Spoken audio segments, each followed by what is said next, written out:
Hey everyone, I sincerely appreciate your support. If you enjoy my audiobooks, I would be truly grateful if you could subscribe to the channel. And if you'd like to support even further, you're welcome to become a Patreon member, where you can access audiobooks of novels as long as they are freely available on the internet. Your kindness and support mean so much. Thank you. Did a letter arrive from Baron Ravenclaw? Early in the morning, Lady Tricia, who was being dressed with the help of the maid of the mansion, wore a perplexed expression. Not even 10 days had passed since she was rejected when she tried to assign Derek a task. Of course, the task itself was also a pretext to maintain contact with Derek, the most renowned magic master in Ebelstein. However, it was hard to deny the importance of finding the necromancer on Rodent's Island. It was a double-benefit strategy to earn the favor of Lady Renewal and maintain contact with Derek. But the request was rejected for being too dangerous, and everything fell apart. However, the letter from Derek that arrived early in the morning rendered all of that irrelevant. It seems we have found a necromancer who would be a survivor of Rodent's Island. Upon reading the letter that began with that single line, Lady Tricia could not help but harden her expression.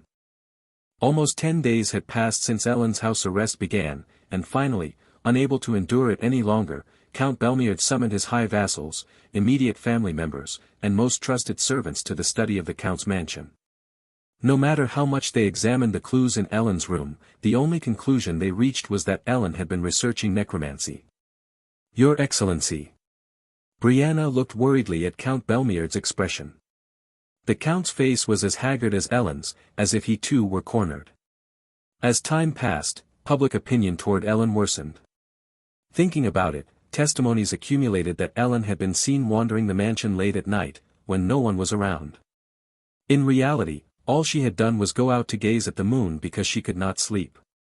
There were also plenty of testimonies that she often looked tired, as if she had stayed up all night. People wondered if she had been researching necromancy during the night, when everyone else slept. In truth, she was simply staying up all night studying, or she just wasn't feeling well. Many also claimed that she abruptly changed the subject whenever necromancy came up in conversation. For her, speaking of necromancy was taboo. Suspicions gave rise to more suspicions, and doubts to new doubts.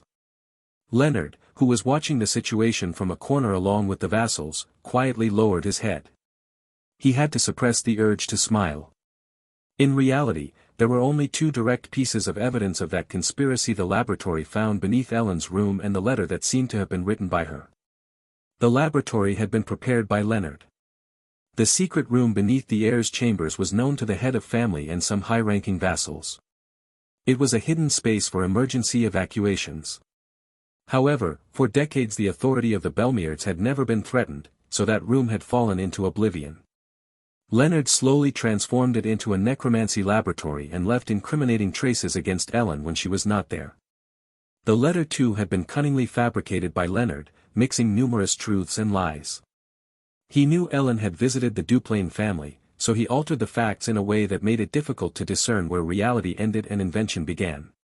Once suspicion was planted in public opinion, all he had to do was wait. Circumstantial evidence had a tendency to multiply on its own. He continued to spread filthy rumors about Ellen, who had once been the flower of the Count's family. It did not matter if they were accepted as truth or denied as falsehood. As long as doubts were sown, as long as people were made to question the facts and become confused about where the truth lay, surprisingly, that alone was enough to turn half of public opinion against her. That is how the masses are controlled. Once that flow is created, everything becomes simple. Logic and reason no longer matter. "Father." Leonard stepped forward from among the gathered vassals. Count Belmiard still remembered him as the devout clergyman he had been. He felt quite guilty for not having given him the proper welcome after his pilgrimage due to the rumors, but for now Ellen's matter was the priority. "Leonard.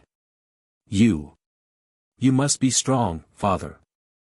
Leonard spoke with a pained expression.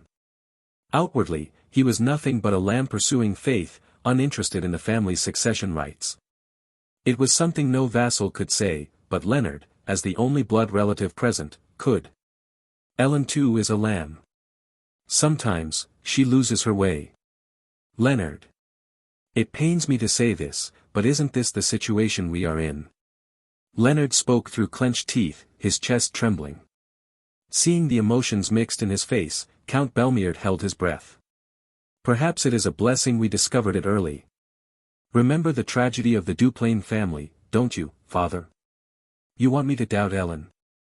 Ellen was a noble person who spared no effort to obtain power. But, sometimes, while walking the straight path, one can be tempted by shortcuts and fall into traps. Learning necromancy is a taboo for a mage, but for one who craves power, it means having a secret weapon no one else knows. Controlling corpses, overcoming death, and commanding the mind implies the ability to manipulate without anyone noticing.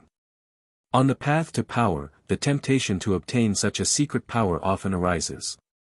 It was only a momentary mistake. Recognizing that fact and striving to correct it is all that is needed.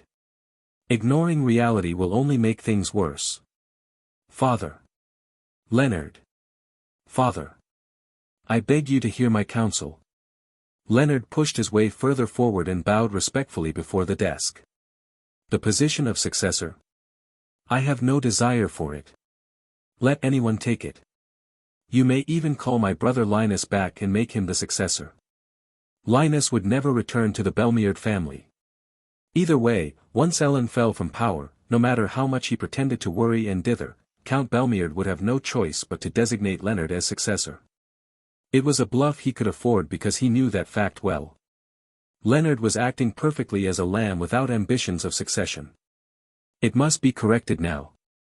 That is, the way to prevent further harm to the Belmierd family.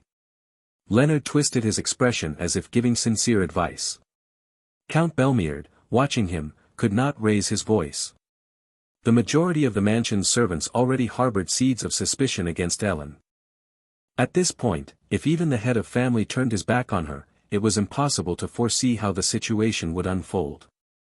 The Count, his face filled with anguish for a long while, finally ran a hand over his face and spoke. Even so, I must hear Ellen's excuse. As a father, he could not turn his back completely. Brianna. When the sun rises tomorrow, I will personally confront Ellen with the evidence. There I will decide her fate. Though until now we have kept the results of the investigation secret, from tomorrow she too will know. Seeing Count Belmierd, who remained cautious until the end, Leonard could not help but click his tongue silently. But Leonard knew. He had already been going in and out of the mansion, checking Ellen's situation on several occasions. She pretended otherwise, but she was already cornered. Huff, huff. She felt something like a sticky liquid sliding down the tip of her hair. For the first time, she realized that this was the feeling of her mind growing hazy. Sitting in her private room, Ellen felt her throat tighten each time she breathed. It would have been better to be locked away completely. Being watched during meals, receiving suspicious looks from everyone, hearing whispers in the garden, and feeling the futility of the power that once pierced the sky. And in the midst of that anxiety, having to endure day after day. One feels a strange sensation as if one's vision begins to blur. Late at night, when even the sound of insects had ceased. A ringing in her ears, the flickering shadows of the candles, darkness and more darkness. She was a young woman who stretched her hand toward the stars in the sky, and having raced upward her whole life, she did not know the pain of falling. Even the close servants and attendants who had admired her all her life were, in the end, only a crowd swept along by power and public opinion. She had never had the chance to learn to distinguish between those who would truly remain by her side and those who were nothing but byproducts drawn by fleeting power. Those who have never hit bottom do not know how to distinguish who is truly by their side. As you wander between the cracks of confusion and doubt, suddenly you feel as if the world around you is wrapped in fog. At some point, you stop combing your hair. You don't even rub your tired eyes. Withering slowly, your self-assurance and confidence begin to fade. An extraordinary mind, mental agility, exceptional magical skills, noble appearance. The only thing the young woman lacked was experience. The experience of standing firm with both feet before the crowd staring at her. Ridiculous. Do they think I would be swayed by such deception? She repeated the words with empty eyes, biting her nails. There was no life left in her, only a miserable pride barely holding on. The young woman realized. The support of the crowd, like reeds, is as fleeting as a passing dream. If she fell, that support would vanish like the wind, only a facade. Yes, it seems they are trying to sow seeds of doubt while buying time. If only I could reach Duplain. If only, ugh. A vomit devoid of dignity rose in her throat. Ellen collapsed. Had she ever fallen like this before? Neither the authority that once seemed to pierce the heavens, nor the magical skills that left all speechless when witnessed, nor the rivals who could not compare to her had ever dragged Ellen into such a pit of despair. Even when countless noble ladies succumbed to the burden and pressure, Ellen never lost her will. But now, it was only rumors, doubts, and time. Not a great evil, not a great cause that engulfed the world, not a fatal nemesis. Only that. It was only that which eroded the fragile trust of the crowd that followed power. Even the servants who had built trust throughout a lifetime now cast her suspicious glances. She could not even voice her discontent at that fact.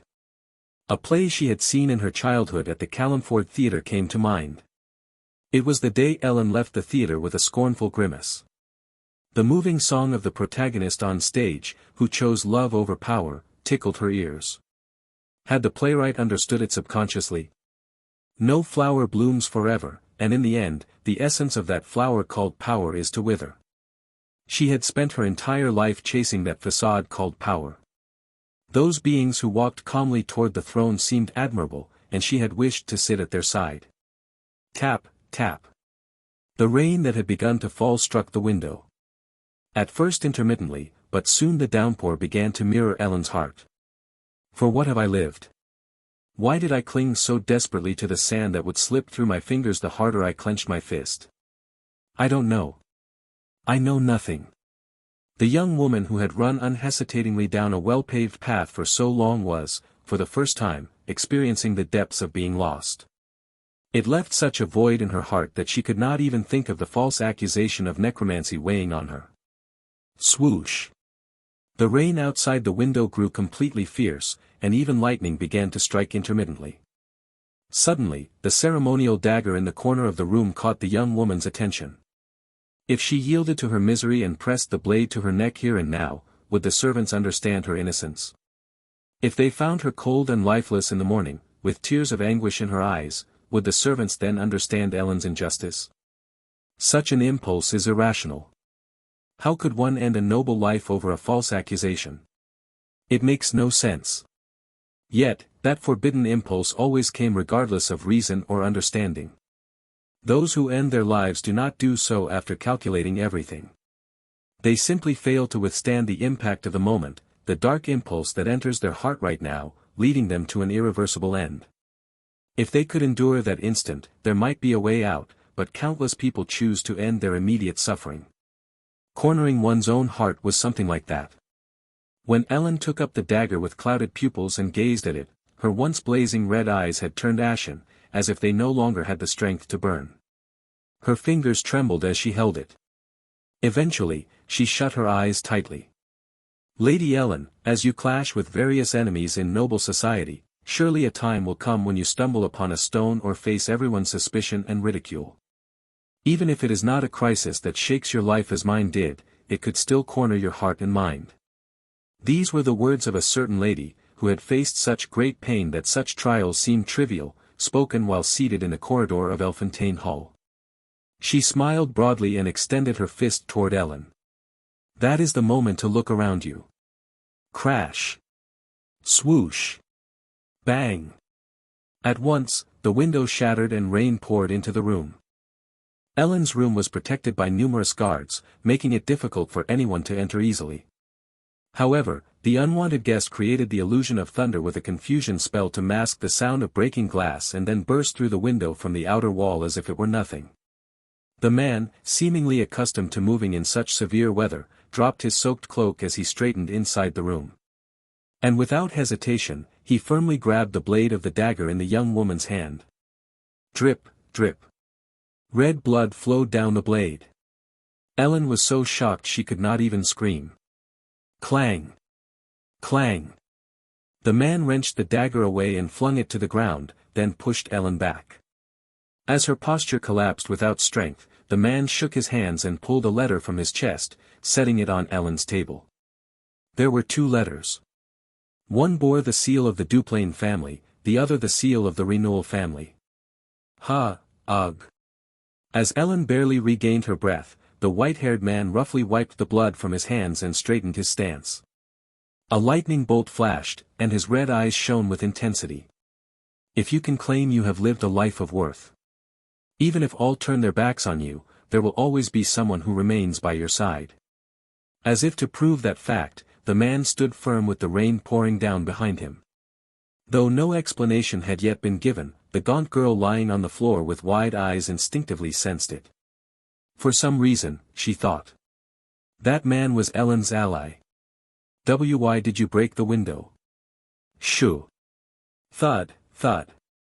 Derek shook off the water, tended to the wound on his hand, and looked again through the broken window. Rain was pouring down in torrents, and the growing darkness outside the window covered the landscape like a curtain. Fortunately, it seemed no one had seen Derek climb the outer wall and break the window. While slowly repairing the shattered glass with transmutation magic, Derek spoke. Currently, Lady Ellen cannot meet outsiders nor obtain information without the consent of the high servants. If anyone outside were to discover that I slipped into the room without the servants and vassals knowing, things would become needlessly complicated. Why you slipped in? The number of servants in Belmeard Mansion easily exceeds 100, and with the soldiers stationed, it's not a place one person could handle quickly. There was someone who helped me. Now is not the time to explain the details. When the window was perfectly repaired, Derek began to bandage the blood dripping from his hand with a piece torn from the collar of his shirt.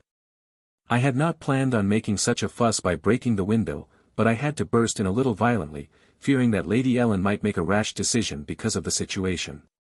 That. Derek's blood was on the dagger rolling on the floor. Ellen looked at her own disheveled appearance with a sinking heart. What had she tried to do? If she had gone through with it, it would have been the most futile and foolish decision of her life. Yet Ellen's fingertips still trembled. A single step away, she was caught in the sweeping intrigues of nobility, bearing the blame for a crime she had not committed. For someone who had already fought within the social circles of Ebelstein, it was not a trial she could not endure. But more important than all that was the doubt about the values she had pursued all her life. Whoever one may be, to rule over the masses one must know it. The human being is, by nature, a being that betrays. Those subjugated by authority and power may turn their backs on you at any moment if you fall. Some criticized this as ruthless, while others accepted it as human nature. Ellen gathered strength in her trembling chin and slowly raised her head. From her shrunken position, looking up at Derek, he appeared tall. His eyes, visible beneath the cloak, did not seem to hold much emotion. That appearance was not so different from when he had walked past her with Leonard. But why had she forgotten? Derek had always been like that. Derek remained silent for a moment. For Ellen, who had only just returned to the path of life before making an extreme decision, he might have recited lines from the third-rate romance novels Denise loved. Your life is noble and valuable, so don't make foolish choices. I will be by your side, so cast away that fear. Trust only in me and give me your heart, and surely I will heal your wounds. It was easy to imagine that process where he consoled her with grand words, became her pillar, and rewove trust by holding hands. Like pulling a girl's arm trapped in a pit. However, Derek did not do that. Derek was Ellen's master. Derek did not believe in one-sided words of salvation from the heart. To see a girl who sought power, who believed in righteous values and carved her own path of life, and then extend a one-sided hand of salvation, he thought, was not to respect her life nor her ideals. That is what teaching someone means.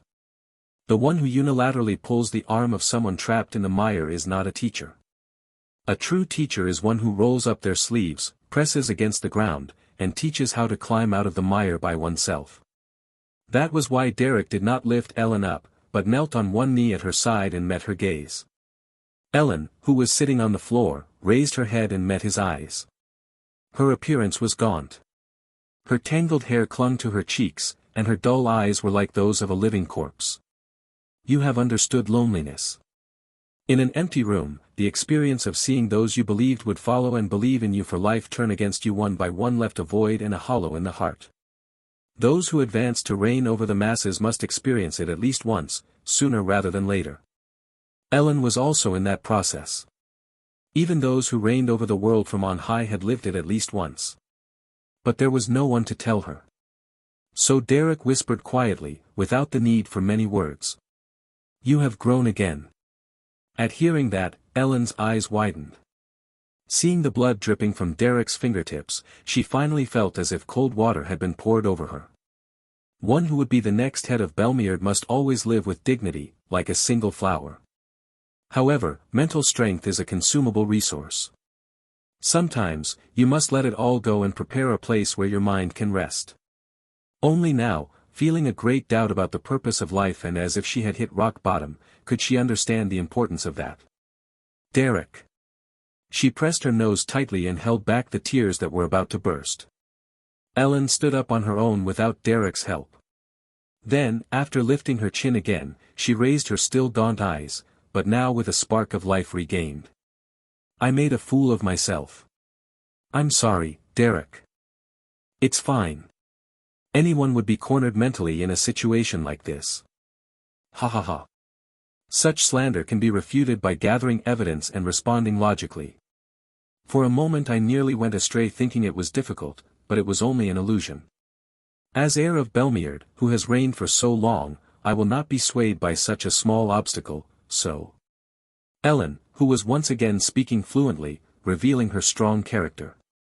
But when she saw the young man in front of her, who watched in silence without refuting or agreeing, she was left speechless. Then. Her voice faded as she looked around the room. A dagger stained with blood, an overturned table, a carpet soaked with rainwater. It was a complete mess. Her reflection in the mirror looked so gaunt she could hardly recognize herself at a glance. And the same was true of her reflection in Derek's eyes. Ellen faltered and finally, with a trembling chin, spoke. "So I was struggling. Derek, I understand what you meant. Even though I've had much authority and power at this age, my core wasn't that strong. But still, Derek." Ellen finally embraced Derek's chest and spoke in a trembling voice. "I'm so glad you're still on my side." After an emotional storm, people quickly regain composure and calm. When Derek finished cleaning, Ellen was sitting quietly in the corner of the bed, her head turned toward the wall. Seeing her fidgeting with her fingertips and avoiding his gaze, it seemed that, as her head cooled, she felt embarrassed. "Lady Ellen." "Yes." "No, I mean, yes." Her voice rose suddenly, and Ellen hurried to lower it again.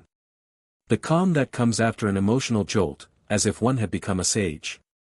However, that calm did not drive away the embarrassment. "Oh, I should warn you beforehand to avoid misunderstandings, but it would be troublesome if you thought I was the type of woman who easily throws her arms around a man's shoulders. I just let myself go a little and did something I normally wouldn't do. Think of it as if I had been drunk on strong liquor." "Understood. I'll consider Lady Ellen as someone who clings to a man when she's drunk." "Why do you say it like that? Have you calmed down?" Derek, naturally, caused Ellen to turn her head. Ellen suddenly trembled and faltered, and then realized that even that reaction had been induced by Derek. "Even though I possess far greater secular power and maintain strict etiquette, when I speak with this man, I feel as if I'm being swept along." For Ellen, who had been seated as the next head of Belmeard since she was young, it was a new experience. If one is above, and if one is below, one is below. It was the first time she felt that someone beneath her controlled her, and yet, it neither hurt her pride nor angered her. Derek was a peculiar man who seemed neither inferior nor superior. "I see. I think I understand why Lady Island fell for him. Noble ladies are often weak to men like this." Then, she put 2 fingers to her forehead and murmured to herself. "A womanizer." In truth, Derek thought nothing of the sort. It was only that Ellen gave it meaning on her own. However, Ellen was not just anyone, so her perception was not entirely wrong. Noble ladies had temperaments so subtle that they often found no charm in men who were overly courteous, kind, and accommodating. Rather, They tended to feel a burning love for men who did not move entirely according to their will but still seemed within reach. It was truly paradoxical. Suddenly, thinking this way makes me shiver. To consider that someone who manipulates others effortlessly, while I hold all of Belmeard in the palm of my hand, makes me falter like this. It's a harsh blow to my pride, isn't it? Ellen placed her hand on her chest and took a deep breath. For Lady Island's sake, I must never lose my composure. Lady Ellen.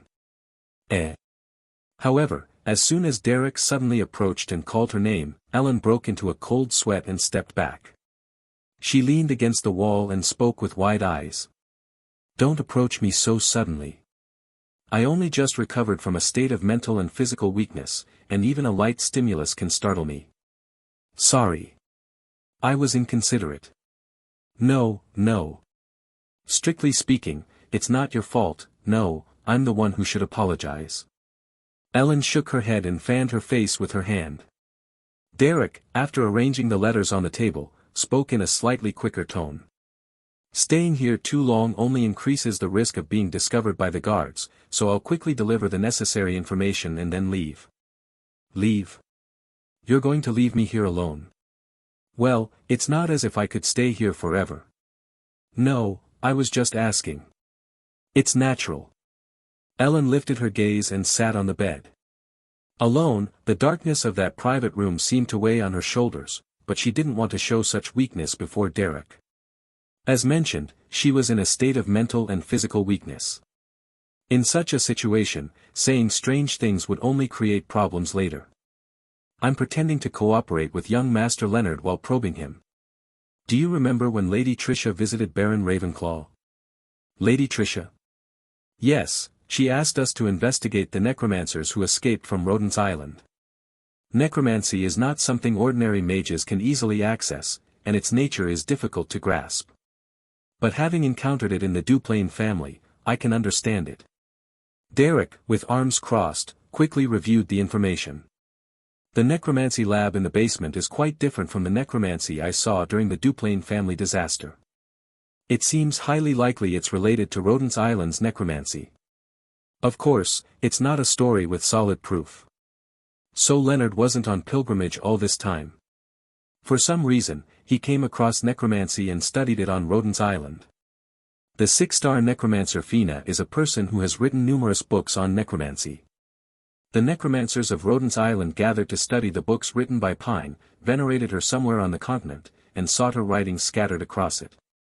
Leonard also became one of them and was active until the island was subdued by the family of Viscount Renewal, after which he had no choice but to return to the family of Count Belmeard. Upon returning, he discovered that Linus had relinquished the position of heir and Ellen had taken his place. From Leonard's perspective, having been displaced by Linus, he must have thought he was more fit to be head of the family than Ellen. But the connection between Rodent's Island's necromancy and Leonard is only speculation. Without proof, how can we counter Leonard's slander? There's no need to counter it. We can return it with even greater slander. What? Why fight on the battlefield created by the opponent? Let's redefine the game where we are the masters. Derek unfolded a letter and showed it. It was a message written directly by Aislinn of the Duplain family. The late Prince Valerian of the Duplain family made a grave mistake under the influence of vile necromantic magic, but it was not of his own will, he was dominated by that magic's control. It brought great misfortune to our family, and the outcome was not good, but he never actively researched necromantic magic. To distort these facts is a great disrespect toward our Duplain family. We sincerely mourn the late Prince Valerian and will not tolerate unnecessary slander against the deceased. This was a letter directly refuting the claim that Ellen had discussed necromantic research with Valerian. Of course, no one would want to proudly admit that someone in their family researched necromancy. These negative words from the Duplains might only be a formal expression. However, it would be one of many elements to prove Ellen's innocence. Sending such an aggressive letter to Belmeard must have been a difficult decision for Lady Aislinn. Lady Aislinn firmly believes in your innocence. And this letter from Viscount Renewal? It's a letter stating that the great hero of Viscount Renewal, Lord Rodier, will soon visit the Belmeard family. At hearing those words, Ellen's eyes widened. The Viscount was a hero who had conquered Rodent's Island and was recognized as someone soon to receive the title of Margrave, greatly increasing her authority. She despised necromantic magic and was a person who spared nothing in hunting down and killing all remnants of Rodent's Island. Derek had contacted Tricia with the intent of bringing the Viscount, who was practically the nemesis of necromancers, to Belmeard. Are you really going to escalate this matter so much? What if Leonard has nothing to do with Rodent's Island? Will you be able to handle the consequences? I can handle it. How? Because this letter is a fabricated lie by me. At those words, Ellen's mouth fell open. When the opponent argues with lies and pressures us with fabricated evidence, why should we fight fairly? Viscount Rodie of the Renewal family is practically a reaper for the necromancers of Rodent's Island. With just her name mentioned, we'll gain the advantage. If Rodie, who had killed more necromancers than anyone, visited and inspected the place, she could detect the magical energy left in the traces of Rodent's Island's necromancy. It would be a difficult task for most experts, but for a master like Rodie, it was different. No one in the world knew Rodent's Island's necromantic magic better than she did. If that happened, Ellen's innocence would be proven. Ellen had spent her whole life in Ebelstein and with the Belmeard family, and had never been near Rodent's Island. Derek. Leonard is skilled at forging documents and creating situations. This letter may look good at first, but Leonard could quickly see it as a crude and clumsy forgery. That's what I expect. Seeing Derek smile as he said that, Ellen could no longer argue. She couldn't shake the feeling that Derek was laying a trap. Staying here any longer will only increase the risk of being discovered, so I'll leave now through the window. Already? Yes. Oh, no. I mean, it's a relief that the rain has already stopped. Having received Derek's plan, Ellen looked at him with a complex, subtle gaze as he tied a rope to the window frame. It was the first time she had poured out her deepest resentment to someone, especially someone of the opposite sex, so it was hard to easily correct that awkward, faltering attitude. However, she couldn't continue like this, so Ellen shook her head vigorously and said, "The outer wall will be slippery, be careful not to fall. Don't worry." Whoosh. When the window opened, the wind of the sky rushed into the room. Feeling the cold night air, she suddenly realized. That man had burst in like the wind, deflecting Ellen's dagger, and now was about to leave again like the wind. Well, they would meet again tomorrow morning when the plan was set in motion. But why did that brief farewell make the empty darkness seeping in from behind feel a little heavier? Tomorrow, Count Belmeard will come to hear everything in person. That's the moment we act. Don't worry. I can clearly convey my opinion to Father. Yes, I trust you will. Then rest well for the remainder of the night. Before descending the rope, Derek made eye contact with Ellen and assured her firmly. Don't forget that I'm on your side, Lady Ellen. Confirmation of the facts. That was all, yet Ellen suddenly felt as if a knife had been thrust into her chest. As always, she only needed to nod coolly and say, yes. But, it was strange that her heart felt so full with just those words. When Ellen nodded, the man quickly descended into the darkness of the night. Soon he landed on the ground and melted into the shadows. Confirming this, she untied the rope, closed the window, and returned to the empty darkness. Lying on the bed, she silently looked up at the ceiling. Don't forget that I'm on your side, Lady Ellen. The words he had left behind as a gift before leaving seemed to echo in her ears. Don't forget that I'm on your side, Lady Ellen. Don't forget that I'm on your side, Lady Ellen. Was it because of those words that echoed like a refrain? When she suddenly came to herself, she no longer felt the empty darkness of the room, but instead, a strange sense of fullness welled up inside her. Ellen thought calmly and rationally. This is definitely dangerous. The dormitory building looks like it will be finished by the week after next, but the classroom building will still take more time. The progress itself is decent, but I'm not sure we can meet the deadline. Please, maintain the current pace. We can consider delaying the start date of lessons, but let's see how it progresses for now.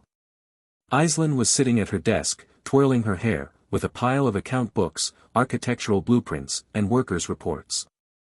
The next cash acquisition date, the state of construction, details of the young ladies who would arrive for lessons, the hiring of assistant instructors, the mansion's finances.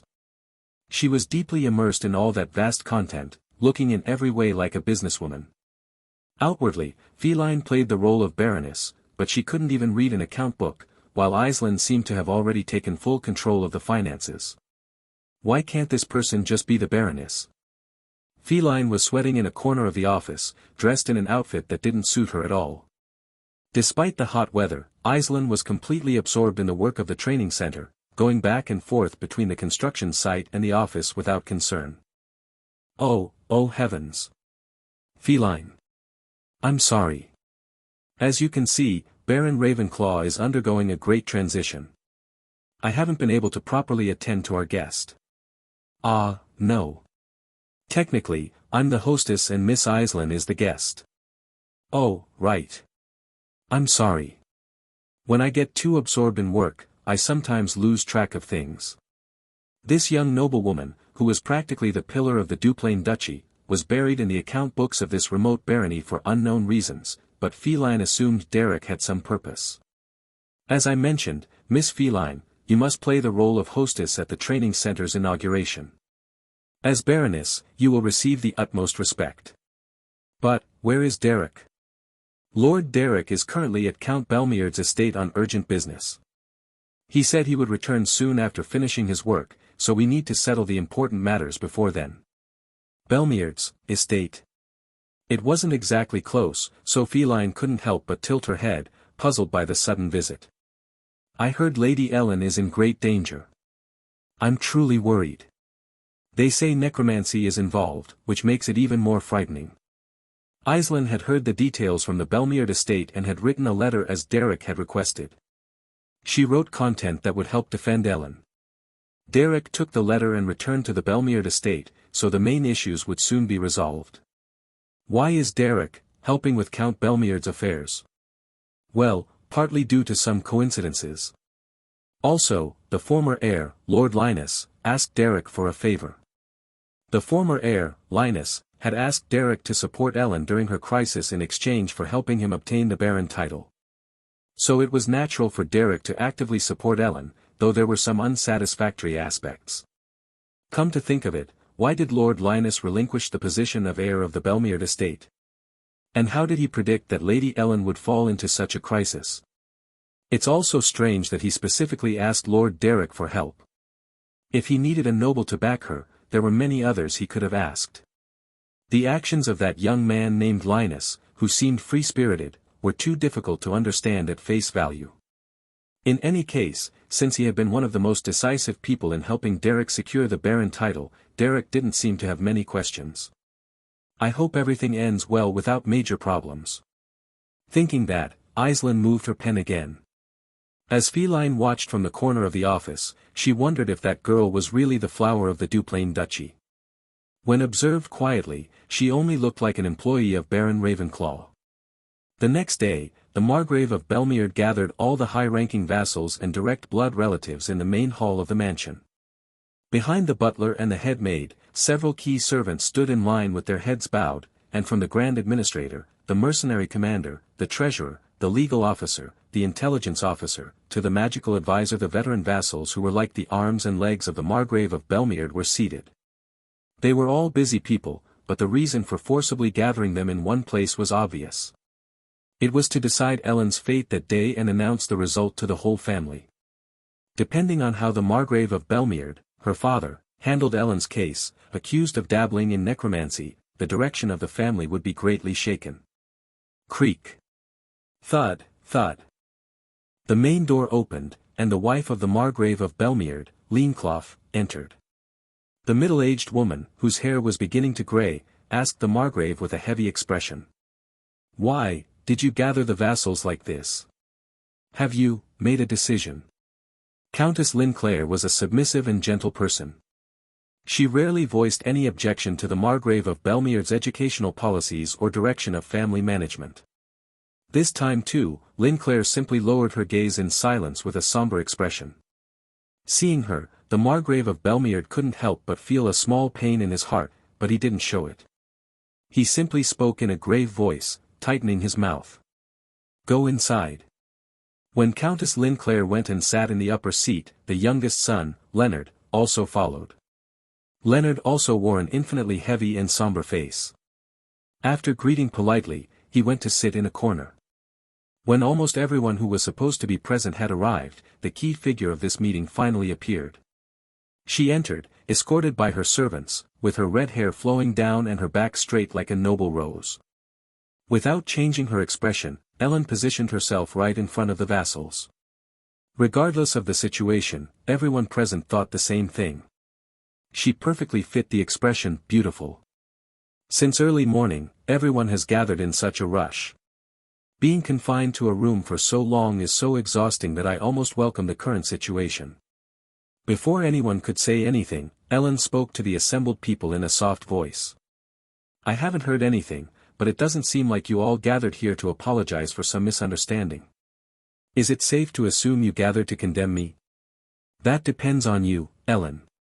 Count Belmierd, who was sitting in the highest seat, spoke. He placed all the materials the vassals had investigated on the table and continued the conversation in a heavy, subdued voice. I am in a position where I must judge your fate, Ellen. And through last week's investigation, many things came out of your room. Not only traces of necromantic magic left in the basement that had been neglected for many years, but also your belongings found there, such as jewelry and magical artifacts, were abundant. Oh my, is that so? Ellen still appeared composed. Leonard, seeing Ellen's attitude, rested his chin for a moment. He had observed her closely in recent days and had noticed she was cornered mentally. However, the Ellen who appeared here seemed to have regained her composed air. What is this? Leonard had completely isolated her in the mansion. He had bribed some servants to spread false rumors, manipulated letters, and the basement, and if there was anyone who could become her ally, he had gone ahead to recruit them first. The biggest variable had been Derek, who suddenly visited the Belmierd mansion in the middle of it all, but even he had cooperated with Leonard, leaving no further mishaps. However, now it seemed as if someone was mentally supporting her. Her once withered eyes had cleared, and her disheveled hair was once again neatly arranged. She had returned to being the girl who could be called the flower of Belmierd. And it was also discovered that you sent a letter to Valerian of Duke Duplain. I see. Ellen walked straight into the center of the main hall, where the vassals were seated, letting her beautiful dress trail behind her, and smiled brightly. Leonard could not decipher the source of that constant sense of incongruity. According to his expectations, by now Ellen should have at least swallowed nervously once. And she should be desperately trying to prove her innocence by denying the accusations that Count Belmierd was reciting. Yet Ellen only nodded her head at Count Belmierd's words. She was so calm it was almost inappropriate. When Leonard narrowed his eyes, he suddenly met Ellen's gaze. Ellen, who should have been raising her voice to refute something, remained silent. She simply held Leonard's gaze and then faintly smiled. What is this? What is she trying to do? It was at that moment that Leonard was monologuing to himself. Unfortunately, it seems everything has been exposed. With that, her words fell and spread throughout the main hall, which had been as silent as a clear mirror. It was a reaction no one had expected. Whether it was Count Belmierd, the Countess, Leonard, or any other high-ranking vassal, everyone thought Ellen would try to prove her innocence at all costs. Many had even prepared counterarguments for her expected refutations. Yet Ellen did not utter a single word in her defense. What do you mean? Lady Ellant? No, Lady Ellen. Is that true? The murmuring began to spread among the crowd. At Ellen's unexpected and explosive declaration, everyone present could only widen their eyes. Bang! However, the scene had to fall silent again when Count Belmierd slammed the desk. The most authoritative figure in the room, who held the power to judge everyone's fate, was about to speak. Ellen. His expression, which always displayed a strong character, now seemed torn between anger, sorrow, and doubt. No word could represent his feelings. In his infinitely complicated heart, Count Belmierd barely managed to speak with difficulty. What do you mean, Ellen, that you have been researching necromancy? Father. You, who know me better than anyone, will understand me, won't you? Finally, Ellen spoke with a soft smile. Walking the path of power, one needs a weapon that no one else can obtain, a weapon only for oneself. A hidden dagger in the heart, ready to stab the opponent when they least expect it. For me, that blade was necromancy. Ellen. But now that it has come to this, I must tell you. Yes. I used necromancy as my weapon and intended to make it the foundation of my power. No matter how cursed and forbidden it is, depending on how it is used, it can become a sword to strike down enemies. Then she let her hair fall loose and laughed louder, curling her lips upward. Her appearance began to carry an unsettling air beyond beauty. Carving corpses, painting with blood, kneading flesh, it may seem ghastly at first. But human life is fleeting, and if it can be used for a greater cause, it is an endeavor worth pursuing. Please understand my philosophy. Father. The high-ranking vassals watching Ellen began to break out in cold sweat. Even Brianna and Milton, who still held a shred of loyalty toward her, swallowed hard. A witch. Murmured a mercenary. It was a blasphemous remark, yet no one could refute it. With those words, nothing else flowed from the crowd. A tension like standing on the edge of a blade. The servants' throats trembled. The most bewildered among them all was none other than Leonard. Because he knew. Ellen had never studied necromancy. All of this had been orchestrated by Leonard, and she was only falsely accused. Even so, why was she admitting to all those crimes? Leonard had anticipated every move Ellen might make upon coming here. He had calculated every scenario 2, 3, 10 times, and was prepared for every possible outcome from that point, yet he had not foreseen this situation. He could not see. He could not understand the intent behind Ellen's seemingly warm smile. It felt as if his entire body was being dragged into a place full of unknown variables, not the board he himself had designed. Why try to fight on the battlefield created by the opponent? Let's redraw the board where we are the masters. Derek's words, spoken as he dried the rainwater in the dark room, floated in his mind. Clinging to the brilliant idea that man had given her, she smiled again with the smile of a madwoman. Everyone, your expressions do not look good. But it is not right to see me as such a lunatic. Manipulating corpses and dealing with human lives is not only the realm of necromancy. Do not forget the essence of humans who wage wars and bleed at every opportunity. If you forget that humanity has advanced through blood, you will only regress forever. Ellen. You. Father. I told you since I was little. I will use any means and method to seize power. Ellen whispered with a more melancholic voice. This is my means and method. A moment of silence. Count Belmere took a few steps back and then collapsed into a chair. Ellen. I trusted you. Oh my. In the end, even father cannot understand me. The Count Belmere's last words. They meant that even her last ally, the Count, had abandoned her. That was the signal. With the Count, her greatest ally, turning his back on her, all the servants of the family completely lost their trust in her. Her confession was the proof that she had betrayed the faith of all the servants who had followed her. How could you? I trusted you and followed you. She's a witch. A witch who seeks curses, groping among blood and corpses. We cannot repeat the tragedy of Duplain. Right now. By any means, we must cut off this root of disaster. I have served Lady Ellen for more than 10 years. How could it end like this? I vaguely knew it for some time. Someone who only spoke of power, someone who would one day cross the line. I knew it too. But I didn't expect it to be this severe. And then, the arrows of criticism fell upon her. The loyal ones who had sworn to believe and follow Ellen all their lives now threw disappointed reproaches against her. Ellen softly closed her eyes, lifted the corners of her lips, and raised her head. The gazes of admiration and respect that had always been directed at her, now turned into lights of criticism and hatred. She entrusted her whole body to that situation. In the midst of it all, the girl broadened her chest and soliloquized. So, this is what it means to be at the bottom. This pit of despair and frustration is something one must experience at least once in order to soar high. The world is full of people who struggle in deep despair.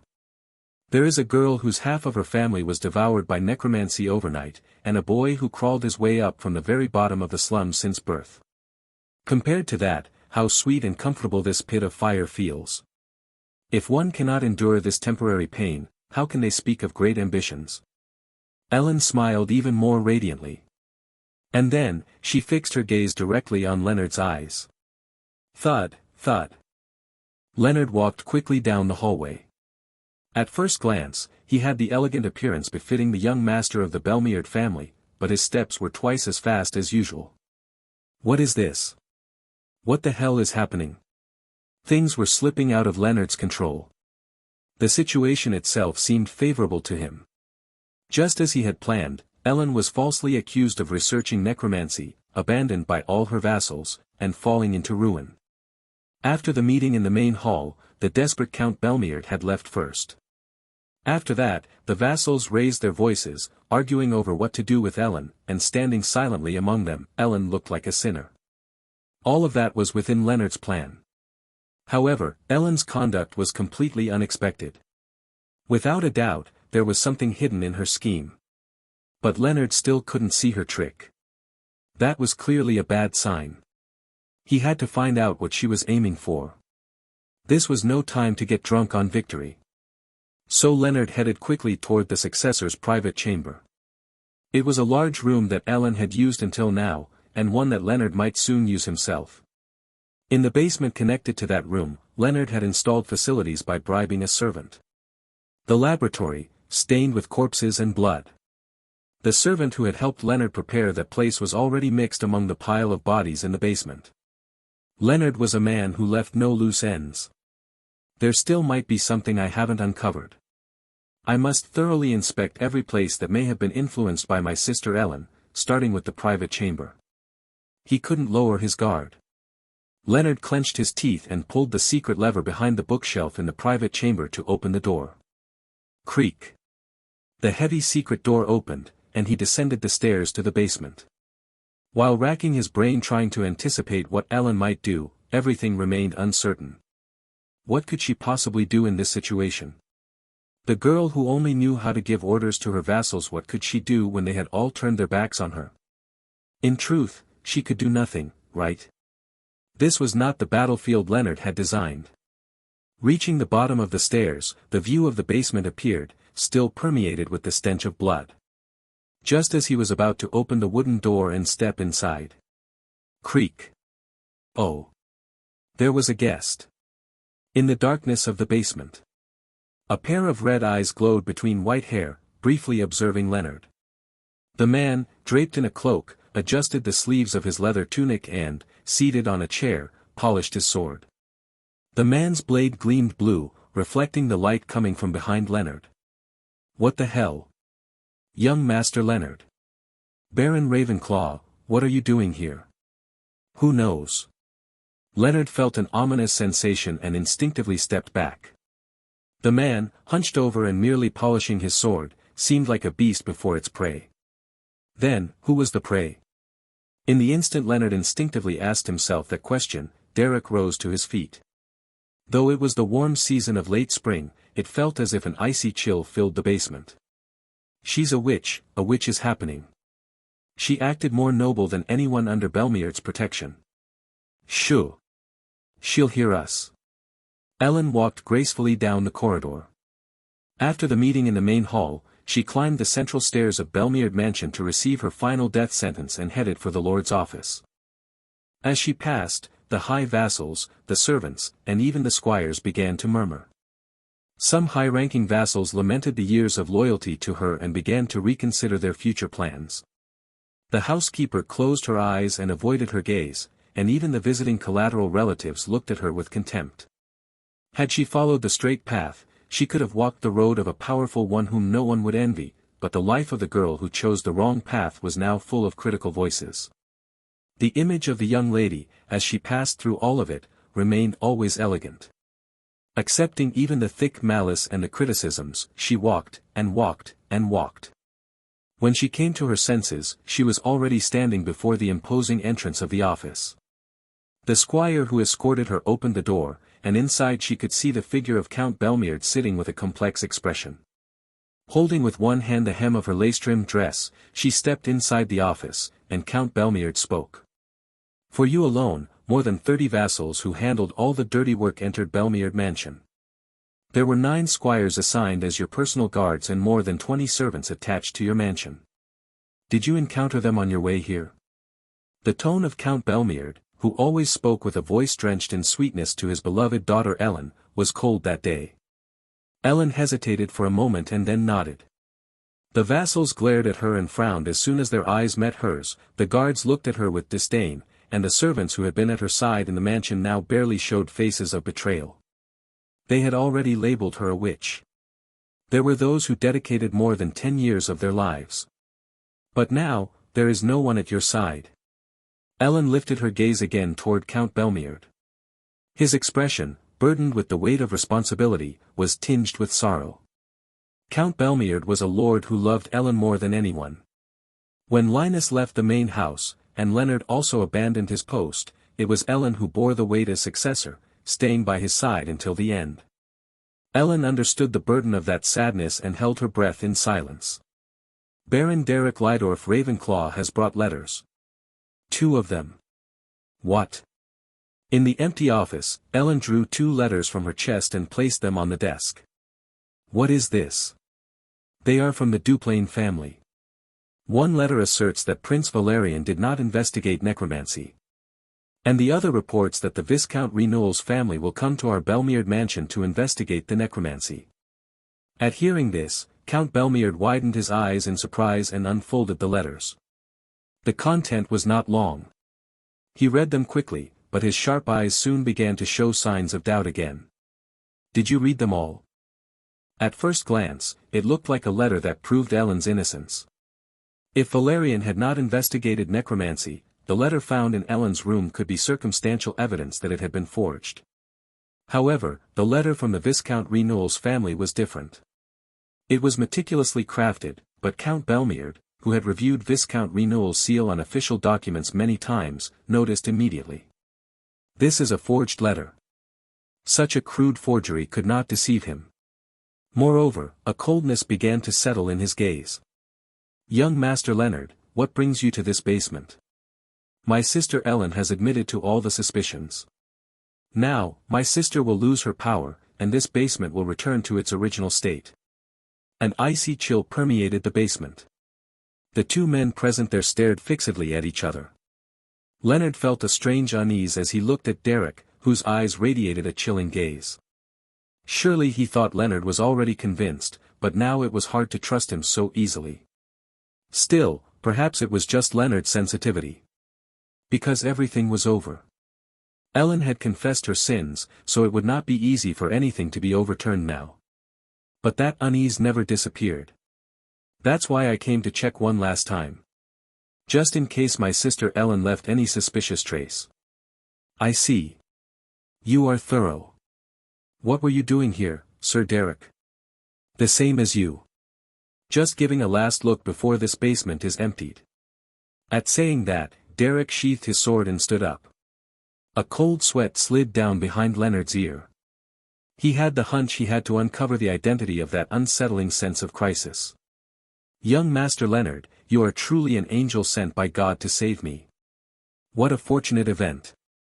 The image of Derek clasping his hand with a bright smile was still unforgettable. He had expressed his gratitude genuinely and, without shame, asked for help from the Ravenclaw barony in the future.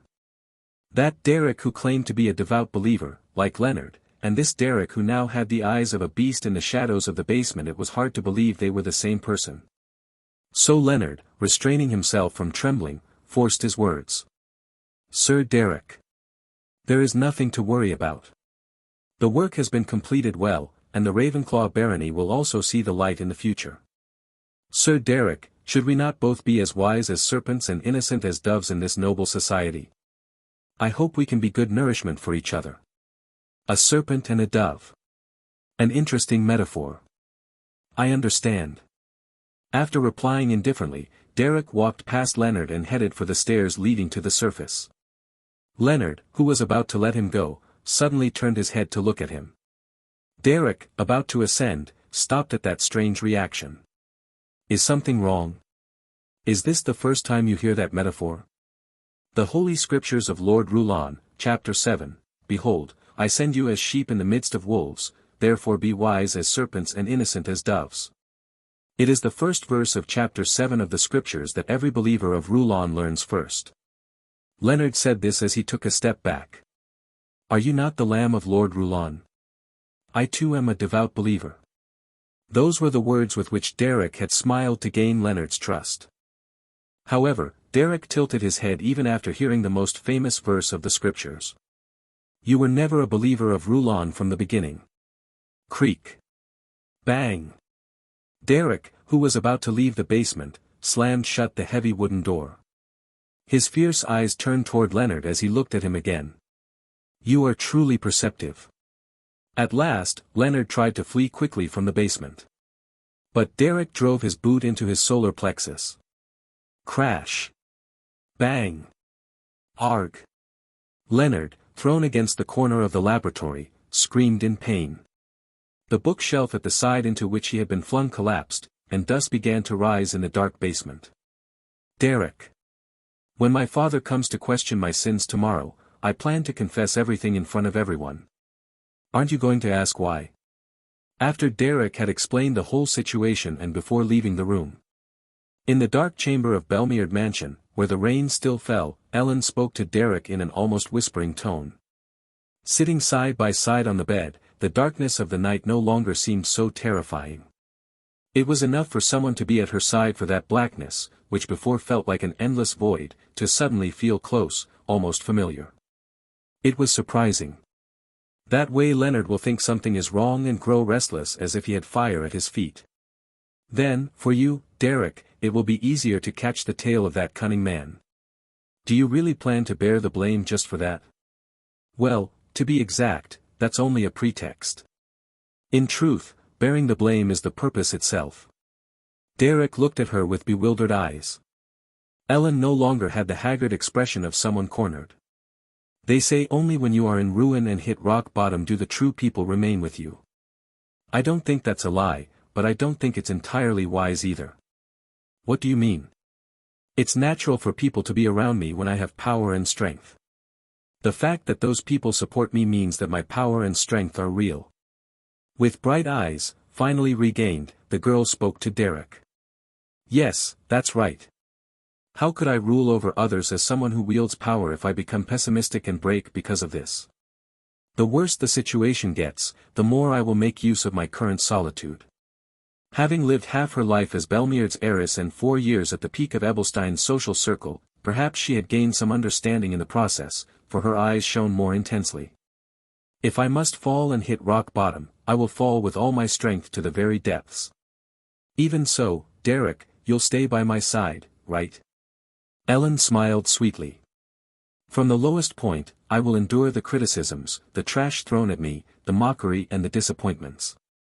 People will hurl blasphemous words at me, hate me and resent me. Since it has come to this, I must descend to the deepest depths. And the girl, closing her fist tightly, extended it toward Derek. It was the same gesture Aislinn had once shown before the Elfontaine Hall. Only by falling completely can one rise again with greater splendor. Not only my direct vassals, but also the rival factions and the high dignitaries who have always looked down on me will join in to criticize and attack me. I will make guilt be born in their hearts. I will make them think they defamed and condemned an innocent flower, and then I will forgive them. The young lady, who had returned from despair and sorrow, was once again thinking with the sharpness that characterized her. The way to command, control, and seize the loyalty of people. The plan that the girl, who had learned that instinct almost naturally, was drawing in her mind was a step greater than the one Leonard had devised. Forgiveness speaks of greatness. By forgiving and embracing all who had criticized her, Ellen, the flower of Belmeard, planned to transform even the most skeptical vassals into her own. She intended to use Leonard's slander to cement her position even further. Another name for crisis was opportunity, and for those who do not despair, a new chance always arises. Derek. Ellen looked at Derek's hand, still bandaged from stopping the knife she herself had wielded. Though it no longer bled, it was still a serious wound caused by her mistake. With a pained gesture, Ellen caressed the bandage and then raised her gaze to Derek. If all goes well, the vassals and the people of Belmeard will compete for my attention. Even the closest have turned their backs on me, so there will be many who will strive to fill that void. Power has the ability to seduce. Yes. And you, Lady Ellen, are the very incarnation of power. That's right. If someone manages to win the favor of me, Ellen, the flower of Belmeard, deep down it will be like having all of Belmeard in their hands. But, Derek, there is something I can assure you. Ellen gripped Derek's bandaged hand tightly and managed to smile. My protection will be Belmeard's protection. And if someone asks who is the most protected and trusted by Belmeard, the answer will be evident. You may be proud. When the world turned its back on me, you believed in me. So I will also believe in you, even if the entire world abandons you. With that, the girl embraced the man's wounded arm tightly and whispered. Derek, you are the person I trust most. Crash. Bang. Leonard, who had managed to get back up, watched him through the dust. For a young master raised in a wealthy family, the kick of a veteran mercenary had been brutal. With just one blow to the solar plexus it was hard for him to breathe, and he gasped uncontrollably. Huff, huff. Do you think you'll get away with this? He had long since abandoned any appearance of respect. Leonard clenched his teeth and rose from among the remains of the collapsed shelf. He had only taken one hit, but his body was already staggering, proof that his physical strength was far from outstanding. Ellen has already fallen into the abyss. Do you think you'll be able to handle the consequences just because you struck me now? You're nothing more than a petty baron with a nominal fief on the margins, while I am destined to be the heir of House Belmeard, before whom even the most powerful nobles bow. You talk too much. Do you think you won't die if pierced through, just because the lustrous power of Belmeard stands behind you? Derek unsheathed his gleaming sword and let the blade whistle once through the air. Seeing it gleam even in the dimness, Leonard stepped back again. Ha, ha. Kill me? What a bluff. To kill Belmeard's third son right in the heart of House Belmeard. Even if I were a villain, you could never bear the consequences of such an act. You can't kill me. Coughing, Leonard leaned against the desk and put on a sly smile. Go on, hit me, do whatever you want. But don't think for a second that the family will believe your words. To them you'll only be an arrogant minor noble who struck Belmeard's virtuous third son. Heh, heh. What a curious situation. So you were the one who brought that letter Ellen had earlier this morning. Leonard laughed as he tried to steady his staggering body. Apparently even the servants helping Ellen were on his side, since he knew about the 2 letters she had presented. He had anticipated every move Ellen could make. In truth, this was exactly what Derek wanted. I've already read the contents. Do you think such crudely forged documents could turn the situation around? Ridiculous. You underestimate my father. Derek, with his sword in hand, and Leonard, smiling slyly, exchanged words. The tension mounted. My father has governed Belmeard for decades. His eye for official documents is sharper and wiser than mine. He will detect those letters as forgeries in an instant. Even if the vassals don't see it right away, my father will never be deceived. Derek made the sword hum once more before sheathing it. He knew well enough he couldn't kill Leonard, so the blade was nothing more than an intimidation. Lord Radiae will not come. You only used that letter to unnerve me and try to escape this mansion. Radiae, the one who killed the most necromancers from Rodent's Island. To hear her name and run away would mean only one thing, that one is a necromancer. Right? I've already figured it all out. Unfortunately. Leonard's lips curved again. His sinister smile erased any trace of that benevolent religious man he pretended to be. My final bluff in life has failed. Everything has gone to ruin. What a pity. Heh, heh. Fine. Even if only to console you, strike me as much as you like. But you will never be able to kill me. It's just a useless act to vent your anger. How meaningless. Even the god Rulon would weep. Ha ha ha. Ha ha ha ha ha. With arms wide open, Leonard burst out laughing in absolute confidence. He mocked Derek, provoked him, and proclaimed his victory. It was so infuriating that the witnesses ground their teeth in rage. Yet Derek remained calm. Because he understood his psychology a little. "Are you anxious?" Derek's words pierced Leonard's heart. His laughter stopped abruptly. In truth, Derek had already noticed Leonard's nervous behavior. When he saw Ellen confess all charges in the main hall moments before, he had sensed that something was eluding him. What was it that Leonard didn't know? Precisely that Derek had a connection with the Viscount of Renewal from the start. The family's servants resisted making the necromancy incident public. If Ellen had really been involved in it, the matter would spiral out of control. That's why it wasn't easy to officially involve external forces. A private contact had to exist. Before all this began, Tricia had personally gone to Baron Ravenclaw to request help in capturing the necromancer. Derek hadn't gone to them first, they had come to him.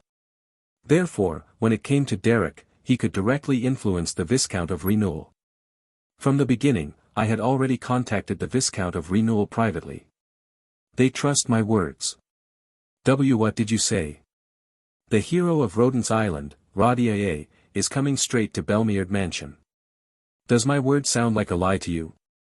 The letter was false, but the claim was true. Derek's face showed no signs of agitation. On the contrary, Leonard's was beginning to harden. Ha, ha. What a ridiculous joke. If Rodier were really coming, there would be no need to forge a letter in the first place. What nonsense. Why would there be no need to forge it? Because, forging it was to confuse me, make me flee or falter. Oh, heavens. The reason I brought the false letter was the opposite. This time, Derek smiled maliciously. His smile in the darkness, with the corners of his lips raised, was very different from the kind one he had shown when he first met Leonard. That was Derek's true face. Because I feared you would flee. Like a surge that reshuffles the map, the course shifted several times. On the road toward Count Belmeard's estate. A dozen horses galloped through the still wet Latman Gorge, though the rain had already ceased. At the front rode Rodier, the expert and legendary heroine who had dedicated her life to hunting necromancers. Behind her came Tricia and the soldiers of House Renewal, mounted on horseback. Hero Rodier. She was the figure with the most precise knowledge of the necromancy of Rodent's Island, among the many branches of necromancy. In a corner of Ebelstein's commercial district, at a gambling table, a man with a reddish beard and hair tied in a ponytail chuckled. He spoke mockingly to the gamblers playing with him. Hey, do you know the surest way to trick someone as sly as me? It's to make him believe he's tricking you. Tossing new chips onto the gaming table, the man smiled, showing his teeth. It was Linus, the former heir of Belmeard. In Count Belmeard's office, with her face full of conviction, Ellen spoke to the Count. As he listened, the Count's expression grew ever sterner. Count Belmeard, who did not want to doubt his daughter, began to pay closer attention to her words. And then, in the underground laboratory where it had all begun, Leonard, whose face had been hardening, finally jumped to his feet. The composure had disappeared from his expression. Move, move, move. Leonard said in a slightly trembling voice. But Derek, shaking his hand a couple of times, looked coldly down at him, blocking the way out of the basement. No. Damn you. Get out of my way. A dark red magic began to emanate from Leonard's body. The necromantic energy lingering in the laboratory responded to his call and began to turn into sorcery. It was a first-level necromancy spell, soul summoning. Just before the necromantic energy condensed into his body, Derek kicked him in the stomach again. Crash. With a muffled sound, Leonard was sent flying. Already heard about Sir Rodia's legendary feats on Rodent's Island at the last meeting. They told me she wielded the Holy Blood Sword and annihilated dozens of necromancers in a massive underground hideout in a single day. In front of Ellen, who had just finished her explanation, the expression of Count Belmeard, seated at his desk with arms crossed, grew even more grave. They say that each time she returned to the detachment covered in the blood of necromancers, she looked like a reaper risen from the underworld. She had spent her life chasing the necromancers of Rodent's Island, and it was said she could recognize the necromancy particular to the island just from its faint magical aura. There were various branches within necromancy, but at least when it came to the necromancers of Rodents, they could never escape her keen eyes. Count Belmiard closed his eyes softly. If Leonard had truly left under the pretense of a pilgrimage in order to study necromancy, that too represented a tremendous disgrace for House Belmiard. The situation had come to the point where daughter and son pointed fingers at each other, shouting that the other was a necromancer. For Count Belmiard, who had to mediate between the two, his thoughts were inevitably complex, but in the end, he had to make a decision. Even if they were his own blood, he had to cut them off when necessary. That day, he had to cut either his daughter or his son. The weight of that truth pressed the Count's heart down. Father. Ellen, who bore the hostility of the mansion's servants and vassals, spoke to the Count, who lowered his gaze under the burden of responsibility. Father, you have lived as a lord, leading armies, ruling sky and earth, and guiding people since your youth. I admired your life. I thought that an existence dedicated to power, to victories, and to the respect of others was noble and wonderful. The most glorious and ideal life I could imagine was one like yours. Were these words of flattery meant to win over the Count? No, they were not. Count Belmiard knew Ellen better than anyone. No matter how cornered she was not the type to use cheap compliments to curry favor. However, the life I imagined for you must have been very different from reality. You must have faced many trials and downfalls while maintaining the heights of Belmiard. Sometimes you were betrayed, lost companions you considered family, failed to achieve your goals, had things taken from you, were slandered, and fell by the envy of others. She spoke softly as she played with the hem of her dress. In that hell where everyone in the mansion called her a witch, she seemed to have realized something new. The dreamy girl who had blindly pursued the power she admired had matured, now reflecting on the rise and fall of life and her journey through it. The Count's eyes trembled as he looked at Ellen. The child he thought was locked away in her room, going through a hard time, had met someone, broadened her view of the world, learned something, and grown from it. This must be how one teaches another. Ellen whispered with a calmer expression. That too is part of life. And before continuing, she gently closed her eyes. Even in that moment, the world was full of people walking their own paths in this roller coaster that is life. And as if she had made a decision, she slowly opened her eyes and spoke. Father, I don't ask you to trust me immediately. But I wanted to tell you at least this, for all the tireless effort you've made for me. Leonard's scream echoed in the basement. A white-haired mercenary summoned a magic arrow to subdue Leonard. Leonard quickly pulled a small vial from his chest and smashed it against the floor.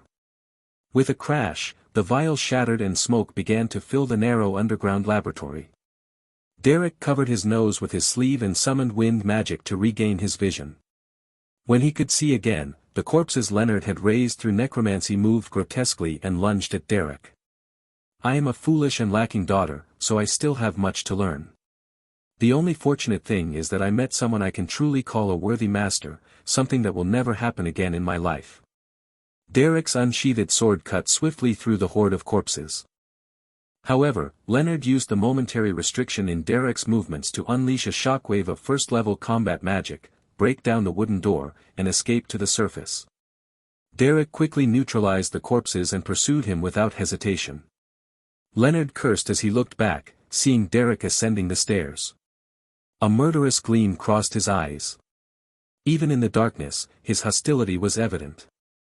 A single glance was enough to send chills down the spine, for he had clearly become a hunter. All the prey could do in the face of a predator was run with all his might. I am neither of noble birth nor perfectly just in everything, but, your life was noble, your conviction firm, and if you had a fixed goal, you never wavered. Leonard barely managed to escape from the basement and rolled across the floor of Ellen's room. The darkness vanished and his vision brightened.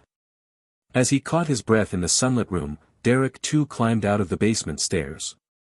Leonard tried to flee quickly from the room, but Derek grabbed him by the nape and hurled him into the corner.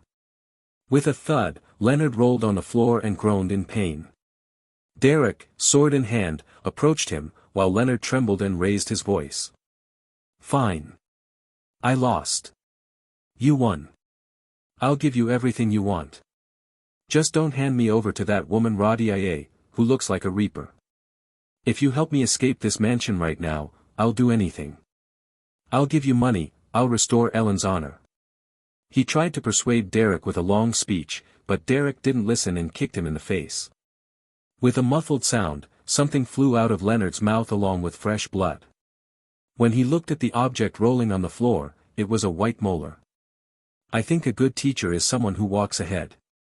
There will be times of confusion in life, many moments when life feels like a maze, but seeing someone walk with steady steps helps you find your own path more quickly. Leonard, clutching his swollen face, begged for his life, but Derek replied. Didn't I tell you from the beginning? I can't kill you now. But I can leave you on the brink of death. Leonard, with a trembling voice, said. You can beat me all you want, you can leave me in tatters, but please don't hand me over to Radia. The necromancers who had witnessed that woman's feats on Rodent's Island thought the same way. The woman who had lost her parents to necromancers had skinned and gutted those defilers on rodents, carrying out a great vengeance. Those who had witnessed the massacre up close knew very well what it meant to fall into her hands. Perhaps it was better to die beaten by Derek. However, Derek said. I have no intention of killing you, Leonard. Leonard saw Derek's indifferent face and gnashed his teeth, trying to push him away by force. While Derek hesitated for an instant, Leonard smashed through the window with his whole body and jumped outside. Crash! The sound of shattering glass from one of the rooms in the main building spread, reaching even the office where Count Belmierd and Ellen were conversing in private. The person who serves as a touchstone in my journey through life is someone I truly trust and follow as a mentor. Something strange was happening in the mansion. However, Ellen continued speaking with a serene expression and her eyes gently closed. As I said, I met an admirable and good mentor. Even if I wandered a bit, I learned how to find my way. Knowing who the true people are when you're at the bottom, that's what really matters. Father. I'm not sure if this is the right time to say this, but please, don't be too surprised. Bang! Boom! Noises echoed from the mansion's central garden. It was the sound of Leonard trying to escape and of Derek chasing him. While Ellen spoke calmly with Count Belmierd, the chase between the two had already reached its peak. Leonard fell to the ground and ran back toward the main hall. Derek was chasing him as well. The servants in charge of managing the mansion were shocked and froze upon seeing the scene. Leonard shouted. What are you doing? Stop that intruder. He's attacking me and trying to frame me. Despite his screams, the cleaning staff only trembled, unable to comprehend the situation. Leonard's steps stumbled as he advanced down the corridor. After receiving multiple beatings from Derek, his vision wavered and blurred. Even so, he bit down hard on his bloody lips and kept running through the hallway, kicking furniture and toppling shelves. He tried to slow the pursuit with desperate movements, but every obstacle was destroyed by Derek's magic. He couldn't overpower a veteran mercenary in physical strength. Nor could he surpass him with magic. In the end, if Leonard wanted to fight him, he had to rely on trickery and luck. Without resorting to forbidden necromancy, Leonard couldn't even touch Derek. Derek's hand, closing in step by step, reached Leonard's back. Leonard clenched his teeth and shoved that hand away, rolling across the floor and unleashing necromantic power once again. Numerous vengeful spirits gathered around his body, taking form, and when he clenched his fist, they transformed into magic. The spell he cast toward Derek was Life Drain. Among forbidden spells, it was one of the vilest, as it directly drained the opponent's vitality. However, before the magic could fully manifest, Derek grabbed him by the collar and began striking his face over and over. Thud, thud. The sound echoed through the entire hallway. His face twisted horribly, unable even to let out a groan. Blood splattered across Derek's face, but his expression remained impassive. Derek was recognized as a skilled mage. However, he used almost no real magic against Leonard. Responding to an opponent's magic with magic only made sense when both were on similar levels. Leonard's magical skills were no match for Derek. There was no need to even use magic to subdue him. But Leonard didn't give up. While chanting another necromantic spell, a skeletal hand emerged around Derek's feet and made him stumble. Derek quickly regained his stance, but Leonard slipped from his grasp and ran down the corridor again. Staggering, he managed to put a little more distance between them. He could escape. Derek was a highly skilled mercenary, but he wasn't impossible to shake off. If he obstructed his path using necromantic magic, in which he felt most confident, and managed to leave the mansion, he might survive. Once his safety was secured, the time for revenge would come. House Belmeard would scold and excommunicate him, but as long as he kept his body alive, he could always find an opportunity to kill that ignorant mercenary. With that thought, he clung to the thin thread of hope and ran again toward the garden. Running through the garden lined with labyrinthine hedges, he shoved gardeners aside and pushed through them. Boom! Derek entered in long strides, smashing through all the hedges in the garden, and found him. Leonard, once again, surrounded himself with spirits and used basic necromancy to hinder Derek's movements. Seeing Derek slow down more and more, a smile spread across his face. Clearly, Derek was struggling due to his interference. Allowing the escape from the basement had been his mistake from the start. This mansion was where Leonard had played since childhood. He knew every escape route and hidden passage by heart.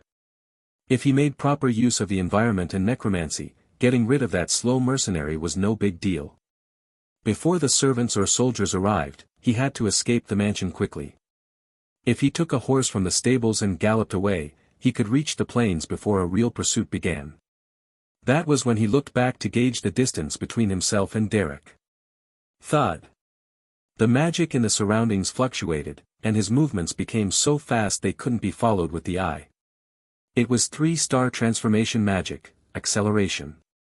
Derek, with his natural talent for magic, had been able to completely replicate the acceleration spell Cyrn had used, just by seeing it a few times. Leonard couldn't have known. When Derek decided to move with speed, it was impossible to follow his movements. Before he knew it, he was lifted by the neck, caught by Derek's arm. Leonard clawed at the hand gripping his throat, choking out a sound. But Derek didn't care. In the middle of the garden, where the hedges had been smashed down and the ground lay in ruins, Derek held Leonard by the neck and spoke. "Do you want to continue?" As he said that, Derek's calm eyes looked at Leonard. Goo, ugh, goo. It was then that Leonard realized. From the beginning, in the basement, Derek had not lost him. He had let him escape. If he had used acceleration magic from the start, there would have been no such chase. But he gave Leonard hope that he could escape, made him believe he could outpace him if he gave it his all, and forced him to struggle desperately to break free. Why had he gone to such trouble? The reason was clear. It's necromancy. Young Master Leonard used necromancy. Call the Count. And the Chief Steward. Aya. Aya. As chaos broke out within the mansion, Leonard bit down hard on his bloodied lip. He felt as though everything was moving according to Derek's plan. "It's noisy outside the mansion, Father." Ellen spoke softly. While the Count and Ellen held a private conversation, what was happening outside? Although Ellen could not know the details, she spoke with her usual calm. She laughed gently, brushed a hand through her beautiful red hair, and smiled seductively. Even in that moment, when she was the object of everyone's hatred and scorn, she remained as composed as if nothing were happening. Seeing her, Count Belmeard spoke. "Yes, Ellen. Then, what is it you want to say for the last time? Please don't misunderstand me, Father. As I said, I, Ellen, was born an ordinary person with many shortcomings. I dreamed of power, I met an unbeatable rival and felt frustrated, I fell to the very bottom and lost all confidence and faith."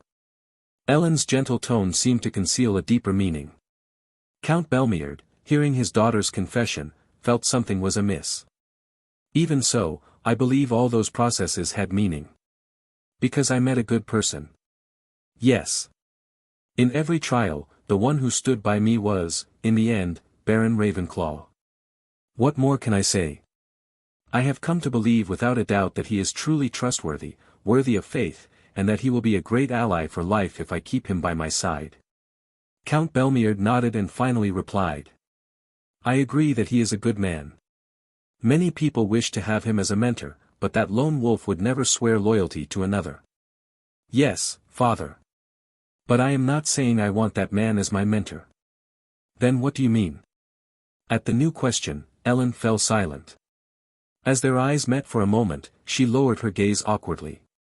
Her strangely flushed face and her entwined fingers made her seem more like an ordinary girl than a noble lady. The difference was unsettling. What image came to mind when one thought of Ellen?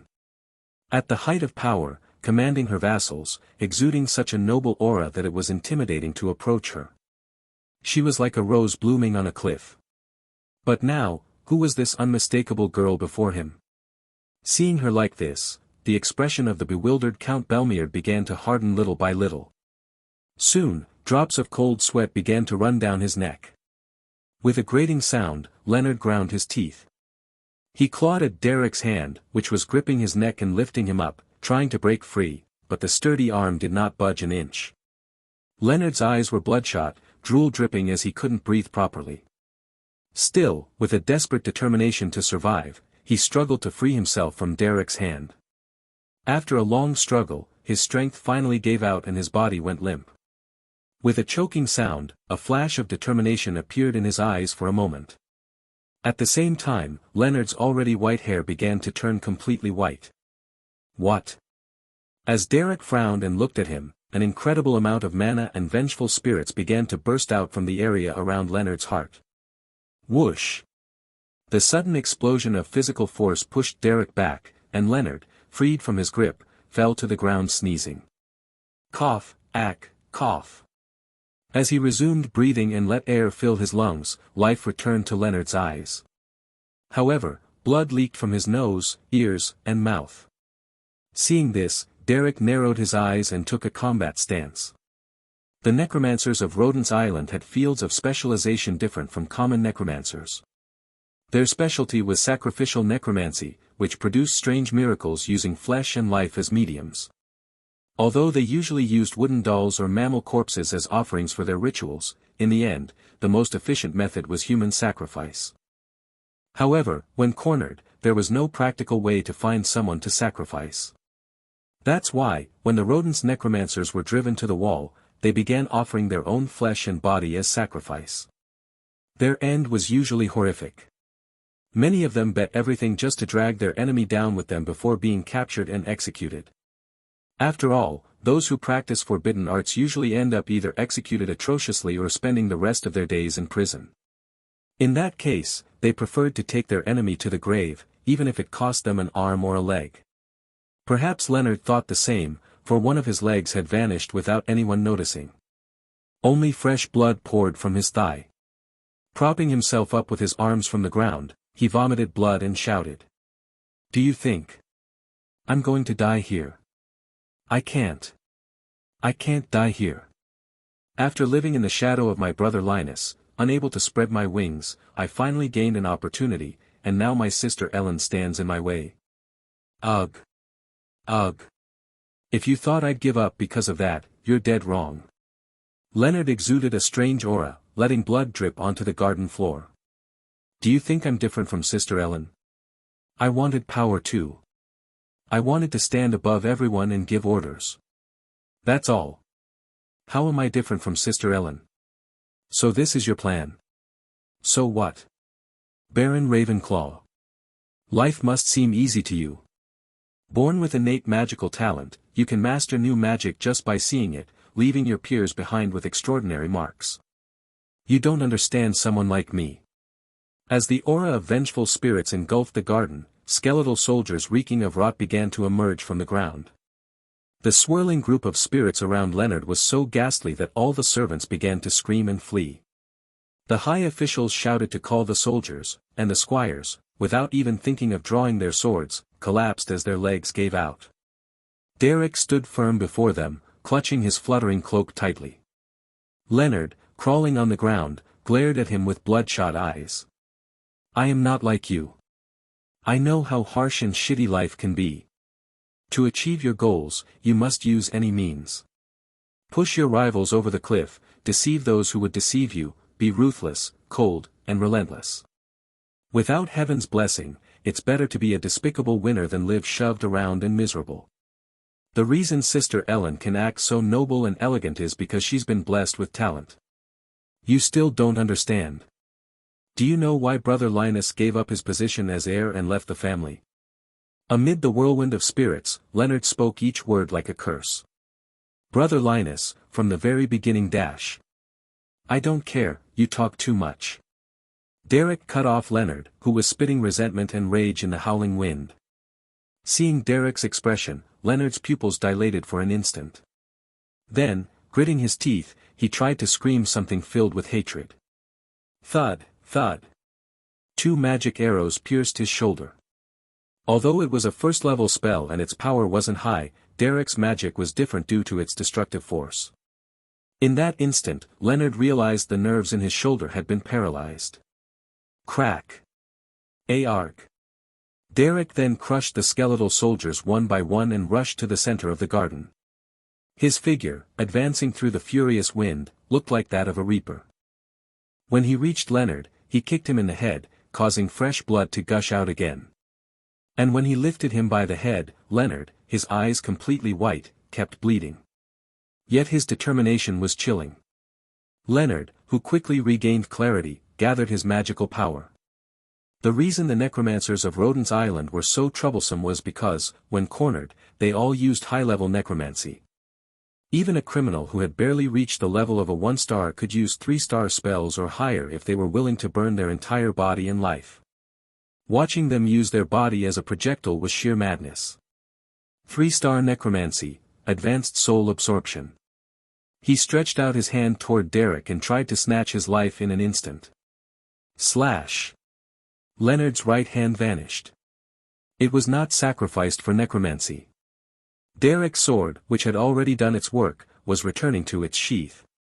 Blood sprayed. Leonard couldn't even scream. Zap. Necromancy that touches the soul directly causes lethal wounds with just one success. The veteran mercenary, who knew this very well, would never allow himself to be touched. But humans have 2 hands. Just as Leonard tried to grab Derek's thigh with his other intact hand, Derek kicked his forearm. His response, never allowing necromancy, was so precise it seemed he had faced it many times before. Ugh, ack. As Leonard, rolling on the ground, extended his palm toward Derek to launch another spell. Thud. Thud. Slash. At the moment Derek took a defensive stance, a third person appeared between them and swung a sword. It was as if time slowed. In that fleeting instant, Derek clearly saw how the sword cut through the necromancy Leonard had manifested along with his magical power. The sacred text engraved in red letters on the silver blade caught his attention. It was the sacred blood sword of Rodelia, the hero who had slain hundreds of necromancers on Rodent's Island. Flash. Roar. Soon, the spirits Leonard had summoned turned into light and disappeared. The mysterious power that nullified all necromancy in the area with a single slash was undoubtedly worthy of the title of hero. The light that burst was so dazzling that Derek squeezed his eyes shut. When he opened them again, the only thing he saw was Leonard, eyes wide open. And a figure standing before him. You weren't late. Were you the one who sent the letter to Viscount Renewal? The one who had intervened and ended the fight was the heroine of the Renewal Viscounty, Lady Rodelia. The scars covering her face were proof that she was a veteran of the battlefields. Though already a middle-aged woman with a few fine wrinkles, her white hair braided back was worthy of a holy knight. Despite the years, her vigor had not waned. She wore silver armor heavy even for men and leapt from a great white horse, glaring fiercely at Leonard. She was a slayer of necromancers. And before her, there remained only one necromancer crawling with severed legs. Soon, Leonard's eyes began to distort with fear. Clank, clank. Huff, huff. Ugh. Each time the middle-aged heroine moved, her silver armor resounded with a clang. Lady Rodelia approached Leonard, who was crawling on the ground, and lifted him by the collar of his shirt. Blood began to drip to the ground. From the amount he had already lost, his life was in danger. Rodelia looked at him silently and said, "If we leave him like this, he'll die. We must stop the bleeding immediately. No matter how evil a person was, not allowing their life to be extinguished in vain would have been a touching story, if that had truly been the case. Don't think you'll die so easily. Isn't that right? Rodelia's attempt to keep him alive had nothing to do with compassion. Leonard's face twisted in fear again, but Rodelia's expression did not change in the slightest. She looked toward the entrance of the Belmeard mansion, where her companions were arriving on horseback. Derek easily grasped the situation. After receiving his letter, Rodelia had sensed a trace of necromantic magic from afar while heading toward the Belmeard mansion. It was impressive that she had detected necromancy from such a distance. She had gripped the reins tightly and galloped at full speed, even ignoring the gatekeepers to burst straight into the property. She had arrived so quickly that she even preceded the Belmeard family soldiers, who had already been alerted. A heroine never arrives late in times of crisis. Rodelia's punctual arrival was proof of that. Now, her companions, who had followed behind, entered the garden with sweat-drenched faces. The situation is already under control. This man is a criminal who has violated the taboo. First, stop the bleeding and treat his wounds. Then we'll interrogate him about the necromantic magic of Rodent's Island. It's already over. The competent mage has already resolved almost everything. Saying that, Rodelia handed the trembling Leonard over to her companions. Tricia, who had just arrived with them, turned pale at the sight of Leonard covered in blood. After organizing the situation, Rodelia dusted off her hands and walked firmly toward Derek. Her complexion was normal, and her features, marked by the passage of time, reflected her age. However, her intelligent eyes shone with vitality, and the metallic sound of her armor commanded respect. Though a woman and quite older, she was still a warrior who had soared across battlefields. Even Emperor Gatril had recognized her, granting her the title of Count and elevating her to Countess to dignify her status. Those under her protection must have felt as if they had 1,000 soldiers at their back.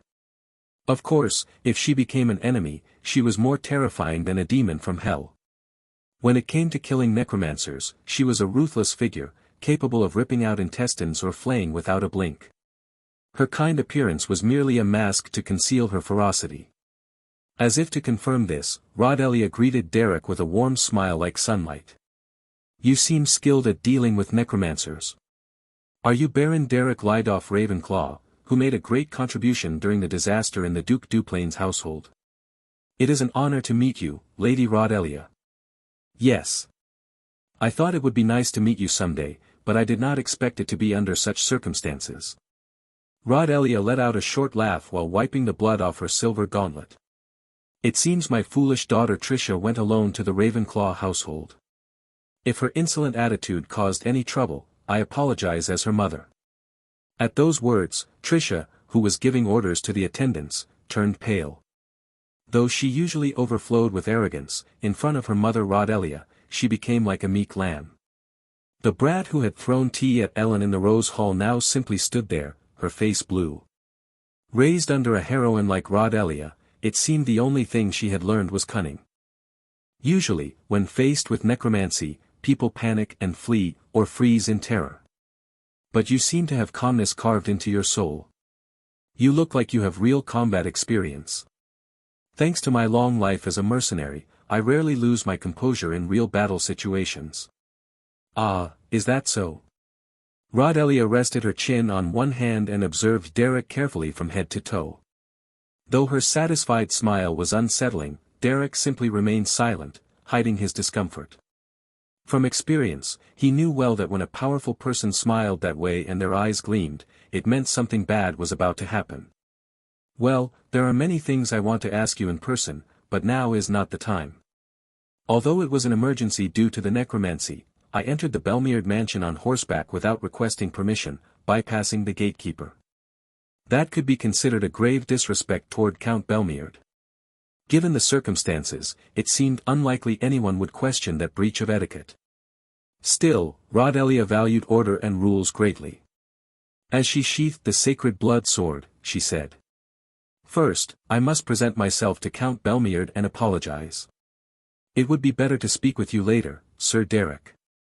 With that, Rod Elliot turned toward the main building of the Belmeard mansion. The place was steeped in chaos. The garden was half destroyed, a necromancer had appeared among the staff, and Rod Elliot had burst in directly. All this had happened in just a few minutes, leaving the staff utterly bewildered. It was time to begin resolving the confusion. Just as Rod Elliot was about to mount her beloved horse. Creak. The door of the Belmeard mansion opened, and the master of the house appeared. A red and gold silk doublet, with the family crest embroidered in golden thread over the chest. A cloak made from the pelt of a giant grey wolf rested on his shoulders, giving him an imposing air. He stroked his thick brown beard as he descended into the garden, followed by Ellen with a serene air. At the sight of them, the servants of the mansion could not help but shudder. Noble and elegant. Already dressed in a new gown and with her hair carefully arranged, she had the appearance worthy of being called the Rose of Belmeard. Her flaming hair flowed down like butterfly wings.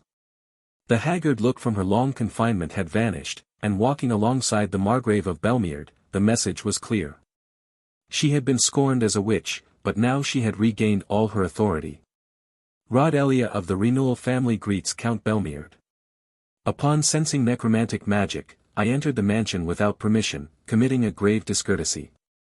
Count Belmeard looked at the devastated garden, then at Leonard, who was being tended to by the vassals of the Renewal family.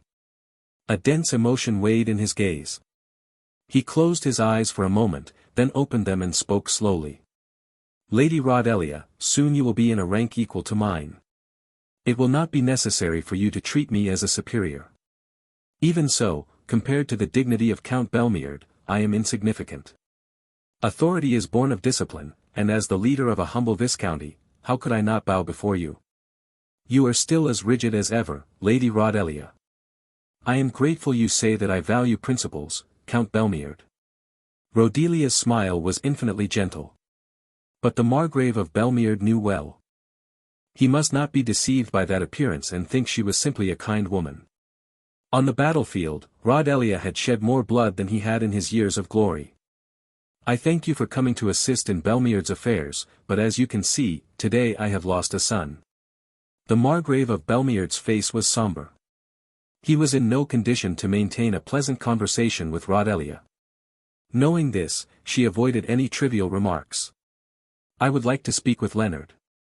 As lord of this house, I must first resolve this situation. Count Belmeard straightened with difficulty and looked at the servants, who still kept their heads bowed. A shadow clouded his expression. Try to understand, even a little, the feelings of a father who has lost a son. I leave all judgment of this situation to my daughter, Ellen. Once Leonard is stabilized, bring him to my office. With that, Count Belmeard, head bowed and shadowed, returned inside. His shoulders were burdened with many weights. The responsibilities as lord and as father pressed equally, making his back bend further and further. Rod Elliot said nothing as she watched him. She too had aged, and she understood well that the duties of a father and those of a ruler often conflicted. As you have heard, I have been entrusted with full authority to handle this situation. Ellen gracefully descended the marble stairs connecting to the great hall and smiled elegantly. Only then did Rod Elliot and Derek relax and rise to their feet. It is an honor to meet in person the heroine of Rodent's Island, Lady Rod Elliot. I heard you have faced much slander. My condolences, it must have been very hard. Well, let's just say I'm fine for now. Ellen smiled playfully and glanced at the servants gathered in the garden. All of them turned pale and lowered their heads.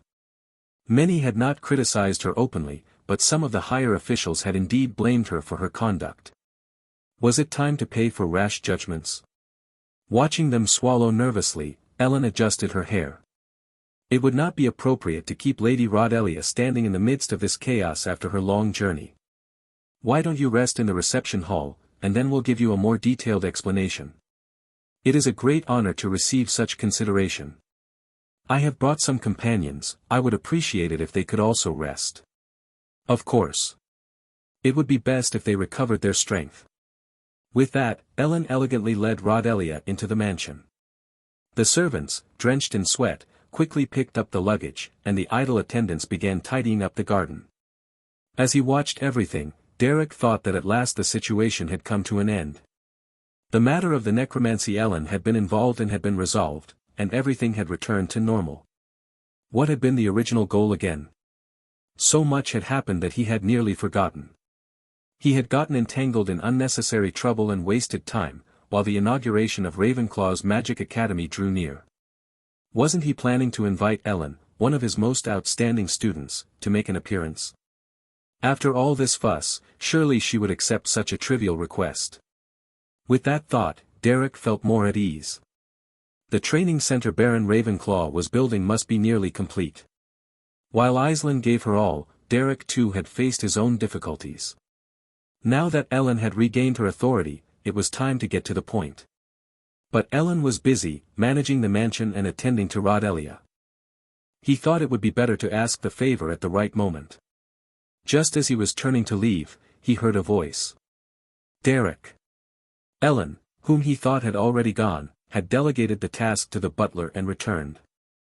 Her reddened eyes wide open, she stared at him for a moment. Then, suddenly, she showed a meaningful smile, averted her gaze as if in thought, and looked at Derek again, repeating actions without clear meaning. As Derek watched her, she grew a bit flustered and blushed. That, Derek. Is something wrong?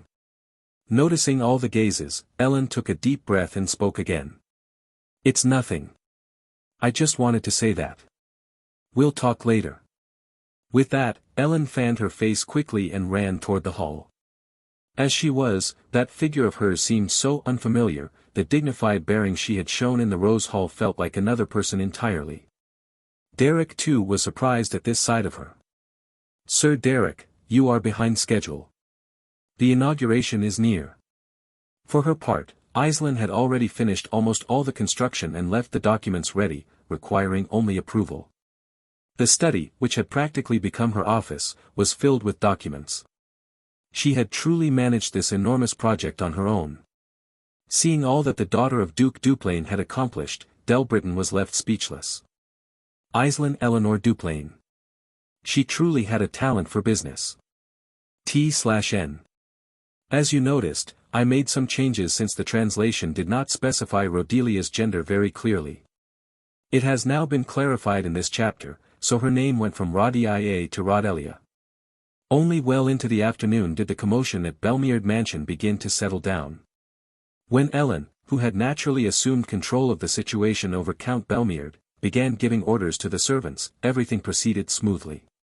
The servants, too ashamed to face her, lowered their heads, and the high officials even fell to their knees with their faces to the ground, filled with guilt. No matter how grave the situation, if even the loyal ones who would have given their liver and gallbladder for her turned their faces away, there was no recovering from that. Among them, some servants, sincerely ashamed, offered to resign from their posts, leave the mansion, or hand over all their belongings to Ellen, even putting their lives in her hands. Ellen smiled at the servants lowering their heads in the central garden and said, Though I was deeply saddened by the malice, the suspicion, and the contempt directed toward me, given the circumstances, anyone would have doubted. And I too, in admitting my guilt, tested and confused your loyalty. I will not judge each of those sins. She had inherited the full majesty of Belmeard. It was evident she would rule as the lady of that vast territory. At the words of this young girl, the gathered servants could not help but open their eyes wide. Loyalty follows the heart of the Lord. Though it will be difficult to gather up all the contempt and pain I have received, I believe the affection and trust we have built over time will not crumble so easily. So do not use the guilt or debt you feel to belittle yourselves, but instead to contribute even more to Belmeard. And Ellen added with a strained smile. And if you have any strength left, help me a little too. Seeing Ellen say she would erase all the contempt and scorn she had endured, the servants and guards gathered at the mansion began to weep. They had come prepared to give up parts of their body or renounce everything, but Ellen had embraced them all. Not even the mercy of the god Rulon touched their hearts as warmly. The servants and officials understood that Ellen, who ruled with the coldness of steel, was also someone capable of caring warmly for her own, possessing a perfect character. Thus, they lowered their heads to the ground and did not stop chanting Ellen's name. She smiled awkwardly and told them it was fine, then turned and entered the main hall of the mansion. As she walked down the corridor, she silently followed the shadows where the sunlight did not reach. Upon entering the darkened hall, her gentle expression vanished, replaced by a cold, hardened face. Things are going more or less as planned. Power is fleeting, and those who follow it can turn at any moment. Even those who swear to follow and believe only in Ellen in the world will turn away if she falls to the bottom and begins rolling in the mud. That is why, though she embraces them, she has no intention of giving them her heart. Ellen's expression, colder than before, might seem more mature, but it also gave a sense that she had lost part of her humanity. And yet, even this icy woman still had aspects of a girl her age. There are not many people in the world worth trusting and giving one's heart to. Ellen thought, closing her eyes gently as she walked down the shadowed corridor. Many people who had passed while she held power had disappeared into those shadows. But one person she met at the end of all that, strangely, remained in her heart. That feeling startled her, making her pause for a moment in the hall. Something wrong? No. She had spent the whole morning busy resolving various matters. Just when she finally found some time to relax, that man's face bloomed in her heart like a fragrance. Now that I think about it, where is Derek? Ellen grew pensive, resting her chin on her hand. Then it struck her all at once. Reflecting, she realized she had been thinking of Derek all day, except for the moments tied to work. She was aware it was dangerous, but truly dangerous things are those one knows and yet endures. Ellen gazed absently out the window while fidgeting with her fingers. Her reflection in the glass was strangely flushed, making her wonder if she really was the same Ellen who had once ruled at the heights of Belmeard. It wounded her pride.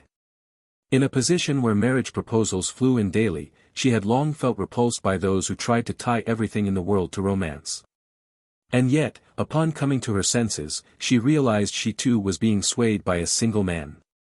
It was hard for her to accept that this was the figure of Belmeard's heiress. She was the heiress of Count Belmeard, destined to rule the entire territory. Ellen, as a woman, thought the time would come when she would feel drawn to a man. She had even planned in advance how to face and handle it. She was a perfectionist. But everyone has a plan until they get hit. This sudden feeling, like a natural disaster, was bewildering. But Ellen regained her rationality and logic after rubbing her face dry. Personal feelings must not interfere with the path of a ruler. I have already consulted this with my father, so surely he will give me his opinion. Truly, she was the epitome of a ruler who could control even her emotions. After staying silent for a moment, Ellen thought with a logical mind. So then, where is Derek? The Count of Belmeard is gathering his thoughts. For now, he will have one last conversation with the mage advisor in the office. And what will happen to young Master Leonard? Well, there are many possibilities. But few of them seem positive. Derek and Rodelia were seated facing each other, drinking tea in Count Belmeard's reception room. When she first arrived at the mansion, Rodelia had been completely covered in massive silver armor the size of her body. But once the situation was resolved, she wore only a fitted leather tunic and light bracers. Seeing her always ready to train at any moment made it clear what allowed a heroine to dominate her era. Despite her considerable age, Rodelia had well-defined muscles in her arms and neck. Maintaining such a physique at an age when gray hairs had already appeared spoke of just how extraordinary her efforts and hardships had been. Seated demurely at her side, Tricia was completely different from the image she had shown in the Rose Hall. Her hands rested on her knees and she was sweating profusely. The mischievous expression she usually carried had vanished entirely. It was said that Rodelia was the fiercest tiger of the Renewal Viscounty family. It was not hard to imagine how strict she would be when educating her daughters. Tricia. You went on your own to Baron Ravenclaw's house to spread rumors about necromancy. I reprimanded you personally, but I understand you still haven't apologized to the Baron. That. Do you not understand how dangerous it is to treat necromancy lightly? How much more shame do you intend to make me endure before you come to your senses? It's just that I thought since Baron Ravenclaw had already seen necromancy and played an important role during the Duplain family disaster, it wouldn't be too much to ask him for something like that. And who are you to make that decision? I told you that matters concerning Rodent's Island are decided by the head of the family. Are you already showing ambition to rise to the top of the renewal family while I still draw breath? And no, it's not that. Apologize to Baron Ravenclaw. Now. Bow your head. Those who remembered Trisha's arrogant attitude in the Rose Hall and in Baron Ravenclaw's house could not imagine her bowing and apologizing. It was strange how such a daughter had come from a mother like Rodelia, domineering, haughty, and disdainful of both her subordinates and superiors alike. But when Rodelia shot her a gaze sharp enough to devour her, Trisha turned pale and lowered her head. Sorry. I was too reckless. Not only are you short-sighted, you're short of words. How dare you, as the second daughter of a rural viscount, speak rudely to a legitimate noble and head of a family? Are you going to keep disgracing me, Trisha? And mother. He's only a title noble from the outskirts, and you'll soon be named Countess of the Frontier and head of a count's house. When that happens, we won't need to envy the Belmeards. Oh really? Am I already a countess? From the way you answer, it seems you still lack education. And no. Baron Ravenclaw. I am sorry. I was too reckless. As soon as Rodelia clenched her fists, Trisha began to sweat coldly and apologized to Derek. He, uncomfortable with the situation, waved his hand. If Trisha hadn't provided information about the necromancers, it would have been difficult to deal with the incidents at Belmeard Mansion. Please don't be too concerned. Thank you, Mother. Even so, that doesn't change the fact that your rash decision was quite rude, Trisha. Rodelia sighed deeply and leaned back on the sofa. When we return to the mansion, we'll train physically all night. Consider it punishment. And Mother. I have to return to Ebelstein's social circle today. My personal maids are waiting for me in my private mansion. I'll contact them. Don't worry. Uff. Trisha pressed her knees with a pained expression, as if stabbed with a knife. But knowing that talking back would only make things worse, she pressed her lips together and held back her tears. For some reason, Derek felt a bit guilty for her and averted his gaze. In any case. Baron Ravenclaw, your skill in handling necromancy is impressive. I was so surprised I even considered taking you as my lieutenant, but judging by the atmosphere, you don't seem like the type who would accept such an offer. I have many responsibilities in Ravenclaw territory. Having a place to return to is already a blessing, don't you think? Yes. I can only express my regret. Still, since I have received information about the necromancers of Rodent's Island, there's something else I must tell you. Rodelia crossed her arms and let out a deep sigh, as if she hadn't expected the conversation to go this far. I killed many necromancers in the subjugation operation on Rodent's Island. And though I may seem reasonable now, my appearance on the battlefield is very different. It was Trisha, seated at her side, who shuddered at those words. She seemed to remember something. At the mere mention of the battlefield, she began trembling again. I loathe necromancers. They killed my parents, my dearest friend, and even kidnapped and murdered my firstborn, Belofer. They ruined my life. Now, it's my turn to ruin theirs. Even though Leonard had strayed, he was still the youngest son of a count. The way Rodelia swung her sword mercilessly even against nobles showed clearly what kind of person she was. The massacre of necromancers on Rodent's Island was described as hell. But the truth is, on that battlefield, I felt the greatest bliss. I beheaded those wretches, I smiled amidst fountains of blood, I chewed their entrails with my teeth, and I used their severed limbs as firewood to roast boar meat. Truly, it was a taste worthy of being called heavenly. There was not a single exaggeration in her words. Trisha's expression proved it. This heroine of Rodents, who appeared dignified, elegant, upright, noble, was not an ordinary human. Only one who can be absolutely ruthless toward her enemies can possess the steel of a true warrior. By now, Rodelia was already regarded as a demon from hell by all necromancers. It was understandable that Leonard had wanted to flee as soon as he heard her name. She was the reaper who harvested necromancers. A wandering specter of vengeance. But you know, during the investigation on Rodent's Island, I found clues about the leader of those necromancers. I'm looking for a necromancer named Sania, creator of a high-level grimoire said to be among the most powerful. I heard Lady Rodelia killed all the high-level necromancers who were the leaders of Rodent's Island. Those 3 fools. They were quite troublesome, but there was an existence of an even higher rank that they worshipped. I must find out who that faceless creator is. They seem to be the ringleader of necromancy in the southwest. The creator of the necromancy book Wandering the World. Sinia was obviously a pseudonym. Rodelia seemed to know this well, as she did not appear to give much importance to that name. By their level, they seem to have accumulated such vast knowledge and experience that not even 5-star mages can comprehend it. They seem to have been active for an extremely long time. Perhaps their level is beyond imagination. The meaning of those words was clear. Somewhere on the continent, there was a 6-star necromancer. That heroine seemed convinced of it. Derek already knew that fact. However, he could not nod at that moment. If he showed that he knew of that existence, the inevitable question would follow, how do you know? It was impossible to give a reasonable answer to that question. It was clear it would only arouse various dark suspicions. That was why Derek remained silent. It is not easy to track them. If they truly are a 6-star necromancer. Yes, that 6-star necromancy that appears only in myths. They may have used reincarnation or soul theft to transfer into another body. Is that even possible? As you know, magic of that level transcends common sense and even rewrites the laws of the human world. Of course, no matter how skilled a 6-star mage is, it is impossible to use magic of that level recklessly.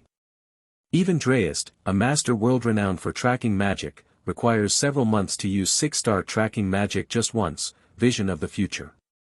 Using the highest magic that can be implemented in the human world was that difficult. At this point, the purpose of my life is to crush that bastard. With piercing eyes, Rodelia spoke bluntly. That was the message she wanted to convey to Derek. If you find any clue or trace of them, send a letter to the Renewal family at any time. I'll come running immediately, even if it's across the map. Even if I crush my legs, I'll find them and pierce their guts.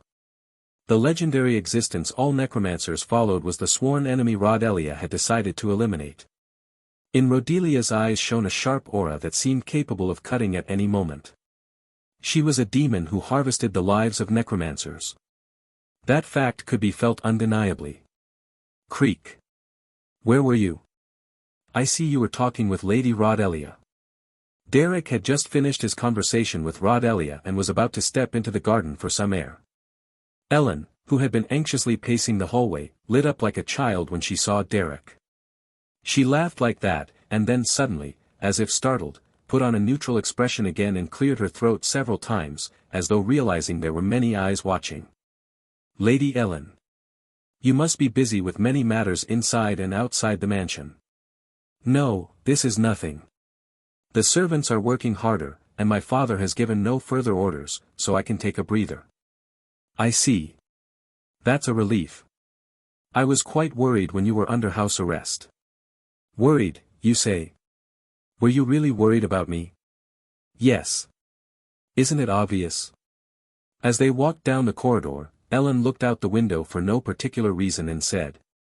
Why? Why were you worried? Well, I don't think it's something that really needs to be explained in words. Go on, explain it in words. Isn't it obvious? You were my student, and you went through a lot emotionally. Of course, from my perspective, I couldn't help but be very worried. I see. I see. All right. Though Ellen's way of chewing on his words wasn't exactly pleasant, Derek shook his head and spoke anyway. Since you mentioned you have some free time, I wanted to say that in the Ravenclaw barony we're planning to open a training center soon. I already heard.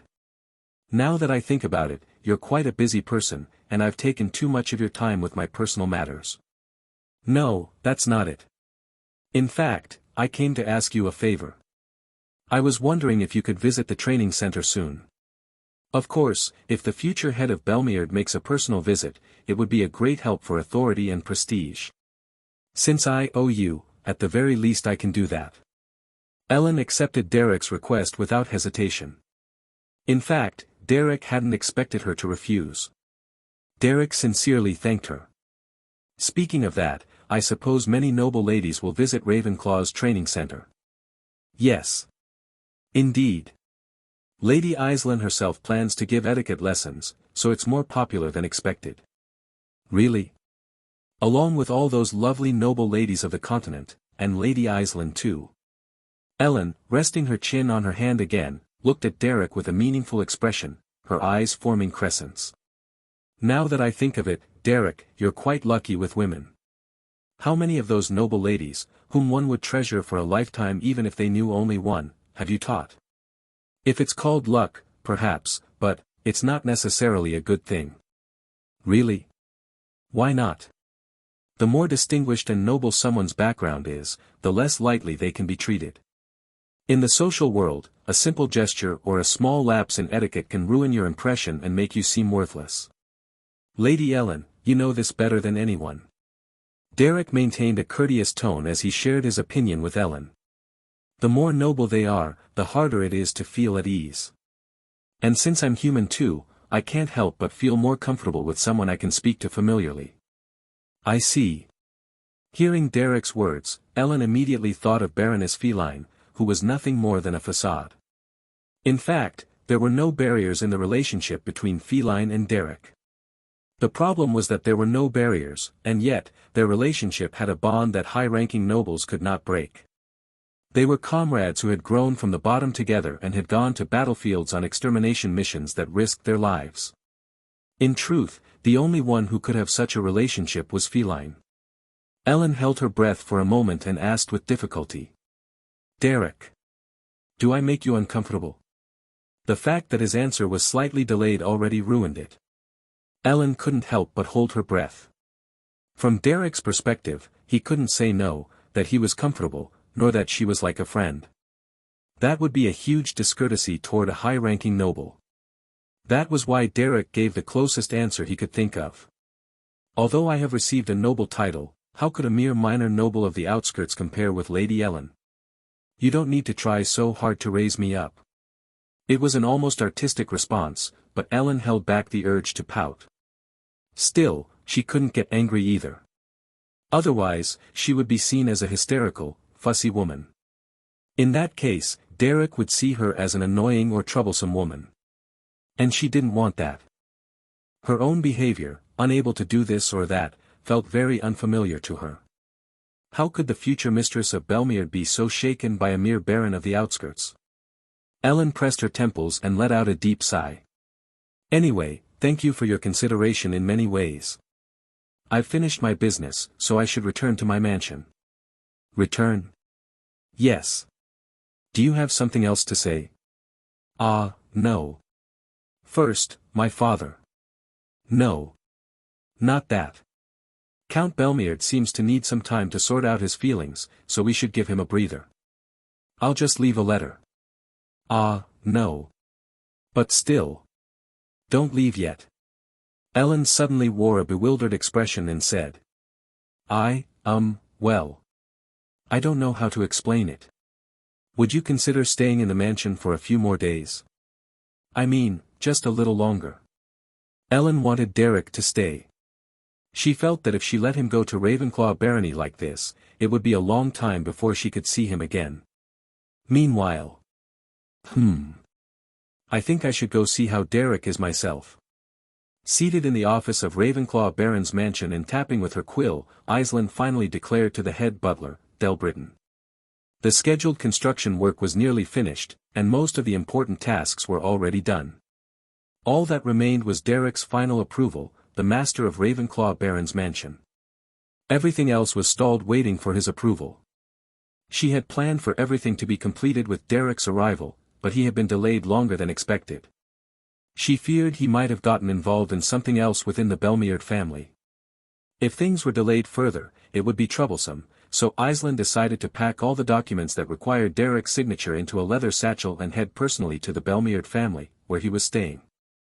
She would have him review the documents, confirm the tasks, and bring him back to the Baron's mansion. After making that decision, Aislinn rose from the desk. Now that I think about it. I haven't been able to return to Duplain Mansion lately. Since I'm at it, I should visit my home too. Humming a tune, Aislinn began stuffing the piled documents from her desk into her satchel. Explaining who Derek Lydorf, Baron of Ravenclaw, was did not require many words. He was a common-born mage from the suburbs, who awakened his first-class magic on the streets, without any lineage. Afterward, he lived as a mercenary for some time and, by chance, ended up becoming a magic instructor within noble society. Naturally, being just a mercenary mage, he did not receive much recognition, but the young noblewomen who studied magic under him began to achieve remarkable results. As one after another made breakthroughs, rumors about the magic instructor Derek began circulating within the social circles of Ebelstein, and over time, a competition broke out to recruit him.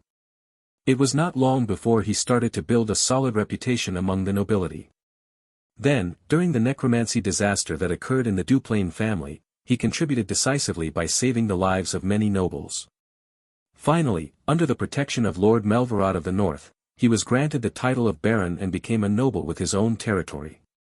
Though at first glance he may seem unremarkable, his magical achievements are extraordinary. The Count of Belmeard sat in a corner of his office, silently gazing at the pile of accumulated documents. There was much pending work since he had been dealing with matters related to Leonard.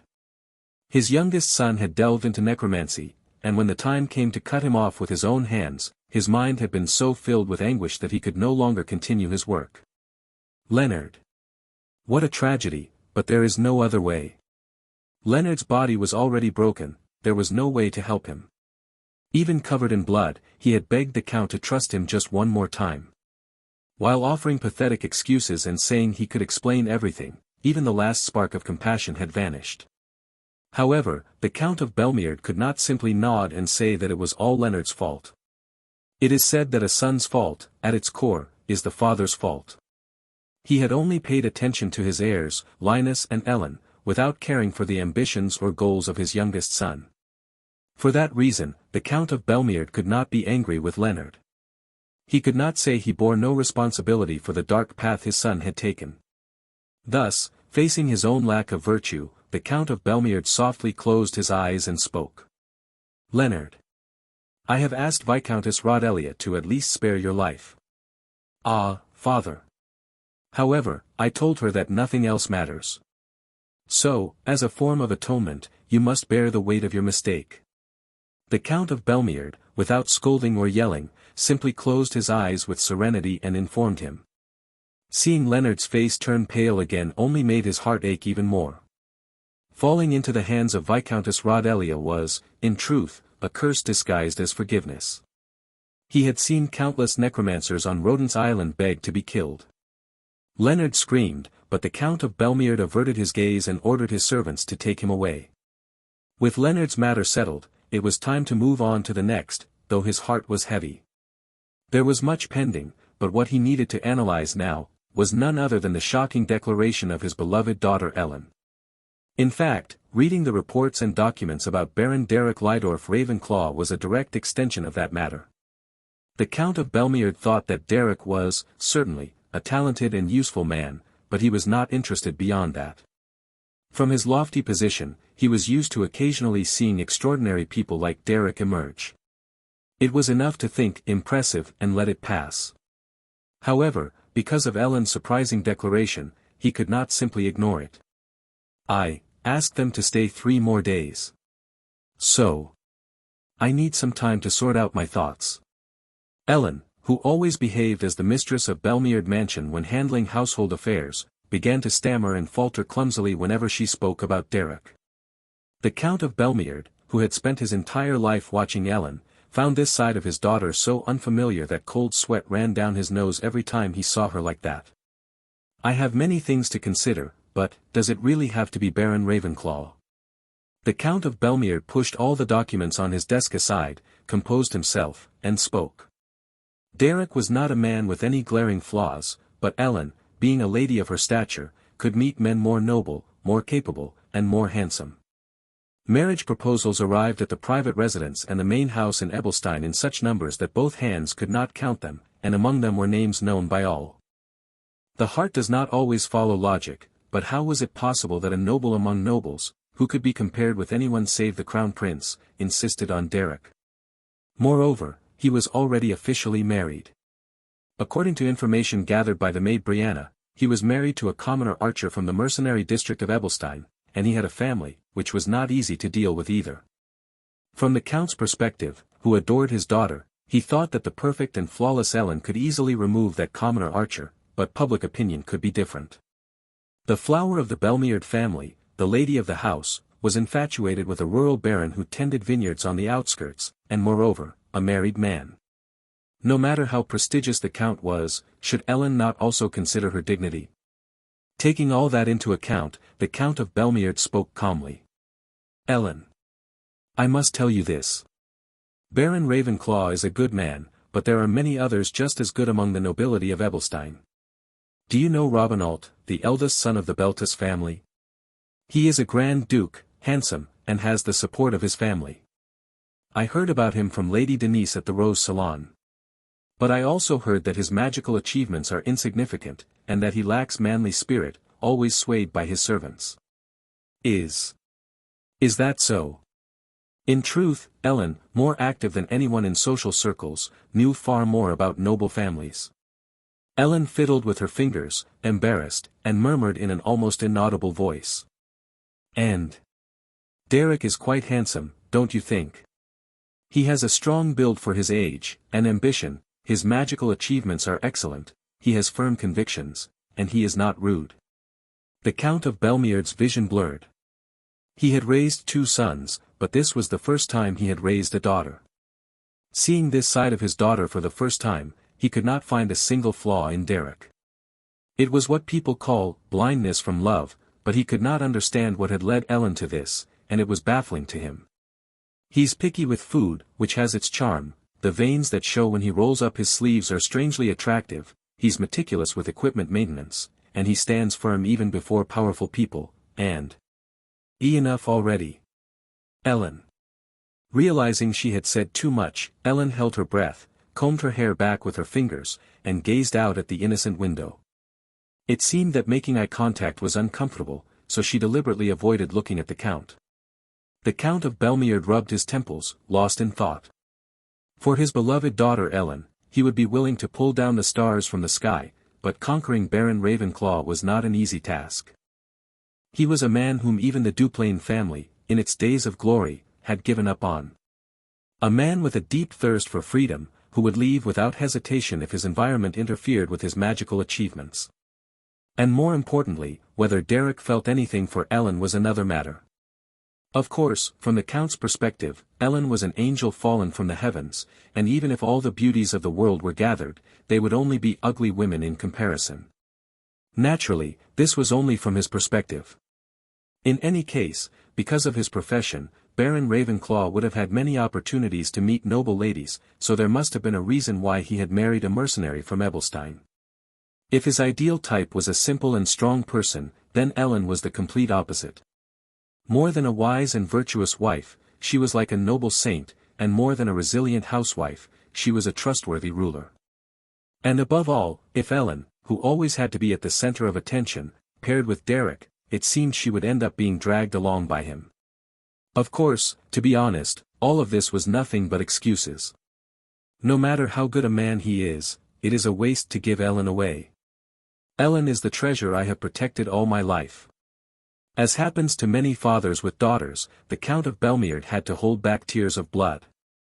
But seeing Ellen fidget timidly, his heart softened once again, realizing that being a father was not easy. Yes. I know instinctively. No matter what, in the end, I will do as Ellen wishes. The Count of Belmeard let out a deep sigh. Ellen, who had always tried to meet his expectations, almost never asked him for anything. Before such a request, his heart could not resist. Baron Ravenclaw. Conquering him was not easy, but he had to devise a plan. Very well, Ellen. The human heart does not always move by gain or loss. Father. But, as I said, Baron Ravenclaw is like a lone wolf, difficult to bind to the forces of others. Even so, it is not impossible to persuade him. I will do what I can. Saying that, the Count of Belmeard rose from his desk. For now, try to keep Baron Ravenclaw in the mansion as long as possible, and think about how to convince him during that time. Seeing Ellen's face light up again, the Count's heart softened once more. The wound of having lost Leonard still hurt, but at least he could be grateful that Ellen was safe. Just as the Count of Belmeard began to devise a plan. An important guest has arrived at the main gate of the mansion. An important guest. Who could it be at this time? Well. The servant, bowing with courtesy, replied. Lady Aislinn of the Duplain family has come personally. Ellen was slightly surprised to see Aislinn. At the Rose Hall, she had still been dressed in a beautiful gown and carried herself like a noble lady, but while helping with the work at Baron Ravenclaw's mansion, she had become a completely different person. She still wore a pretty frilled dress, but without unnecessary decorations and with the sleeves rolled up, she looked a little more active. Even so, Aislinn was still Aislinn, and her characteristic noble elegance had not disappeared, but she certainly felt different from before. The most remarkable thing was that she had not come by carriage, but on horseback, with a leather backpack tied to the saddle and on her back. The image of her carrying a leather backpack on top of an elegant frilled dress was indescribable. It was like watching a princess plowing the fields, a strange sight. Oh, Lady Aislinn. Oh, Lady Ellen.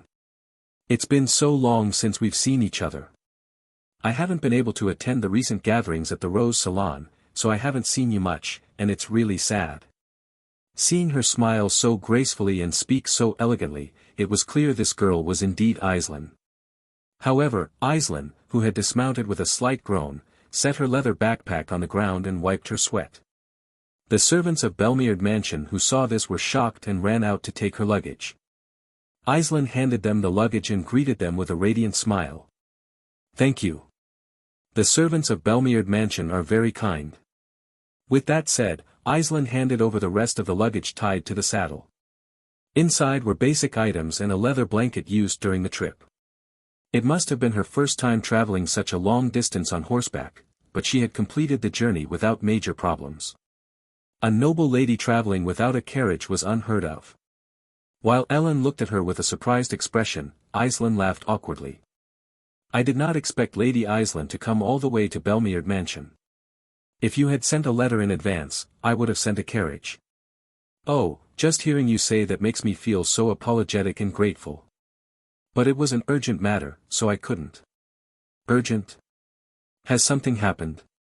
Actually, I've been staying at Baron Ravenclaw's mansion, doing various things. Ellen knew that Aislinn often visited Baron Ravenclaw's mansion because of matters regarding the training center. However, she had not thought Aislinn was doing anything beyond that, so she tilted her head in confusion. Doing things? How can a noble lady of the Duplain family be at a baron's mansion in the outskirts?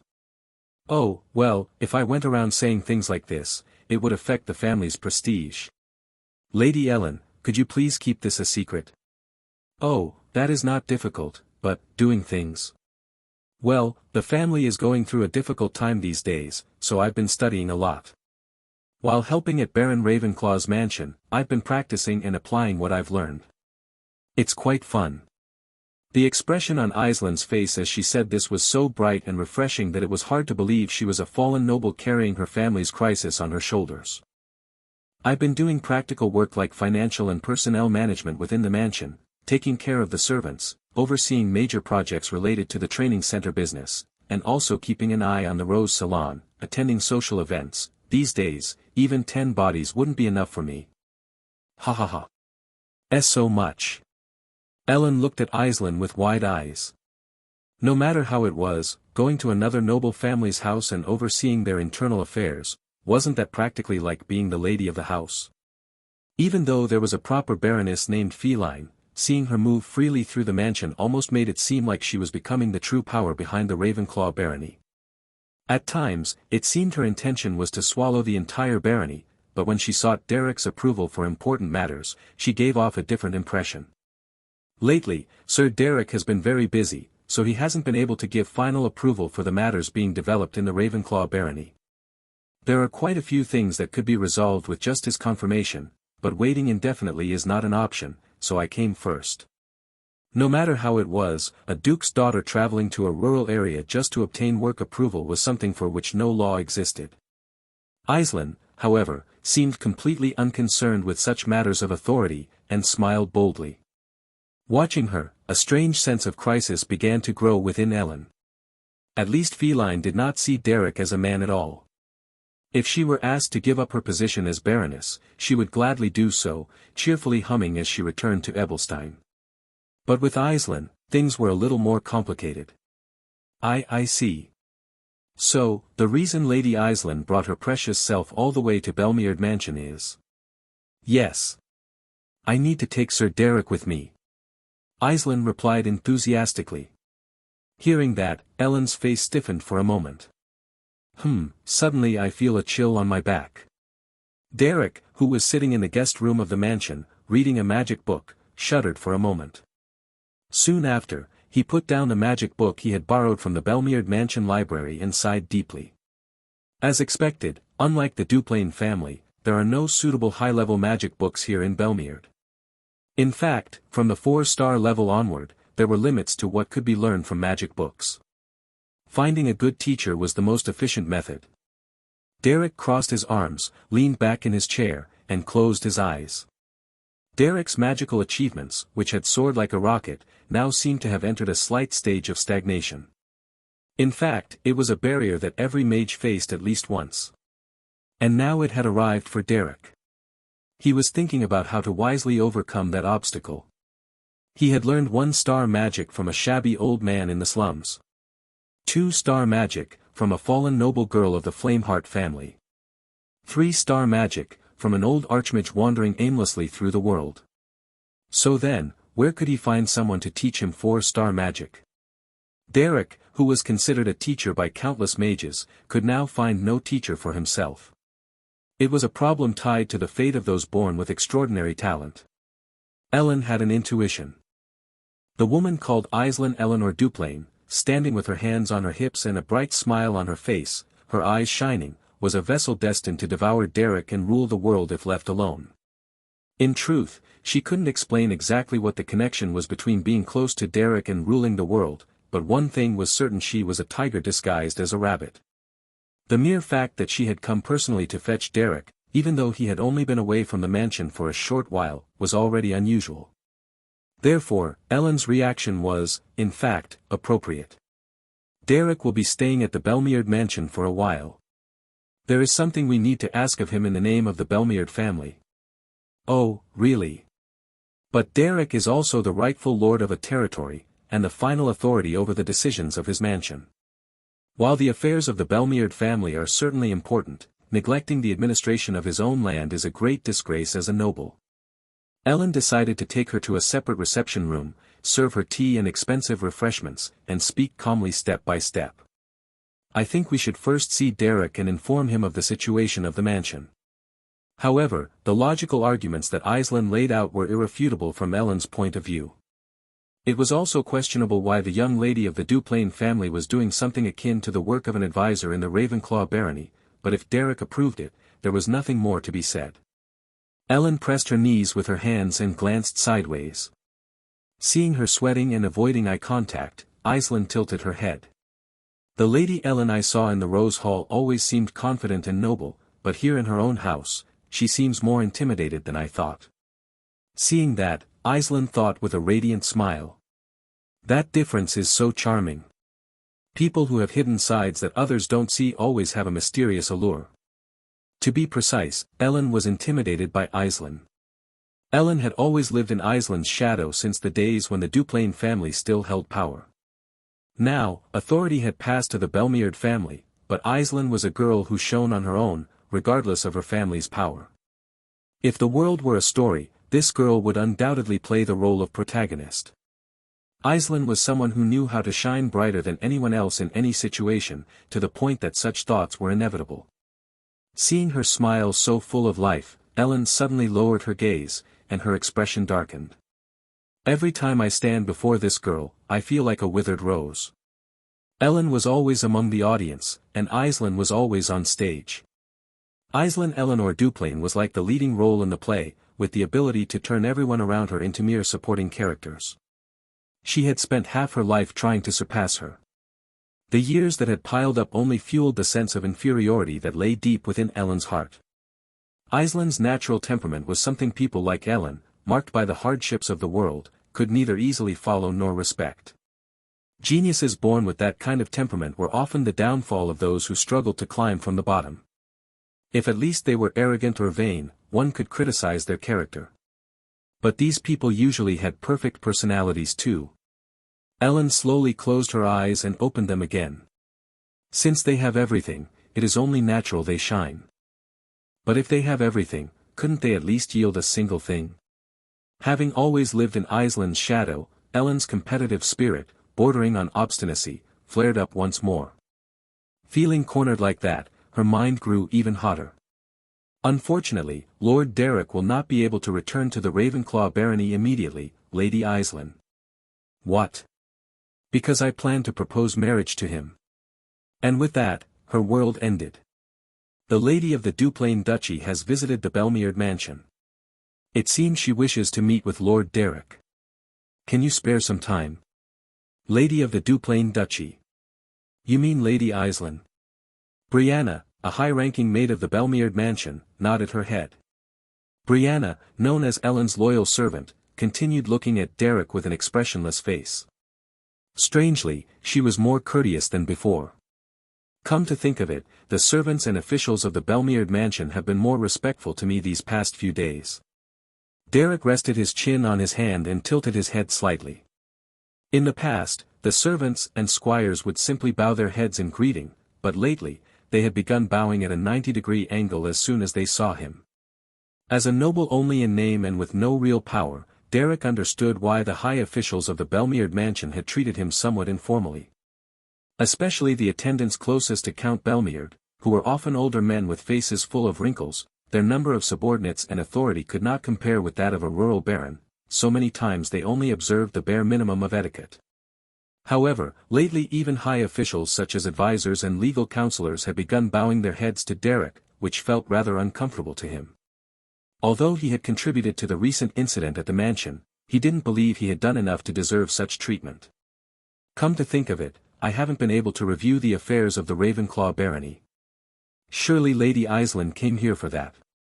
It must have been a long journey for her. She is waiting in the reception room. You may go now. I will accompany you. No, that won't be necessary. Brianna, you are the head maid, aren't you? Don't you have a lot of work? Wouldn't it be unreasonable to let Lord Derek move about alone? Please, do not feel pressured. As expected, the treatment was far too courteous for someone who was only noble in name. Noticing the unusual atmosphere, Derek decided he would ask Ellen about it later. It was at that moment that Derek rose from his seat. Creak. The door to Derek's private room suddenly swung open, and Aislinn, her face pale with worry, appeared. Although she had been instructed to wait in the reception room, she had come directly. Derek would have gone on his own if she had waited a little longer, so he wondered what could be so urgent. Aislinn, who looked as if she had seen a ghost, swallowed hard when she saw Derek's face. Lady Aislinn. Long time no see. Derek. Aislinn quickly glanced down the hallway and then spoke to Brianna in a trembling voice. I'm sorry. I need to discuss a confidential matter regarding the Ravenclaw barony. Could you leave us alone? Huh? Yes. I understand. Since both Aislinn and Derek were trusted figures, there was no issue leaving them alone. Brianna bowed her head and quickly left the room, closing the door behind her.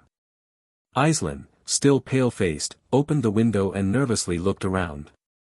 Then she hastily drew the curtains, secured the door, and sat down silently in front of Derek. Derek. I'm sorry. It's been a while, and I'm a little unsettled. No problem. Did you see something you shouldn't have? No, it's not that.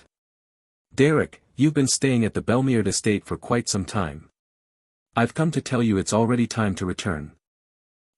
Really? You could have sent a letter. It must have been a long trip for you. Derek looked at Aislinn. Sitting across the tea table, Aislinn shifted restlessly as if uncomfortable, and in truth, she looked quite distressed. He wasn't sure whether to pretend not to notice or express concern, but before he could decide, Aisling spoke. "If you no longer have business in the Belmeard estate, it would be best if you left soon. I haven't been able to tend to the Ravenclaw barony's affairs for quite a while. It must have been hard on you, Lady Aisling." "No, that's important too, but—" Still pale, Aisling looked around again and whispered. "Derek. I'll tell you the truth. Even if I tried to lie, you'd notice right away. What is happening? Could you come with me right now to the Ravenclaw estate? Don't ask questions. Just for me. I didn't want to pressure you like this, but—" Derek felt a strong unease seeing Aisling sweating profusely. She was asking him to go with her without questions. It was the first time Aisling, who always considered Derek's feelings, was so insistent. "Just, don't ask why. Please, pack your things and come with me to the Ravenclaw territory, okay?" Derek swallowed as he looked at Aisling, who was clearly not well. It was the first time Aisling had acted with such urgency. Derek, perceptive in his own way, asked her with a serious expression.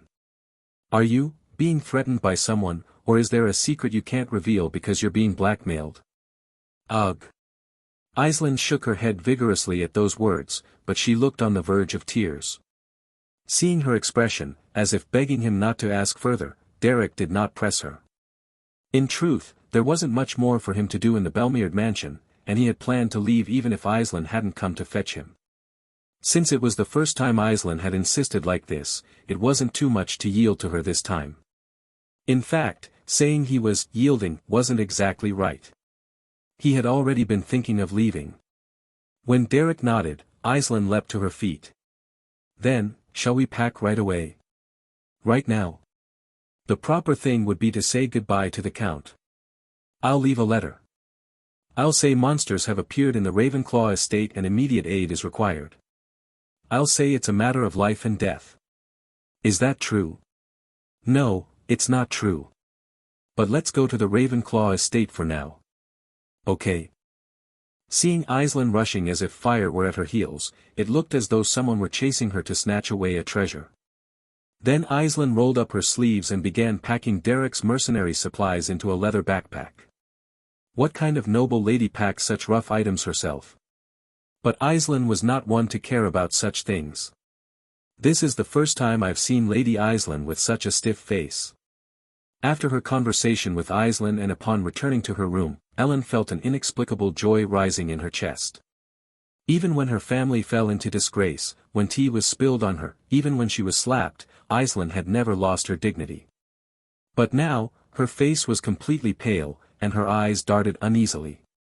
She asked Ellen repeatedly about the meaning of her words, and her hands trembled as she held the teacup.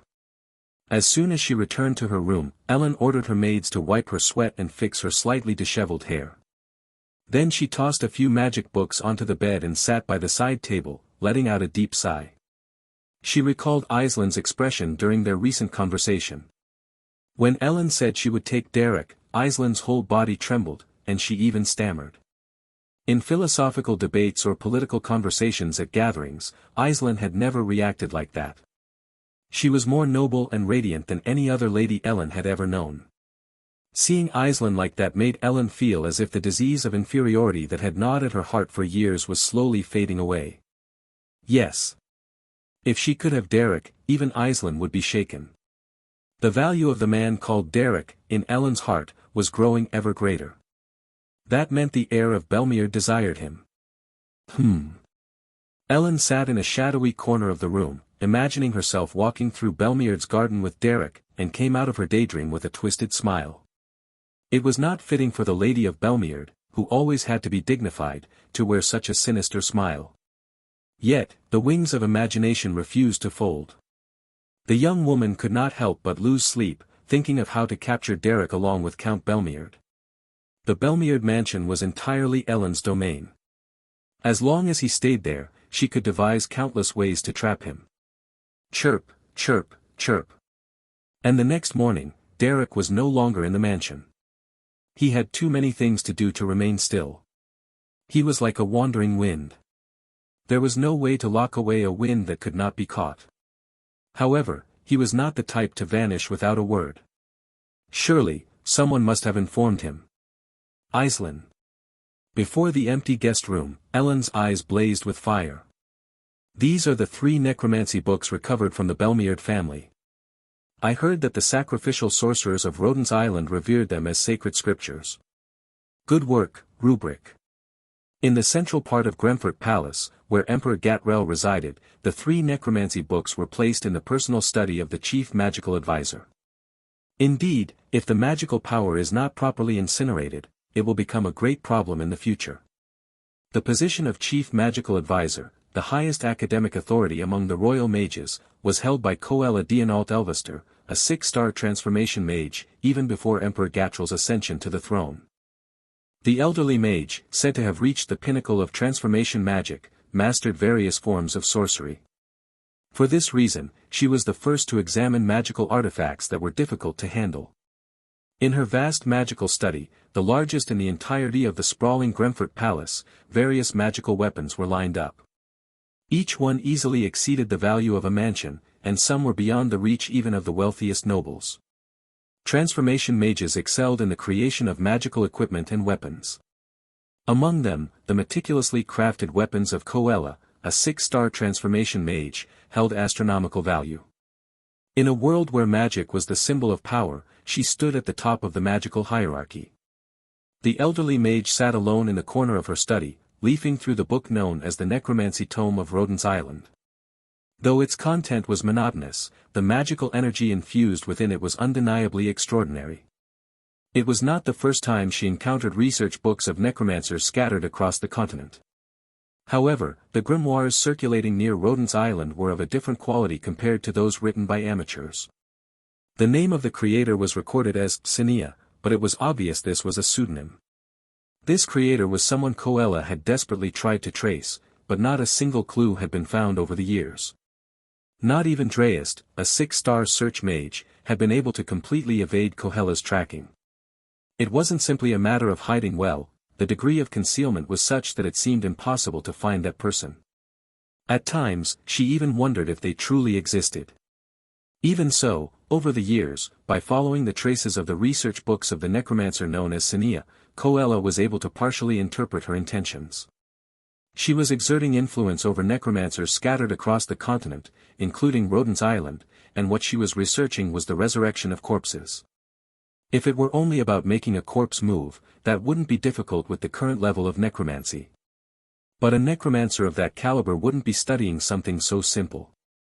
What Sinia was researching was the power to fully utilize a corpse, making it manifest the same abilities it had in life. That too was possible, to some extent, with the current level of necromancy. However, if the abilities of the corpse surpassed a certain threshold, it could not display its full power with the magical energy of an ordinary necromancer. The necromancer under the pseudonym Sinia was researching a forbidden art that would allow her to revive any corpse at its maximum power, collecting all kinds of research books and practical data. Then, who exactly did she plan to revive? Upon reviewing her research books, they were filled with references to the traces of the great demon Noir, who had devastated the north. In that case, it was not hard to draw a conclusion. There was a great mage who died while attempting to subdue the great demon Noir in the north. The 6-star combat mage Calamford, who was said to be able to summon meteors and reshape the map. Among the 6-star mages, of whom it was joked that none were mentally sound, he was one of the few considered wise and kind. He had already vanished into the annals of history, resting in his grave. Does she plan to revive Calamford? The mere existence of a 6-star necromancer was an omen of great disaster, and if she managed to revive a 6-star combat mage to use as a puppet, who knew what kind of calamity would occur? Coella inhaled deeply and sank into her thoughts. It was still joked that there was number 6-star mage who was sane. Regrettably, Coella herself, the one alluded to, agreed. In the research hall of the chief magical advisor, in Gremfurt Palace of the Central Continent, shadows flickered as the candle on the desk wavered. The elderly mage, absorbed in reading grimoires among splendid artifacts, was Coella, a 6-star transformation-type mage. In the north, in the Duchy of Rochester, snow fell softly. In an office, resting her chin on one hand and crossing her legs, quietly gazing at the snowy landscape, was Melvarot, a 6-star combat mage. On the eastern plains, a warm wind swept across the land. The edge of a tattered robe fluttered. Climbing a serene hill, a figure suddenly turned to gaze at the open landscape. Dreist, a 6-star search mage. And in the southeast of the continent, in the barony of Tigris, where barley fields and mountain ranges stretched wide. Beneath the bright blue sky, a young girl shaded her eyes from the blinding sunlight with her hand. She was sitting on a large rock. In one arm she carried a basket full of flowers she had gathered early on the hillside. With her other hand, she reached out to block the sunlight, but soon blinked, dazzled by its intensity. Leonard must have been captured as well. It was inevitable. She murmured softly as she brushed back her hair. The tips of her hair, flowing in gentle waves, seemed to wrap around her waist. Its color was primarily silver-gray, but under the sun it took on a mysterious hue between violet and blue. Her eyes also reflected a blend of blue and purple, a color that would captivate anyone. That's enough. You can stop picking flowers and come down. Father has something important to tell you. From the foot of the hill, the voice of the Baroness Tigris called her. As a rural noble of little power, the Baroness, with her sleeves rolled up, also radiated a strong impression of a working woman. The young girl, when called, responded with a gentle smile and lightly descended the path. The azaleas she had gathered in the mountain were fragrant. Their scent lingered wherever she passed. To my esteemed teacher Katia. Autumn has now fully arrived. It seems I've decided to inform you of my situation once per season, but with such a busy life, even this feels rather frequent. Being busy is a good thing, so I should feel encouraged. However, if you ask me whether everything is going well, I cannot say that it is. It isn't good to begin a letter with gloomy words, so I will first share the good news. The construction of the Ravenclaw Training Center is finished, and it seems we will soon be able to properly host noble ladies in the mansion. The scale is greater than expected, so we will be quite busy. Of course, we have hired assistant instructors and renowned professors of magic at great cost, but many come because of my name, so I cannot simply ignore them. I have been playing the role of teacher, something that was not in my destiny, for quite some time, and when I realized it, I already had many students and felt that I had strayed quite far from the life path I had planned. All I wanted was to become a higher-level mage. Still, teaching others is like teaching myself, so it also helps me in my magical training. By the time I noticed, Lady Aislinn had already expanded the work, and now we have 6 proper administrative staff and 9 teaching staff. For tea ceremony, continental ancient language, and string instruments, Lady Aislinn seems to have hired outside instructors, as it was difficult for her to teach those subjects herself. For magic, we hired some plebeian-born teachers who seem capable of teaching the fundamentals, so I am relieved. The situation is somewhat overwhelming, but considering the income that is about to arrive, I am also quite satisfied. High-ranking nobles seem to open their purses with ease. After the grand opening ceremony in 4 days, it seems there will be quite a lot of people here. This period may be considered my last rest. That was the good news, and now I should tell you the bad. Recently, Lady Ellen has been acting very uncomfortably around me. I wondered if perhaps she also liked me, but I did not dare to test it, fearing I would seem like a delusional patient. She is a lady of the Belmeard family, who can choose to meet any promising young man from a decent family. She would not be impressed by a mere baron, so I reflected on whether I had been rude. After careful reflection, I realized that during the uproar in the Belmeard mansion, I committed several acts of discourtesy in my own way. The urgency of the situation made me forget to show the respect due to the authority of the Belmeard family, and I thought that from now on I must strictly adhere to hierarchical etiquette. Even if I have formed a master-disciple bond with Lady Ellen, I cannot ignore secular authority. From now on, I must not mistakenly think we are close or informal, but maintain strict hierarchy and respond with formality. The culture of the nobility is, indeed, something difficult to grasp. I must always remain alert and reflect much on myself. And I have personal concerns regarding my magical achievements. In fact, this is the greatest problem. I feel I am about to master level 3-star magic, but I have no idea how to take the step toward level 4 star. Of course, my teacher would say that being at level 3 at my age is already an incredible achievement and that I should be humble, but from my perspective, I always want to go higher, and that troubles me. If you know someone who can teach 4-star magic, could you write me a letter of recommendation?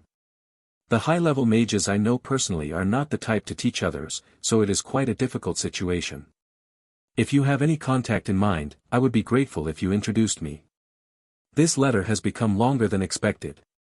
I am not a talkative person, but when I write to teacher Katia, my pen never seems to stop. Is everything going well with Count Elvester? If the opportunity arises, I look forward to the day we may meet. From the Baron of Ravenclaw. Derek Lydorf Ravenclaw. Derek pondered whether there was anything else to add as he set the pen aside. Creak. Ah, Derek. Are you busy? No. I was just writing a personal letter.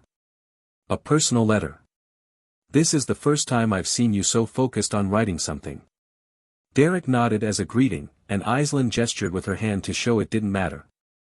In any case, Aislinn was redefining her identity as a fallen noble and, in fact, resided in the Ravenclaw barony. Considering the value of the work she was doing, the word reside was not entirely appropriate. I was writing a letter to my teacher in the Eastern continent. When I write to teacher Katia, the content always ends up longer than expected. I see. She must be someone very valuable to you. That's right.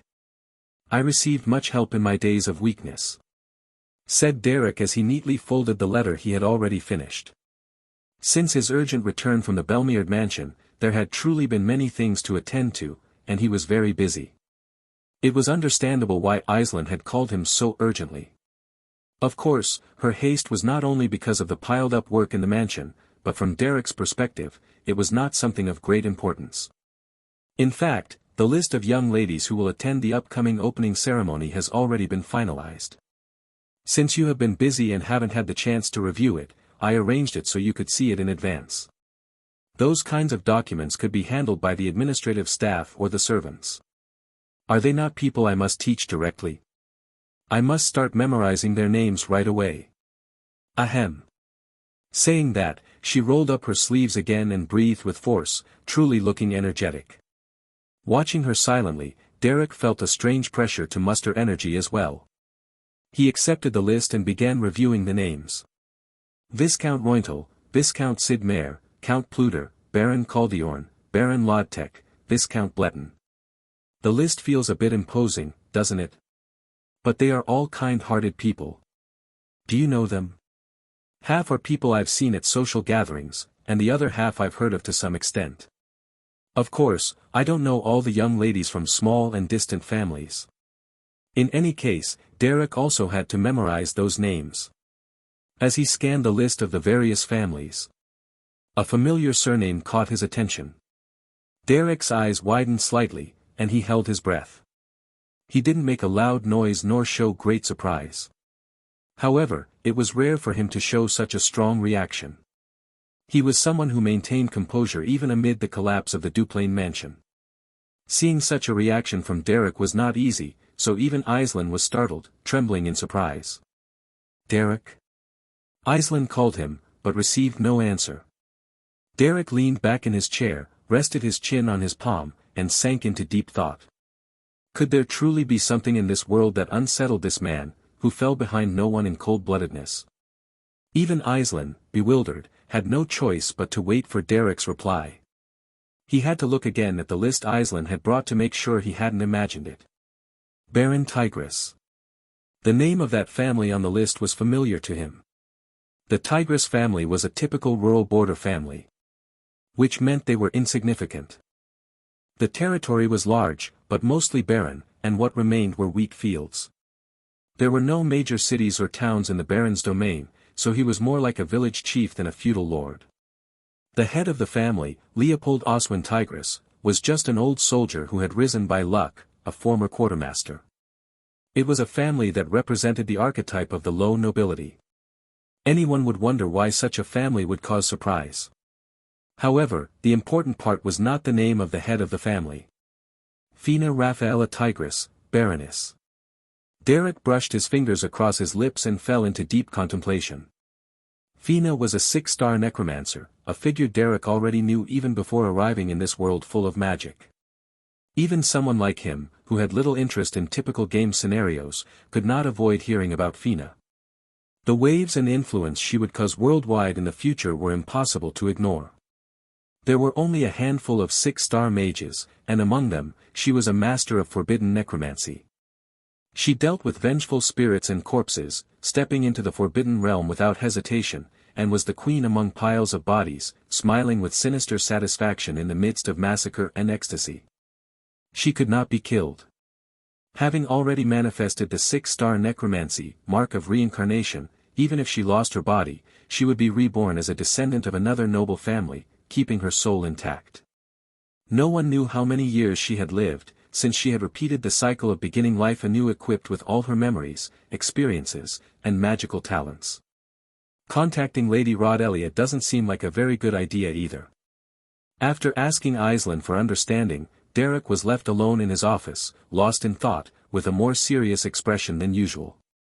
He was a hero who had sworn to send a letter if he found any clue about the 6-star necromancer, promising to risk everything to kill her. She was a reliable figure, yes, but in reality, she would not be of much help at this moment. Even if he summoned her, he could not prove that Fina was the necromancer, and even if he could, killing her would not be a wise decision. Rather, if he managed to confirm that Fina was the necromancer, but she used reincarnation magic to hide her identity again, he would not even be able to track her. No, it was not even clear if he would be able to kill her in the first place. Derek leaned back in his chair and ran a hand over his face. Anyway, if he left her alone, Fina would disappear on her own to hide, or she would be sealed by Dreist or Melvarat and buried underground in the capital. There was no need to provoke her, but he could not allow a legendary necromancer to wander freely through the Ravenclaw barony either. Considering what happened in the Duplain family, he could not take it lightly. From the beginning, why would that legendary necromancer, who had already reached the peak of magic, come to a simple training center? He could not understand it, but it was not hard to guess the reason.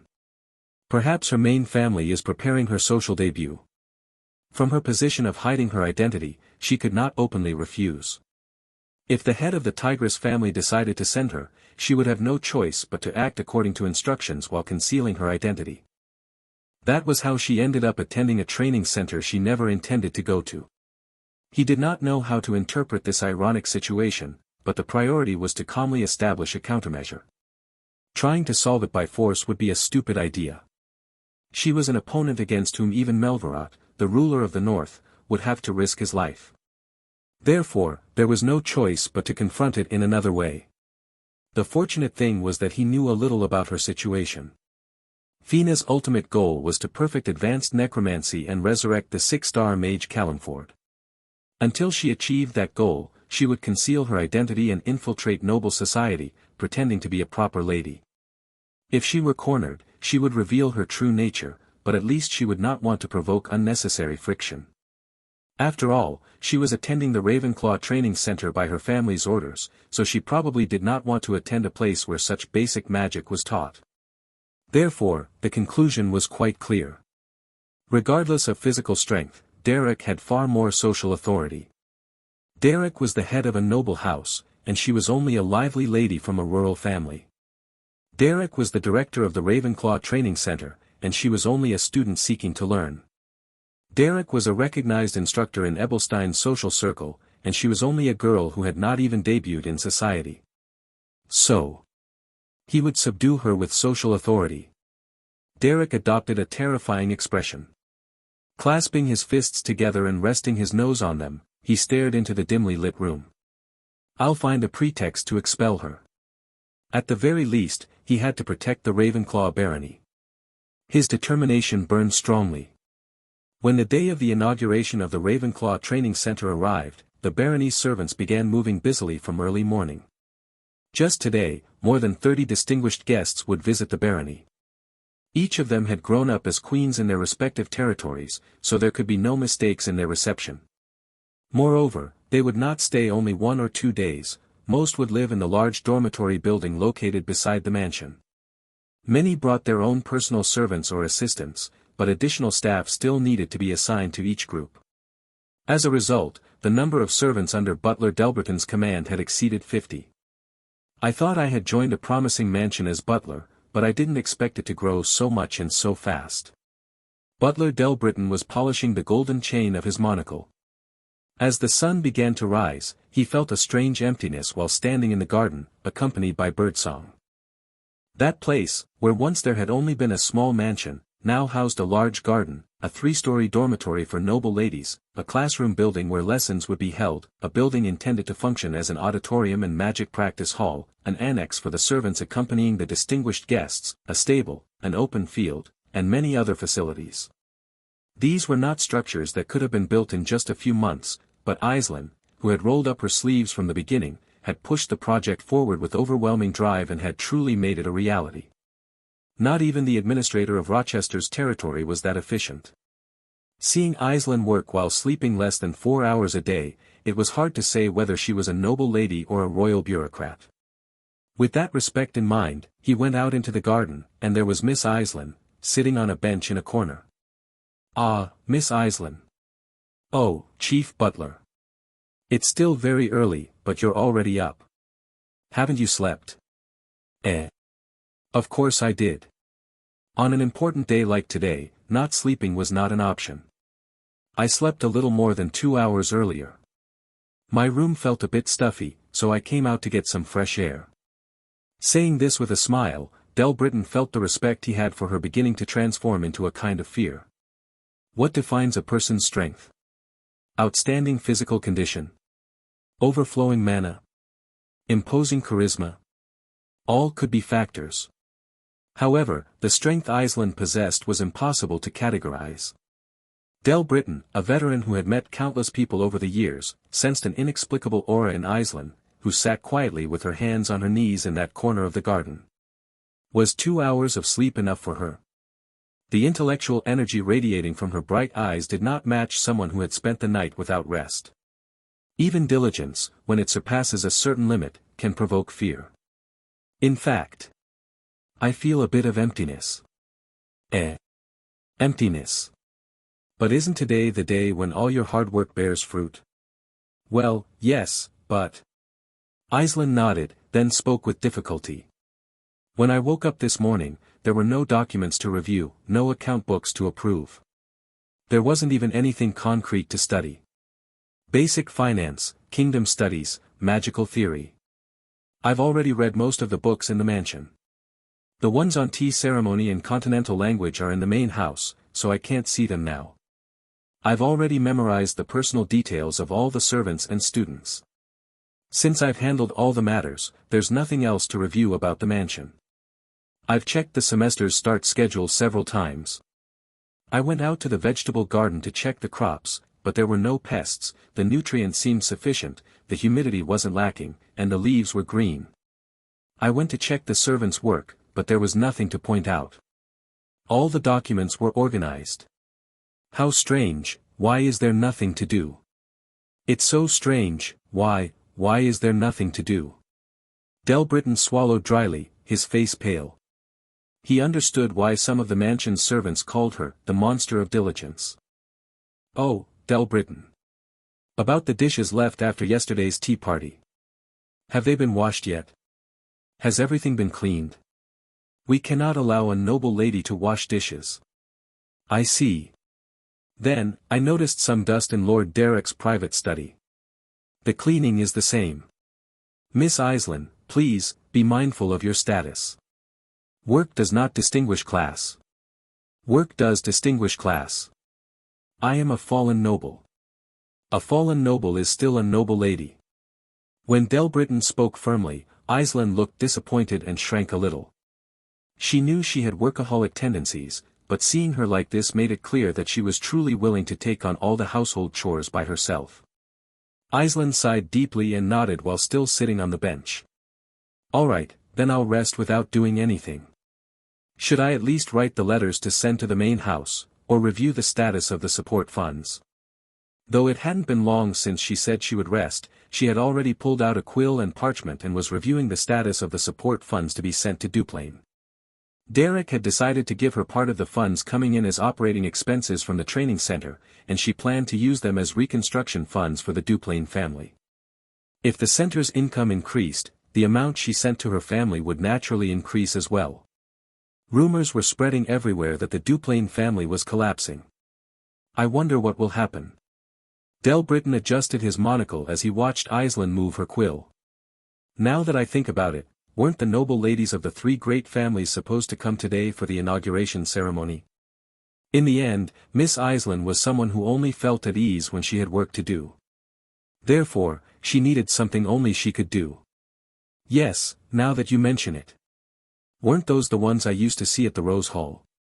It would be best if you yourself received such distinguished guests. Lady Denise of the Beltus family, and Lady Ellen of the Belmeard family. At those words, Aislinn's quill, which had been moving so diligently, stopped abruptly. Miss Aislinn. Ellen of Belmeard was coming. For some reason, Aislinn's face began to darken, as if something deeply bothered her. Well, hello. Miss Aislinn. You left the Belmeard mansion so suddenly that we couldn't even say a proper farewell. How long had it been since the former Rose Salon trio had gathered in one place? They were the three who always met at Ebelstein's Elfontaine salon. Aislinn, Ellen, and Denise were now sitting in the tea room of the annex of Baron Ravenclaw's house, conversing. Luxurious carriages of young noblewomen entering the Ravenclaw training center for the first time were arriving one after another at the mansion's main gate. The main building was in such a state of chaos that the three had no choice but to rest in the annex. Somehow, they were familiar faces. Although Ebelstein's social circle was like thin ice, a strange affection still lingered among the three of the Rose Salon. However, their positions had shifted considerably. Aislinn, who had always been the protagonist of the group and maintained the most imposing stance, was now the weakest. Moreover, she fiddled with her hands on her lap, visibly uncomfortable, as if she had done something wrong. Ellen, who used to observe the situation and adapt prudently, smiled but with a vein bulging on her forehead for some reason. She seemed angry. Denise, reunited with both after a long time, still wore an annoyed expression, squinting and pushing her hair back with an elegant gesture. What is this? She instinctively sensed that something had changed between the other two, but at that moment it was hard to understand exactly what it was. Especially, she clearly perceived that Ellen's attitude was strangely abnormal, but she could not predict the cause. Of course, if the whole truth were revealed, the first to collapse would be Denise. However, unfortunately, everything was uncertain now. She only wanted to finish her task properly and go home to lie down in her bed. But it didn't take long before Denise began to glance back and forth between the two with a serious expression. Stay close to Baron Ravenclaw. Since he was your instructor in the past, it will not seem strange. The Grand Duke Beltus saw people as pieces on a chessboard. What he loved most was the prestige of the Beltus family he had built, and each member was nothing more than a piece in the great puzzle. That cold and calculating nature was also reflected in his sons and daughters, who shared his blood, and from time to time he directed a chilling gaze at Denise, as if evaluating her usefulness. Denise might have had certain dissatisfactions with that, but she never rebelled strongly. Rather, she found it convenient to demonstrate her worth efficiently and then laze around without too much complication. Even so, Denise did not care in the slightest what kind of plan the Grand Duke Beltus was drawing up using her connection with Baron Ravenclaw. She only came to present herself at Ravenclaw Mansion as usual, following her family's will. However, the atmosphere at Ravenclaw Mansion, which she was visiting after a long time, was completely different from before. Though it was understandable that Aislinn had spearheaded several construction projects, what truly made Denise's face turn serious was the change in Ellen. It's about time she stopped staying in Baron Ravenclaw's mansion. Lady Aislinn is a member of the Duplain family, and given the precarious state of her family's prestige, is it appropriate for Lady Aislinn, who should be the central pillar, to remain away from the main house? When they first met in Ebelstein's social circle, they often clashed harshly, but after multiple conflicts and crises, they had grown rather close. Nevertheless, the relationship between Ellen and Aislinn, who were meeting again after a long time, was deteriorating once more. Since Denise always had to stay informed about social circle trends, of course she wished to understand the cause of the change between them. However, the reason was completely different from what Denise expected. TTT. That. Didiella is managing everything well. And I am supporting the family in my own way. Seeing Aislinn avert her gaze and stutter was something completely new. Denise was someone unrivaled in perceptiveness. It did not take her long to understand why those two people, who had been so harmonious until then, were now creating such a tense atmosphere if she paid attention to their conversation. Could it be that, even Lady Ellen? Denise had known for a long time that Aislinn harbored certain personal feelings toward Derek. No matter how much she was the flower and pillar of the Duplain family, she was still a young woman of that age, and it was natural for her heart to waver amid so many turbulences. She had considered it a passing whim, a light storm, and simply let it be. However, at this point, things were starting to get serious. Ellen, as if bewitched by something, was also defending Derek. She looked like the heroine of a third-rate romance novel, which made Denise feel dizzy.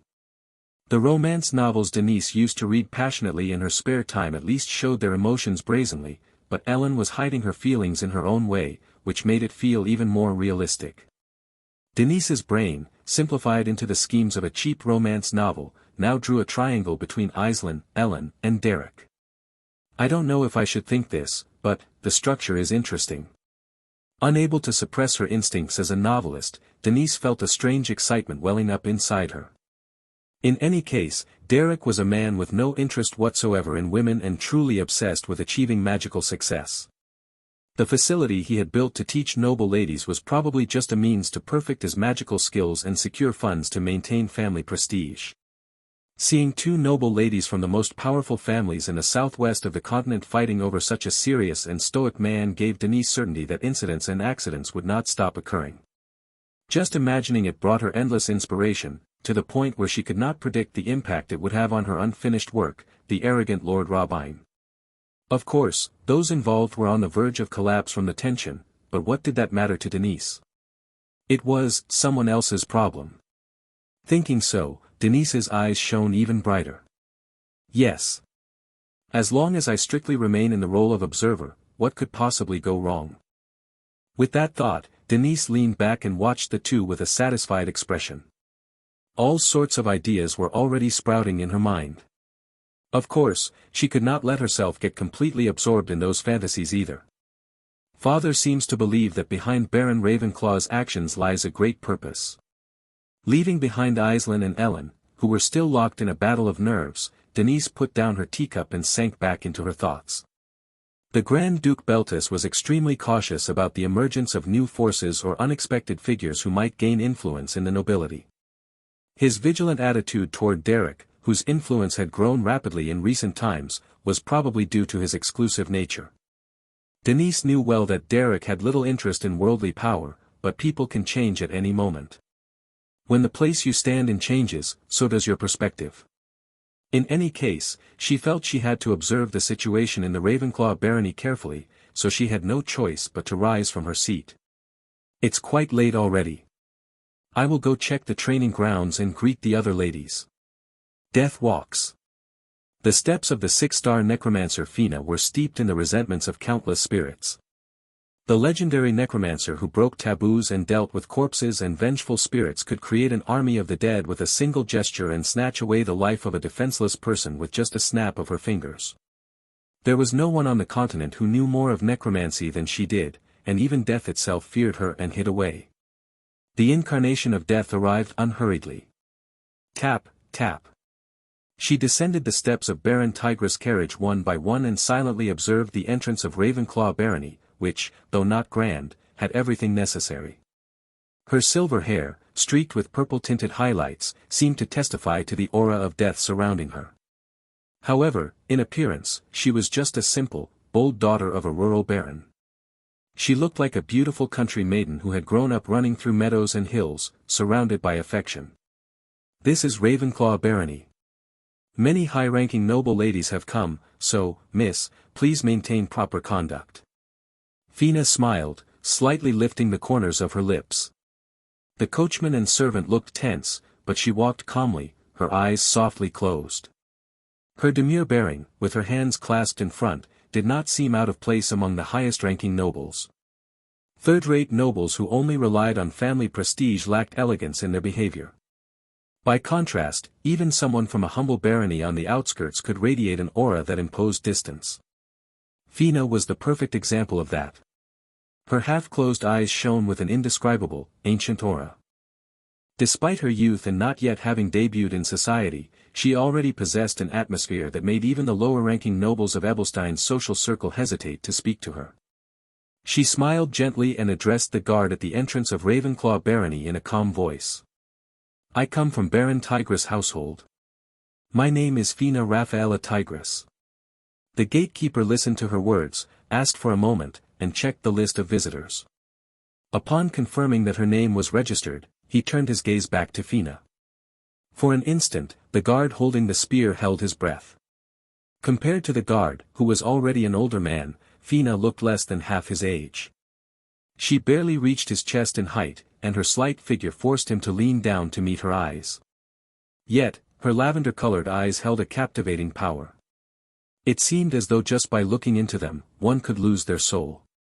The guard, lacking magical knowledge, did not perceive this strange aura and simply nodded silently. Fina had done nothing. However, her charming eyes, a natural gift, had the peculiar ability to capture people's hearts. Even those who saw her for the first time were captivated and nodded to unexpected requests. At first, it was only a superficial acknowledgement of her beauty, but over time, over months or years, they slowly fell into her nets until they would even be willing to give up their lives. There was only one way to resist it, to know in advance the ability of her charming eyes and stay on guard, or to be truly immune to that kind of magic. Naturally, most people without magical training could not resist at all. "Go ahead, please." Thus, the gatekeeper, in a strangely dazed state, nodded without even completing the usual inspection procedure. Fina gave a graceful bow with an elegant smile and passed through the main entrance of Ravenclaw Barony. The facilities are rustic, but considering the time, they are better than expected. As she crossed the garden, Fina was internally analyzing the place. However, it is still just an educational facility for those who have barely awakened to magic. She felt a strange emptiness as she guided her attendants with her gaze, keeping her eyes half-closed. Hiding her identity and reincarnating as the only daughter of Tigris Barony had been a wise decision. A small rural barony, where no one paid attention, was the perfect environment to research necromancy or write books in peace. However, no matter how much she wanted, a noble was still a noble, and she could not completely sever ties with social activities. In the end, unable to withstand Baron Tigris' pressure, she had entered the Ravenclaw Training Center. But there was no reason to stay long in an institution full of third-rate magicians. She didn't know how the educational process would unfold, but all she thought about was finishing it as quickly as possible and leaving. Wasting time in a barony surrounded by vineyards was not appealing. There was a desire she had to fulfill. That Ravenclaw Barony was far too small a vessel to contain a 6-star necromancer. No one could deny it. That was why Fina calmly headed toward the main building of the barony, slightly lifting the hem of her dress adorned with white and lavender lace. She thought she should meet the owner of that mansion in person and see what kind of man he was. Thus, Fina led her servants toward the office of Baron Ravenclaw. There, just as it was said, was a stern-looking man working with a quill. She thought that, given the number of distinguished nobles present, he would not be able to see her, but to her surprise, he granted her an audience without hesitation. Fina lifted her dress and greeted the man behind the desk. "Thank you for granting me the opportunity to meet you. I am Fina Raphaela Tigris, of Tigris Barony. It is an honor to meet Lord Derek, proprietor of the Ravenclaw Training Center. So you are the young lady of Tigris Barony. Derek Lydorf Ravenclaw." As young baron and owner of that mansion, he rose from his seat, and the attendants who had come with Fina from Tigris Barony bowed their heads. The age difference did not seem large, but after all, that man held the same rank as Fina's father, Baron Tigris. For someone from the outskirts to have attained such authority at such a young age, he must possess extraordinary abilities. Of course, from the perspective of a girl who had reached the highest magical level possible for a human 6 stars, it all seemed almost cute. It was simply an act to integrate naturally into the world and conceal the dagger she carried in her heart. In short, Fina's greeting, with closed eyes and a measured bow, was full of composure. Derek, observing her, briefly touched his head and spoke with his hands clasped behind his back. I know Tigris Barony well. Its agricultural efficiency is so great that 1/10 of the grain in the southeast comes from that small territory, and I understand that the quality of the equipment produced with iron from the northern Lafern Mountains is also excellent. I am honored that you remember our humble border territory. My father works very hard on internal affairs, and the inhabitants, inspired by his dedication, live each day diligently. It is something I am grateful for. Fina's voice, calm and composed, still carried a hint of youth. However, this girl was a monster who had reincarnated for hundreds of years. It was dangerous to lower one's guard in front of her just because of her innocent appearance. That was why Derek closed his eyes and sank into thought for a moment. Strength? Magic? Those things would not work against that monster who had reached the 6-star level. The moment she realized her identity had been discovered, there was no way to predict what sudden action she might take. Therefore, what was needed here was a fearless and resolute nature. Derek cleared his throat, stepped forward with determination, and spoke. Now that I think about it, the young lady of Tigris Barony seems to lack manners. Excuse me. Even if it is nobles of high rank, how can someone from a border barony arrive so punctually? Whatever anyone said, Derek held greater social authority. As already mentioned, he was not much older than Fina, but his rank was equivalent to her father's. When the training schedule truly begins, will I not become Lady Fina's instructor? Yes. That is correct. Since that will be the case, I cannot help but raise my voice. Punctuality is important. If you were coming from such a faraway place, you should have departed at least half a day earlier, no, a full day earlier, to be prepared for any unexpected event. Fina, momentarily bewildered by Derek's sudden scolding, began to sweat and replied. But, fortunately, I arrived on time. Ah. It does not matter that you were not late. As you yourself said, it was only luck that you did not arrive late, was it not? What if the wheel of the carriage had gotten stuck in the mud? What if you had encountered bandits? Those things. Could you be absolutely certain they would not occur? No one can. That is why you must acquire the habit of preparing and anticipating. Sigh. Derek, now fully immersed in his lecture, rubbed his temples and continued. I hate to say this, but, in my days, I did not even dare to talk back to my instructor for fear of neglecting his teachings. If it seemed like I talked back, I apologize. Apologizing is not everything. Will an apology resolve your stay in the training center? No. That's not what I meant. Then, what should I? Derek crossed his arms and lowered his voice with a grim expression. What should you do? You must think for yourself. How can you depend on another's opinion? A great magician is someone who reflects on their own. That is true. Exactly. Do you carry magical tools or books with you? Of course. I always carry them so I can devote myself to magic at any moment. I am very meticulous with my preparations. Well, don't rely on them too much. What? When Fina replied in confusion, Derek's face adopted an even sterner expression, and he began to speak in a sharp tone. A person's mentality is influenced by their body and spirit. If you always seek comfort and follow the answers others have prepared, how will you strengthen your will? That will not do. Magical books. Magical tools. Relying too much on them is the reason why today's magicians only seek the easy path. It is truly the end of times. In my days, Lady Tigris, we memorized incantations without such things and used our bodies as a channel for magic. It may seem harsh now, but it was thanks to those hardships that my magical understanding and intuition deepened. They say you should even pay for hardships, if necessary. Derek's strategy was hard to put into words. Even a 6-star mage could not easily decipher how to respond to him. I don't mind, but I say this because I worry that somewhere you may be called an uneducated magician, and that you might hear unpleasant things, Lady Fina. I am fine. Truly, I don't mind. Oh, if that is the case. But if somewhere you are criticized, that cannot happen, can it? So don't take it lightly, take it seriously. All of this is experience. Listen to it with passion. Anywhere else you would have to pay to hear this. But since you have passion, and because there is nothing passion cannot achieve, I tell you this kindly. I did pay. Oh, talking back again. Ravenclaw Training Center, Day 1. Fina thought with her mind growing increasingly clouded. This is not right. It wasn't even a confusion spell, yet it felt as though her mind was being devoured. And yet, this was only the beginning.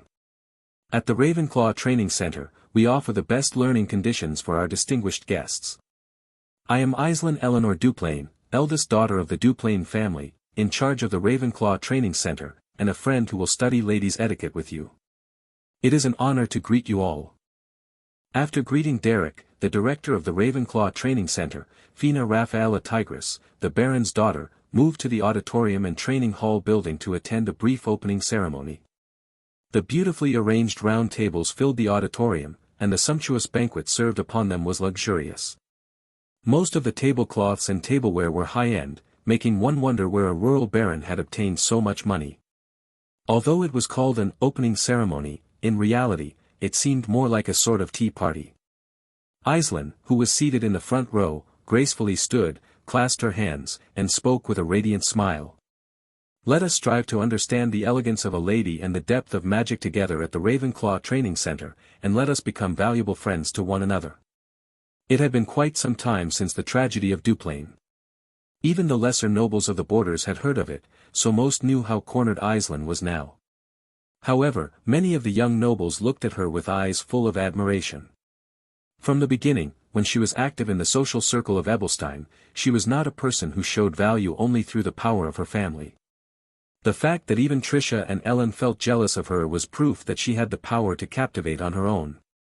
Even people like Cyrne and Denise, who used to be indifferent, had to acknowledge Aislinn to some degree, as she was an object of admiration for many nobles.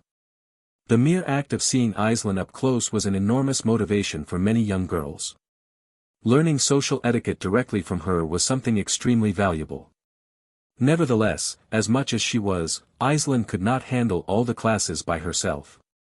I will take care of court etiquette, language and literature, rhetoric, and the tea ceremony, but there will be many other instructors who will assist us. As she said this, she pointed to a large table on one side of the banquet hall. There sat several instructors whom Aislinn and Delbritain had gathered from all over the continent. Naturally, the auditorium responded with applause. Derek, seated to the side, was also observing them. He had already met them in person and had reviewed their documents several times. Adelon, Puddle, Isabella, Craig, Lilia, Vivian, Marcel, Silver Den, Helena. Although many of the assistant instructors were commoners, most of the main instructors were of noble origin. Aislinn had guaranteed them decent vision and adequate salary, and since most sought personal progress, there were several useful talents. Their ages vary and their temperaments are diverse. I'm not sure if I'll be able to control them all. Derek observed them with his arms crossed. He had already spent sleepless nights memorizing the personal details of each one. To be the director of this Ravenclaw Academy, he had to know all the members well. Adelon. Combat Mage. Short silver hair, golden eyes. Strict and fond of discipline, but with a strong sense of recognition. Although it seems he doesn't express it well. Pelly. Chaos Mage. Long purple hair, dreamy expression, likes flashy robes. Unpredictable and eccentric, but with great perception. Isabella. Green hair, green eyes. Always smiling, but as a transformation mage, she has unpredictable aspects. I'll have to instruct her not to do reckless things. Craig. Veteran summoning mage. Black hair with gray streaks, deep wrinkles. Quiet and cautious personality. Fallen noble, but his past is difficult to trace. Lilia. Young exploration mage. Curly brown hair, friendly smile. Always carries a notebook and has the habit of taking notes. Passionate and diligent, she seems the least problematic. The assistant instructors that Del Britton had recruited were generally satisfactory, but Adelon and Isabella had more social prestige than Derek, which made them a bit uncomfortable to handle. On the other hand, the instructors that Iselin had brought from Ebelstein and the northwest of the continent were relatively more manageable. Lady Vivian was brought from a private academy in the northwestern city of Locus. I thought she was noble because she was an expert in court etiquette, but surprisingly she is not. The dance instructor Marcel, the musician Helena, the chef Clara. Most are commoners. In the teaching of magic, social status usually mattered, but in the teaching of etiquette and basic culture, even commoners could take charge. Those with exceptional knowledge in these areas often made a living teaching nobles. Proof of this was that most of the instructors in the cultural area were commoners.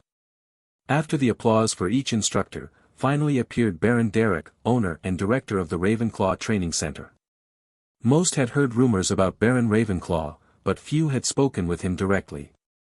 However, those who knew him all said the same thing: Derek was not the kind of person to lead the atmosphere in such gatherings. But when Derek slightly smiled upon the podium, Ellen and Denise, seated in the VIP section, were surprised. "Thank you for coming from so far. It has been a bit hectic, but I am pleased that we have been able to create an environment where you can continue your academic life with solidity." Derek, receiving everyone's attention, had set aside his cold and calculating attitude, and spoke with a relaxed smile, proper of nobles. Ellen held her breath at that image, and Denise, resting her chin on her hand, thought with indifferent eyes.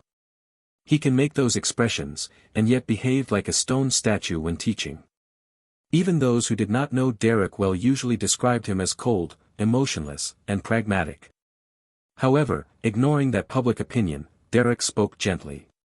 "There may still be many shortcomings, but our Ravenclaw family has worked tirelessly to create the best environment. All the instructors we have brought are talented, and I have also accumulated long experience in the social circles of Ebelstein. As for Lady Iselin, no introduction is needed. Atmosphere was everything." As Derek, dressed in noble clothes, spoke calmly before the young ladies still inexperienced in the world, the focus of the scene seemed to intensify. The most renowned magic master of Ebelstein. A human success story, a commoner from the slums who now owned his own territory. When he spoke with that relaxed air, wrapped in a fairly credible presentation, authority naturally emerged. Moreover, the fact that that kind and gentle personality was hidden behind his normally cold demeanor sparked even more interest. Although he was a handsome man in his own right, what mattered was the contrast. "I heard he was a cold baron from the outskirts, but he doesn't seem so difficult. He even looks kind. He gives the impression that he would gladly explain anything I asked him. I thought the training center would be a place where we would study in a strict environment. But seeing the director, it doesn't seem to be the case. If I work hard, could I learn first-class magic before the coming-of-age ceremony?" While many young nobles harbored their own thoughts about Derek's appearance. "Who is that?" Fina, seated to the side, watched in disbelief. The Derek on the podium was a completely different person from the one she had met alone in the office.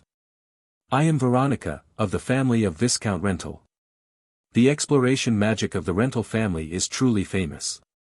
It is an honor to meet you, Lady Veronica."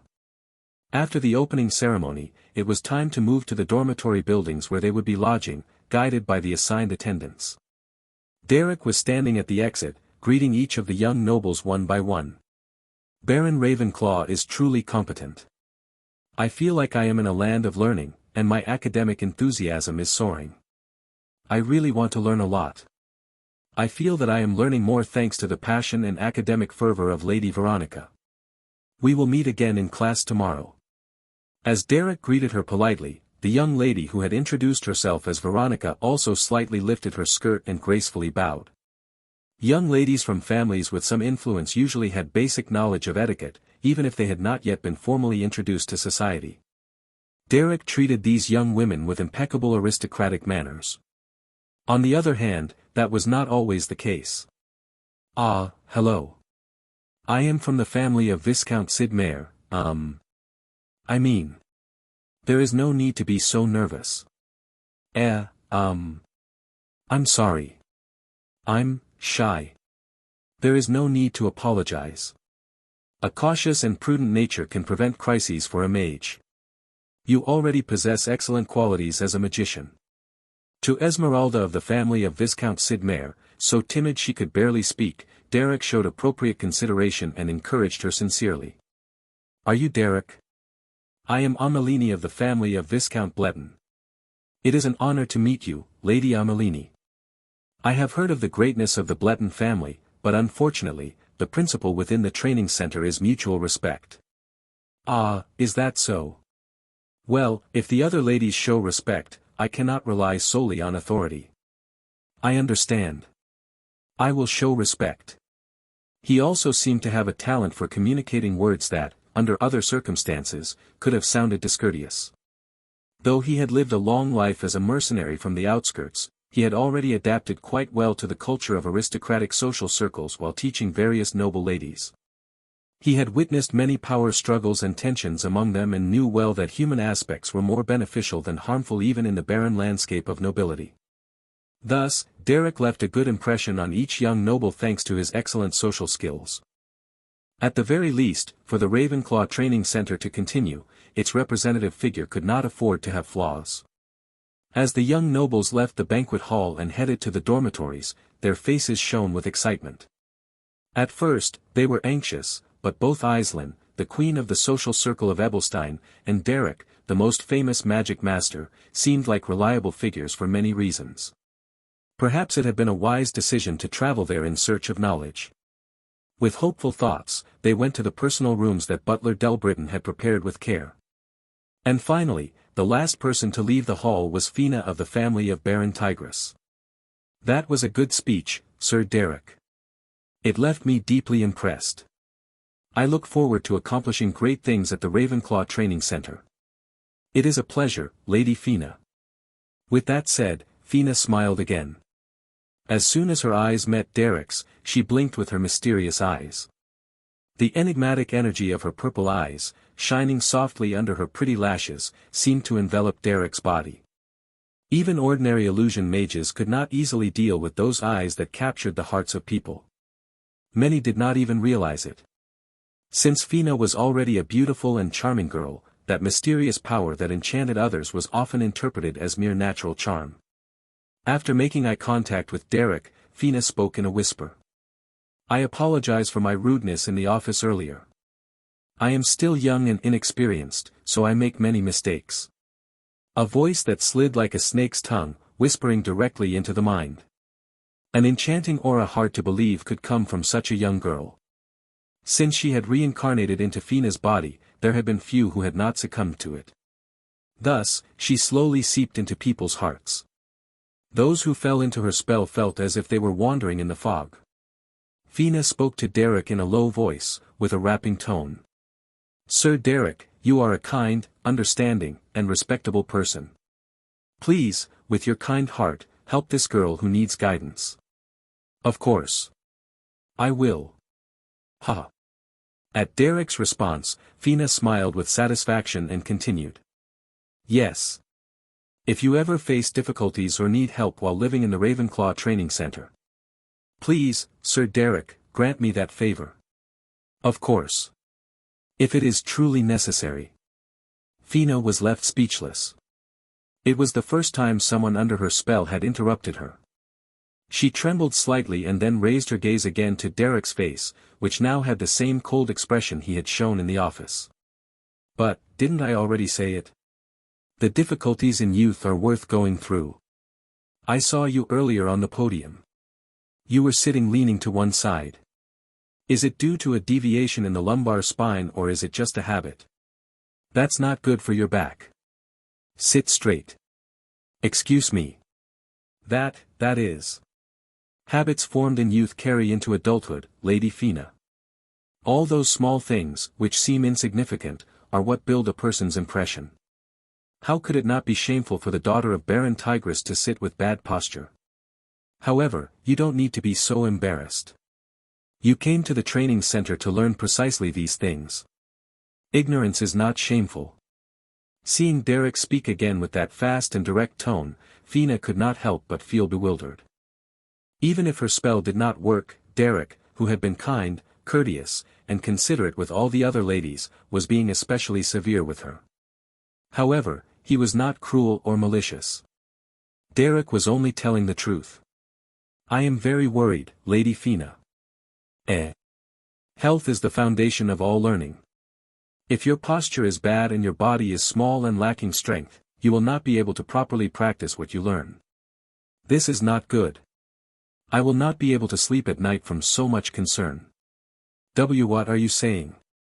Let's start running in the mornings from tomorrow. Without a doubt, it will have a positive impact on Lady Fina's life.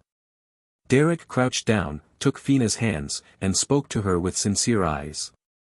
Take care of your health, Lady Fina. Why is he doing this to me? Fina briefly monologued, with a drop of sweat sliding down her face. The man who was always courteous and noble to the other noble ladies only showed his old-fashioned character in front of Fina. If he were much older, it would be understandable, but the age difference between Derek and Fina was not significant. Tomorrow, after finishing the basic classes, it's the weekend again, right?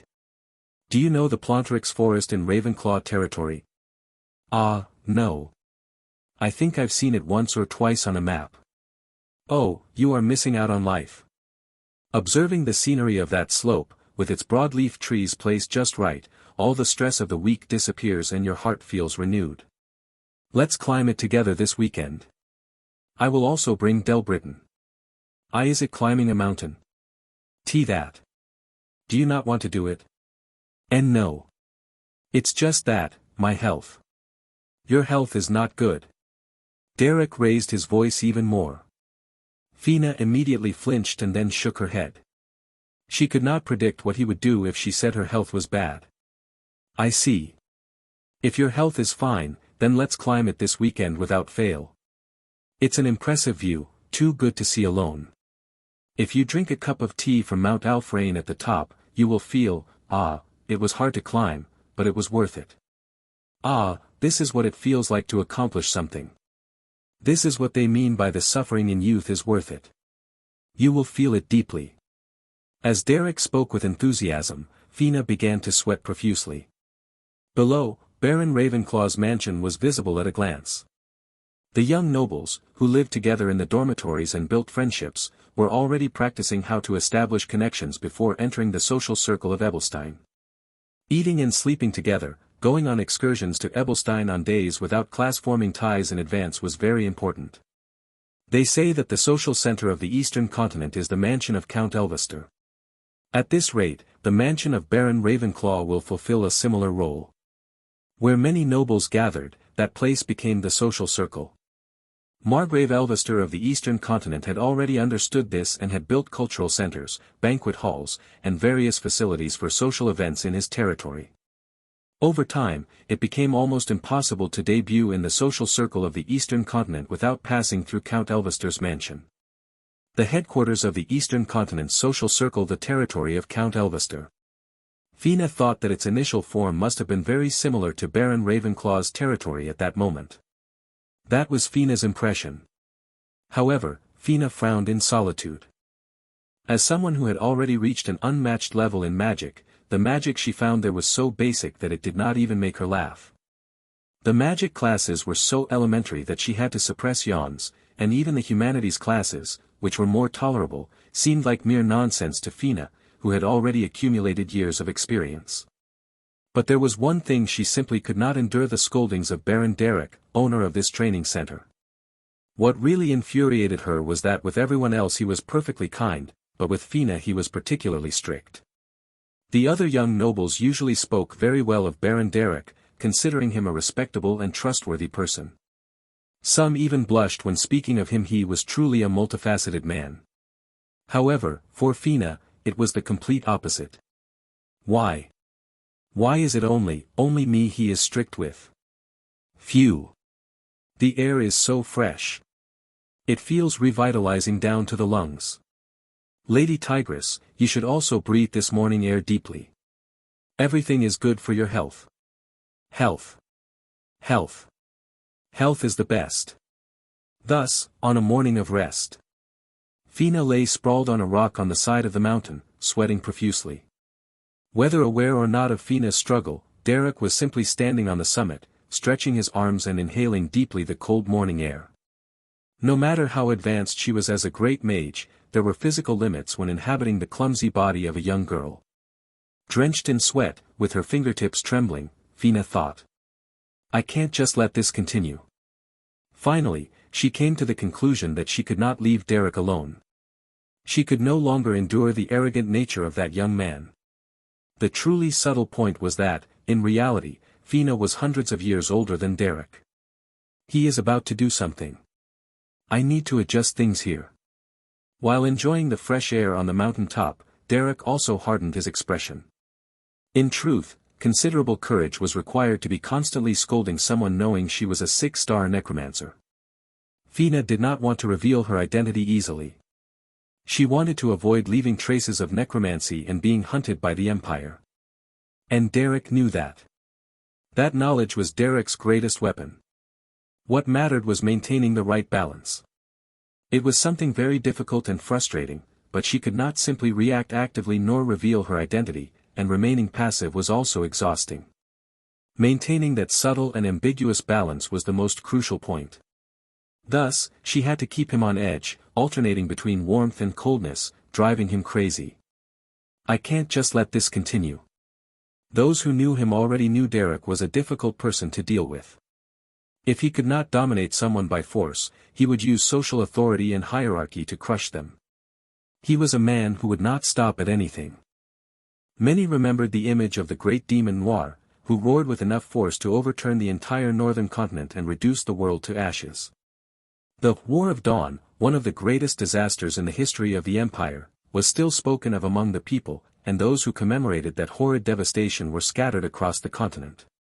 A dreadful calamity, where blood flowed like rivers and corpses piled up like mountains.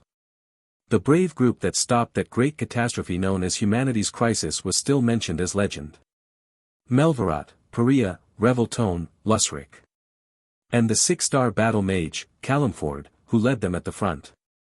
The names of those 5 spread across the continent, becoming synonymous with the heroes of the previous generation. However, those who were drawn only to the heroic tales did not know. Behind their glorious feats lay necromancy, an art everyone considered an atrocious sin. Reyna. I need your help. It was during the height of the War of Dawn. The place, a dilapidated warehouse in the Ankyle barony, on the outskirts of the continent. There, the great hero Calamford, about to embark on his final expedition to capture Noir, was kneeling on one knee, making eye contact with a young girl of innocent appearance. The hero, with rough beard and a face showing the first signs of age. Behind him stood his old friend Melvorat, his lover Perea, and his loyal companions Reveltone and Lusric. The light that entered through the open door of the warehouse bathed them like a sacred halo. However, the inside of the warehouse, soaked with the smell of blood, was only filled with an ominous darkness. In that gloomy place, covered with traces of necromancy, the great hero spoke with a firm expression. To reach Noir, we need someone who can break his necromantic sorcery. The one Calamford addressed was a girl who had barely passed puberty. Sitting in a corner of the warehouse, hugging her knees, the girl looked up at him with shining eyes. Her current name was Reyna. Once she was Aileen, before that Seraphine. She had also been Isabel, before Liaise, then Poina, Catlan, Amelia, Coilan, Maget, Victoria, Frederica, Ains, Cirque, Rushiel, Letty. And later, she would bear the name Fina. The girl observed the hero in silence for a moment, until finally the corners of her lips curved into a sly smile. He, ha ha ha. The situation is rather amusing. The last hero these imperial citizens have left, who tried so hard to capture me and kill me, now comes asking for my help. How ironic. A girl who looked barely adolescent suddenly spoke in an archaic dialect of the Central Plains. It was not difficult to understand, but the mere fact that such antiquated speech came from the mouth of a child caused an inexplicable unease in those who heard it. This girl was, by nature, an ominous being. I'm sorry, Calamford, but I have no reason at all to help you. If anything, the most logical course would be to hinder you. Why should I help you? They say the magical level of the great demon beast noir of the north is astounding. Perhaps that creature can fulfill my wish. So the most reasonable thing would be to kill you right here with my own hands. At those words, Calenford's companions tensed and instinctively reached for their weapons. But Calenford raised a hand to stop them. Still crouched, he stared straight at Reyna and spoke calmly. Reyna. The great demon beast noir cannot fulfill your wish. Well. That we don't know yet. Do you regret having studied necromancy? Reyna's eyes trembled slightly at that phrase.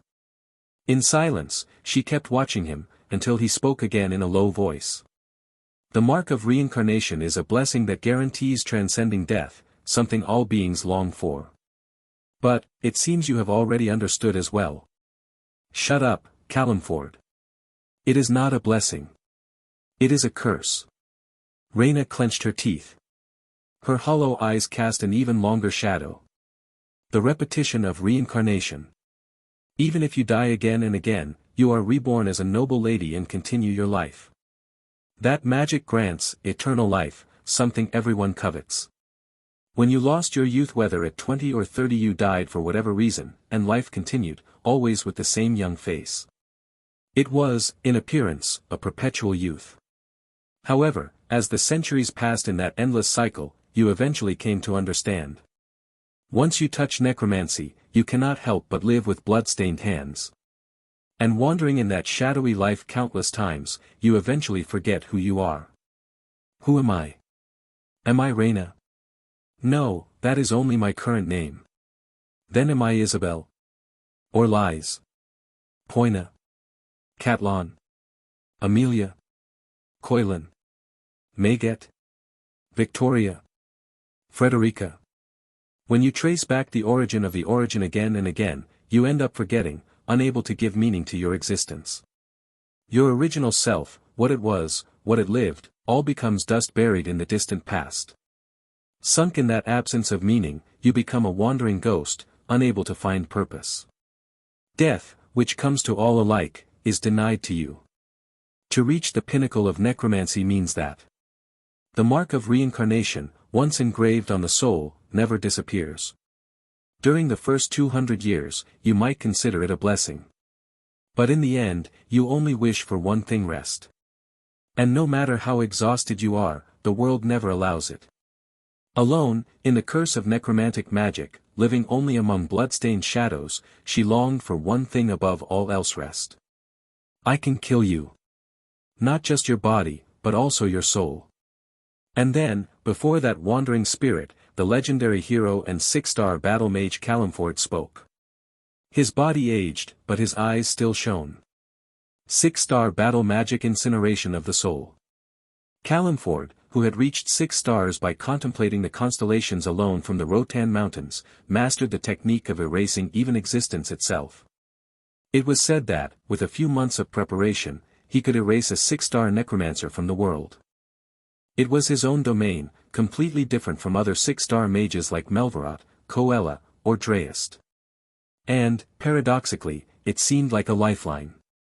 Calenford, the legendary battle mage, could kill her. That simple truth made the girl lift her head. And the following year, Calenford's group succeeded in subduing the great demon beast noir that ravaged the north.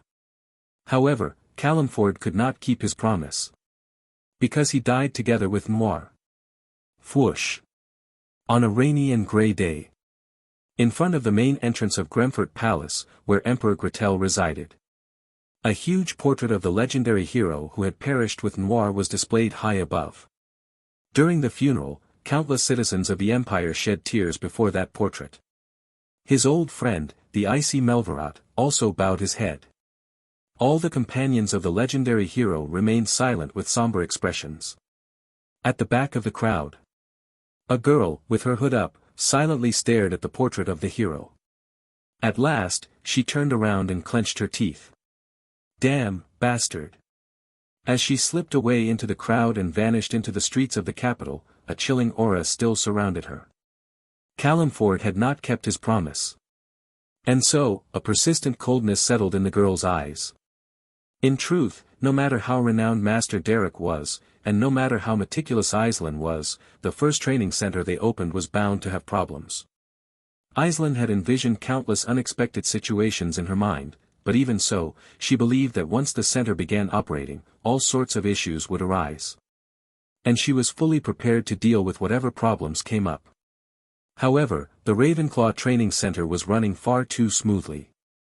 10 days had passed since the center officially began operations.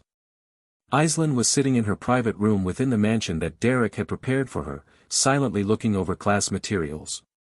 She had already reviewed them several times, so there was no point in continuing to look. The court etiquette that had cost her so much effort to master when she debuted in society, the basic manners required for banquet conversations, and the elementary education for a lady were organized clearly and easy to understand. There was nothing to worry about in Aislinn's etiquette classes, and the same was true for the magic classes led by Derek. The young noble girls attending the center were growing by leaps and bounds, exclaiming that this was truly a land of learning, even though little time had passed since classes began. The ladies receiving training seemed very satisfied, and though there were some minor frictions, the newly hired servants were not causing major problems.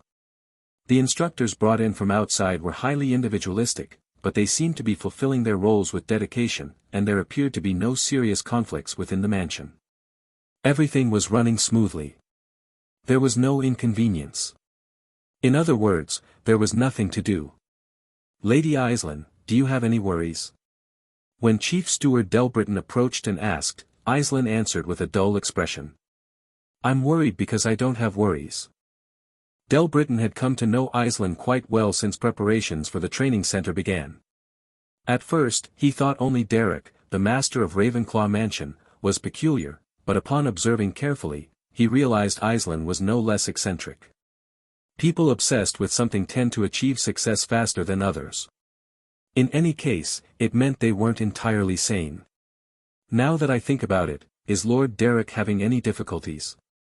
I see him at meals, but we don't talk much since he's always so busy. The Baron is handling his schedule without major problems. Rather, he seems to be worried about you, Lady Aislinn. Ah, really? Aislinn swallowed as she listened intently to Delbritton's words. Lately, she felt she only had work-related conversations with Derek, but even so, she seemed to feel a subtle joy in knowing he cared about her well-being. When Ellen visited her some time ago, she nearly died of fright, but that was now in the past. No matter how talented Ellen was, she could not surpass Aislinn, who saw Derek every day face to face at the training center. Moreover, the fact that the stoic Baron Ravenclaw personally worried about her health gave her a strange sense of satisfaction. Although Aislinn knew very well that it was only a courtesy remark, she could not help but feel a peculiar sense of superiority. It was said that the one who falls in love first, loses. Aislinn cleared her throat several times, then looked out the window, where the landscape was beginning to show signs of autumn. Yes, it was already autumn. Time seemed to fly like an arrow. Suddenly, Aislinn felt a cold sweat down her back. When was the last time I went back to my family's house? It was a thought that only surfaced after most of her tasks had been completed and her daily routine had settled. As much as could be said, Aislinn was still a fallen noble who carried the fate of the declining Duplain family. Are you talking about the salary? Now that you mention it, yes, we agreed to split it.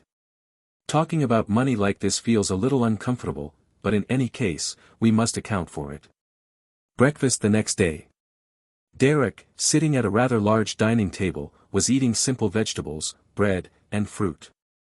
Aislinn approached Derek intending to talk seriously about revenue distribution.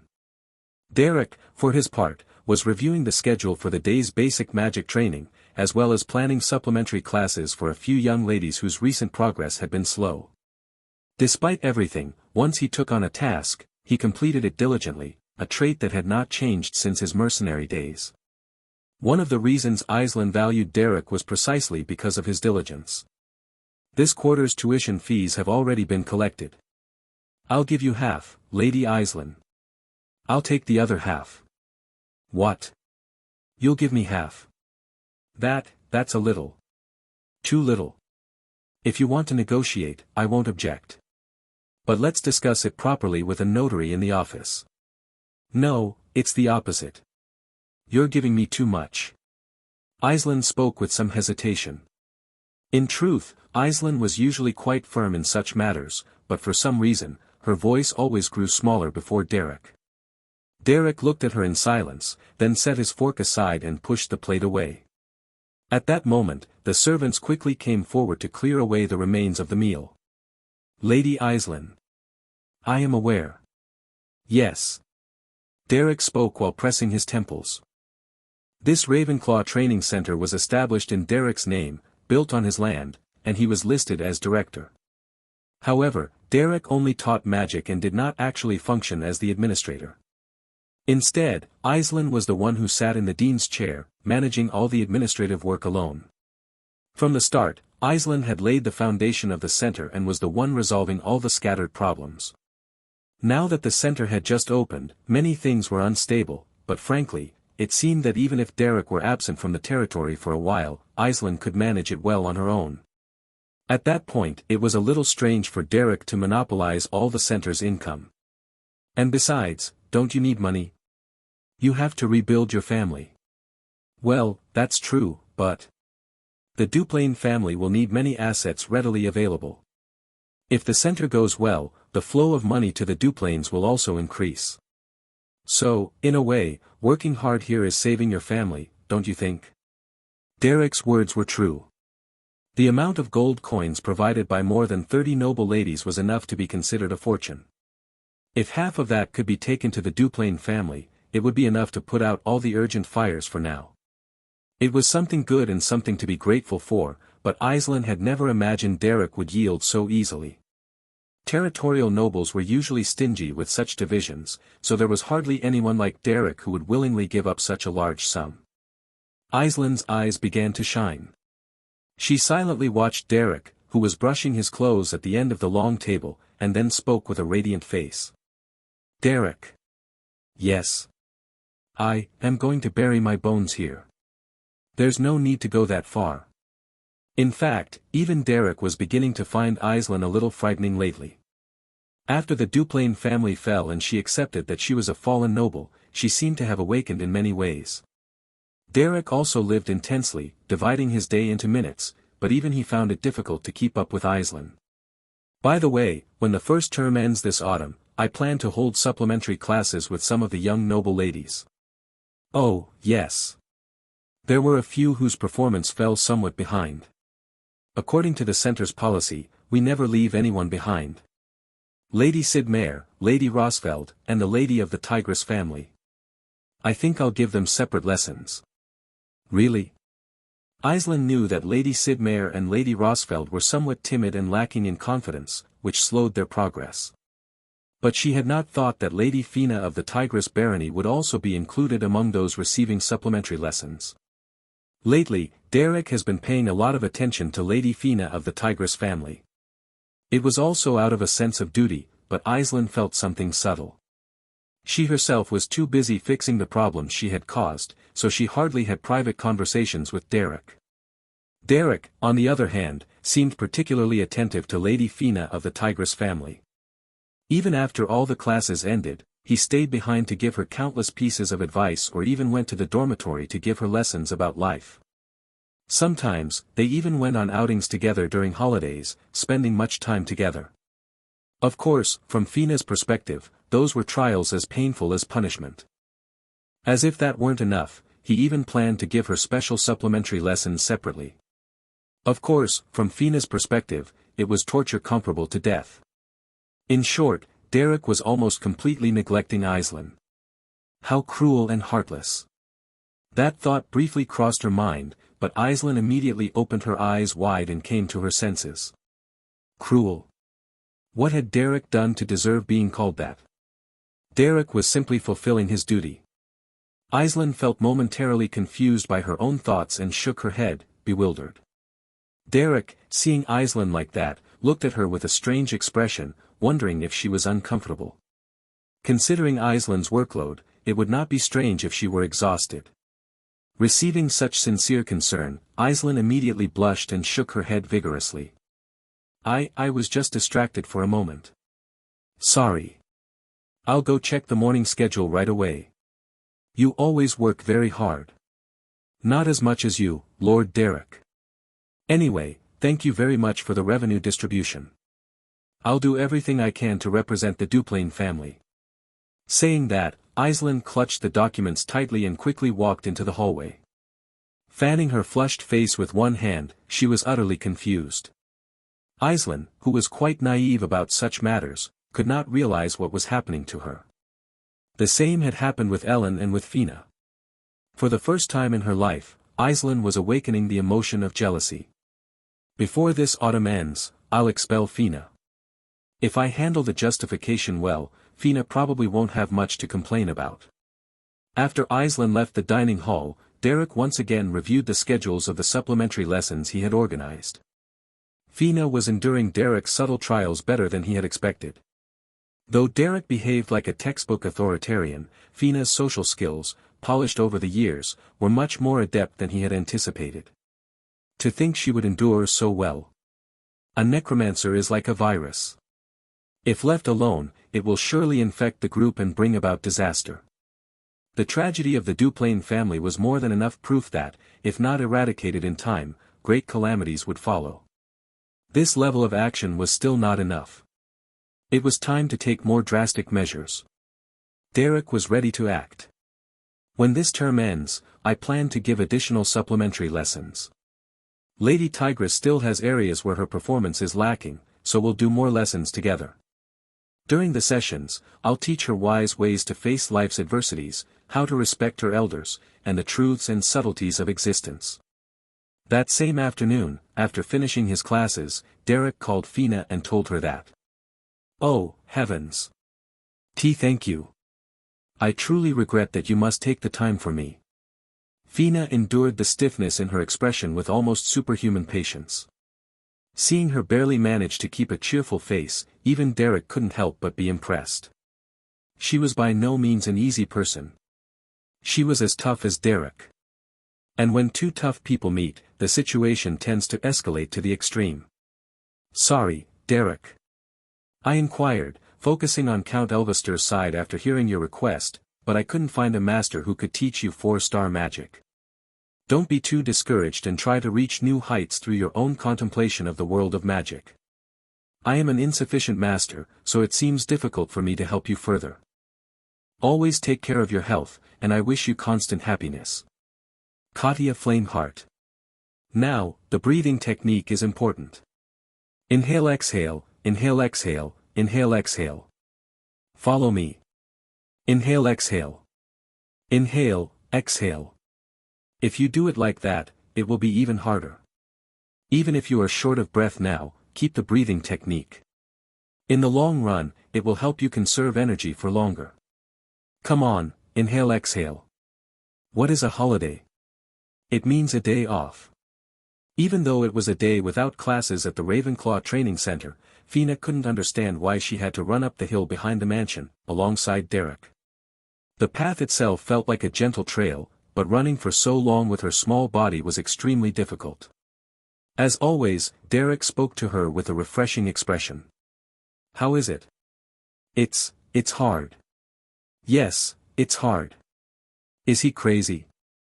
Those kinds of thoughts crossed her mind, but she couldn't say them out loud. At least until she found a clue about the advanced necromancy she was researching, it was not convenient to attract public attention. Although Fina was overwhelmingly superior to Derek in terms of power, she couldn't harm him for that reason. However, whether conscious of Fina's suffering or not, Derek spoke brightly with a clear voice. That feeling of difficulty is important, Lady Fina. Humans grow through adversity, so it is good to enjoy that feeling. Enjoy the difficulty. What kind of nonsense is that? Ah, no complaining. But, even so, your words don't make sense. Huff, huff. Inhale, exhale, Lady Fina. Sniff, sniff. Cough. Cough. After completing the basic physical training, Derek finally allowed a moment of rest only upon reaching the heart of the quiet forest. The forest, in the early afternoon, was a place full of life. As she leaned against a rock, gasping, she could hear the sounds of animals moving among the bushes and the whisper of the leaves. The chirping of sparrows echoed among the trees, and Derek began stretching his body on the other side of the rock. For a warm-up, that was pretty good. A warm-up. Weren't we coming today for a magic lesson? Derek changed strategies. He thought that if he scolded and criticized Fina over and over like a madman, she would eventually get fed up and leave on her own. However, Fina's mental fortitude, determined to completely hide from the public eye, was stronger than he had anticipated.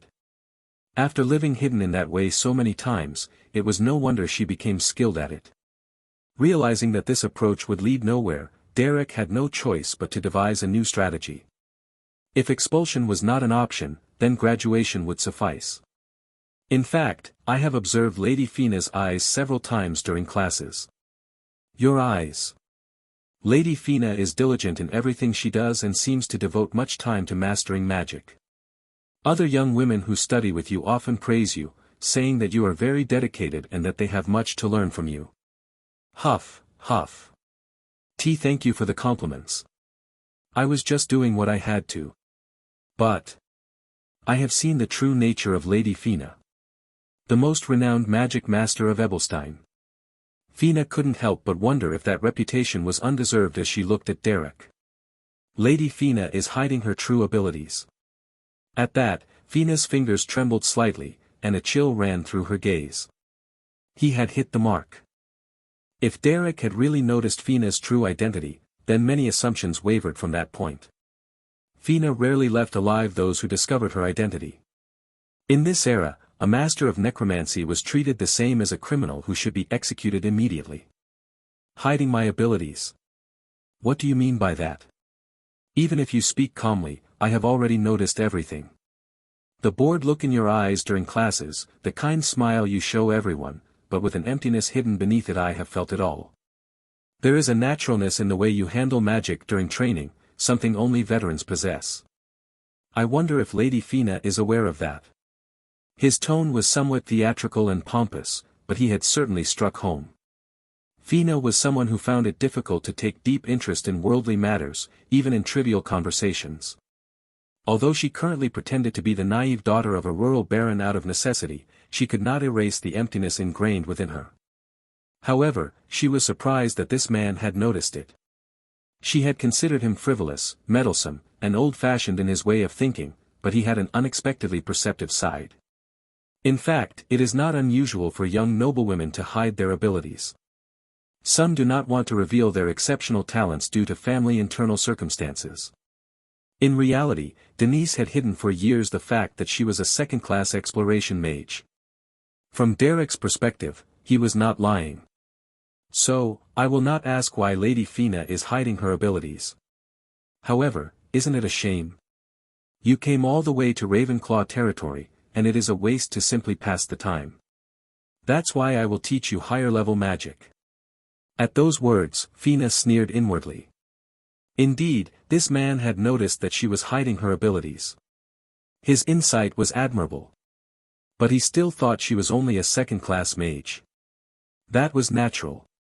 It was too unrealistic to imagine that the only daughter of a rural barony family, whose name was barely known, was in fact a 6-star necromancer. The most reasonable assumption was that she was a girl who had reached the level of second class. It seems he has not discovered my true identity. There was no need to cause a commotion by using her power. As Fina took a deep breath and leaned against the rock, Derek pulled out the staff strapped to his back and manifested his magic. The entire area of the forest, covered with vegetation emanating life energy, froze completely. In life, there are moments when one comes across extraordinary people. It is not just about talent or early achievements. Those who fit the description of extraordinary usually give the impression of being, in essence, different as human beings. Having lived a long life, Fina had crossed paths with all kinds of people, including many mages considered exceptional. In particular, she was the only one who had met almost every known 6-star mage, including those who were already dead or missing. Sometimes they were individuals who had already fully developed and dominated the world, sometimes they were growing talents who had yet to shine, and other times they were children who could not even read. However, regardless of age, the raw material of mages destined to dominate the world was different from the beginning. Melvarot learned 4th-class magic shortly after his coming-of-age ceremony. Dreist, born a commoner, reached the rank of high-level mage without anyone's help. Coelho reached the 5th star before turning 30, and the following year created a 5th-rank magical weapon. Being extraordinary is something like that. It goes beyond being superior, it must be incomparable. There is no sense in distinguishing between first and second place. If one is truly extraordinary, they must run so far ahead that the second place cannot even be seen. Only people like that can advance to the level of 5 stars or higher. Whoosh! Crack! And the young man before her, who seemed to have just reached adulthood, was already casting a fully mature 3rd-level magic without blinking. With the 3rd-level combat magic, freezing, he had frozen all the trees in the area, bringing winter to the forest ahead of time. A scene that created the illusion of a change in season. The level of magic that this young man, without a single wrinkle on his face, could employ was by no means something an ordinary youth could perform. As she observed his demonstration, Fina narrowed her eyes. Using 3rd-level magic at this age? Fina shook her head, crossing her arms. He's not just a charlatan. After being tormented by Derek's meddling for several days, Fina's internal evaluation of him was already at rock bottom. He was sincere about magic, but he talked too much and was annoying with his unnecessary ramblings. However, she had no choice but to acknowledge Derek's magical ability. It's not just an imitation of 3rd-level magic. He already wields it skillfully, he is a true 3rd-level mage. Of course, Fina had sensed that Derek was not an ordinary person. For a mercenary from the slums to be recognized in the cold aristocratic circles, he had to have solid abilities. But Derek's magical level went beyond good, it had reached a degree that could be called extraordinary. Wasn't it at this age when Melvarot mastered 4th-level magic? He's almost at that level. Fina looked at Derek, who was calmly brushing the dust off his neck, with a serious expression. The arrogant aristocrats of the center seemed not to notice, but at this level, one could say a new force was emerging on the fringes of the continent. Considering Derek's potential, it would not be surprising if one day he wielded influence comparable to Melvarot's. Though his power was still weak and had not yet been seriously monitored, if he began to take interest in politics or power struggles, the situation would completely change. That man is now at his lowest point. Although she was convinced of that, in truth, it was another matter entirely. The 3rd-level combat magic freezing that I just showed you is useful for stopping approaching enemies and buying time for chance. Though it may lack the elegance of orthodox theories, its practicality is truly excellent. Amazing. As expected, Sir Derek's magical skills are formidable. Fina pretended to praise him with a cunning smile. However, she had already reached the level of 6 stars in necromancy, and in other types of magic she was between the 4th and 5th star. The level of magic Derek used was something Fina could easily master with a bit of practice. If you only admire, it will be difficult. I am sure that Lady Fina will be able to use this level of magic before leaving the training center. Yes, yes. Well, how could I use that level of magic in just half a year? I believe it is possible. Is there anything that cannot be achieved with determination? Derek spoke to Fina with a serious look. Fina thought he was joking with something boring. In this era, even manifesting 1-star magic before the coming-of-age ceremony was already considered a great talent. That a girl who had not even formally debuted in society could wield 3-star magic was an anomaly that would attract everyone's attention. The number of people who manifested 3-star magic before coming of age could be counted on one hand, even searching the entire continent, not just in Ebelstein. In the southwestern part of the continent, there was only one Lady Cyrne. Derek surely knew that, and yet he looked at Fina with unshakable confidence. It made her curious where that confidence came from. Confidence. Speaking of confidence, a great mage who had risen to the rank of hero with nothing but that came to her mind. The 6-star combat mage, Calamford. Even near 50 years old, he smiled like a child while casting magic. It was said that his youth as a combat mage had been just like that. He thought only of magic, indifferent to everything else. It was the most important trait shared by extraordinary mages. Fina's face, which had been showing the expression of a naive country girl, began to harden little by little. Finally, she narrowed her eyes with a piercing gaze, straightened her back, and spoke. Sir Derek. Yes. Sir Derek, you are already a fully formed 3-star mage. Her tone had lost all its liveliness. A heavy sensation, as if descending into a deep pit. It felt as if the immortal necromancer, tempered by time, was peeking out. A chill swept through the forest. A coldness, as if a vengeful spirit resided in her light purple eyes. She looked silently at Derek and said. Do you want to become a 4-star mage? Derek frowned for a moment. He did not expect Fina to ask that question so suddenly. It was the first time Derek, who had struggled with everything related to Fina, fell into deep reflection. Finally, he nodded. Isn't it obvious? Every mage dreams of surpassing themselves. The 4-star rank is completely different from the previous hierarchies. One must be able to implement magic on their own and wield magical power infused with their own attributes. Up to the 3-star rank, one walks along paths already explored. But from the 4-star rank onward, one must expand and develop their own understanding of magic. The method is extremely difficult, so it is common to receive guidance from a high-ranking mage. Having such a mentor is also a blessing. Even those born with excellent lineage cannot be certain of reaching that level before dying. For a vagabond from the slums, reaching that level is more than difficult, it is practically impossible. And yet, she knew that there were those who had achieved it. The wandering ghost of the continent, Dreist Wolftail. This man seemed to possess Calenford's confidence and certainty, Melvarot's passion for magic, and Dreist's strength to overcome adversity. In terms of potential, he already seemed complete. By repeating such feats, how far do you intend to go? Of course, to the top. The highest level a human can reach. The 6-star rank. Could it be that he intends to reach that level, which only 4 people in this vast continent have attained? The ragged beggar from the slums who used to gaze at the stars in the sky. But in reality, he had climbed and climbed until he became a territorial noble. He was not just speaking of ideals, he was silently climbing that mountain. Ha! I see. Sir Derek, are you really trying to become a 6-star mage? Ha! You just said it. You are aiming for the top. Yes. I just said it. Derek, as always, responded calmly as he put away his staff. I am aiming for the top. At those words, Fina's expression hardened for an instant. Where is this man looking? The 6-star rank, the limit of human ability. But even that is not the top for this man. The great mage Adalbert, who was the first to compose the entire magical system, divided the ranks while looking at the constellation of the Big Dipper in the night sky.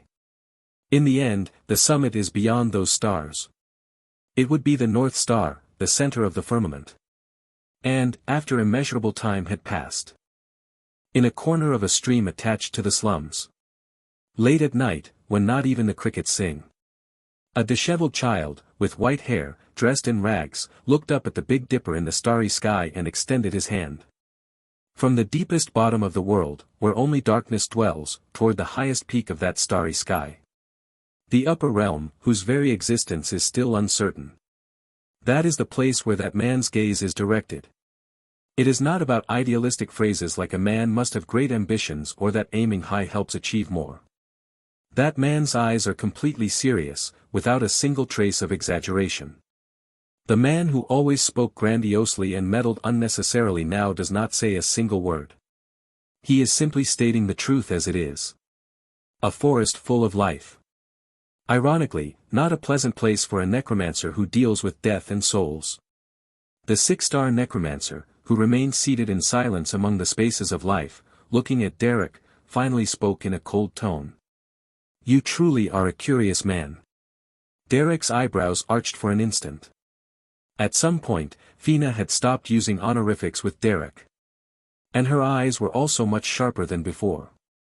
By experiencing multiple deaths over countless reincarnations, the weight of death itself naturally becomes lighter. That is why the girls sometimes walked through the communal cemetery of the Tigress Barony and reflected. Death is nothing more than the final fate that comes equally to all. All humans are beings who one day will end up in a grave and take the rest called death. Thinking like that, her life felt like a journey without a destination. What meaning could a life have that only drifts, carried away by the currents with no direction? Now, herself from the first life, buried in a past so distant she barely remembered it. Why had she studied necromancy? In the end, all that remains is emptiness and meaninglessness. A cold wind blew through the communal cemetery of the Tigress Barony. Amidst that wind that stirred the girl's hair, she thought of only one thing: the appearances of the few six-star mages who still existed in this era. Melvarat, who lived to fulfill a promise to a friend long dead. Coella, who lived driven by a pure desire for magical knowledge. Dreist, who lived remembering happy times. But for Fina, nothing remained anymore. What futility! A life that simply continues and repeats endlessly cannot have meaning. Occasionally there are some extraordinary ripples, but even those are nothing more than faint tremors before the enormous wall of time. And it is only then that the girl understands. A person's life has value precisely because it has an end. I am a seeker who pursues the pinnacle of necromancy, devastating both the living and the dead. Derek stood still, watching Fina with his staff lowered. Behind Fina, who was sitting on a large rock, an ominous aura began to emanate. It was, indeed, a concentration of vengeful spirits, and its energy was clearly abnormal. When Derek furrowed his brow, Fina let out a scornful chuckle. I am a master of necromancy, that art everyone on this continent despises and shuns, so you are truly unfortunate. Derek simply remained standing, looking at Fina. He needed to organize his thoughts on how to handle the situation. Fina, a six-star necromancer, rarely revealed her identity until she reached her objective. But seeing her so naturally manifest power infused with vengeful spirits before him made it clear she had no intention of hiding herself. After putting away his staff, Derek adjusted his posture and spoke. Is what you say true? Your reaction is so bland you're like boiled water. Fina clicked her tongue, and with her white hair tinged with a faint lavender hue fluttering in the wind, she floated up to the top of the rock. Sitting there, legs crossed and chin resting on her hand, she looked exactly like a queen. Fina Raffaella Tigress. The Witch of Tigress. A six-star necromancer completely different from Melvarat, Dreist, or Coella. It was impossible to predict her mood or behavior. Capricious. Emotional. Vicious. Cruel. More like a demon than a human, those who came into contact with her rarely met a happy end. Derek did not fully understand why she had revealed her identity, but he decided to remain calm. If what you say is true, I have committed a great discourtesy. Yes. Indeed, you have been very discourteous to me. Every chance you got, spouting third-rate philosophy, meddling in everything, throwing cheap criticisms around, and passing off your shallow wisdom as universal truths. I felt like my patience was being tested. I did it with the best intentions for Lady Fina. What a funny man. Fina shuddered, her small body trembling. Derek's condescending attitude, into which he had put his full effort, had clearly struck deep, for as she recalled everything, her expression showed a trace of agitation. Then she again rested her chin on her hand and swung her crossed foot as she kept speaking. Watching you use magic, I can see you have talent. But why do you only bother me? Am I supposed to get angry or not? You act normal with all the other ladies in the training center. Still, I did not expect you to reveal your identity so suddenly. Well, it wasn't just because of that, it's just that, since things came to this, I wanted to say it. Why are you only strict with me? It was because Fina knew Derek was a mage. A rival. A threat. Of course, Derek could not tell her the truth, so he improvised quickly. Lady Fina, perhaps you did not notice, but considering the way you handle magic, your understanding of basic magical theory, and your reaction speed during practice, it was clear you were not an ordinary mage. I already mentioned that I noticed how you reserved your power. So you knew my true identity? Not to that extent. I only thought you had exceptional talent. One cannot teach the ordinary and the extraordinary in the same way. When you have high expectations, you also demand more. That is why your education was different from the others. His words flowed like a river. And he was not entirely lying. Fina was a mage on a completely different level compared to the others, and it was possible that even in her casual behavior, hints of her true skill slipped out. What Derek was saying was that she was so excellent that he only wanted to teach her more seriously. Hearing that, Fina looked pleased, swinging her crossed leg with an amused air. Well. Even though you have that annoying condescending attitude, you have a good eye for people. Recognizing even a flicker of my power means you have some talent. It seemed Fina was naturally arrogant and proud, and quite sensitive to praise. Indeed, Fina, who laughed with a nasal melody, seemed in very good spirits, and she did not give the impression of wanting to kill Derek immediately. After laughing for a while, she spoke again with narrowed eyes. I have lived through countless eras you cannot even imagine, and I have met all kinds of people. Some of them you surely know only from history books. I see. But like you, I have not seen many. Above all, someone so sincere with his magical achievements. That should be normal. A mage always looks upward. Yes. You are not a heap of straw chasing empty dreams. You have talent, at least in my opinion. But you seem stuck before a wall. Fina smiled slyly, and her lavender eyes glowed with a reddish tint. At some point, the wandering spirits around her turned the forest's atmosphere more gloomy. It was said that the path walked by the Witch of Tigris was always marked by the traces of wrongfully killed souls. Derek understood that this was not merely a metaphor from games or novels. It was pure reality. She was a fearsome witch who guided spirits and fed on corpses. I can teach you and raise you to the rank of a 4-star mage. Trying to break through that barrier alone is absurdly inefficient. The best way is to explore the method of utilizing your own magic alongside someone with enough experience. And in that regard, I have no rival. The old vagabond who had taught him 1-star magic, Katia Flameheart who had taught him 2-star magic, Dreist Wolftail who had taught him 3-star magic. And now, at the 4-star level, a legendary necromancer whom the entire continent wished to see beheaded. Thinking about it, this could indeed be considered quite a dangerous situation. It would be an honor, but it is not a favor I can accept so easily. Derek spoke in a calm voice. Fina kept her chin-in-hand posture and let out a ho. Even with a 6-star necromancer before him, he showed no sign of fear. Those born with a firm heart do not lose their composure before anything. Fina liked that attitude a lot, and she spoke again with a crooked smile. Do you not want to take me as your teacher? I see no reason. A 6-star necromancer who does not even appear when the royal family of Coella seeks her personally. Why would she present herself before me and help me reach level 4? This situation only leaves me with questions. Derek continued to look at Fina coldly. Lady Fina has no reason to help me. Accepting a favor without knowing the motive rarely ends well. Yes. It is fine that you are so cautious. Do not worry. Teaching you magical achievements directly, even if we have no connection, is for my own good. Fina did not erase her sly smile. It had something hypnotic, like a mischievous girl and an authoritarian queen at the same time. Of course, I am not obliged to explain that reason. But I know. You are someone who would do anything to achieve magical accomplishments. It seems you know me well. I have a good eye for people. You are insane. You are insane for magic. Finally, Fina's seductive eyes glimmered again. The figure of Derek was already engraved in those pupils. As if trying to see through his very essence. No magic mad man would reject the teachings of a 6-star mage. Even if you say no, you are calculating how much learning you could obtain from me. Do you think I do not know? You have a good eye. That perception truly is worthy of a 6-star mage. Emicham. You had better not underestimate me.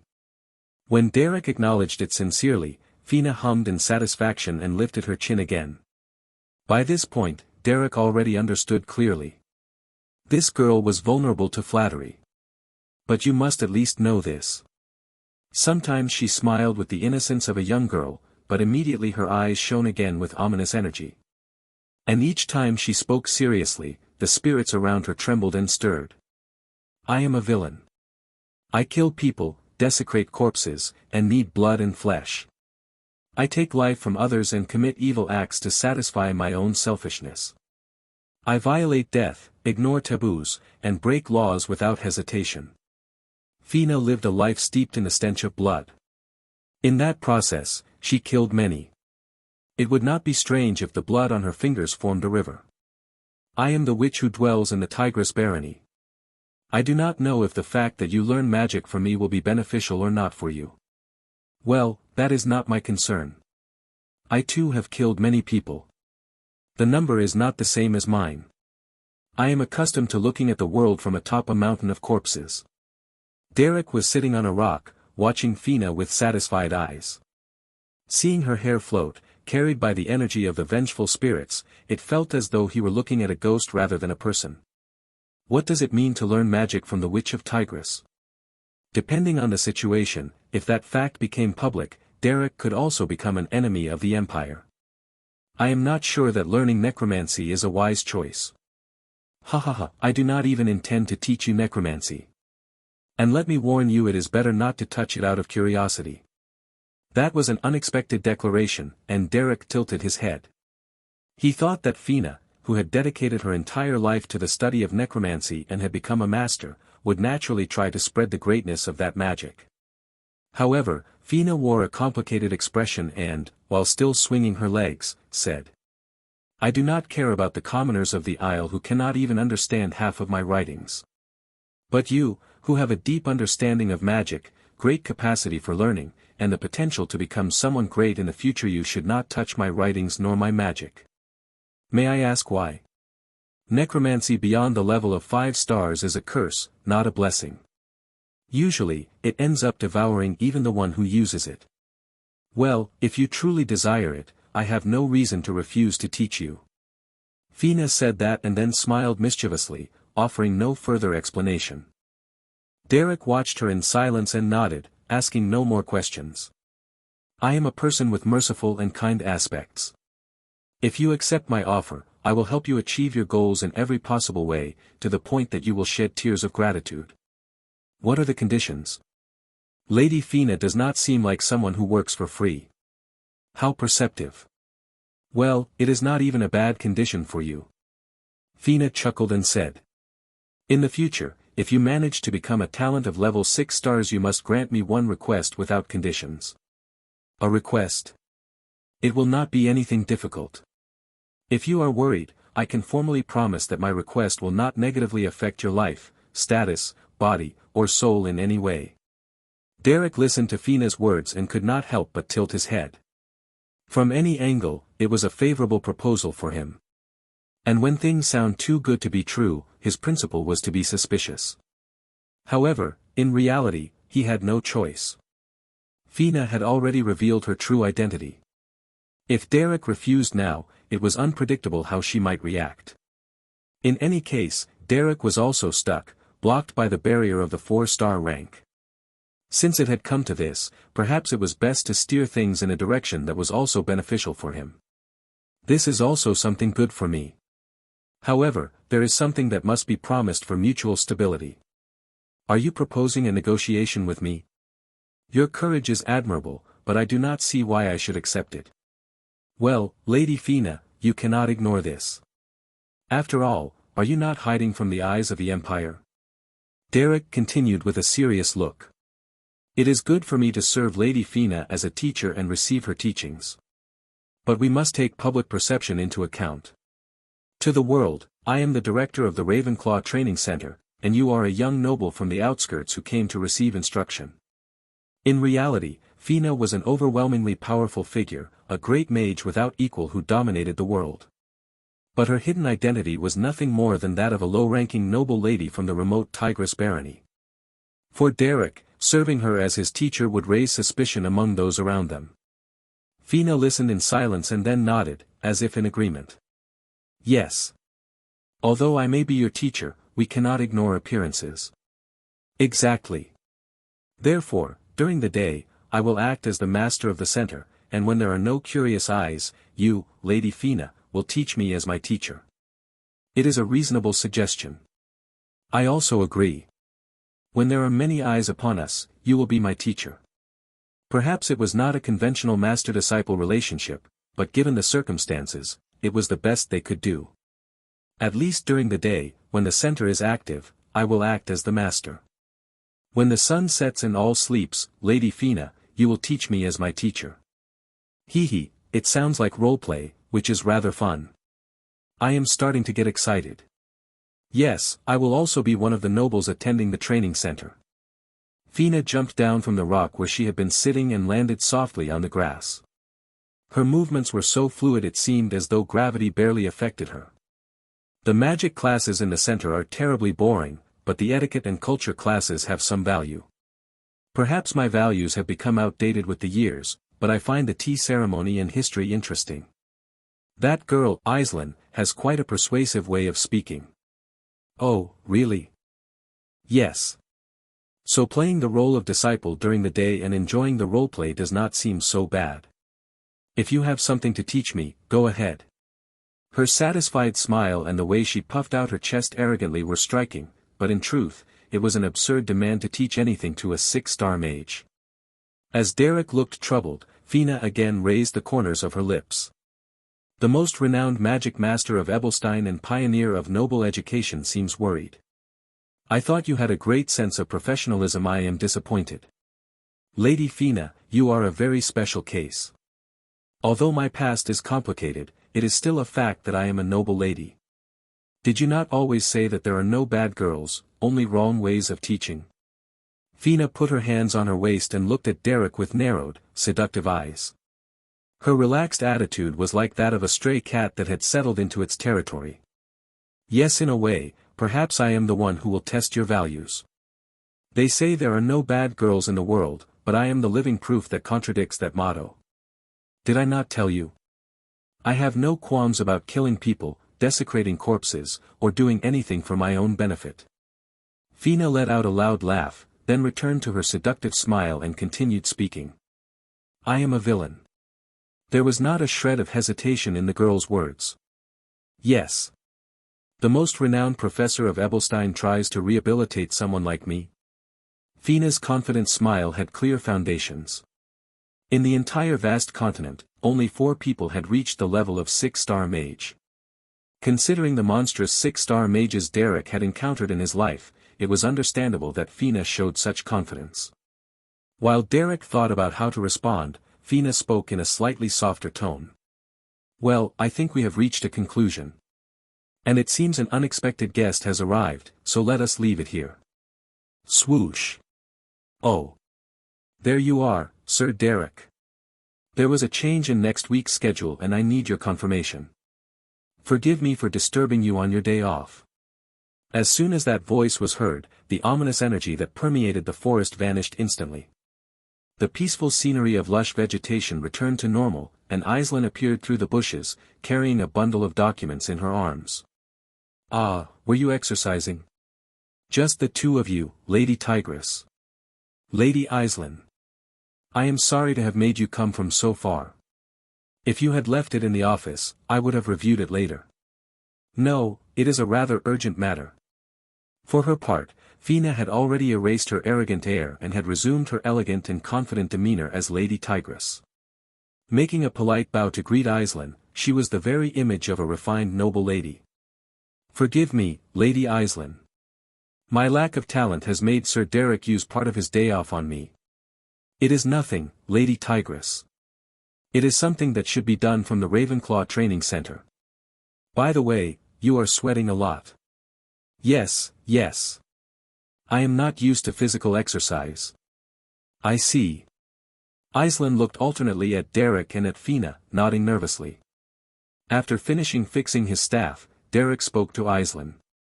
It seems there are quite a few documents, so it would be better to go to the office to attend to them. I am sorry, Lady Fina, but we will have to end today's supplementary lesson here. Do not worry, Sir Derek. I have learned a lot and I am very grateful to you. Fina showed a refreshing smile along with her usual elegance. Despite the great incongruity, Derek took a deep breath and said. Then we will finish by jogging back to the Baron's mansion. Do you remember the breathing technique? You must not forget that rhythm. Excuse me. Fina did not really know the man called Derek. He was the most renowned mercenary of the tavern district of Ebelstein, and his motto was to do everything properly if he was going to do it. He never did anything half-heartedly, not even the smallest task, and that seriousness had earned him the affection of many clients. That seriousness and diligence were the secret of Derek's success. During the day, Derek was the teacher, and during the night, Fina was. And now, the sun was high in the sky. Without a doubt, as a teacher, Derek never did anything halfway. I do not mean. I am too tired now, besides, I have never been good with physical activity. Oh, Lady Fina. Have you not rested enough already? If you keep avoiding this type of endurance training, you will remain stagnant forever. No, it is just that. Fina hesitated, casting a glance at Aislinn, but Derek spoke firmly, showing no mercy. Come on, let us run. Let us run together. Ha! Fina was dumbfounded, but Derek did not care in the slightest. His inflexible character could not be changed even with a bit of fear. In fact, Fina knew it too. People with extraordinary talents often had their peculiarities. And Derek was no exception. Let us go, we have work to do, Lady Fina. That afternoon, Fina had the chance to thoroughly learn what true muscle pain meant. These are the things I saw at the Ravenclaw Training Center. Father, I share my brother Robinald's opinion. Unless a major change occurs, in a few years the Ravenclaw territory will have significant influence in Ebelstein's social circle. Denise, the most intelligent young woman of the Beltus family, was precisely reporting to Grand Duke Beltus what she had confirmed. The Grand Duke Beltus, with his stern face, stroked his mustache several times with a rather displeased expression. He had been persuaded by his eldest son, Robinald, to overlook the granting of the baronial title to Baron Ravenclaw, but now that the situation had reached this point, that man's actions were suspicious. He had known Derek Lydorf, Baron of Ravenclaw, for a long time. Even the Beltus family had once entrusted Derek with Denise's social education. At that time, Derek had been nothing more than a simple private tutor, but somehow, he had become the owner of a great training center. Education often became the foundation of power. The fact that Baron Derek's disciples were infiltrating Ebelstein's social circle meant that he was gaining direct influence over Ebelstein. All power begins with winning over people. The rise of a new force, with several nobles as disciples, beginning to stir up the territory right next to the domain of Duke Beltus, was not a welcome development. To win a war, it is good to take the high ground. And to win a power struggle, it is important to dominate public opinion in the social circle. Understanding this perfectly, Duke Beltus had been supporting Denise, who was making a name for herself in Ebelstein's social circle in every possible way. This is not pleasant news. The fact that future socialites are passing through that place means it is becoming the center of the social circle. Do you really think so? Its scale wasn't that impressive. Scale doesn't matter. You know this, Denise. The main base of the social circle of the Eastern Continent was, at first, the port city of Roboff, but eventually it moved to the Elvester mansion after the Count built all sorts of cultural facilities in his territory. The base of the social circle in the southwestern continent was the noble district of Ebelstein, but that of the Eastern Continent was the Elvester Count's mansion. That place, which had become so grand that it was hardly appropriate to call it a mansion anymore, was famous for hosting all kinds of cultural events, stage performances, tours of famous minstrels, the largest tea parties, and numerous gatherings throughout the year.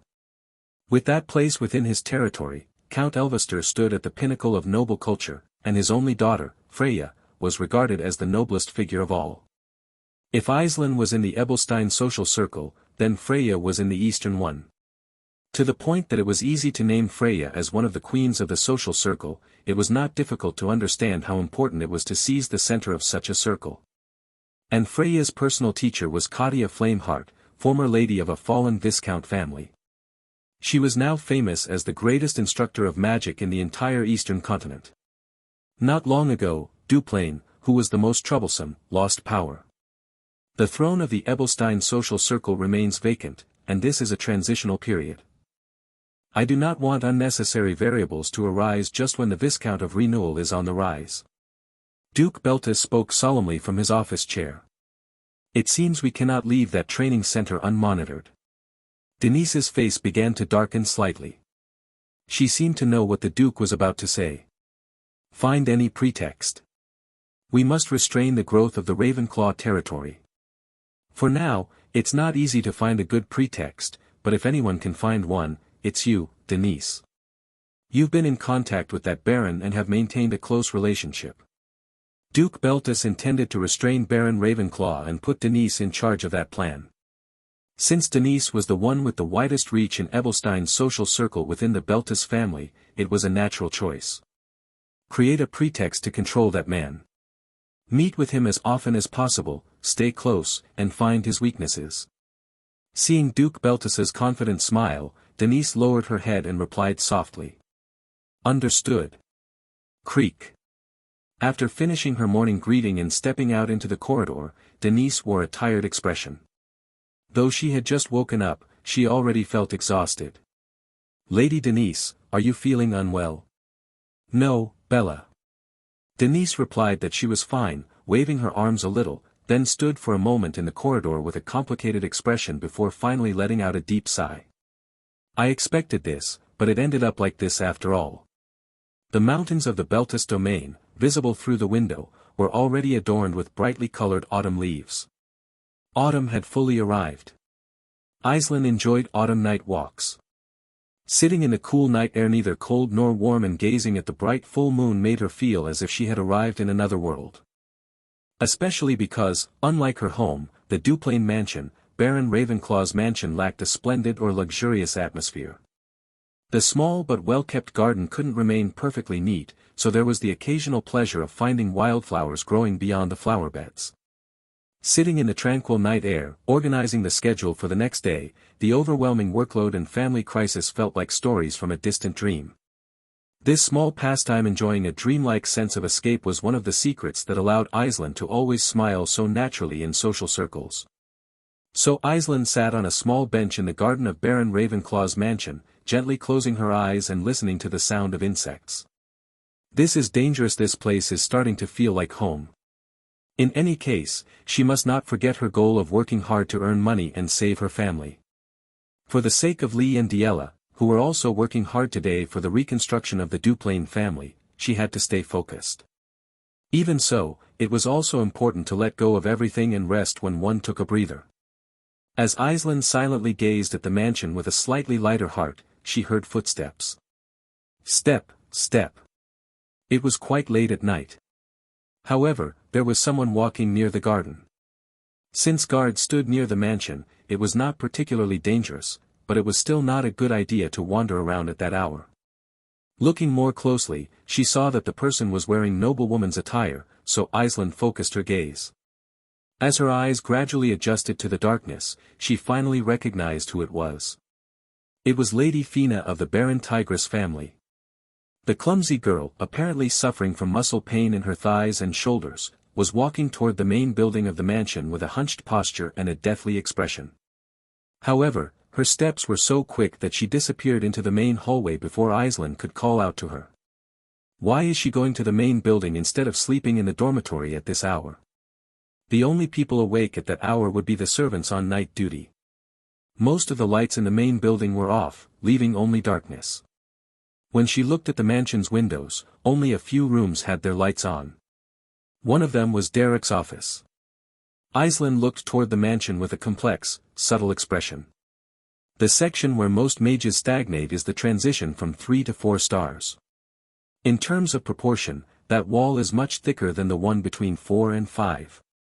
It's where those who rely solely on their lineage and take magic lightly tend to fall behind.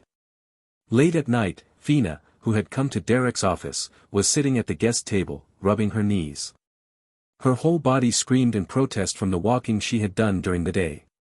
Fina, a 6-star necromancer and master of corpse magic, had no means of resisting the fatigue that came with her immature body.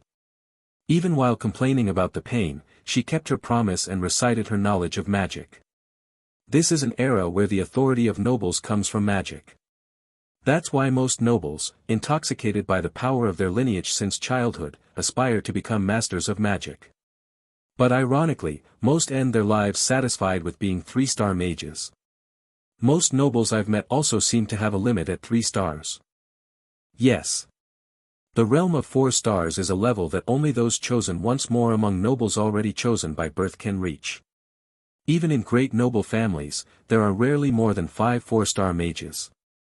In most, there are 2 or 3 at most. That level, which even nobles of good blood could not easily reach, was not something a mere commoner could achieve. That is why the realm from 4 stars upward was known as entirely noble territory. It wasn't that there were no commoners who had reached that rank, but all of them had left their names in history books. That's how unrealistic it was for a commoner to surpass that threshold. For your reference, Melvarot, the Lord of the North, was nearly at 4 stars at your age. That guy's a monster too. Derek had only recently passed the age of his coming-of-age ceremony. Normally, if one could use 1-star magic by then, they were considered knowledgeable in magic, and if they could use 2-star magic, they were considered a prodigy who appeared only once every few generations. That showed how absurd Melvarot's level was. Derek had spent a long time in social circles, yet he had never seen anyone reach 4 stars at that age, not even 3 stars. The only one who could be considered close was Cyrne, but since she had been influenced by Noir's blood from the start, she had to be excluded. I understand. If you're thinking of wrapping a compression bandage, I can call a servant for you. No, it's fine. If I show my whining, sore self complaining about muscle pain in front of commoners, my authority will die. Fina rummaged through Derek's mercenary supplies, pulled out a suitable bandage to compress the sore area, and began wrapping it skillfully. Then she lay back on the guest sofa and murmured an incantation, making an invoked creature in the form of a floating skull appear. If you use necromancy inside the mansion, it'll be a big problem. If anyone sees it, they won't take it lightly. Don't underestimate me. I always keep my surroundings in mind. And I'm doing this because it's necessary for the lesson, so don't worry. After that bold declaration, Fina reclined on the sofa and placed the summoned skull on her thigh. It seemed to be a type of cold magic, as a chilling aura emanated from the eerie skull. Fina melted into the sofa as if she were going to sink into it and, with a groan, relaxed her body. Ugh, my thigh is killing me. You have no empathy. You have no idea how delicate and fragile the body of this innocent girl is, like a piece of glass. I wonder if those big, muscular men could ever understand what it's like to live with such a fragile body for hundreds of years. TSK. What are you doing? Applying a cold compress. Yes. Do you have a problem with that? This teacher is trying to heal her exhausted body, and the disciple only knows how to say no, no, and complain ugh, this feels good. The scene of a girl who didn't look older than 15 exhaling in relief as if she were in a hot spring was so surreal it was hard to describe. Derek, sitting at his desk, rubbed his temples and spoke. There's a hero named Rodelia in the territory of Viscount Renewal.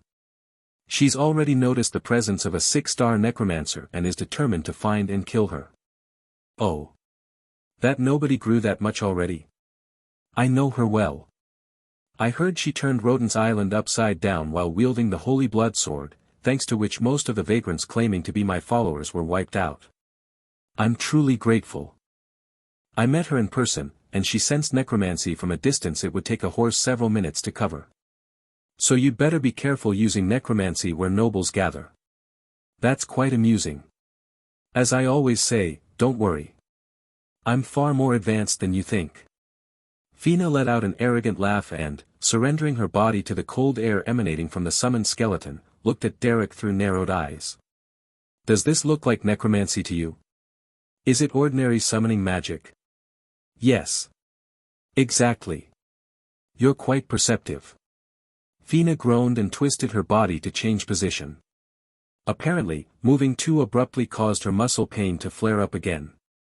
What do you think is needed to become a 4-star mage? Unfortunately, diligently reading the theories of the Academy of Order, created by scholars like Adalbert, has its limits. Besides, you seem closer to the Wild Academy than to the Order one. I have certainly heard that other qualities are required. Let me explain the qualities necessary for a 4-star mage in simple terms. If you truly want to reach that rank, you need exactly 4 things. Fina snapped her thin fingers, counting one by one. First, originality or creativity. Second, compatibility with magical tools. Third, understanding of the variability of reality. And fourth, a balanced comprehension of various magical fields. You didn't understand any of that, did you? This is a theory left behind by that bookworm named Adalbert. That's why it's explained in such a tangled and impressive way. That's the problem with those bespectacled scholars who see magic only as an academic discipline. Fina gathered her lavender-tinted white hair and spread it across the sofa, then ran her fingers through the ends. Her hair, falling over the backrest, looked like a waterfall. Originality or creativity refers to the ability to contemplate magic beyond the already established rules. You, with your strong inclination toward the Wild Academy, have some of that, but you're still lacking. You've accumulated quite a bit of practical experience, so if you let it mature for a while, it'll naturally blossom. Lately, I haven't been able to go to the battlefield much. Still, you must have accumulated some experience. If you keep reflecting on it, everything will become clear. It's more of an internalization process than one of learning. In a way, it's closest to innate talent. The ability to create one's own unique magic usually comes more from within than from learning. Melvarot reinterpreted the 2-star combat magic fireball in his own way and turned it into the 4-star combat magic lava ball. It was a magic unique to Melvarot, not recorded in any magic book. The 6-star combat magic soul incineration, which Kalimfor tried to use to burn Fina's soul, was also a creative reinterpretation of the 4-star magic incineration. Even if it was called 6-star magic, it wasn't established by Adalbert. In this way, mages of 4 stars and above often created their own unique magic. That was the difference of talent. Compatibility with magical tools seems more than sufficient. The staff you handle so effortlessly, Footprints, is actually a magical weapon of quite a high level, higher than you think. It took me quite some time to master it, though. And third, understanding the variability of reality. This is a bit complicated, but at the 4-star level, it doesn't require such a high degree of comprehension. Ugh. Fina kept interrupting herself with ugh or this feels good, as she applied cold compresses. It was hard to tell whether she had come to teach magic or to take a break away from prying eyes. What is that? It's the process of realizing that the world's laws aren't absolutely immutable, and that time, space, and magical principles can twist or bend. The more I listen, the more confusing it sounds. Don't worry. As I said, at the 4-star level it's not required to that degree. This field involves level 5 or 6 magic that deals with the laws of reality and existence, or that interferes with spacetime. It's the realm we necromancers use when approaching the laws of life and death. It's far too advanced for a 4-star mage to handle. Fina continued speaking while lying back again, this time applying a compress to her forearm. At this point, the summoned creature was pitiful, being used only as a portable ice pack. Recognizing the immutable laws that make up the world and understanding their principles. It's good to have a foundation in philosophy or metaphysics. Those things are more the specialty of those bespectacled scholars glued to their desks than of practical mages like me. I understand. In fact, I've felt that practical experience alone isn't enough. There's no benefit in obsessing over word games at a desk. Just learn what's necessary. Though Fina called herself a practical mage, considering the many books on necromancy she had written, she clearly didn't neglect the academic field. It wouldn't be wise to take her words literally. And the last thing, which is important, is a balanced understanding of the general magical field. What exactly do you mean by that? I mean the other fields of magic, excluding the forbidden ones I usually deal with. Combat, illusion, transformation, summoning, and detection. The great mage Adalbert, who first organized the magical system, divided magic into those 5 major categories. I've already evaluated your magical aptitude. Your aptitude for combat and illusion magic is excellent, even from my perspective. Your detection magic is quite good, and your transformation magic is decent, but your summoning magic is rather poor. It's true that my accomplishments in summoning magic have been somewhat lacking. Yes.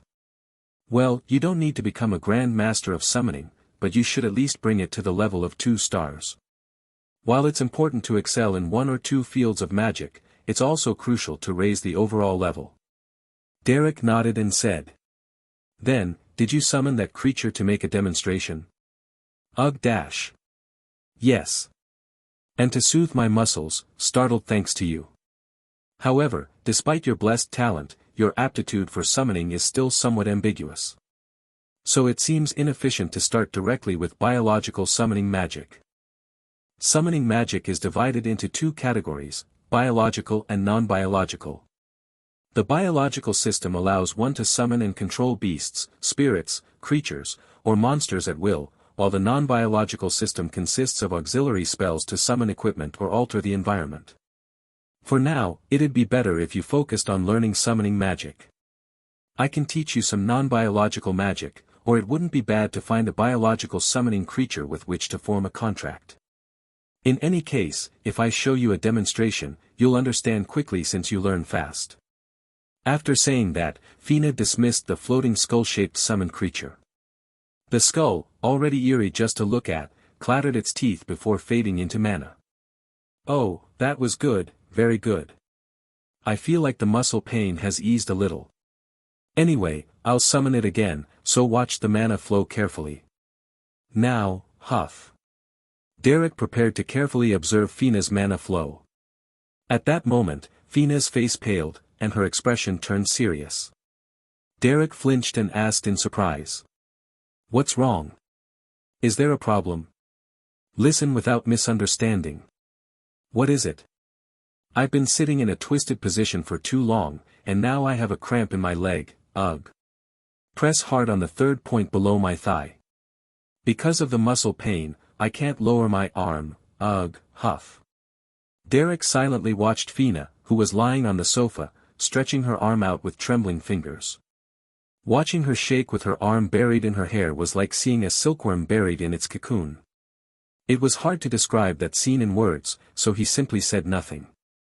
Then, Derek approached the sofa and pressed Fina's foot firmly. Ugh, yes dash. Huff, yes, very good. Derek looked at Fina with a lukewarm expression, his eyes narrowing. He recalled the images of the 6-star mages he had met throughout his life. The great noble Melvarat, who ruled the Rochester territory in the north, and the old wandering mage Dreist, who roamed the world speaking of the future.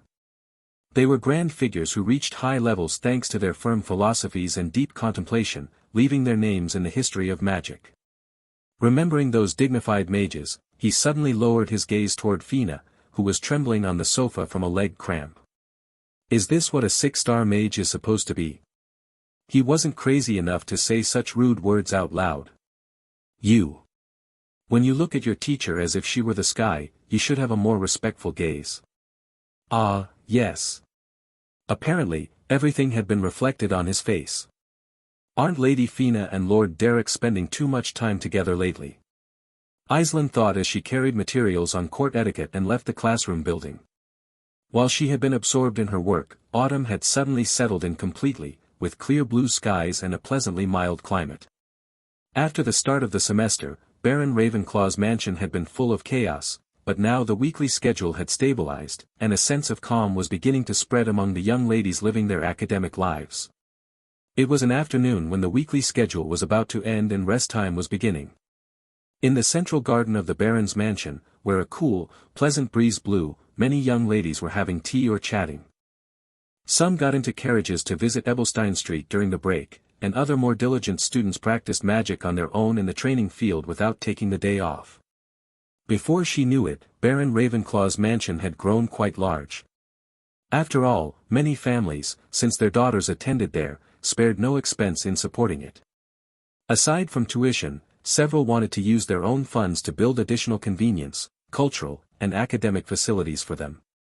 Del Britton accepted those intentions and decided to add various facilities, and in no time, the Baron's mansion, originally a single estate, had turned into a complex with 7 large buildings and more than 11 auxiliary facilities, becoming a well-equipped place for social exchange.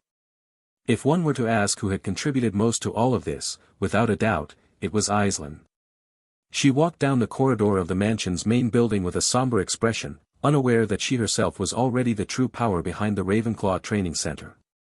Lord Derek is human too, he can't treat all the young ladies equally. It's only natural that there's someone among them who catches his affection, draws his attention, or whom he wants to teach more. Speaking of Derek and Fina, their private conversations had increased noticeably lately. Most of the time, they were about magic classes or impressions of the humanities lectures held in the annex building. It was the sort of talk a teacher would have with a student, and Aislinn tried not to pay it too much mind. However, even if they were close, they were too close. After meals, she often saw Fina leaving Derek's office in a hurry, or the two of them seriously discussing magic in a corner of the training grounds. She had even seen her visiting Derek's office late at night. At that point, Aislinn couldn't help but have complicated thoughts. Although it seemed impossible, she couldn't shake the idea that Derek and Fina might develop a relationship beyond that of teacher and student. Caught up in questions she couldn't even answer herself, she ended up burying her face in her desk. My God, what am I doing? How undignified. Aislinn quickly raised her head and adjusted her jet-black hair. As she twisted the ends of her hair, she let out a deep sigh and reflected. Fina had an oddly captivating aura. As a business partner, shouldn't I confirm this with Lord Derek? If they end up having an improper relationship, who knows what could happen? But thinking that way also felt strange to her. Improper? In what sense? Can what Lady Fina and Lord Derek do really be considered improper? A man and a woman their age falling in love doesn't seem strange at all. They're both from baronial families in remote regions, so they probably have things in common, and their ranks are similar. There wouldn't be any incongruity if they were together. In truth, Aislinn came from the high-ranking noble family Duplain, several levels above Derek. Of course, the Duplain family had recently fallen into decline, and that was already in the past, but the saying that a noble's wealth lasts 3 generations was not false. When Derek and Aislinn stood side by side, there was an obvious difference. The noble hierarchy was cruel. What on earth is wrong with me? Suddenly, she felt a strange emptiness and lifted her head. When she looked at the elegant full-length mirror in the corner of her office, she didn't see the Jewel of Ebelstein, the Queen of the Rose Hall, but an ordinary woman blushing for no reason. Aislinn Eleanor Duplain. Herself. Yes, let's stop making ridiculous excuses that don't suit me and speak honestly. Twisting things around isn't my style. Grasping the mirror with both hands and exhaling, Aislinn managed to calm herself just barely. Even in a cold social world, at least when she was alone in her room, there was no reason to lie to herself. And then came an unexpected self-questioning. What is it that's bothering me so much? She waited a few seconds before continuing. No matter what Lady Fina and Lord Derek do, it's their decision. It would be ridiculous for a third party to meddle in their personal lives.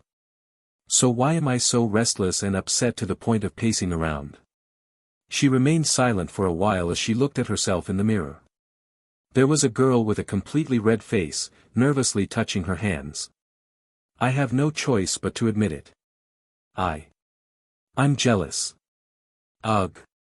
Leaning back, Aislinn fell into her chair and covered her face with her hands. Her fingers burned from the strange heat she felt. No problem can be solved without first acknowledging it. Aislinn was mature enough not to lie to herself or justify things with rationalizations.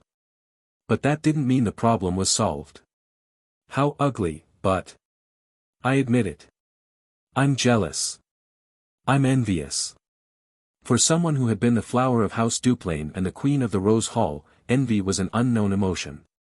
Only Ellen, who had always lived in her shadow, had known that feeling. Only then did Aislinn feel that she understood a small part of the emotion that had burned in Ellen's eyes. To put it plainly, she was jealous of Fina. Although she hadn't done anything special, she envied her greatly her position, the fact that she monopolized Derek's attention. She wanted to be noticed too. And by admitting it so directly, she felt a kind of relief spreading through her chest. Human emotions once acknowledged and released produce a strange sense of liberation. Could I perhaps be a very complicated woman? Of course, that self-reproach that comes afterward was its own kind of punishment. Or maybe I'm just naive. In moments like this, do I try to attract attention however I can? No, I'm not a child throwing a tantrum. What am I saying? How low am I going to sink? Aislinn adjusted her hair and took a deep breath for a while. Once she calmed down a bit, she placed a pretty accessory in her hair again, sat in front of the mirror, and straightened up with a serene and elegant air. Now, the most renowned noble lady of the Rose Hall had returned to the mirror. Oh. I must focus. It wasn't the time to mope over unimportant things. Aislinn was a key figure of the Ravenclaw Training Center. By working diligently day by day, the seasons had changed, and each day brought something new that made her feel her life had meaning. For a fallen noblewoman, wasn't that already a great happiness? Feeling envy, wanting attention, all of that now seemed pitiful. Even at that very moment, the servants of her household, Diella and Lee, were working tirelessly for the family. Yes. I must do my best too. Work had piled up to the point where she could only sleep 2 or 3 hours a day. She had maintained that pace for months. Having so much work was a blessing. Grateful for that environment, she decided to carry out her duties with even more determination. It was then that Aislinn reaffirmed her resolve. Drip. What? A thread of blood ran from Aislinn's nose. Startled, she quickly grabbed the handkerchief on her desk and covered her face. It was more than clumsiness, it was humiliation. If that had happened in public, her dignity would have been seriously damaged. Dizzy, she tried to wipe away the blood flowing from her nose. Oh, no. Suddenly, her vision clouded as if a shadow covered it, and Aislinn's body collapsed backward. Crash. Bang. A loud noise echoed through her office, and it didn't take long for Butler Del Britton, noticing the unusual sound, to rush to the scene. A guiding spirit that emitted a faint glow, summoned through a first-class summoning spell, floated at the tip of Derek's fingers. Among summoning spells, which are divided into biological and non-biological, this particular one was uniquely classified as non-biological. Was it because the fairy did not communicate, had no consciousness, and moved only by following commands that it wasn't considered a living being?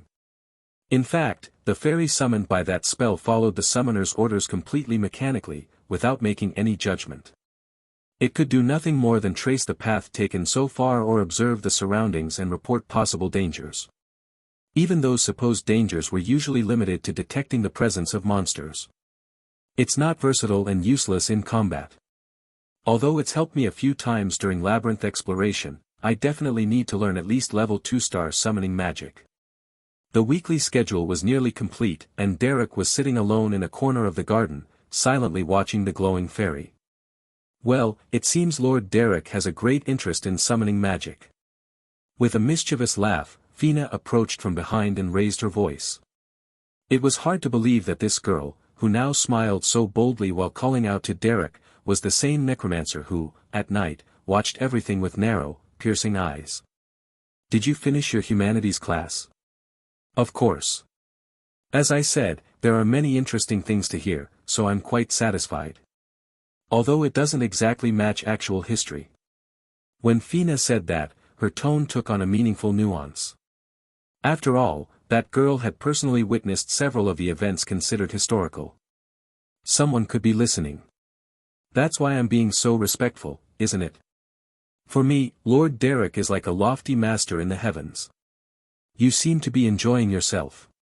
Acting is always fun, no matter how old you are. So. How's it going? Do you think you'll be able to break through the 4-star barrier? The truth was that Derek still didn't fully understand it. It wasn't a level that could be reached overnight or through intuition alone, not even for nobles of pure blood who had full support. Certainly, theoretical knowledge alone was not enough. Something else was needed. A catalyst. It would be best if I could consult a summoning magic master separately, but there aren't many summoners in the southwestern part of the continent. Derek fell into thought. Famous summoners in the southwest rope Gale from the Dreas Society, Pablo from the Creme Guild, Viscount Blythe, no others. There was one person who couldn't be left out when speaking of great summoning masters. The Grand Duke Beltis. A 5-star summoner, capable of bringing forth the army of mountain spirits or even a massive magical library if he wished. None of them are easy to contact. So you plan to fill your pockets elsewhere, leaving this noble master in front of you behind? There might be eyes watching during the day, so could you please maintain formality? Really, men are so timid. The presence of a necromancer was like a bomb that could wipe out an entire family. There was no harm in being cautious, so Derek didn't yield. Fina, who understood Derek's circumstances well, gently closed her eyes, smiled calmly, and nodded. I originally had 3 other mentors. I thought you only had good luck with women, but it seems you're lucky with teachers too. Though of course, none would have more magical knowledge than me. Well. Was that a joke? Even if one of them had been a beggar from the slums or Katia, Derek's 3rd teacher was someone who could rival the legendary necromancer Fina. That was also the reason why Derek's search magic surpassed that of ordinary mages. Fina watched Derek's reaction silently, then frowned. That hurts my pride. Who the hell could it be? As she said that, Fina was about to flash a seductive smile. Tap, tap. Del Britton, who always valued dignity and usually walked calmly, suddenly became alarmed and ran toward where Derek was. He didn't even care that his antique monocle swung from its chain, he ran full speed, breathing heavily. Ugh, huff. I was in the garden, Baron. Is something wrong? Lady Iselin has fainted. At those words, even Derek, who rarely showed surprise, couldn't help but widen his eyes for a moment. Squeak, squeak. Bang. Iselin, her face flushed red, lay on the bed, letting out small whimpering sounds as she slept. The servant in charge of medical duties was watching the situation beside the bed, and when he saw Derek burst into the room, he quickly bowed his head. Baron. Report the situation. The butler found her unconscious in her room. I rushed over immediately and administered basic medical treatment. Derek strode in and examined Iselin's condition. She didn't seem to be in immediate danger. However, she was sweating slightly, and her complexion was quite pale. It's exhaustion. Sometimes, those who devote themselves entirely to work don't even notice their bodies are deteriorating. There doesn't seem to be any risk to her life or any serious aftereffects. Yes, that's correct. Once the fever subsides, she should regain consciousness soon. The servant said only that before retreating to the edge of the room. Derek silently watched Iselin, who had yet to wake, and let out a deep sigh. Then he sat down on the wooden chair beside the bed, resting his hands on his knees, lost in thought. Thinking about it, it was more surprising that Iselin hadn't collapsed from overwork sooner. However, Iselin was such a strong and steadfast person that he had thought she could endure it easily. Although it was clearly unreasonable, her ever-smiling face and her ability to handle everything smoothly made it hard to notice any signs of strain. She was always looking for more tasks to take on. But one thing must never be forgotten: the physical and mental strength of a person is a resource that gets consumed. Even though he knew that, he had believed Iselin was an exception. If sacrifice and dedication are taken for granted, the organization will eventually collapse. Derek realized he had made a very basic mistake as a leader. Derek was not very expressive with his emotions. However, there was a distinct seriousness in the way he sat silently, pressing his knees with his hands. The servants, noticing the heaviness in his expression, could only bow their heads, unsure of what to do. To become a 4-star mage, one must leap over or break through that invisible wall. Late at night, Fina let her hair fall and silently gazed at the stars in the night sky. I wonder if that mage, Adalbert, also knew that. The man called Derek, who was struggling as her disciple, was quite talented, but he was still one step short of reaching the level of a 4-star mage. As someone who considered herself his master, it was her duty to create the opportunity for him to overcome that wall. Fina gave a faint, bitter smile, then leaped off the rooftop and landed in the mansion's backyard, where no one could see her.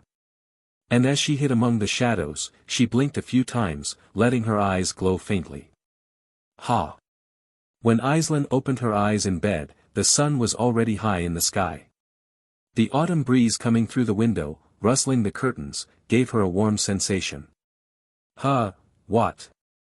Aislinn blinked, and only after sitting up did she understand the situation. The last thing she remembered was being startled at the sudden sight of blood, hurriedly grabbing a handkerchief, and then losing consciousness, as if she were floating away. Sister. Lady Cyrne. Cyrne, who had been watching over her beside the bed, immediately stood up and took Aislinn's hands. It was rare to see the normally irritable and sharp Cyrne display such an emotional expression. It was almost the first time since that incident at the Rochester estate, when Aislinn had seemed to be stabbed by Derek's sword. Sister Aislinn, you finally woke up. Do you feel any discomfort? Is your vision blurry, or do you have a headache? Lady Cyrne. What happened? I heard you fainted from overwork. You've been unconscious for almost 4 days and only woke up today. I must inform Delbritton. With a relieved expression, Cyrne quickly left the room. It seemed she had stayed by Aislinn's side nearly the entire time during those 4 days. Asleep for 4 days. Aislinn was so shocked that she had to catch her breath. As a key figure of the Ravenclaw Training Center, she had so many responsibilities that even being absent for half a day caused work to pile up. But having been unconscious for 4 days, the center must be on the verge of collapse. My God! How could I make such a mistake? Aislinn covered her face with both hands, horrified. To have neglected her health at such a crucial time, just as the center was beginning to stabilize, it must seem like a great discourtesy to Derek, who sought perfection in everything. She had always prided herself on enjoying her work and claimed that no one needed to worry about her, yet when it truly mattered, she had collapsed from exhaustion. How shameful and unreliable. All of that was the result of her lack of discipline. Aislinn sighed deeply, still covering her face. And to think that at that time I was wasting it being jealous of Lady Fina, trying to get Derek's attention when there were important things to do, getting distracted by nonsense and ending up collapsing from fatigue. How embarrassing. I am a pitiful person. Aislinn knew Derek well. After working with him for so long, she believed she deeply understood his way of thinking. He was endlessly patient when teaching young ladies, but when it came to work, he was as sharp as a blade. He reprimanded and punished servants or subordinates strictly whenever they showed irresponsibility. He was almost inflexible when it came to duty, so he would surely be very disappointed by Aislinn's careless conduct. I must apologize, but, how? Aislinn lamented with her head down when suddenly. Bang! The people Cyrne had called opened the door and rushed in.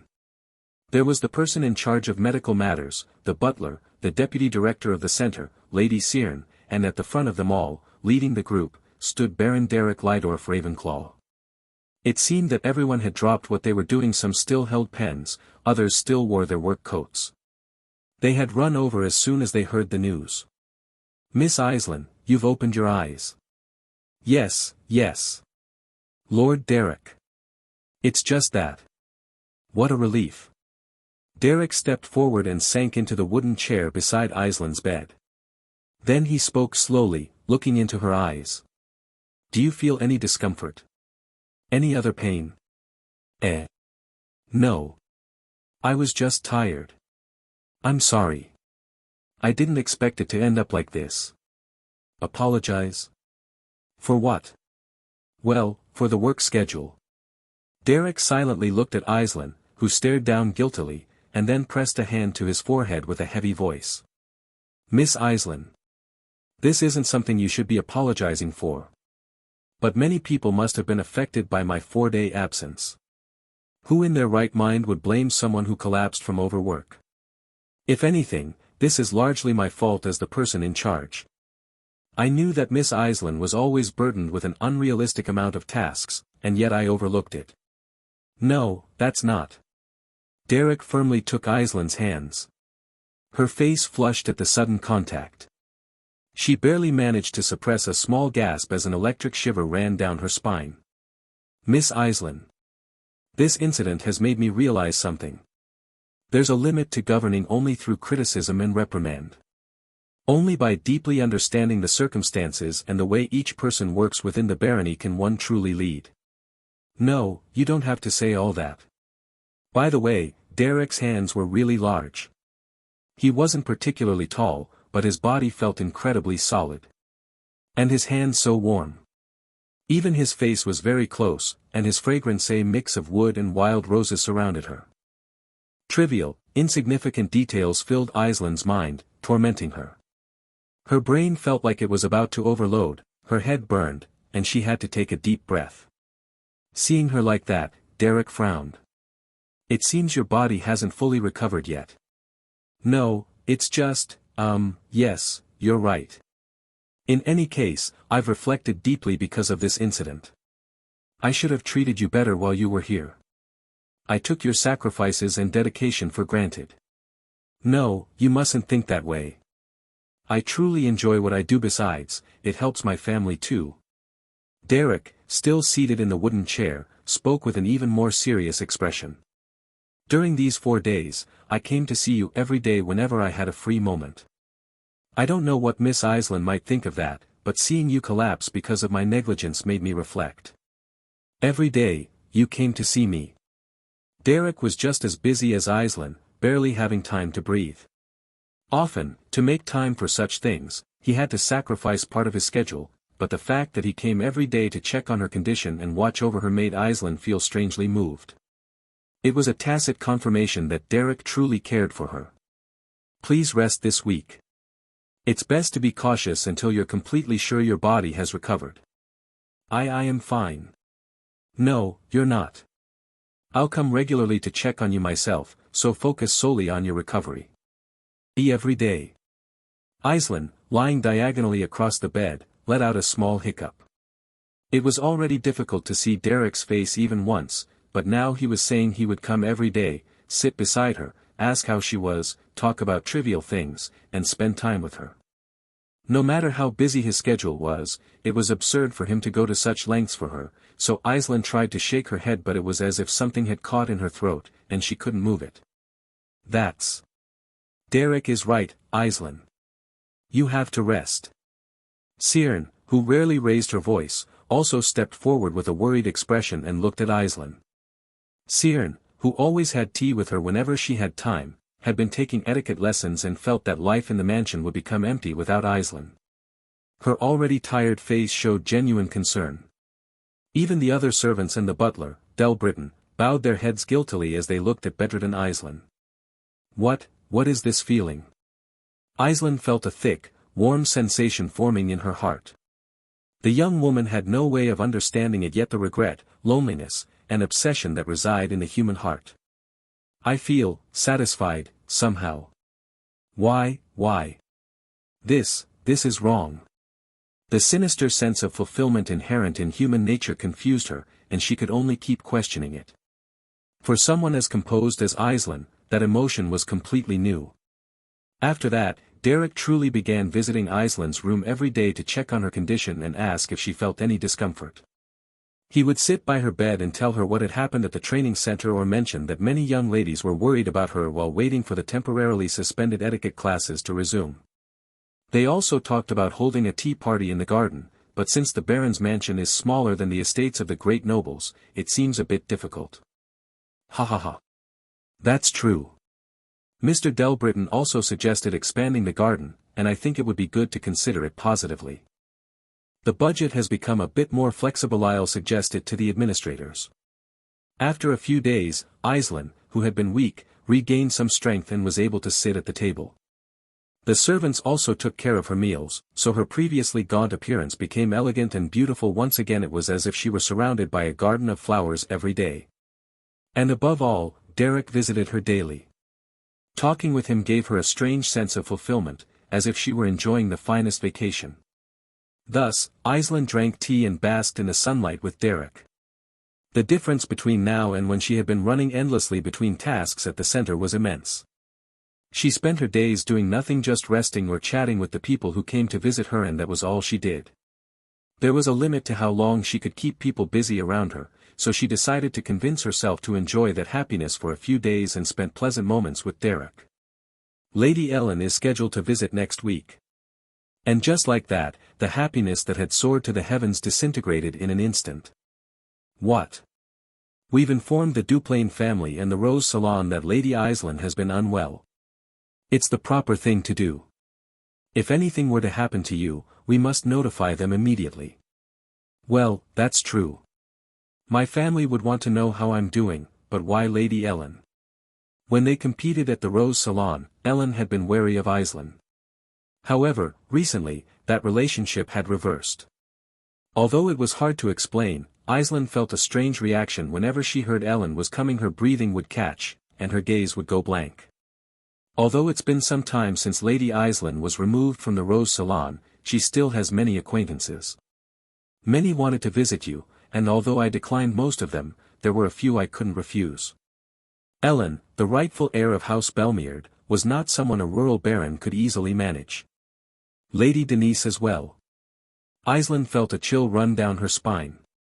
Lately, Ellen had shown a strange hostility toward her, and Denise, being naturally lazy, was not one to form deep relationships. It would have been enough to send a polite, elegant gift, but the fact that both were personally coming to the Ravenclaw mansion could only mean one thing: they had ulterior motives. In short, their apparent concern for Aisling was nothing but an excuse. It was unpleasant to use someone's illness as a pretext to act. Of course, Aisling was gentle by nature and not the type to get angry over such things. Even so, she couldn't help but feel uncomfortable.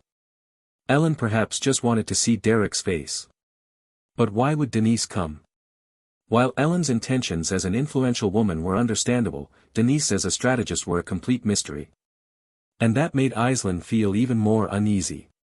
As Aisling's face turned pale again, Derek, who was drinking tea in front of her, let out a deep sigh. It seemed the day when Aisling's fatigue would finally disappear was still far away. Denise pinned a lovely rose-shaped brooch to her chest, put on a dress with moderately decorated frills, and boarded the carriage.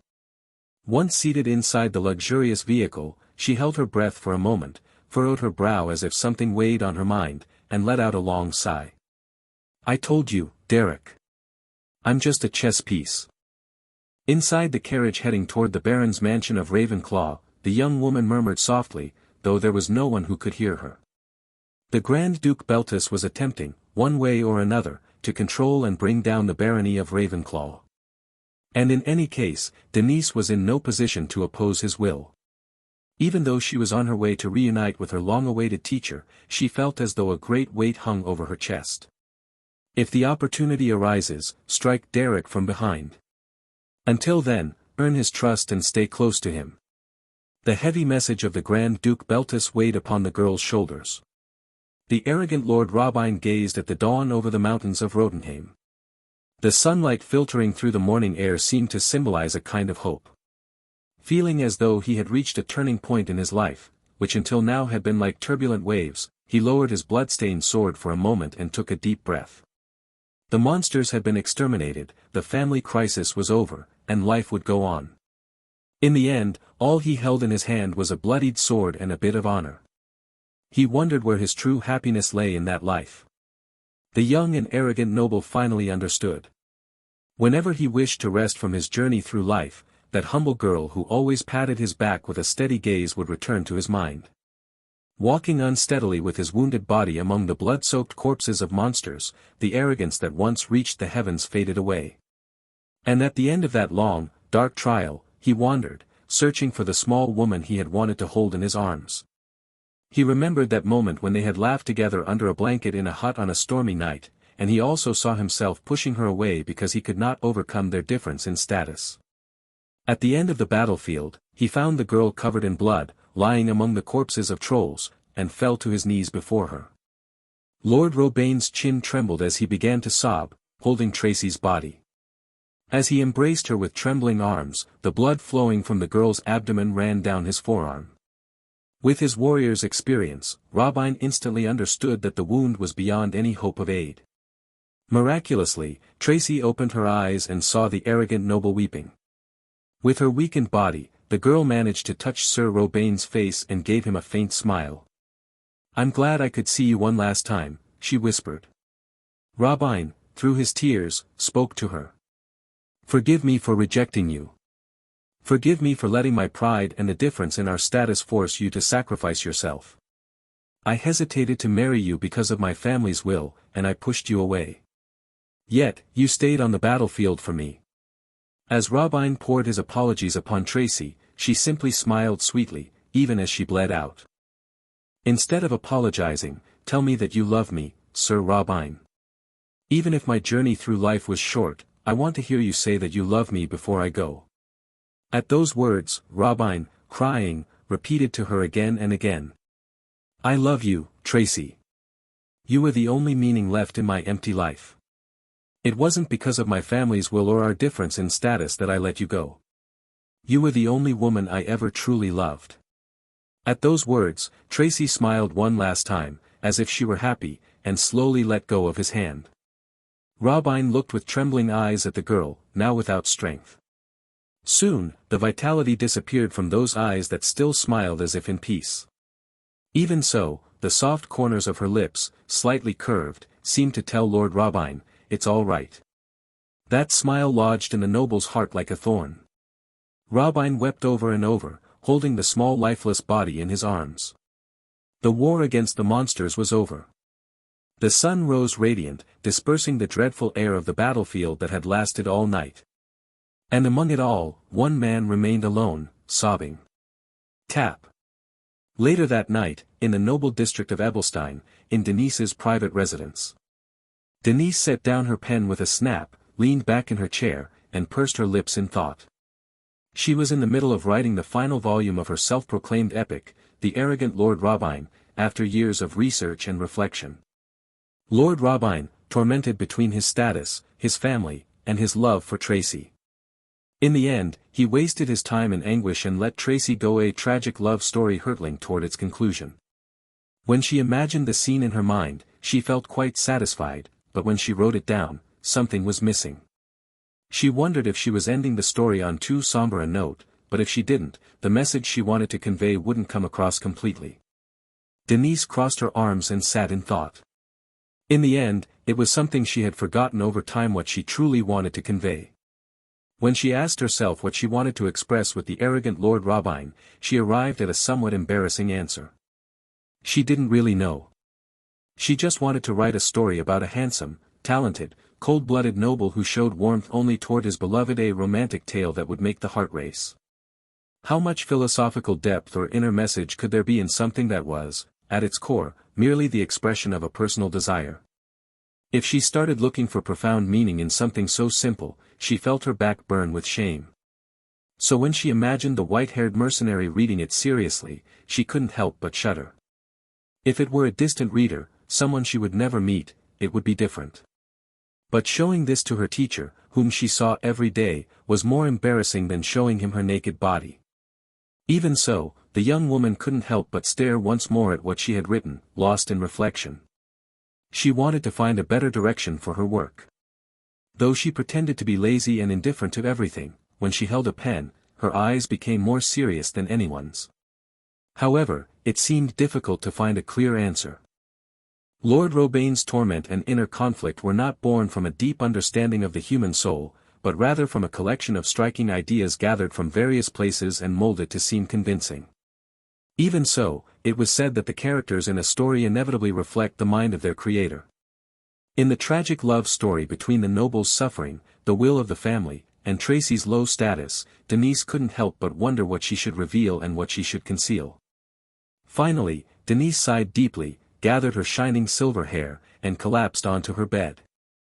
The night was long, and there was plenty of time. There was no need to worry yet. Come to think of it, it was time to use Aislin's visit as an excuse to observe the Baron's mansion in Ravenclaw. Immersed in her creation and wandering through another world, when she finally returned to the present, the weight of reality pressed down on her chest. It was something that had already been decided in several family meetings. As an agent of the Beltus family, Denise was to find a way to bring down Baron Derek Lydorf Ravenclaw. It would be useful to find his weaknesses, take advantage of trivial mistakes, and if possible, inflict significant damage. Ideally, he would be ruined and reduced to a commoner who could be used again. If that happened, Grand Duke Beltus would greet her with a more satisfied smile than ever. Then, Denise's peaceful life would be assured, and her authority within the family would be guaranteed. Although Denise had received great help from Derek in times of distress and confusion, there was no alternative. Betrayal and conspiracy were far too common in that ruthless aristocratic society. Even the children of the most prestigious families suspected one another and engaged in psychological warfare, so a rural baron on the outskirts would be no exception. Denise took a deep breath, covered her face with her hands, and exhaled heavily. I hadn't planned a scene like this. Was it a story from her novel or from reality? Even Denise herself could no longer clearly tell which was which. After the great fall of the Duplain family, the noble power of southwestern Ebelstein was divided between the Belmiard and Beltis families. That autumn, Countess Rodelia, who had directly received her title of Countess from Emperor Guttrell, rose once again. However, she was still a recent force and could not yet compare to the authority of the other two houses. It would take at least 5 years, or even 15, for her to reach their level. Until then, Belmiard and Beltis would continue to act as the true rulers of the southwest of the continent. This situation was reflected in the central city of Ebelstein, and the Rosia Salon was, in practice, the domain of Ellen and Denise. Ellen had been born with the temperament of a leader. She possessed a natural talent for guiding her followers and leading groups. Though still young and inexperienced in some areas, it seemed certain that it wouldn't be long before she became a lady like her father, Count Belmiard. On the other hand, Denise's personality was difficult to understand. She wasn't completely disinterested in political matters, but she also didn't take decisive steps forward. Occasionally, when important topics arose, she expressed her opinions clearly, but in general, she maintained a non-interventionist attitude. As a result, Denise had few followers, and her authority within the family was minimal compared to Ellen's. Ellen was considered the true power of the Belmiard family, while Denise was merely a beautiful and intelligent daughter. The fact that she had lost the position of heir to her timid and narrow-minded older brother Robinault was symbolic. Although Grand Duke Beltis was obsessed with the principle of primogeniture, he must have realized that Robinault lacked the ability to lead the Beltis family. By now, the key figures of the southwestern continent already knew that Denise did not have the temperament of a ruler, but she was cunning and quick-witted, which made her more suitable as a chess piece. In fact, Denise tended to be lazy and preferred to do things in the simplest way possible, yet she always produced results. Being diligent and being competent were not always equivalent concepts. In truth, a lazy but efficient person is valuable to have under your command. On the other hand, a diligent but incompetent one is far more dangerous. In that sense, Denise could be considered one of the most valuable people in the Beltis family. She had no ambitions for power, no plans to rebel against the family, nor great aspirations. The only thing she desired was a stable life. It was ironic that Ellen and Denise, so different in character and temperament, shared control of the Rose Salon. At the last meeting of the Rose Hall, many people were worried about Miss Iselin. Truly, building good relationships is important. The Duplain family has already begun to lose its power, but it seems that the number of people interested in Lady Iselin keeps growing. Denise, who had arrived by carriage from the Ebelstein mansion early that morning, looked quite tired. At the Rose Hall, she acted as a refined noble lady, but she didn't seem to want to maintain that exhausting facade in front of Derek. She sighed deeply, her weary eyes half closed. Her beautiful silver-gray hair shone softly. Bella had worked hard to prepare her since early morning. However, Denise carried herself with a casual naturalness, in complete contrast to her elegant attire. In truth, she had long since stopped worrying about maintaining her dignity in front of Derek. I see. But I didn't expect Lady Denise to come in person. Well, it's not like I wanted to cause a commotion so early in the morning. Since Baron Ravenclaw refused the visits of all the ladies who wanted to see Lady Iselin, I received many requests to come and check on her condition. Lady Iselin needs rest, so it was difficult to grant permission. Yes, I understand. It's not easy being the daughter of a powerful family. Ah. As she descended the carriage steps with her arms relaxed, Derek offered her his hand. Denise looked at him briefly and let out a small laugh before taking his hand firmly to step down. My, it seems there are more buildings now. This is almost half the size of our main estate in Beltis, isn't it? Most of them are new facilities built with donated funds. Well, even frontier nobles are still nobles. They wouldn't tolerate shabby buildings for their daughters. Denise let out a playful chuckle and walked alongside Derek toward the main building of the Ravenclaw mansion. How is Lady Aislinn? If I don't find out, there will be an uproar at the Rose Salon. She's much more stable now. But as a precaution, I recommended she rest for the entire week. Yes, that's something. I thought she was as strong as steel. Even in the salon, I was constantly surprised at how diligent someone could be. Denise crossed her arms and grew thoughtful for a moment. From Derek's perspective, who until last month had been dealing with Ellen, she was an unfamiliar figure. Ellen was always concerned with authority and prestige, even in casual conversations, whereas Denise seemed to treat Derek as an equal. However, Derek's sharp eye, trained from dealing with nobles, noticed something different. Although her ease and natural demeanor were still present, he sensed a subtle unease in Denise's behavior. She was definitely different from the carefree girl who used to wander around the Ebelstein mansion. It couldn't be explained simply as nervousness from being in an unfamiliar place. From time to time, she cast furtive glances at Derek or examined various parts of the building with unusual attention. But it was difficult to pinpoint the exact reason.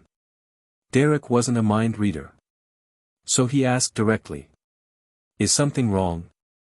You seem uneasy. Eh? What?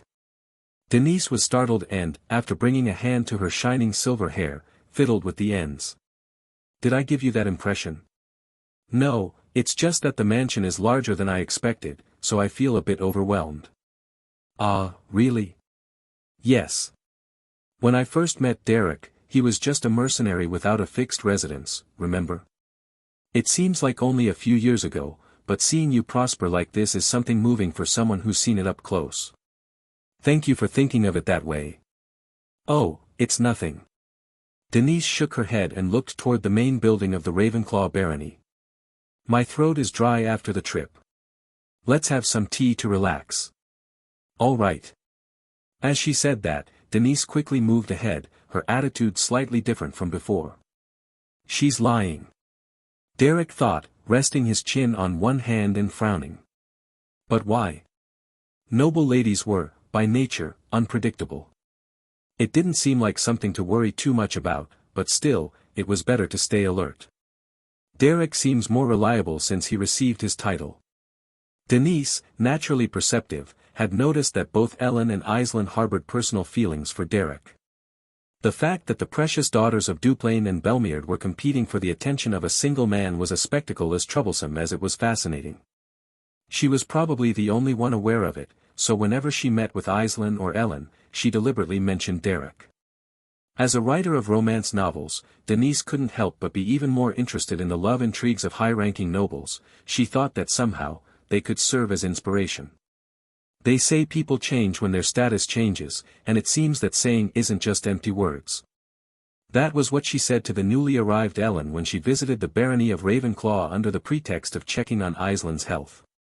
Ellen, who was brushing her shining red hair, blushed slightly at Denise's words and replied. Yes, you're right. It wasn't common to see the usually confident and proud Ellen behaving so shyly. Enjoying the reaction, Denise narrowed her eyes and smiled mischievously. To anyone who knew the situation, the love was obvious. The place was the guest room of the Ravenclaw barony. Although it was decorated with as much luxury as possible, it was still modest compared to the halls of the three great families. Seeing the young ladies of Belmeard and Beltis seated in such a remote barony was something almost unreal.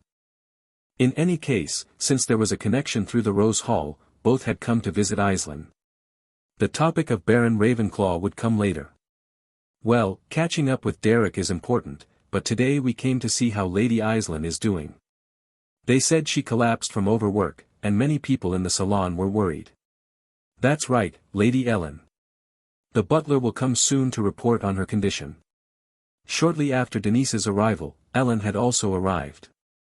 Unlike Denise, who seemed quite relaxed, Ellen appeared strangely nervous about the imminent meeting with Aislinn.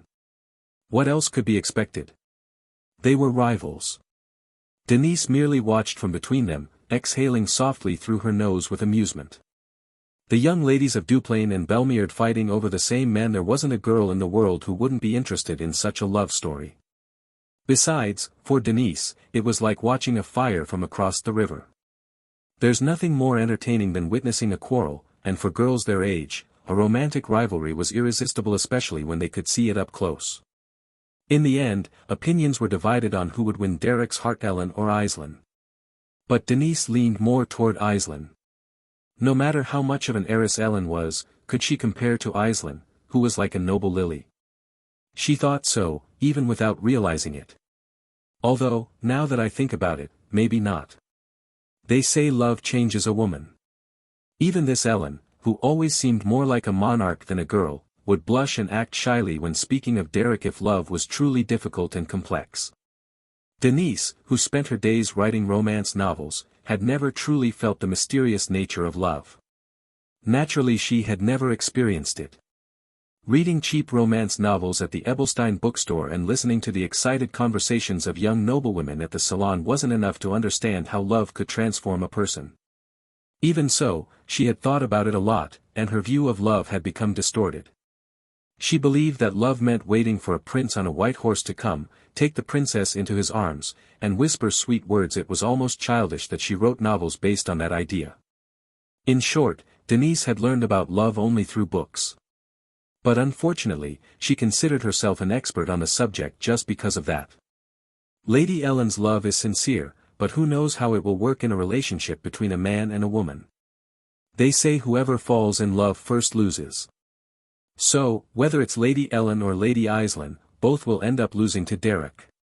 That was Denise's reality. She could only repeat clichés. I'm very curious to see how Derek will react. Very. She was thinking that with a satisfied smile when. Create a reason to control that man. Meet with him often, stay close, and find his weaknesses. It was the message of Grand Duke Beltus. Remembering it sent a chill down her spine. It was as if she had been dragged from a garden full of flowers into a frozen reality while talking about love. The bright atmosphere of the reception room turned as cold as winter. Yes, Denise had come as a member of the Beltus family, with the mission to strike Derek from behind and take advantage of his weaknesses to shut down the Ravenclaw training center. Denise would betray Derek. That fact was already decided. She couldn't go against the will of the Beltus family, to whom she had devoted her life. Denise could only exist as someone valuable because she was the favored lady of House Beltus. Speaking with Derek in a friendly environment was only temporary. Someday, Derek would inevitably look at her with resentment, and the day of enmity would come. As long as Grand Duke Beltus's policy remained firm in restraining and bringing down Derek, she could never maintain a special relationship with him. That fact was like a thorn lodged in the girl's heart. Ellen, who sincerely wished to win Derek's heart, and Aislinn belonged to a completely different world from Denise. They were the true forces driving their families, while Denise was nothing more than a pawn on the ducal chessboard. Realizing that difference, Denise quietly lowered her gaze. Ellen, the powerful heiress of Belmeard, stood before her like a flower growing alone on a cliff. Denise usually strolled through the mansion with a carefree mind, but when she began to think seriously, her eyes would sharpen. After a brief conversation with Ellen, she went out to the garden to get some fresh air. The building looks luxurious, but it was built hastily, so its structure isn't solid. If a major natural disaster occurred, there could be problems. There's a mountain behind the Baron's mansion. If an artificial landslide were triggered or the water flow altered, it could cause significant damage during heavy rain. Just by walking a few times through the Ravenclaw mansion, Denise could identify the weaknesses of the territory at a single glance. She was someone who tended to tire easily because of her quick thinking, but thanks to the physical training Derek had given her for a long time, she no longer became exhausted so easily. Denise crossed the garden with the appearance of an elegant lady, her dress trailing behind her. Her silver hair fluttered in the wind, and the scent of flowers clung to her clothes. Being next to Beltus territory could be a great advantage. If we impose heavy tariffs and tolls only on the border trade routes, it will surely affect the supply of goods to the Ravenclaw barony. From the perspective of the Beltus family, maintaining control wouldn't be difficult. However, such pressure would require political justification, and since Derek is under Lord Melvarot's protection, it would be dangerous to impose such measures openly. Using obvious tricks wouldn't be wise. The young noble ladies of the Ravenclaw Training Center were astonished to see the lady of House Beltus walking through the garden. In the noble society of Ebelstein, it was difficult even to speak with someone of such high rank, they could only see her from afar thanks to being enrolled at the center. Rumors were already spreading among the students that the true figures of power from the Rose Salon occasionally appeared at the training center. They didn't dare address Denise, they only watched her from afar, whispering and blushing. Used to such gazes, Denise continued to observe the Baron's mansion in silence, showing no concern. There's still a lack of personnel for the size of the territory, and almost no preparation against monster attacks. The poor security management means it would be easy to cause incidents if we acted from the shadows. The lack of security in a place where young ladies from noble families gather is a fatal flaw. If the Beltus family were to hire a few people to cause disturbing incidents, the heads of the families who sent their daughters here would grow uneasy. That would contribute to the deterioration of the reputation of the Ravenclaw Training Center. It seems like a realistic plan. Just a few glances were enough for all kinds of intrigues and strategies to come to Denise's mind. But suddenly, feeling a wave of emptiness, Denise let out a long sigh and sat down on a nearby bench. With her head lowered, she extended her hand in front of her and opened and closed it a few times. Magic gathered in her palm, then dispersed and vanished. Even the way she handled magic had become much more skillful than before, reaching almost the level of a high-ranking mage when it came to detection magic. If she had to attribute that progress to someone, she couldn't deny it. The foundations Derek had taught her remained within her and still exerted their influence. Tracing back the origin of Denise's magic, much of it came from what Derek had awakened inside her. To repay kindness with betrayal. Though it seemed cruel, there was no other choice. Denise clenched her teeth at the thought. In the cold aristocratic society, anyone who allowed themselves to be swayed by human emotions was eliminated instantly. Even if one formed bonds and received kindness, there were times when it was necessary to tear them apart and move on. That was the only way to survive in that merciless world. Even so, thinking of Derek and his occasionally calm face made her heart waver and her mind tangle. Denise was still gritting her teeth when it happened. It seems you have a lot on your mind. Eek. Startled, she looked up and saw Derek shaking magical residue off his hands. It seemed he had been practicing behind the garden. Denise stammered, unsure what to say. But Derek, unbothered, sat beside her on the bench and spoke in a calm voice. Your expression has been tense since I arrived this morning. Is something happening at home? Oh, no. It's not that. You even notice my expressions. You're very observant, Derek. It's not observation. We've known each other for a long time, it's not strange to notice when something isn't right. Well, there's no need to worry so much. Everyone has worries. I also have some that I can't share with anyone. I see. You're right about that. Derek said in a calm tone, leaning back on the bench. Then he reached out, removed a few leaves that had gotten caught at Denise's waist, and threw them into the flower bed. Only then did Denise realize her appearance was a bit disheveled and held her breath. In truth, I'm the same. My goal was to become a high-ranking mage by training without rest, but lately, unexpected worries have piled up. You have worries too, Derek. To find the weaknesses of that seemingly perfect man. That was the order Denise had received from Grand Duke Beltus. If Derek revealed his concerns directly, it would be very useful to her. When Lady Aisling collapsed from overwork, I learned a lot. This barony, this title, they didn't mean anything to me at first. Derek rested his staff to one side and spoke calmly, passing a hand over his knee. To become a higher-level mage, I needed a title and land, so I somehow obtained them. But before I knew it, I already had vassals, servants, and people who trusted and depended on me. Derek was speaking more than usual. Denise watched him with curiosity. The Derek she knew was usually quiet and reserved, never uttering unnecessary words. Even so, everything he said now had a clear purpose. When things reach that point, isn't it natural not to sit idly by? Yes. Derek, you've truly become a noble. Well, I still have much to learn, but I did understand one thing: when you have the chance to do something, you have to do it right. Derek was looking at Denise with a deep seriousness. When Aisling collapsed from exhaustion, Derek realized something: nothing in this world is guaranteed. One must never take for granted those who show kindness, who sacrifice themselves, or who help. We must pay attention even to the smallest changes. Having lived as a mercenary in a merciless society, it was natural that there had been something lacking. Derek had realized that. Having taken Aisling's dedication for granted until she collapsed had been the trigger. Derek wasn't a man without faults, but he never made the same mistake twice. Only then did Denise understand the intention behind his words. His sharp eyes had clearly noticed her unease, and once Derek detected something like that, he never ignored it. Ugh. In short, Derek was telling her, in his own way, that if there was something troubling her, she could talk about it. His voice was as dry as ever, but understanding the concern hidden behind it made it strangely uncomfortable. That man knew how to show interest without being emotionally burdensome. It was no wonder that both Ellen and Aisling were drawn to him. Even as she admired him, Denise again felt a weight in her chest. Because, deep down, the reason for her distress was precisely that man, and she couldn't confess it. Trying to dodge the topic wouldn't work with Derek, so she had no choice but to change the subject. Well, it's nothing serious. Lately I've been about to finish The Arrogant Lord Robin. Ah, really? I'm looking forward to it.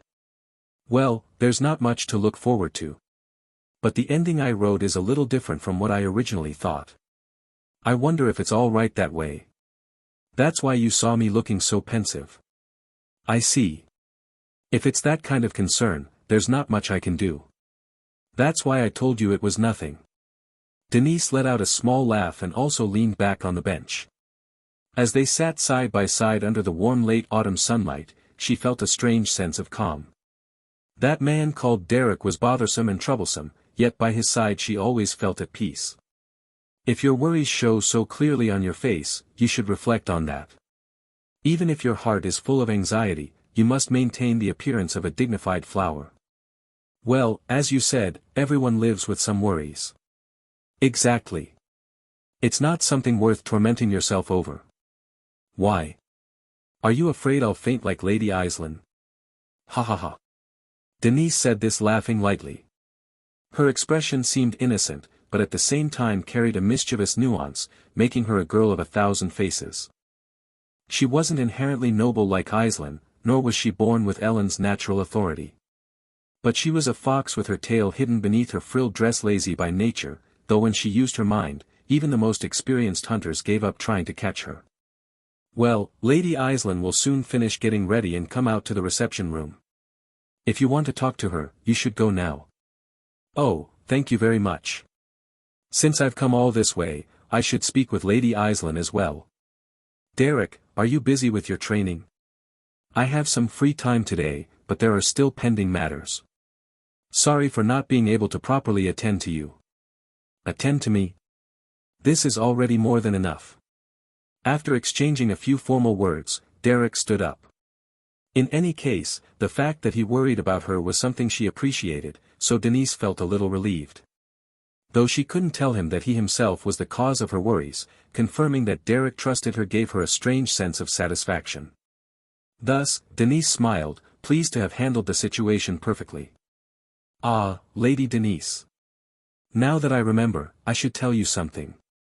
Derek picked up the staff he had left by the bench, adjusted his cloak, and spoke as if making a casual remark.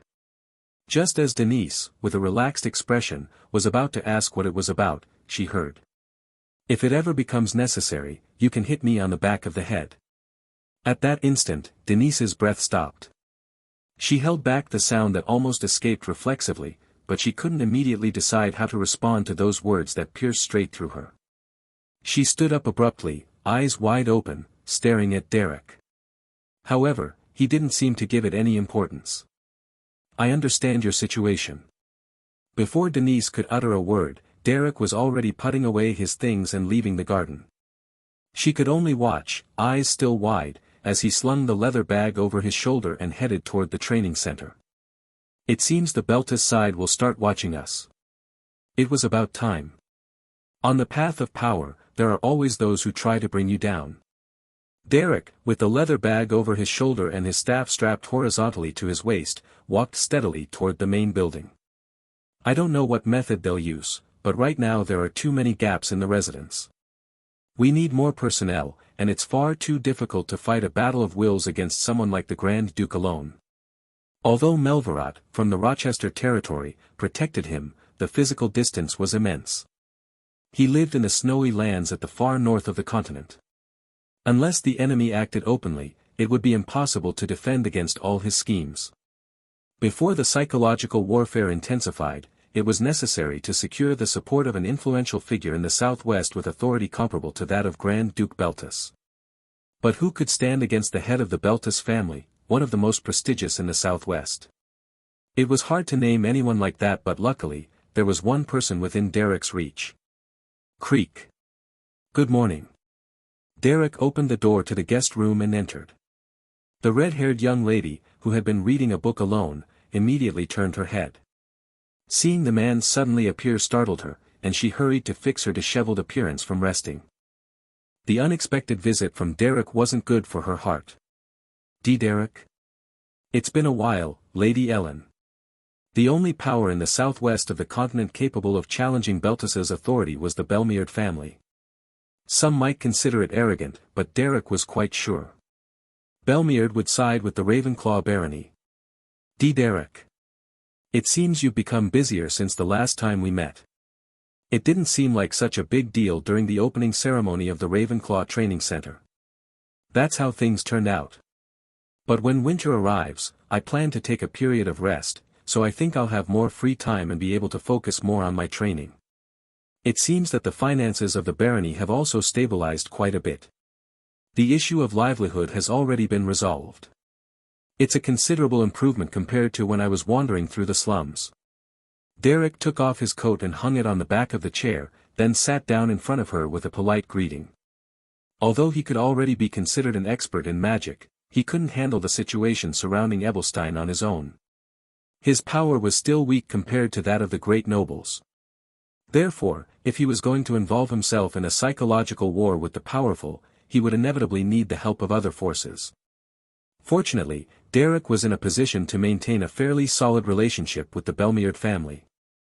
I heard that Lady Iselin is not in good health, so I brought some medicinal herbs and potions. The butler should have received them separately. Yes, I've already been informed. Lady Iselin said she would come personally to thank you. After exchanging some courtesies and chatting about trivial matters related to the Belmeard and Ravenclaw territories, Derek got straight to the point. It seems that the Beltis family sees me as a thorn in their side.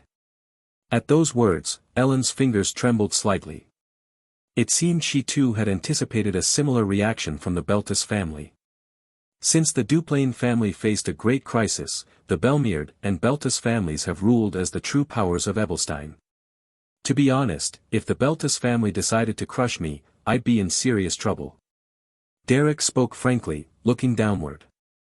No matter how high he had risen among magical instructors, he could not raise his voice against a ducal family that had devoured an entire region. The number of Derek's vassals barely reached a few hundred, so he couldn't even imagine competing with the size of the Beltis territory. The Grand Duke of Beltis is a man who takes power struggles very seriously, especially in the southwestern part of the continent. Although Count Renewal has gained a lot of influence and begun to stand out, he wouldn't easily accept the emergence of another new force. Ellen sighed deeply, crossing her arms. The Grand Duke Beltis was also a troublesome adversary for the Belmeard family. He was a 5-star summoner, a collateral member of the royal guttural family, and a competent official who monopolized high-ranking positions in the capital. However, compared to the other 3 great families, the Beltis family had a shorter history, and despite its vast territory, its foundational power was weak. Its military strength was worthy of the high nobility, but half of it consisted of mercenaries under the command of General Oral, a former soldier. They were brave and loyal, but their loyalty lasted only as long as the gold kept flowing. Moreover, maintaining such a large force required astronomical amounts of money. The Grand Duke Beltus's expeditions to the White Zone labyrinths to monopolize treasures were carried out precisely under the pretext of maintaining the stability of his domain. Given his position, it was natural for him to react sensitively to the appearance of new powers. If he managed to crush Derek and subdue him, that would be one thing, but as Count Belmiard had said, Derek was more like a lone wolf roaming the wild mountains than a loyal servant who obeyed his lord. But it's strange. Didn't the Grand Duke Beltus vote in favor when you were granted your title? That. I did receive some help. Young Master Linus interceded with the eldest son of the Beltus family. Linus. You mean my brother Linus? Now that you mention it, I think he did say something about that. The one who had helped Derek the most when he obtained his Baron title had been Linus, the eldest son of the Belmiard family. It had been quite some time since he had last set foot in the main house. Whenever Ellen remembered that unkempt brother who always smelled of alcohol and tobacco and laughed loudly, she couldn't help but feel disgusted. It's understandable if that reckless brother of mine pulled a few strings. At least he had a wide network of contacts. He must have talked too much to Prince Robinald of the Beltus family. You don't get along with young Master Linus, do you? Rather than not getting along, I'd prefer not to talk about that person. Ellen had never felt affection for Linus, though it seemed more like a natural sibling aversion than true resentment. In fact, even for Derek, Linus was someone difficult to sympathize with. Despite his sharp and handsome face, he was a man who burped with the smell of alcohol, never shaved, and tied his greasy hair into a ponytail while wandering through gambling dens. He was the complete opposite of noble ladies, who always had to maintain an impeccable image, making it hard to believe he was the firstborn of the Belmiard family. Compared to Valerian, the eldest son of the Duplain family, the difference was abysmal. Although it might not sound good, if he had been a man like Valerian of the Duplain family, the line of succession of the Belmiards might have changed. I don't know if that would have been a blessing or a curse. Certainly. Brother Valerian was truly a man worthy of a high-ranking noble. At that moment, as Ellen spoke with a complicated expression, Aislinn, who had just finished getting ready, opened the door of the reception room and entered. It was a curious coincidence just as they were talking about the late member of the Duplain family. The three-way meeting between Aislinn, Ellen, and Derek began without warning. None of the three felt comfortable in that situation. Ellen had already declared war on Aislinn, and Aislinn didn't feel at ease with Ellen either. As for Derek, he couldn't act lightly in front of two women regarded as the flowers of Duplain and Belmiard. As a result, the scene of the three of them watching each other from opposite sides of the round table looked like a triangular battle. In reality, it was nothing more than a silent war of glances between Aislinn and Ellen. I misspoke, Lady Aislinn. The subject of Prince Valerian must have been a sensitive one. It's all right. It's my fault for entering so suddenly. You came worried about my health, so how could I hold a grudge? I see. Still, I can't deny that I acted rashly. Please accept my formal apology. Someone called the flower of Belmiard shouldn't bow her head so easily. I'll accept your apology in spirit. Ho ho, as expected of Lady Aislinn, your heart is as vast as the sea. Rather, Lady Ellen, you seem very considerate and open-minded. Ho ho. That can't be. Ho ho. Aha hat. Ho ho. Ahaha. To the casual ear, the conversation sounded like a warm chat between elegant ladies, but the butler Delbritain, who stood behind Derek, was drenched in sweat. Ellen showed open hostility toward Aislinn, while Aislinn tried to smooth things over with delicate grace. The tension between the two had changed quite a bit from what they displayed in the social circles of Ebelstein. One sought to steal away the old-fashioned man who only knew magic, and the other sought to protect him. The situation felt far more mundane and harder to interpret. Meanwhile, Derek sipped the tea Delbritain had served him, lost in thought. No matter the war of nerves between the two women, Derek was focused on anticipating how Grand Duke Beltus would act. As a noble responsible for a mansion, personal disputes had to take a back seat to political and strategic decisions. Aislinn and Ellen watched each other in silence until both sighed at the sight of Derek's serious expression. Finally, Aislinn lowered her head and spoke. The maneuvers of Grand Duke Beltus against new powers are already an open secret. Just by listening to the rumors circulating in Ebelstein's social circles, there are many unsettling things. She had only just recovered from her collapse due to overwork, yet she was already up to date on the social news surrounding the Ravenclaw barony.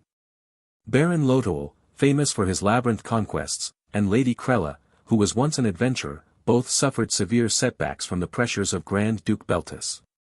I thought Derek would be safe, but it seems that as the training center grew, the Duke's opinion changed considerably. Aisling spoke in a subdued tone, barely audible. And I had a part in creating that center. If I think about it, it's largely my responsibility that Derek has fallen out of favor with Grand Duke Beltus. Do you really think so? I'm not wrong, am I? Indeed, it had been Aisling who took the initiative to establish a training center of such scale for Derek. She had never intended for things to become so complicated. Feeling responsible, Aisling spoke with determined eyes. I promise that the Duplain family will support and protect Derek, no matter what happens.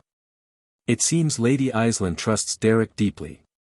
With due respect, that trust is noble and beautiful, but it doesn't carry enough weight to change the situation. At that moment, Ellen intervened with a refined voice. Those words could have sounded hurtful, but Aisling couldn't deny them. The Duplain family, once more powerful than Beltus, had lost much of its influence. That was why Aisling called herself a fallen lady. But with Belmeard, it's a little different. Ellen smiled and looked at Derek.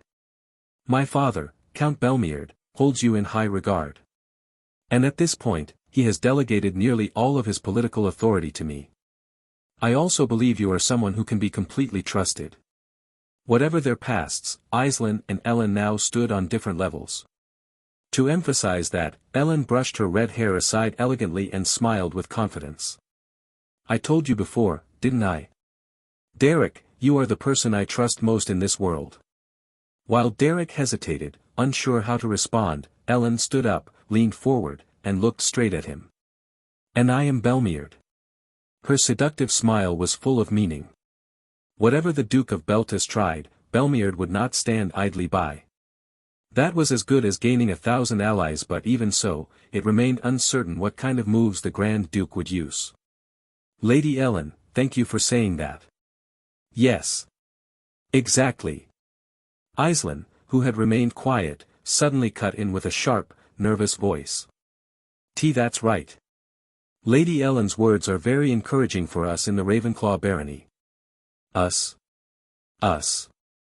With narrowed eyes, Ellen sighed and sat back down. In any case, it's still unknown what kind of move Grand Duke Beltus will make. When he crushed Baron Lotoal, he only spread slander and rumors to ruin his reputation. But when he destroyed Lady Krella and Baron Bilton, he imposed border tariffs and incited their servants to betray them. It was truly despicable. Despicable. Using such a word to describe the leader of one of the three great families of the Southwest was an act of insolence. Ellen would never make such a mistake. On the contrary, she did it deliberately, to make her position clear to Derek. It was her way of showing that she stood by his side. By insulting a common enemy together, the bond between allies naturally deepened. It's something only a few know, but he's also instigated family assassinations or kidnappings to use as threats. It's an old story, but unpleasant to hear. If he finds an excuse, he might even take military action.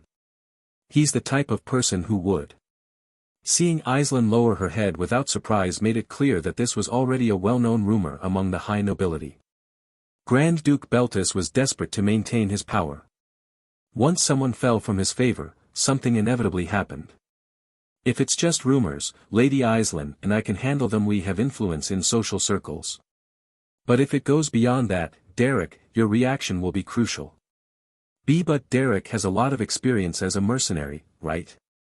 He wouldn't fall easily to a simple assassination attempt. He might even track down the source. That's right, Lady Aisling. But the problem is that Grand Duke Beltus isn't unaware of that fact. With a serious expression, Ellen stood up and walked toward the salon window. In her line of sight, she saw a silver-haired girl being guided by the servants from the central garden toward the main building. That elegant bearing, her loose silver-gray hair flowing freely, made it clear she was coming to greet Aisling upon hearing of her arrival. Her name was Denise and she was one of the most capable pieces employed by Grand Duke Beltus. Ellen's eyes narrowed even further. Derek trusted Denise greatly but Ellen did not. Then, what would be the most extreme move Grand Duke Beltus could make? Aislinn asked, her face tense. Whether assassination or kidnapping, attempting something direct against Derek wouldn't be wise. If he does act, he'll probably target someone close to him. Someone whose disappearance wouldn't cause too much commotion, but whose loss would deeply affect Derek emotionally, someone like. Aislinn swallowed hard. It seemed both she and Ellen thought of the same person at the same time. The person officially closest to Derek. Someone whose status wasn't high enough to provoke repercussions if touched, but whose safety Derek deeply cared about. There was only one possible candidate. A moment of silence. The worried faces of Ellen and Aislinn. And amid that tension, Derek finally spoke in a low voice, a bead of sweat sliding down his temple. That wouldn't be a very wise move. Ugh, I'm getting drunk. After completing the subjugation of the harpies in the Roban Mountains, Feline, who had returned to the tavern Tears of Beldurn after a long time, was slumped over the counter, letting out pitiful groans as she drank mead.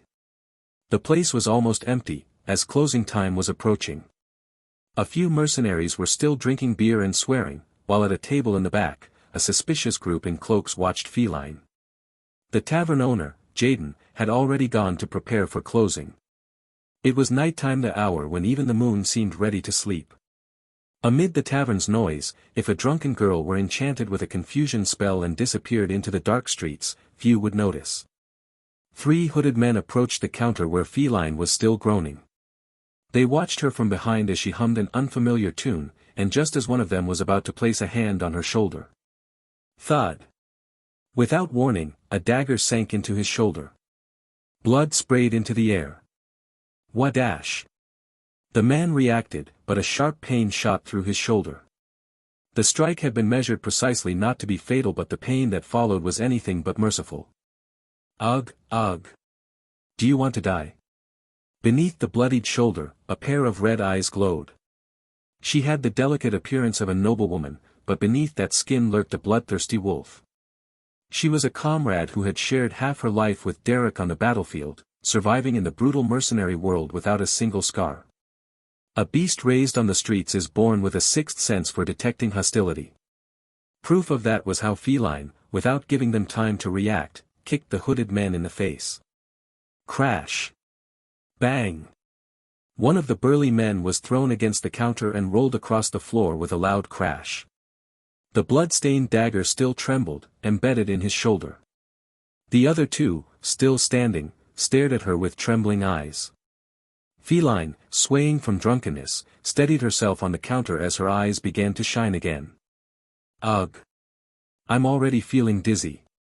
She was officially the consort of Baron Ravenclaw, and if she dressed properly, she could look like an elegant and refined lady. However, in reality, the number of lives she had taken far exceeded double digits. The killing intent was already part of her being, clinging to the corners of her eyes like a ghostly aura. To survive in the underworld, that, in a way, was completely natural. The commotion caused by Aislinn's collapse from overwork had finally subsided, and the young noblewomen who had come from various regions to visit her were about to depart.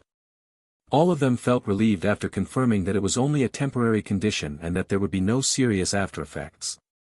Ellen and Denise were no exception. After checking on Aislinn's condition in the reception hall, they assured the young ladies of the Rose Hall that everything would be fine. Don't forget that Belmeard has always been favorable toward the Ravenclaw barony. If any problems arise in the future, send a letter at any time. Thank you for your concern, Lady Ellen. Ellen looked at Aislinn with a faintly displeased expression, but soon boarded her carriage. She seemed to be quite busy with her family's affairs. The carriage was enormous, and the number of servants accompanying her was also unusual. After all, she was the person destined to become the Lady of Belmeard. Thus, Ellen departed from the Ravenclaw barony early the next morning. It's about time I leave as well, staying any longer would be strange. For her part, Denise woke up around noon and strolled quietly through the barony's garden, lost in thought. She hadn't slept well due to the many things running through her mind. Above all, Derek knew perfectly well that there was a possibility Denise might betray him. That meant that, whatever she did, she was probably already part of Derek's calculations. Even if I betray you, it doesn't matter. What did you mean by that, Derek? Derek's apparent composure only made her thoughts grow more tangled. As a member of the Beltis family, she could never betray her house. However, the idea of openly betraying Derek was also unbearable. The fact that he seemed to have read her inner conflict only made her doubt even more. Denise let out a deep sigh and ran a hand over her face. If she left the barony and returned to the Beltis residence, the Grand Duke would summon her immediately to question her about the situation. And she had much to report. That newly established rural barony had too many weaknesses that the Beltis family could exploit. Even if the Belmeard family tried to protect the Ravenclaw barony, that territory was practically a direct neighbor, sharing a border with the Beltis lands. In the end, Beltis's influence would be the strongest. If only Derek would lower his head and submit to the will of the Beltis family, my mind would be at ease. But he's not that kind of man. Derek was not someone who served his lord out of loyalty. Therefore, a clash between the Beltis and Ravenclaw families seemed inevitable. The Grand Duke of Beltis was a man who eliminated any threat to his power without hesitation. It seems you have many things on your mind, Lady Denise. As she sighed, a feminine voice interrupted her. When she looked up in surprise, she saw a young noblewoman delicately holding her skirt and curtsying. Her hair, a shade between lavender and silver, radiated a mysterious aura. Although the quality of her dress did not suggest a particularly high rank, an indescribable elegance emanated from her. Denise, with the usual composure of a noble lady, responded with a gentle smile. "Oh, thank you for your concern." The girl with the enigmatic aura returned the smile warmly. Watching her, Denise spoke politely. "I sincerely appreciate your consideration, but I fear my memory fails me and I do not recall the name of such a beautiful lady. Please forgive me." "No, there's nothing to forgive. I am not someone whom the lady of the Beltis family needs to remember. I am merely a girl from a small baronial family on the southeastern frontier. My name is Fina Raphaela Tigris." "I see, Lady Fina. I'm sorry to have troubled you with my concerns upon our first meeting." Lower-ranking nobles often hesitated before addressing a lady from a powerful house like Beltis.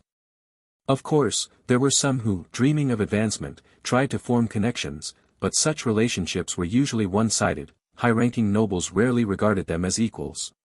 On the contrary, getting too close to a lady of higher rank could be seen as opportunism, a blatant display of ambition. That class divide existed even among the nobility. However, Fina did not let herself be intimidated and continued speaking respectfully. "As a low-ranking noble, I know I must be cautious when speaking to the lady of the Beltis family, but even so, I wish to address you, even if it may seem bold. Don't underestimate yourself so much. Lady Fina, you also possess enough beauty and grace." "I thank you for your kind words, Lady Denise. But our Tigris family has received great favor from Duke Beltis, and I wanted to express my gratitude." Fina smiled and drew from her chest a small box about the size of a fist. It was wrapped in colorful paper and adorned with a ribbon and flowers, clearly prepared with care. Favor. Duke Beltis may not remember, but when my father, Baron Tigris, inherited his title, the Duke sent a congratulatory letter and a wreath of flowers. "Oh, right. I had completely forgotten. It's understandable. The Beltis family must have attendants in charge of such ceremonial duties.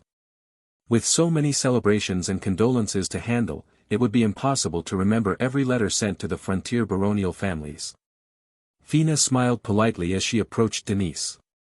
"But for a small family like ours, such a letter carries great meaning.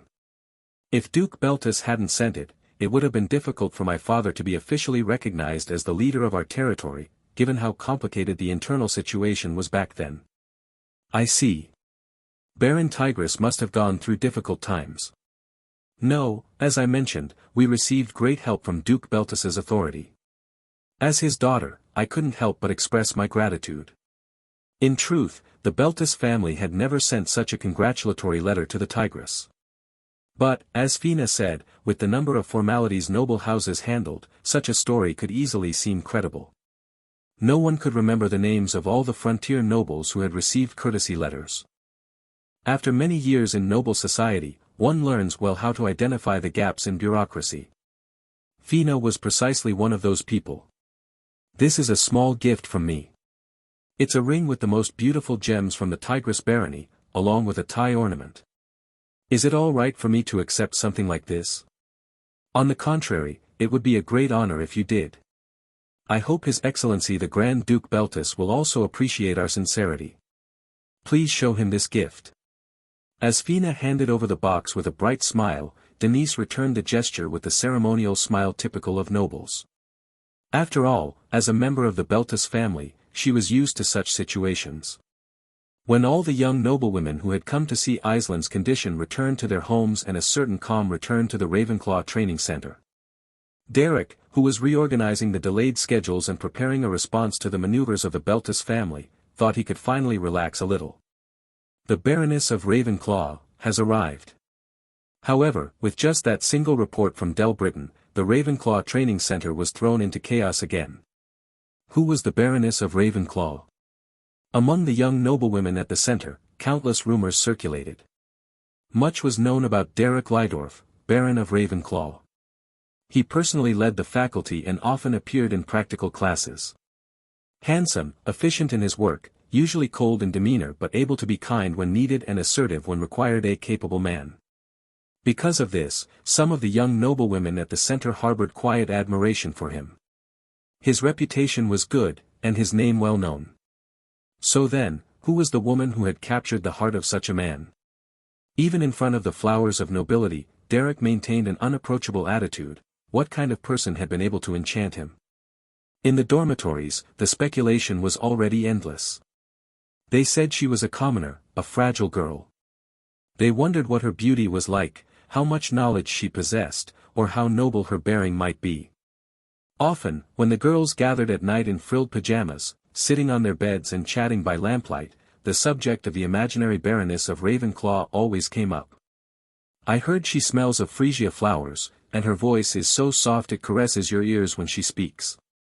They say that when you look into her eyes, it feels like warm sunlight, and that talking to her brightens your whole day." Lady Royntel, a freckled and cheerful young woman, spoke with a dreamy expression while hugging a pillow. "I heard about her from the servants. They say she's elegant but brave, and she knows when to stay silent and when to act. I've never seen her, but I admire her." Do you know the romance novel The Arrogant Lord Robine, written by an anonymous author? Ah, yes. I saw a sample copy at the Largo bookstore when I went to Ebelstein. Oh, Lady Sidmare knows it too. They say the Baroness resembles the heroine Tracy from that book, lively yet refined. Really?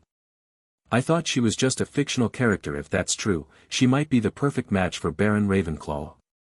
Lady Sidmare, always shy due to her slowness in learning magic, was glowing with excitement as she imagined a love story between a handsome man and a perfect lady. No matter the era, girls that age could never resist romantic tales of impossible love.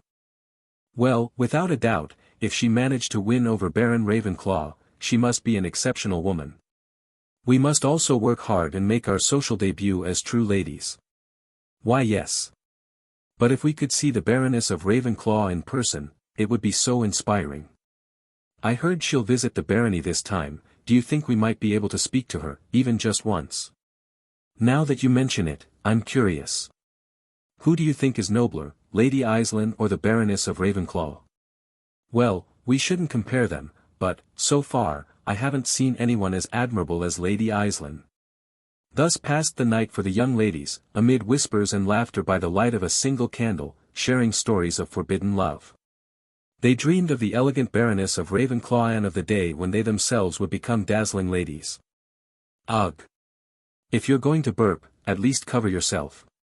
Ugh, the hangover. I'm dying after that carriage ride since early morning. This place is so far from Ebelstein. Feline, who had arrived at dawn, was covered in blood. Del Britton, who had gone out to receive her, couldn't help but break into a cold sweat when he saw her step down from the carriage. Even the coachman wore a tense expression, as if fearing for his life upon seeing the blood-stained girl. "Listen, Derek. Last night I was drinking at Tears of Beldurn, and some weird guys, no insignias, no affiliation, tried to attack me. Yes. I can tell from the bloodstains on your clothes. I only defended myself. If they suddenly throw magic at you in the middle of Tavern Street, they'd better be ready for a beating." Ugh, ugh. Her tight mercenary outfit exposed her abdomen and shoulders. Her arms and legs had a few scratches, but no serious wounds. If Feline had come out almost unscathed, there was no need to ask how her attackers had ended up. Even so, it was necessary to confirm whether they were still alive. What happened to them? If they were lucky, they survived. Poor Jaden, cleaning the tavern must have been hell. After saying that, Feline took a big bite of the snacks Delbridden had brought. They attacked me first, so I didn't have to hold back, right? But it was strange. If they were just perverts, they wouldn't have acted so coordinated or hidden their identities. They were too clean to be other mercenaries. It was suspicious, so instead of returning to my lodging, I called the coachman and came straight here. This is delicious. Is it expensive? I don't know. I got it from a local producer. They say the fruits of this region are really good, and these grapes, wow, delicious. But eating something this juicy all at once, my stomach, ugh. That's why I told you to drink in moderation. The nearby servants moved nervously as they watched her make gestures of nausea. If an accident occurred, they would be the ones to clean the floor and tablecloths. If you feel sick, stop eating, idiot. No way. Do you think I'm going to waste free food? Even if I throw it up later, I'll still put it in my mouth first, ugh. Officially, she held the title of Baroness of Ravenclaw, but Feline despised the nobility so much that she rarely visited the barony. Continuing to live as an ordinary mercenary was her own principle, so she didn't care about appearing careless. If I'd known, I would have left one alive to ask who sent them. So you didn't leave any? Depends on how tough they were. If you go easy on them, they think they won't die and start gambling with their lives. You have to face them with the intent to kill, and then they get scared. Isn't that right? That was something Derek often said back in his mercenary days. That's why he couldn't refute it, he just rested his chin on his hand with an indifferent expression. In any case, he thought he should inform Feline of the situation, so he explained how things were unfolding across the continent, as well as which faction might be behind the attack. The Beltis family, huh? Even someone like me, who doesn't care about noble nonsense, has heard that name. Derek, you're wading into deep waters. Unfortunately, I'm now the noble you despise so much. I know what you're thinking. You think I don't notice that you're clinging to your title just to learn more magic. Derek was different from the arrogant nobles obsessed with appearances, and that's why Feline didn't mind that he had a title. She knew him far too well from the old days. Still, it's unfair that I'm getting dragged into all this just because I lent my name as Baroness. I have no excuse. I'm sorry. Well, Derek, the refined noble, apologizing to me. It must be the end of the world. Derek admitted it. Feline was right. She had been dragged into all this simply because she was associated with him. He acknowledged it sincerely, but Feline just burst out laughing. In short, those damn degenerates who tried to attack me were hounds sent by some noble. It felt good to give them what they deserved. It won't be that simple. If they failed this time, they might send more skilled people next. So what? Beltis or whoever they attacked me, so it was self-defense. In other words, now I've got a legitimate reason to hit nobles. Feline, somewhat recovered from her hangover, drank some cold water and let out a relieved sigh. The servants, who had been anxiously waiting in case she vomited, finally relaxed. Derek, seeing the wooden bucket Delbridden had prepared, just in case, almost wanted to applaud his foresight. If anyone dares touch me, I'll cut off their hands. She meant it. Feline might seem clumsy and careless, but when her mercenary instincts awakened, she didn't hesitate for even a second. She was, perhaps, the one who most resembled Derek among all the mercenaries of Beldurn. A justification, huh?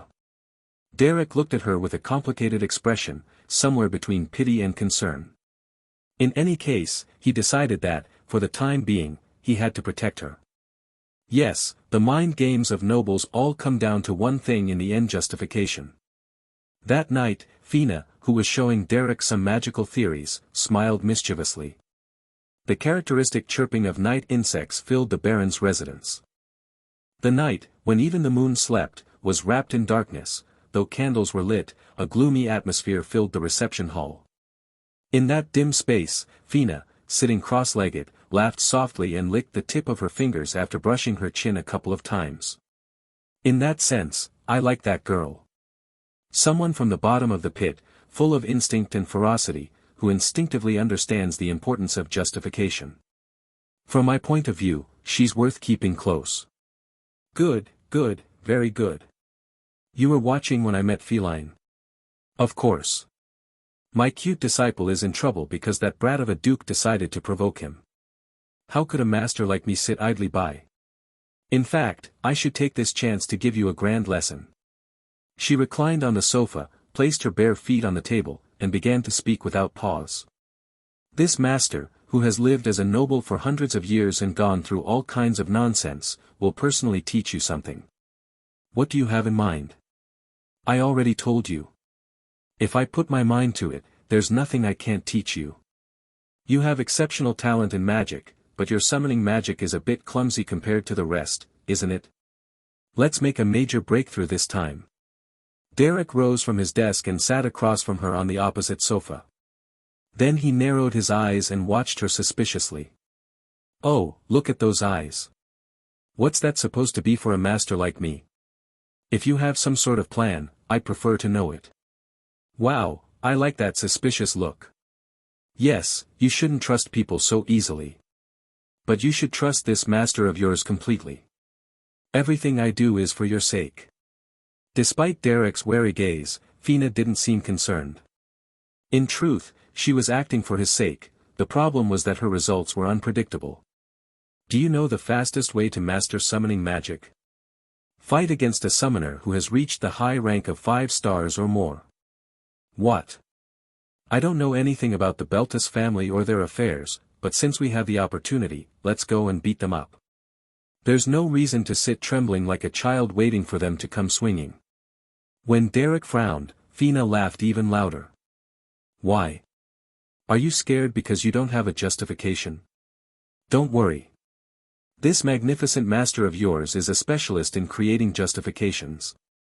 I need to create a situation where our adorable disciple can legally fight the Duke Beltus. The Beltus family is one of the most powerful houses that has ruled the southwest of the continent for a long time. You know that better than anyone, don't you? Yes, exactly. But there exists a justification that once made the mighty Duplain family tremble in an instant, doesn't it? At those words, Derek fell silent for a moment. He could more or less guess what Fina was planning. Even the powerful who seem to rule the heavens and devour the earth tremble and must prove their innocence when they're linked to necromancy. And I, the one in front of you, am the source of all that necromancy. The only 6-star necromancer on the continent, Fina Rafaela Tigris. She crossed her legs naturally and, with her chin resting on her hand, dropped a bomb in a calm voice. Send a letter to that novice Rodelia. Tell her it seems the Beltus family has ties to necromancy. If we accuse them falsely, it could backfire on us. Don't worry, I'll make it true. Our adorable disciple must handle the task, so I'll at least do my part for it. That girl was, in herself, like a living curse. And she seemed ready to prove it. The growth of a person happens explosively only when they challenge themselves to overcome a wall beyond their limits. You, who have taught so many people, should know that best, shouldn't you? I agree, but isn't it too much to ask someone who's barely trying to surpass the 4-star level to face a 5-star summoner? Ha ha ha. When you were teaching those naive girls, you made them do tasks beyond their limits, but now that it's your turn, you seem worried. Isn't that how one becomes a master who only talks big? Fina burst into genuine laughter, looking like a mischievous child. The way she laughed, swinging her bare feet in the air, was so different from when she acted as Derek's disciple during the day that it was hard to believe she was the same person. Derek lowered his gaze with an incredulous expression, but Fina kept smiling. No matter how you compared them, assigning a physically demanding task and directly facing a 5-star mage were not equivalent things. You have such a strong desire for self-improvement that your threshold for limits is far too high.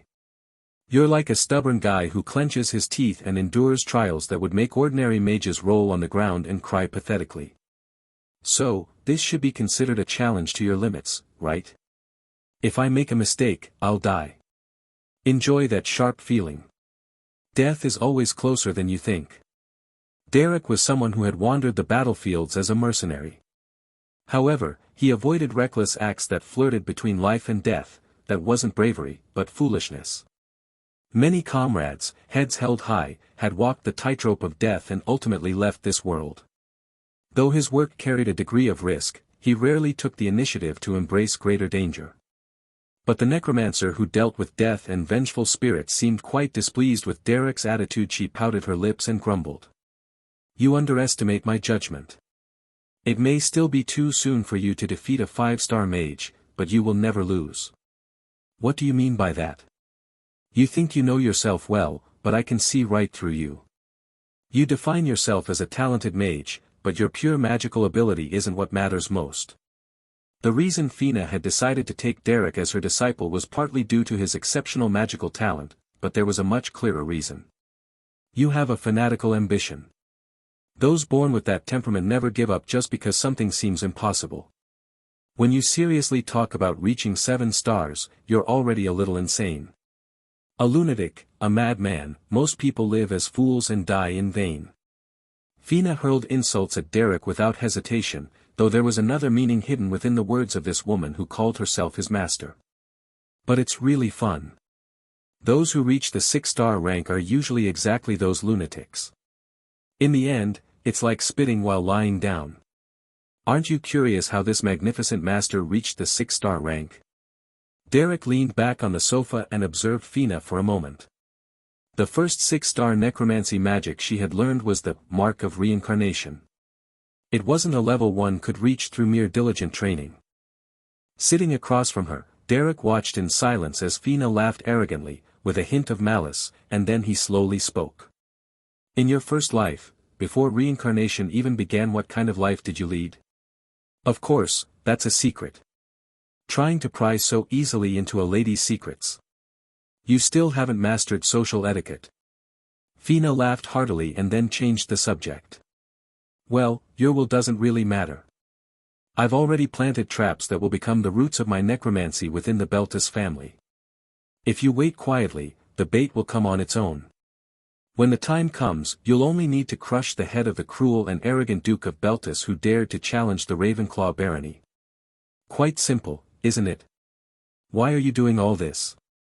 From time to time, Derek asked questions that pierced like a spear. Fina suddenly stopped laughing. She could guess the intent behind his question.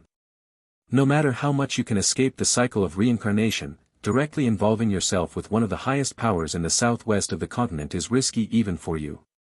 It's strange that someone trying to hide her identity would take such a risk. A foolish disciple trying to measure the deep and infinite intentions of his magnificent master. Everything has a purpose. The matter is too serious to be covered up with vague words. You're stubborn, huh? Fina regained her smile and continued in a relaxed tone. Yes. It's not just for the pure purpose of increasing your magical power, Derek. If you defeat Beltis, there will be benefits for me too. There are things I can gain from that family. What things? I already told you, didn't I? Prying into a lady's secrets is a tactless act. Although she had lived for hundreds of years and was closer to a monster than a lady, her appearance was always that of a young girl. And since her identity had always been that of a girl, it wasn't hard to understand her behavior. I understand. But I can't help but ask you one last question. Derek spoke calmly. When I reach a high level, you said you'd have a favor to ask of me. What is it? For the first time, Fina's eyes narrowed at her disciple's serious question, and she smiled in satisfaction. She rested her chin on her hand, crossed her legs, and smiled seductively. In her gaze shone traces of a long life and the calm she sought at its end. When she opened her eyes, she saw an ambitious mage who seemed to want to reach even the heavens. His talent was no less than that of a genius. Finally, with an enigmatic expression, Fina whispered. "You'll know when the time comes. It may seem sudden to you, but from my perspective, a disciple like you is quite a precious treasure." Derek frowned and nodded, but Fina didn't seem bothered by his indifferent attitude. As was common with 6-star mages, she was a person difficult to understand. Creak. Late at night, after finishing his business with Fina. When the two of them stepped into the hallway from the reception hall, they immediately ran into a familiar face. Oh heavens! Mr. Derek. And Lady Fina. It was Aislinn, who now looked completely recovered, accompanied by the butler, Delbritton. They seemed to be heading toward the room where Derek was, holding some documents perhaps to report certain matters regarding the training center. When Derek nodded, Aislinn glanced between Fina and Derek, sweating slightly, and greeted them. "Good evening, Miss Aislinn. Are you feeling better now?" "Yes, of course." "Mr. Derek, what brings you and Lady Fina here at this hour?" At Aislinn's gaze, Fina's arrogant attitude vanished completely, replaced at once by that of a simple rural lady. The innocent smile that replaced her mischievous expression was so disarming it was hard to believe she was the same person. That contrast never ceased to amaze. "Master Derek is giving me private magic lessons. As you know, he's very busy during the day, so I visit him at night." "Ah, I see."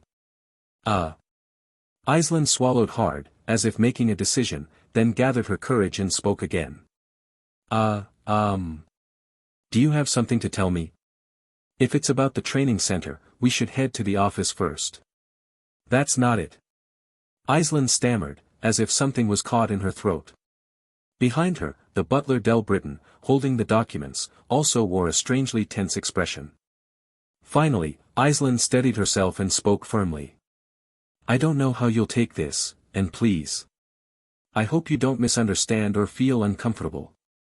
Lady Fina is also a valuable member of the Tigress barony, so how might it appear to others if a man and a woman meet alone every night? Besides, Derek is engaged, isn't he? If the ladies at the center happen to misunderstand, they might hold it against you." Though Derek and his fiancée, Feline, didn't look like a romantic couple at all, Aislinn knew the problem was public perception. If a man engaged to someone acted too freely every night, some ladies might see him as a libertine. Even if their relationship was purely academic, the imagination of young women at the age of love could easily run wild.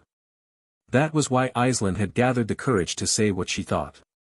It was rare to see the usually serene and gentle Aislinn show such determination, and Derek couldn't help but sweat awkwardly. However, Fina's perspective was different. With her sharp perception of others' thoughts, she noticed that Aislinn's words didn't stem solely from concern for Derek's reputation. "Oh, so that's how it is?" Fina's eyes gleamed. With her vast experience, she knew that every reincarnation required its own entertainment to drive away boredom.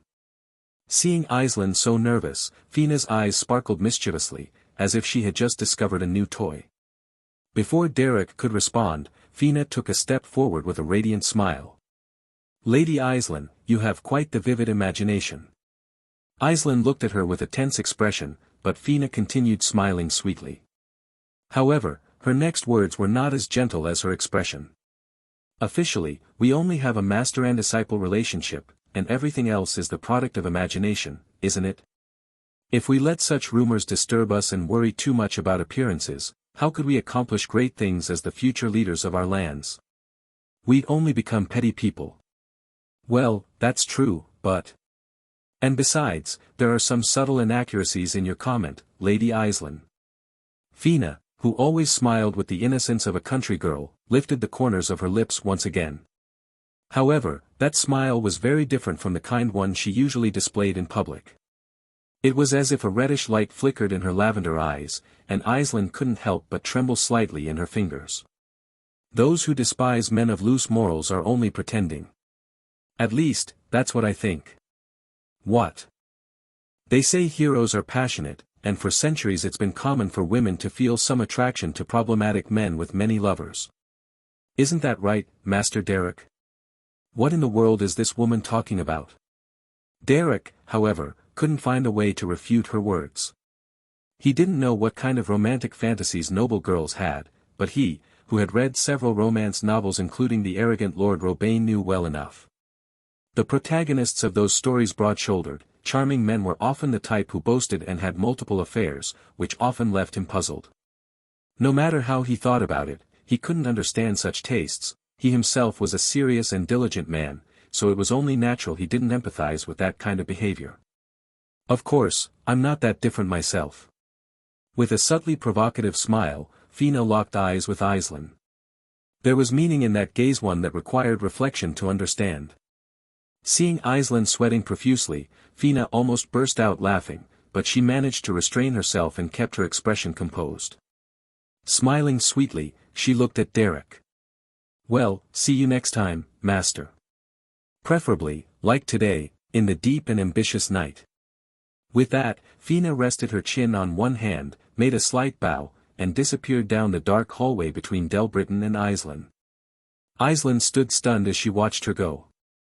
Her lips trembled, completely pale. Miss Aislinn? Why, yes. It's quite late. Perhaps it was rude of me to come discuss work matters at this hour. I don't know. No, it's fine. It's nothing that takes much effort, so we can finish it quickly. And no. It's already late, so please, get some rest.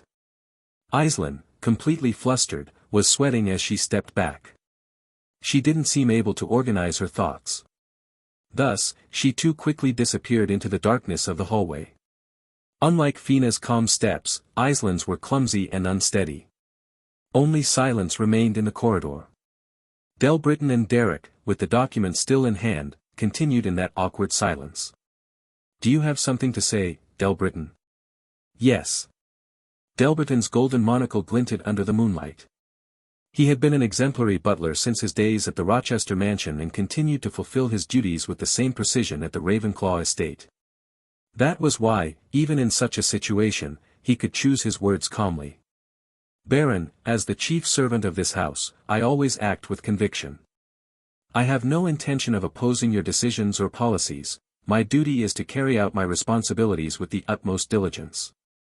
However, there is something I must say now. For the sake of the Baron's future and the stability of this house, I must speak. I beg you to listen to my words seriously. It was inevitable that women would be attracted to a man with a title. Delbritton knew better than anyone that it was common for nobles to get involved in various scandals. Therefore, he knew exactly what he had to say at that moment, with conviction. You must use contraceptives. Derek thought. Even in such a situation, the man could speak with complete honesty for the sake of his lord. Without a doubt, he was reliable and sincere. Even so, Derek had to bring a hand to his temples, as his head was beginning to ache. After visiting Aislinn, Denise walked down the corridor of the main Beltus mansion with a visibly tense expression. She had inspected the situation in the Ravenclaw barony according to the Grand Duke Beltus's orders and had found countless flaws in the management of the property.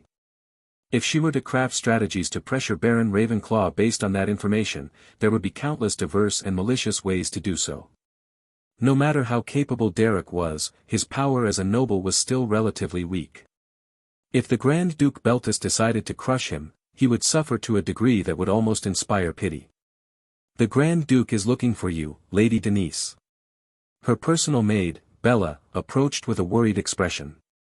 Denise nodded slightly, adjusted her dress, and walked toward the reception hall. If necessary, you can strike me from behind. The garden of the Baron's mansion. The image of the man who had spoken those words with an empty expression had remained lodged in her heart like a thorn. The Beltus family had ordered her to betray that man and serve the family's interests. And the man himself had said it was fine to betray him. With that, nothing remained to hold her back. Denise hardened her heart and climbed the stairs toward the central hall. There was an unusual fierceness in those eyes that normally seemed calm and carefree. The atmosphere in the Grand Duke Beltus's office was unsettling. When Denise opened the door and entered, a characteristic dimness had already settled over the floor. The Grand Duke, who was listening to the reports of his eldest son, Robinault, and the head butler, Alex, lifted his gaze toward the open door and gave a benevolent smile. "You've come, Denise.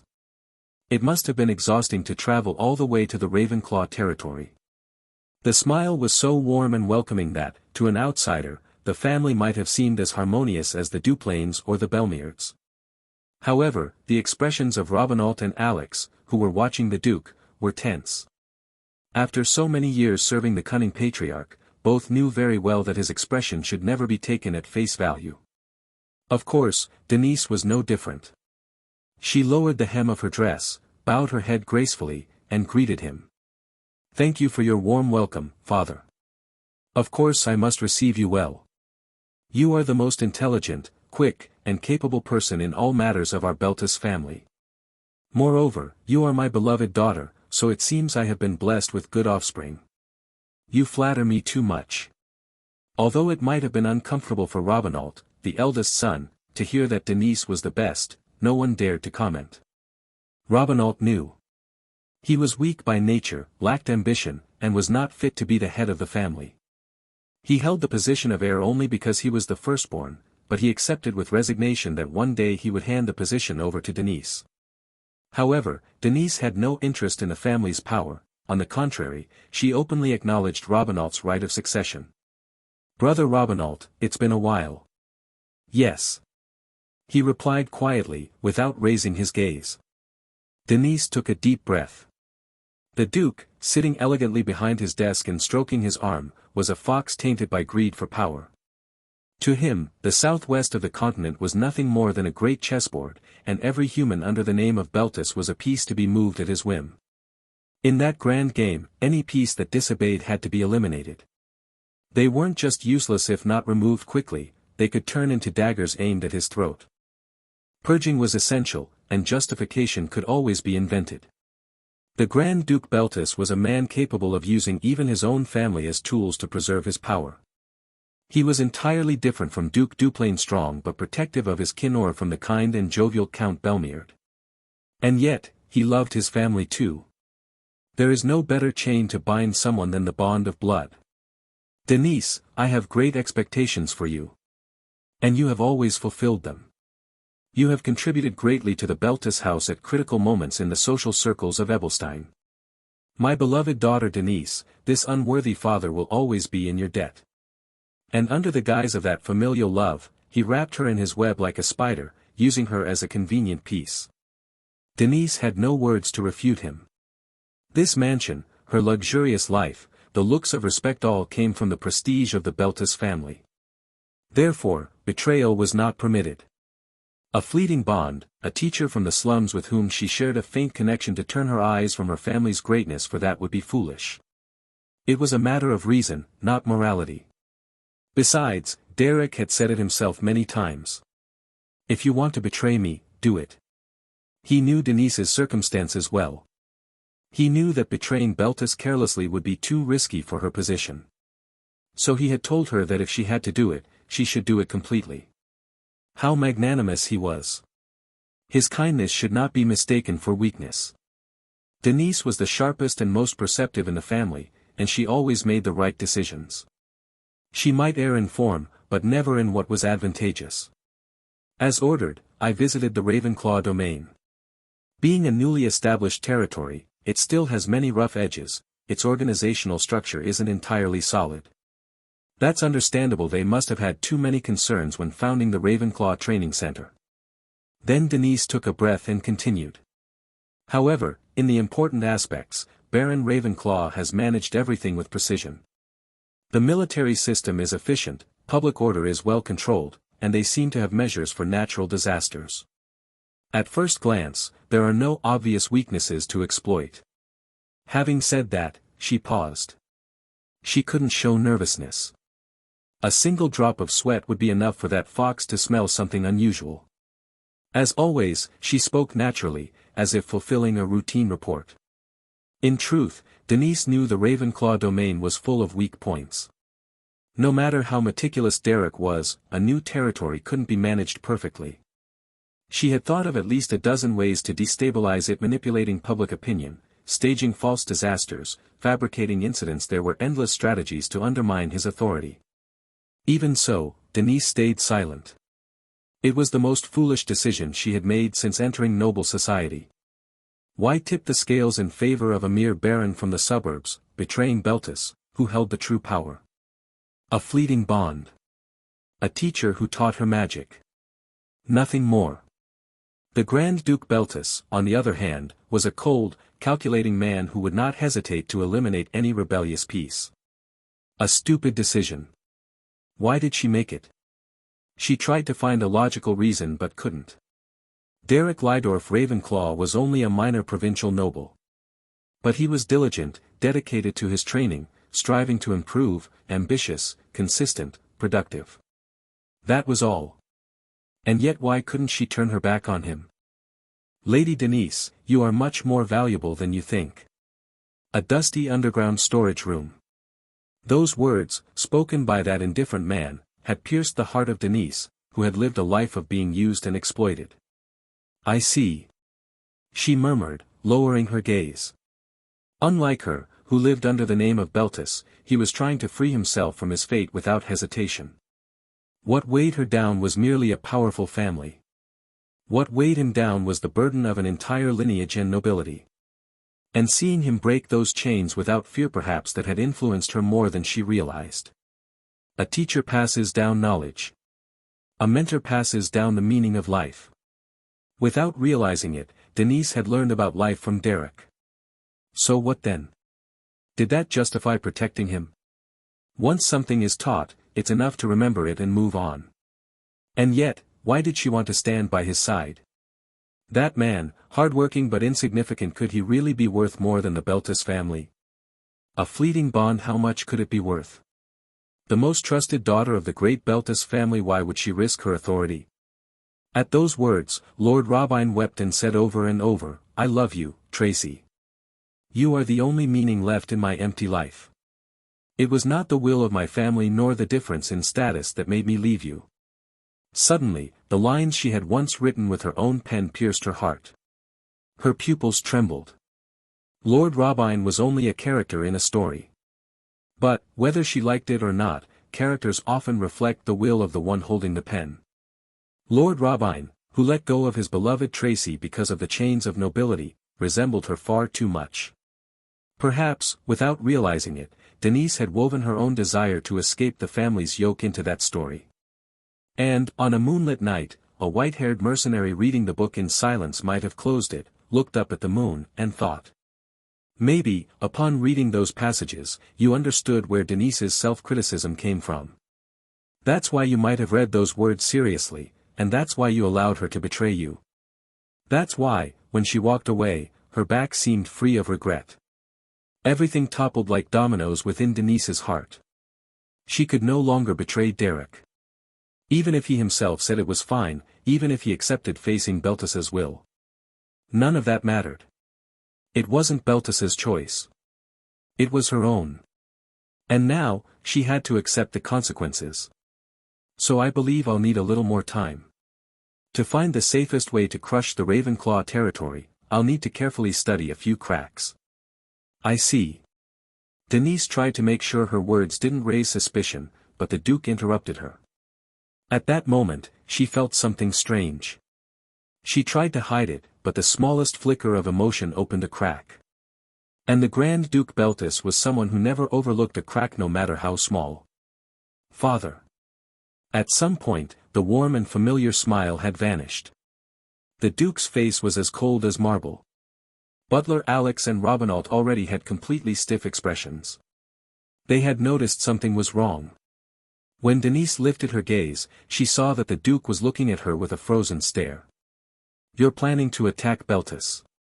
Baroness Feline, lying in the guest room and still unable to overcome her hangover, barely lifted her head. Derek, who had come to see her early in the morning, placed some snacks on the table to ease her discomfort and sat in a corner. Ugh. Ugh. What are you talking about? Ugh, the hangover. Did you drink again last night? Even if this is a country noble's house, the atmosphere here is great.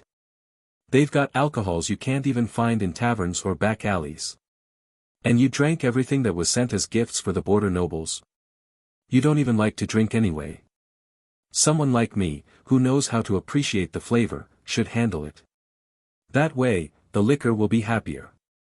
Feline raised her face, still marked with drool, sat up in bed, disheveled and yawning with a sigh.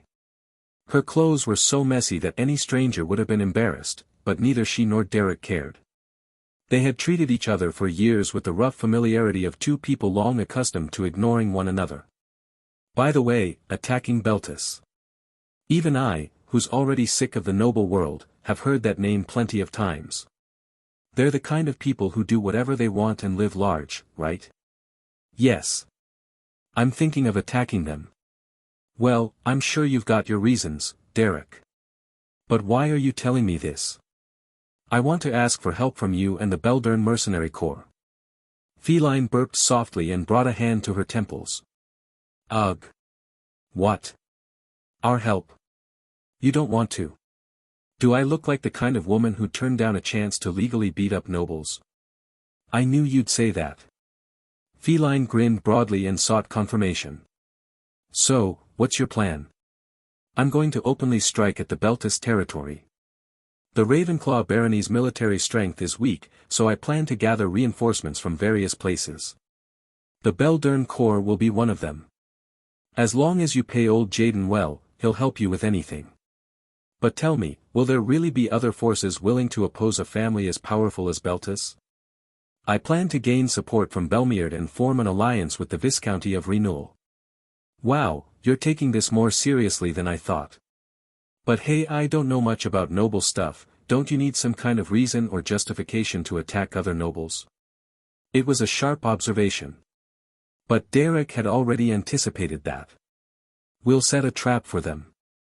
We'll create the justification needed to unite the nobles and strike Beltis. That's your part, but what matters is the real reason. Why do you want to hit Beltis when they haven't done anything to you? Not the public reason, the true one. Feline's words were coarse, but always direct.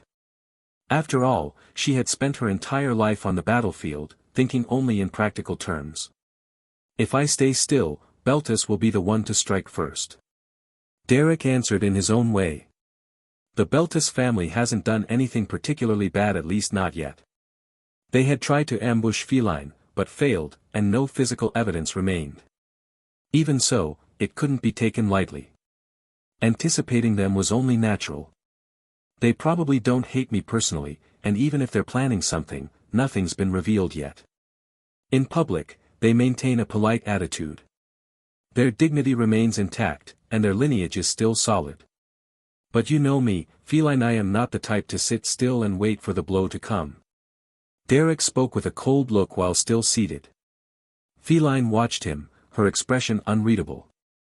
I don't know much about nobles, but anyone who's rolled around the mercenary world knows that waiting until the enemy cuts your throat is pure stupidity. The one who draws their sword first gains the advantage, and the one who pulls the bowstring earlier wins. I won't offer my neck just because the enemy hasn't bared their fangs yet. That's the only reason I'm attacking Beltis. Is that really so hard to understand? It was a preemptive strike against someone who hadn't even revealed their true intentions. A decision that hovered between self-defense and malice. How should one judge his actions? Rigid nobles, lovers of propriety, would call it reckless and try to stop him. Hard to understand. No, it's perfect. Feline, however, let out a laugh so wide it looked like the corners of her mouth might reach her ears.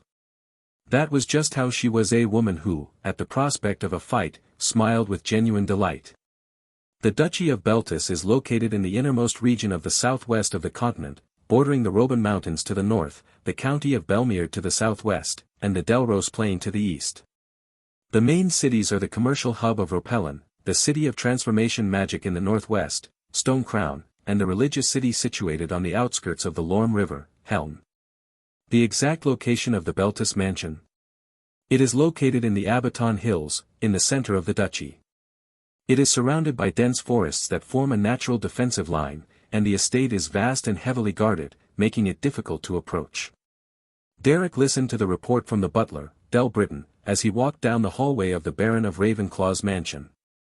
Following behind him, with light steps, was Feline, humming a tune, and also Aislinn, who watched him with worried eyes.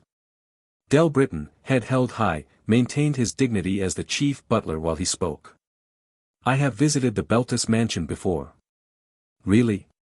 "When I was a young assistant, I went several times to deliver letters or meet carriages." Butler Del Britton had extensive experience from his days working in the Rochester Duchy. It wasn't unusual for him to have visited several noble mansions on official business. While cleaning his golden-rimmed glasses, Del Britton kept pace with Derek's quick steps.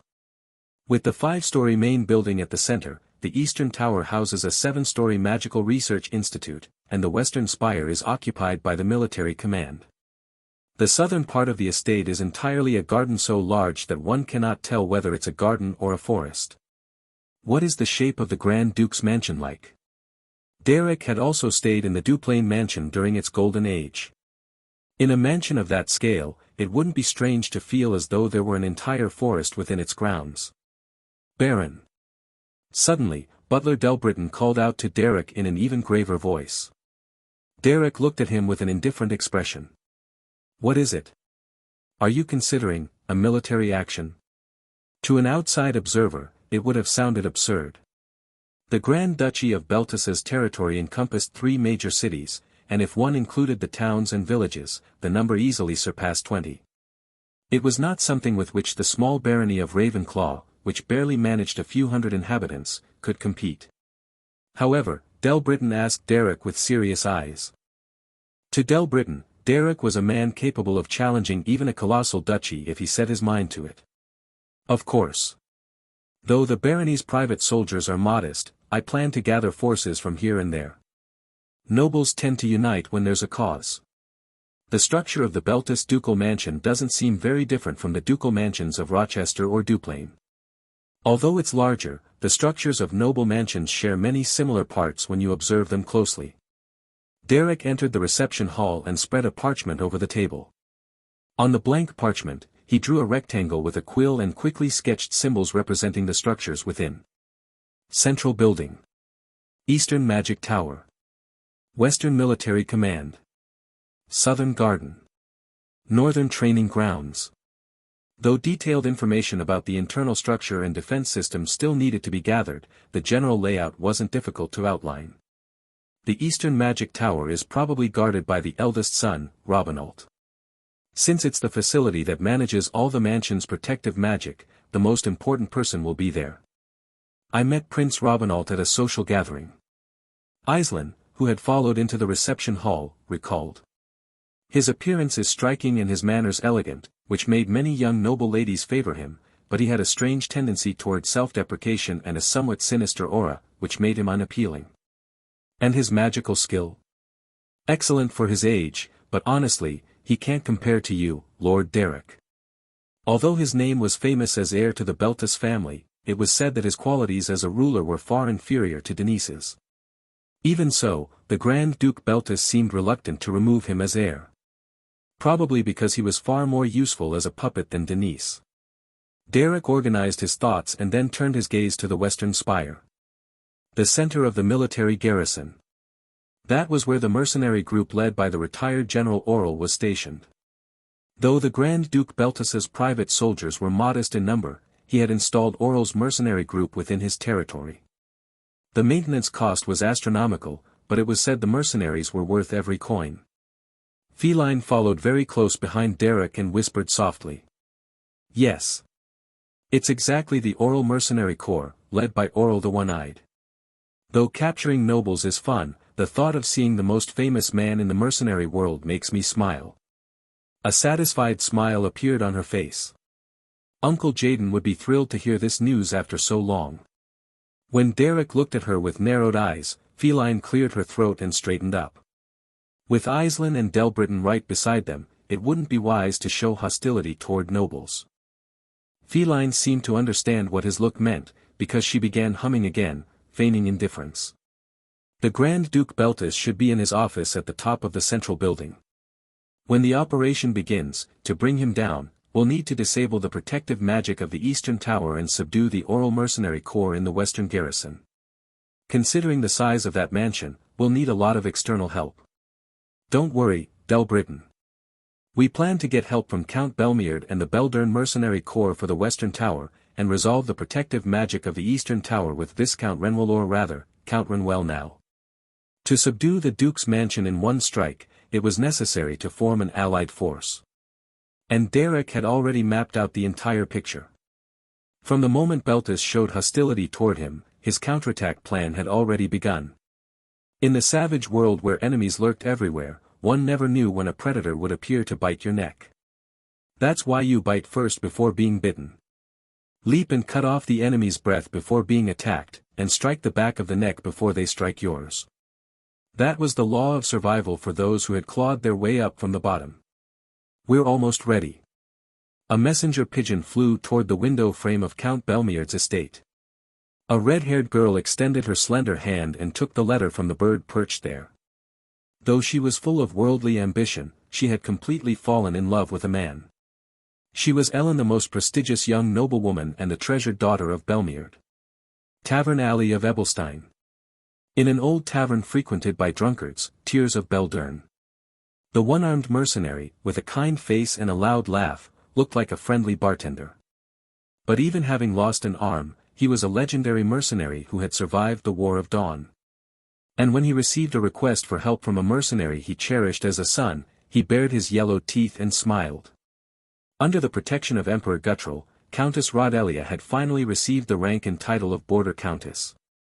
The old woman who wielded the sacred sword and lived to behead necromancers. She, too, sat in a corner of her white mansion, reading the letter Derek had sent. The clue related to necromancy. Upon seeing it, she frowned, and her expression turned grim. Tricia, who was watching her mother, was so frightened by that expression that the cup in her hand trembled. On the roof of Ravenclaw Mansion. Sitting there, quietly watching the waning moon sink into the western sky, Fina smiled faintly. Humming a melody while hugging her knees, she released a sinister aura at the end, lifting the corners of her lips as if she found it amusing. If they managed to capture Beltis, Derek would reach a level of progress incomparable to what he was now both as a mage and as a noble. To Fina, Derek's existence was an insurance. If the advanced necromancy she was researching didn't yield proper results, she planned to use Derek to embark on the path toward the peace she had long desired. Before that plan began, she couldn't help but look forward to seeing the arrogant Beltis fall. Watching the downfall of the defeated was always entertaining. The Duplain Duke's mansion, where the repairs were nearly complete. Lee, who was beginning to move seriously as acting head, and Diella, who was gathering Duplain's remaining forces.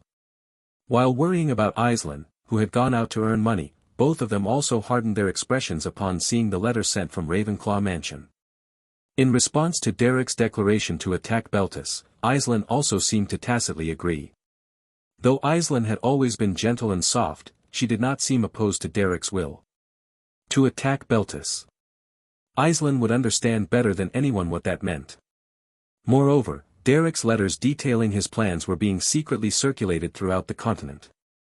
The contents of the letters, sent only to those Derek truly trusted, suggested there might be a connection between the Beltis family and necromancy. Some knew it was merely a pretext to attack Beltis, while others genuinely believed what Derek claimed. However, the conclusion among all those who received the letters was unanimous. They believed there had to be a reason why the ever-cautious Derek had made such a belligerent decision. There will be great upheaval in the power structure of the continent's southwest. Huh? What do you mean, Master? And in the social capital of the eastern continent, Count Elvester's mansion. Claudia Flameheart, who was teaching magic to Countess Freya, read with a serious expression the contents of the letter sent by her beloved disciple, Derek. Seizing a pretext, punishing those who opposed him, and striking them down without mercy. It was the conduct of a lord protecting his territory and his power, and there wasn't a shred of doubt in his actions. Derek, Claudia's disciple, had finally become a noble. In Claudia's memory, Derek had been a beggar from the slums, stuffing himself with hard rye bread in a tavern alley corner.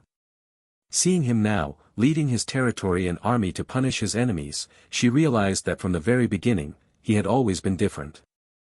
Claudia softly closed her eyes, then opened them again, gazing silently at the sky toward Ebelstein, in the far southwest of the continent.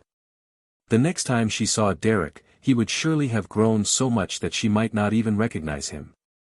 Though it was cause for celebration to see a disciple sprint down the path of success, watching a child leave the cradle and spread his wings brought a peculiar feeling of loneliness.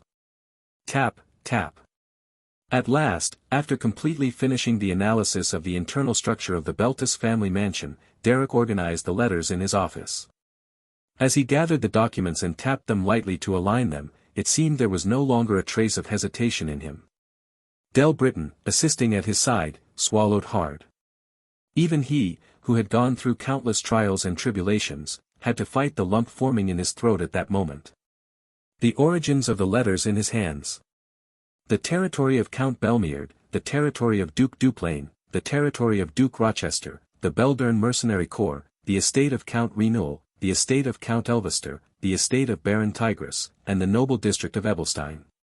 For a rural border baron to become the central point of such a gathering, it was on such an unreal scale that one might think Emperor Guttrell himself had summoned them by imperial decree. The reason such formidable figures could send their responses so quickly was because the man's way of life had been genuine. Earning the trust of all these people was no easy feat. Each of them was a hero who ruled their own mountain. Even so, the white-haired mercenary turned rural baron, whom he served as his lord, showed no concern about standing at the center of such a storm. The only thing weighing on his mind was the presence of a certain young woman who remained in the Duke Beltis's territory, loyally serving as a piece on the board until the very end. Even so, he had no choice but to respect her decision. That, too, was her life. Therefore, Derek simply pushed back his chair and stood up, murmuring, "Let's go." With his head slightly lowered and eyes lifted, Derek's expression was solemn. He was already prepared to become a high-ranking noble. Bang! The Beltis mansion. Denise was shoved into the guest room located in the center of the main building. The servants treated her with polite manners, but in truth, it was almost imprisonment. The room, clean and elegant, had all its windows covered with drapes, and not a single ray of light entered. The room, which at first glance seemed grand and luxurious, had a separate slot beneath the door through which meals could be slid. Denise swallowed hard when she noticed the existence of that slot. Despite all its refinement, the room was no different from a prison. What is this? It is by order of His Grace, the Grand Duke. Denise had deliberately concealed secrets about the weaknesses of the Ravenclaw barony. That meant she had chosen loyalty to Derek over loyalty to the Beltis family. Denise had lived her entire life for Beltis, and though she could sometimes be lazy, she would never betray them. The Duke of Beltis knew that nature of Denise very well, that was why he had used her as a pawn without hesitation. But now, Denise was about to bare her fangs at the Duke of Beltis. The Duke sensed it with animal instinct before anyone else. Denise, with her sharp mind and quickness, could pull any trick at any moment. A blade is an excellent weapon when sharp, but if not handled properly, it can end up wounding its wielder. The Duke of Beltis was not the kind of man to leave a blade that could stab him unrestrained. Denise knew that better than anyone. The Duke will come down personally shortly. Until then, you are to wait in this room. His Grace has ordered that all your belongings be re-examined, so you must also change your clothes. What do you mean? Exactly what I said. All the luggage you brought from the Baron's residence must be sent to the reception hall. I will return in the afternoon, so please organize your belongings. With that dry tone, the butler conveyed the Duke's orders, bowed deeply, and left the room. Bang! She was alone in the room. Only emptiness and silence remained. Taking a few steps back, Denise collapsed onto the table with a disheartened expression. The frilled edge of her dress fell over the furniture. What had happened to those who had rebelled against Beltis? The vassals? The servants? The distant relatives? She didn't know. They simply vanished one day. That was all. Suddenly, she recalled the Duke's face looking down on her with cold eyes, devoid of his usual warm smile. That merciless gaze made her feel like a discarded piece. At some point, Denise realized her chest was trembling. Then she thought, finally admitting her true feelings. Ugh. Ugh. She was afraid. Even in that filthy political arena full of mind games and schemes, she had always been a naive girl who lay around reading romance novels. Only now, in this situation, did she truly learn what fear was. But unlike most girls her age, she didn't cry or beg for forgiveness. She simply pressed her brow tightly, swallowed her emotions, and bit her lower lip. Decisions bring responsibility. Even if it had been a momentary impulse, she had still chosen to side with Derek. If she had made that choice, the responsibility should naturally follow. But since it was a decision made by Denise not as Lady Beltis, she didn't want to regret it. That's why she had to suppress and swallow the fear rising in her chest. That was Denise's way of showing respect to Derek. Ugh. Who? Huff. At that moment, as Denise held her breath. Huff. Huh. The personal luggage that had come in along with Denise. From the gap, a strange magic began to emanate. Have you ever seen a master-level mage fight at full power? Sometimes, Fina was so carefree and messy that Derek doubted whether she was really a 6-star mage. However, because she sometimes had a chilling look in her eyes and struck at weak points with precision, Derek never took her lightly, but Fina seemed to think she wasn't getting enough respect and muttered for no reason. She would get angry, telling him to respect his master who was as high as the heavens, yet she didn't seem to realize that her own behavior was anything but reliable. On the day when the first term of the Ravenclaw Training Center was about to end, most of the young ladies were returning to their territories to enjoy their break, but Fina didn't seem to have any intention of going back to Tigress territory. She was simply lying on the sofa in a corner of Derek's office, chewing on financiers and Mont Blancs baked by the servants, speaking proudly. Ironically, once you reach the position of a master, you almost never have to compete using magic. When you become someone who rules and governs, you get fewer chances to use your power. It's a real paradox. Have you seen it yourself, master? Of course. Well, in the southwest of the continent, Duplain, Belmeard, and Beltis were the true powers. I've heard that the Duke of Duplain could lift the entire ground of his mansion into the air if he wanted, and that the Count of Belmeard once sank 3 or 4 ships at once. It was said that a 5-star mage could be called a weapon of war. Of course, since there weren't many of them, all of them held significant social status. It was just that they rarely had the chance to display their power directly. There's always a reason why those in power hold their positions. Even the Count of Belmeard is still just a full 4-star mage, not yet having reached 5 stars. It's unimaginable how far his level could go. When you encounter monsters like Melvarot and Dreist, you lose your sense of reality. Always remember that master-level mages are like armies on their own. Munch, munch. Slurp. There wasn't a trace of seriousness in Fina's appearance as she chewed on the bread with her lips puffed out. The new pastry chef who had joined their household suited her tastes so perfectly that Derek had even added a note instructing that he must not be dismissed without his permission. After all, from the perspective of a great mage who had reached the 6-star rank, even a chief mage was seen as someone who can only do a little.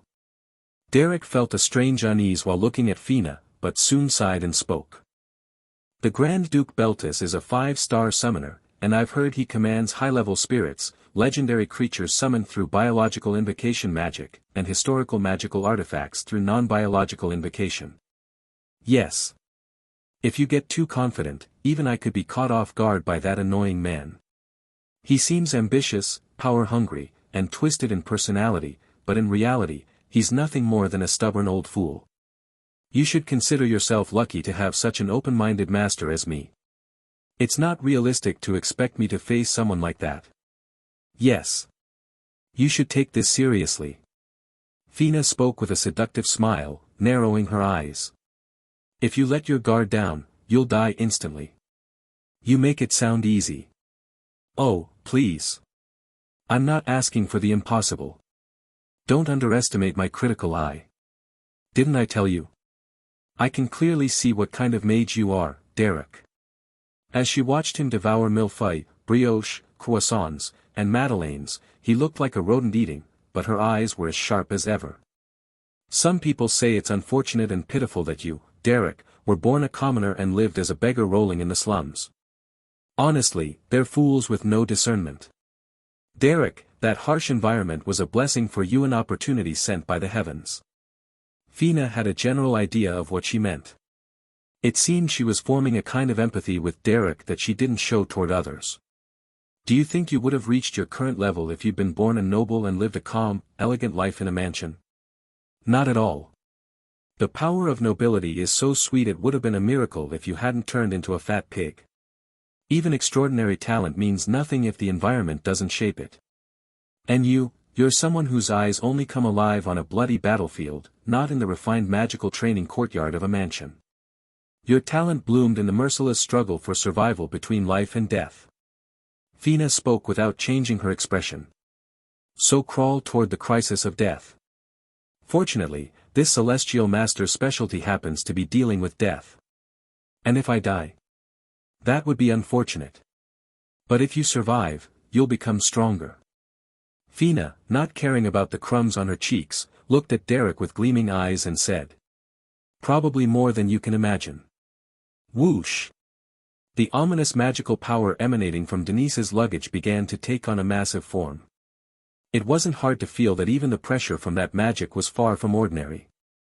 When Denise approached the luggage to check what was happening, an explosion of magic burst from within, throwing her against the wall. Boom! Bang! Whoosh! Ah, ah! Denise's small body was flung toward the bookshelf and crashed into it, causing books to fall and cover her head. As Denise looked in confusion toward the luggage, a sinister, dark red magic began to spread slowly from it. What is happening right now? Anyone else would have frozen in place, holding their breath at such a sight, but Denise swallowed hard and regained her composure. She had always been someone capable of staying calm in a crisis. She needed to knock on the door and call for help. This wasn't something she could handle alone. As she pushed aside the scattered books and stood up, a withered hand emerged from within the massive surge of magic. What? While Denise uttered a stunned sound, a terrifying figure rose from the light. It was an archlich, a necromancer of death that could only be found in the deepest labyrinths of the White Zone. Though magical creatures were known to exist, this one was the most malevolent of all. The space where an archlich resided became an immense labyrinth, a breeding ground for magical creatures consuming everything within it and bringing death. A skull covered with beads and tattered cloth began to float, holding a massive staff. The chill emanating from its magic was enough to freeze anyone who brushed against it. Death itself had arrived, even the labyrinths of the White Zone were safer than this room. Exhaling a frosty breath, the sinister skull floated upward and surveyed its surroundings. This grand mansion, where noble humans resided, seemed an ideal structure for the skull to claim as its own. There was a separate facility for handling magic, and the hill rising amid the vast forest offered significant geographical advantages. The being who had summoned it into this world, a 6-star necromancer, had engraved a command deep into its instincts. Build a nest. This Beltus mansion was the perfect place for the archlich to reside and wield death, so it would drive out every living thing and claim it as its lair. When that instinct activated, an icy light emanated from the skull's hollow sockets. A 5-star necromancy spell dash, arrival of the dead. Creatures that dealt with death. No one knew anything about the monster known as Fina, who could summon such beings from the deepest reaches of the White Zone labyrinth. Only the result remained: gathering magic in this place. Spirits began to converge, and corpses started rising from the ground. As the traces of blood-soaked necromancy filled the room, Denise no longer hesitated. Boom! Denise blasted the door open with combat magic and ran. Fear was clear in her eyes, but she hadn't completely lost her sanity. She was on the verge of collapse, her legs nearly giving out, but her instinct to flee was still alive. Crash! Bang! She stumbled at the threshold and fell flat on her face, but Denise grit her teeth and stood up. As she rushed into the hallway, the startled servants shouted toward her. Lady Denise! You can't do this. If you destroy the mansion dash. The room. Look at the room. Denise said this while clutching her bleeding knee, scraped against the floor.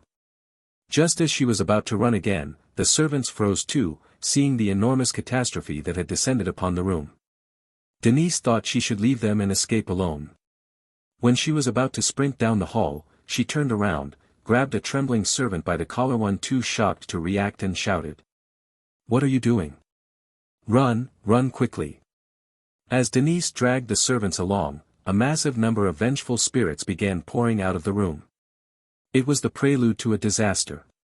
"We must go to the Duchy of Beltis immediately. Gather as many troops as possible." Derek, who had left his territory early that morning, spoke firmly before Countess Rodelia. The reason he sought out Countess Rodelia first, rather than anyone else, was because she was the kind of person who never hesitated when it came to necromancy. If she detected traces of it, she was the type who would charge straight through the front gate of the Duke of Beltis's mansion without a second thought. He was certain she would be the first to act, as she had a certain degree of trust in him. "Yes. I received your letter. I was certain necromancy was involved in the Duchy of Beltis." Countess Rodelia looked at Derek with a favorable expression. She had seen firsthand how capable he was at dealing with necromancy when they captured Leonard. Even so, Countess Rodelia was also a ruler who commanded and managed a territory. There was a reason her daughter, Tricia, feared her so much. She might have seemed driven purely by hatred for necromancy, but she was also someone who never overlooked crucial details when necessary. However, moving troops requires caution. Above all, taking military action against the Duchy of Beltis solely based on your word is far too reckless. Derek had already expected that. She would not move her armies on his word alone. Therefore, he had to create an urgent situation, one so dire that if they didn't act immediately, something terrible would happen, and at the same time, something serious enough to bring down Grand Duke Beltis.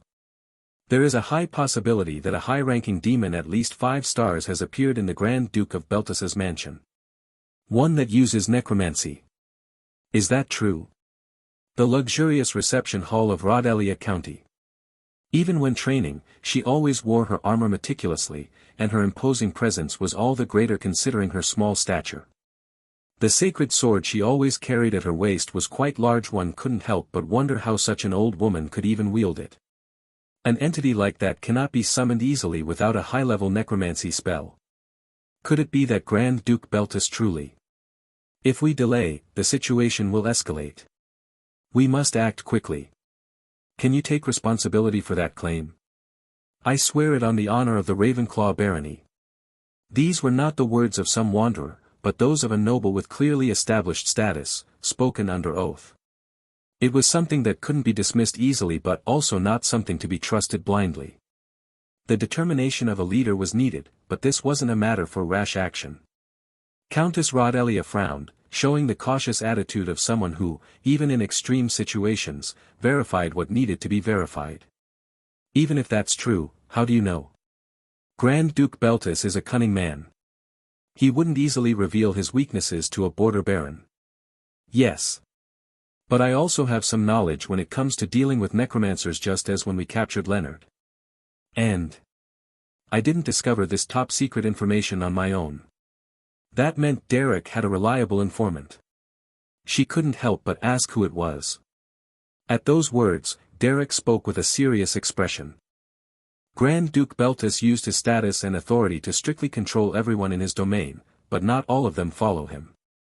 Among the people of Grand Duke Beltis, there was someone who warned me of the existence of necromancy and revealed everything. You understand Grand Duke Beltis's authority better than anyone, don't you? Yes. Despite that, there was an insider who disclosed all the facts. To bring down Grand Duke Beltis.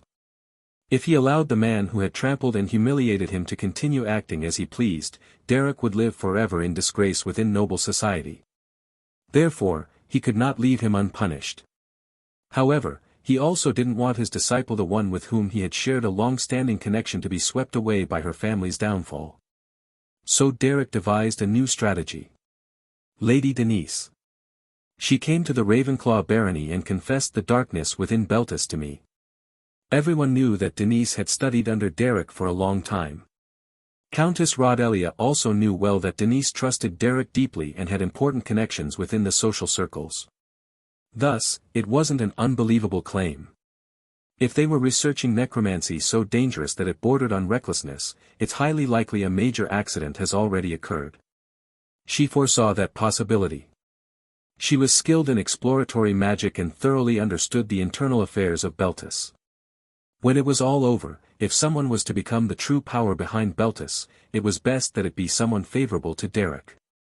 That was why, if only one person was to be saved from the ruined Beltis family, that person had already been decided. Rodelia's expression grew even graver. If moving the troops turned out to be in vain, Derek could take responsibility. But if they didn't move, and a disaster occurred, who would bear the blame? Risk and reward. When both are placed on the scales, the conclusion comes faster than one might think. In the end, Countess Rodelia's decision was already made. Her resolve and drive were on an extraordinary level. The first to notice the anomaly was Aurel, the leader of the mercenary group stationed in the western tower of the Duchy of Beltis. He was a veteran who had been through all kinds of battles while serving the ducal family for a long time. It wasn't enough to just be strong and have a fierce personality to hold such a position. To maintain a key post within the Imperial Guard, one needed both a fiery spirit and an icy rationality. His rough muscles, one-eyed face, square jaw, and the huge sword on his back, every feature declared the presence of a formidable man. Although he had left the imperial family and become the leader of a large mercenary corps, he still maintained the same meticulous battle readiness he'd had while serving the Empire. Something feels off in the main building. Aurel frowned as he drank beer with his strategist in the command room of the garrison. Ah! I hear the servants screaming. I could never match your hearing, Commander. He was in charge of the Duchy of Beltis's security. The reason the Duke of Beltis, with his small number of private soldiers, could still hold his head high before the three great noble families was because he had General Aurel under his command. If someone asked why a wise and experienced man like Aurel worked under a greedy man like the Duke of Beltis, the answer was simple: money. The amount of gold coins Aurel's mercenary corps received annually from the Duchy of Beltis for maintaining security was enough to buy a small border town with ease. And the virtue of a mercenary is to work exactly for what he's paid. There were few mercenaries in the southwestern continent, including Ebelstein, as renowned as Aurel. Leading such a large mercenary corps was only possible thanks to his exceptional abilities. That was why some ambitious mercenaries harbored the desire to challenge Aurel, but finding him wasn't easy, since he rarely left the Beltis territory. Aurel adjusted the great sword on his back, checked the two long swords at his waist, the dagger on his thigh, and the various supplies on his belt, then stood up.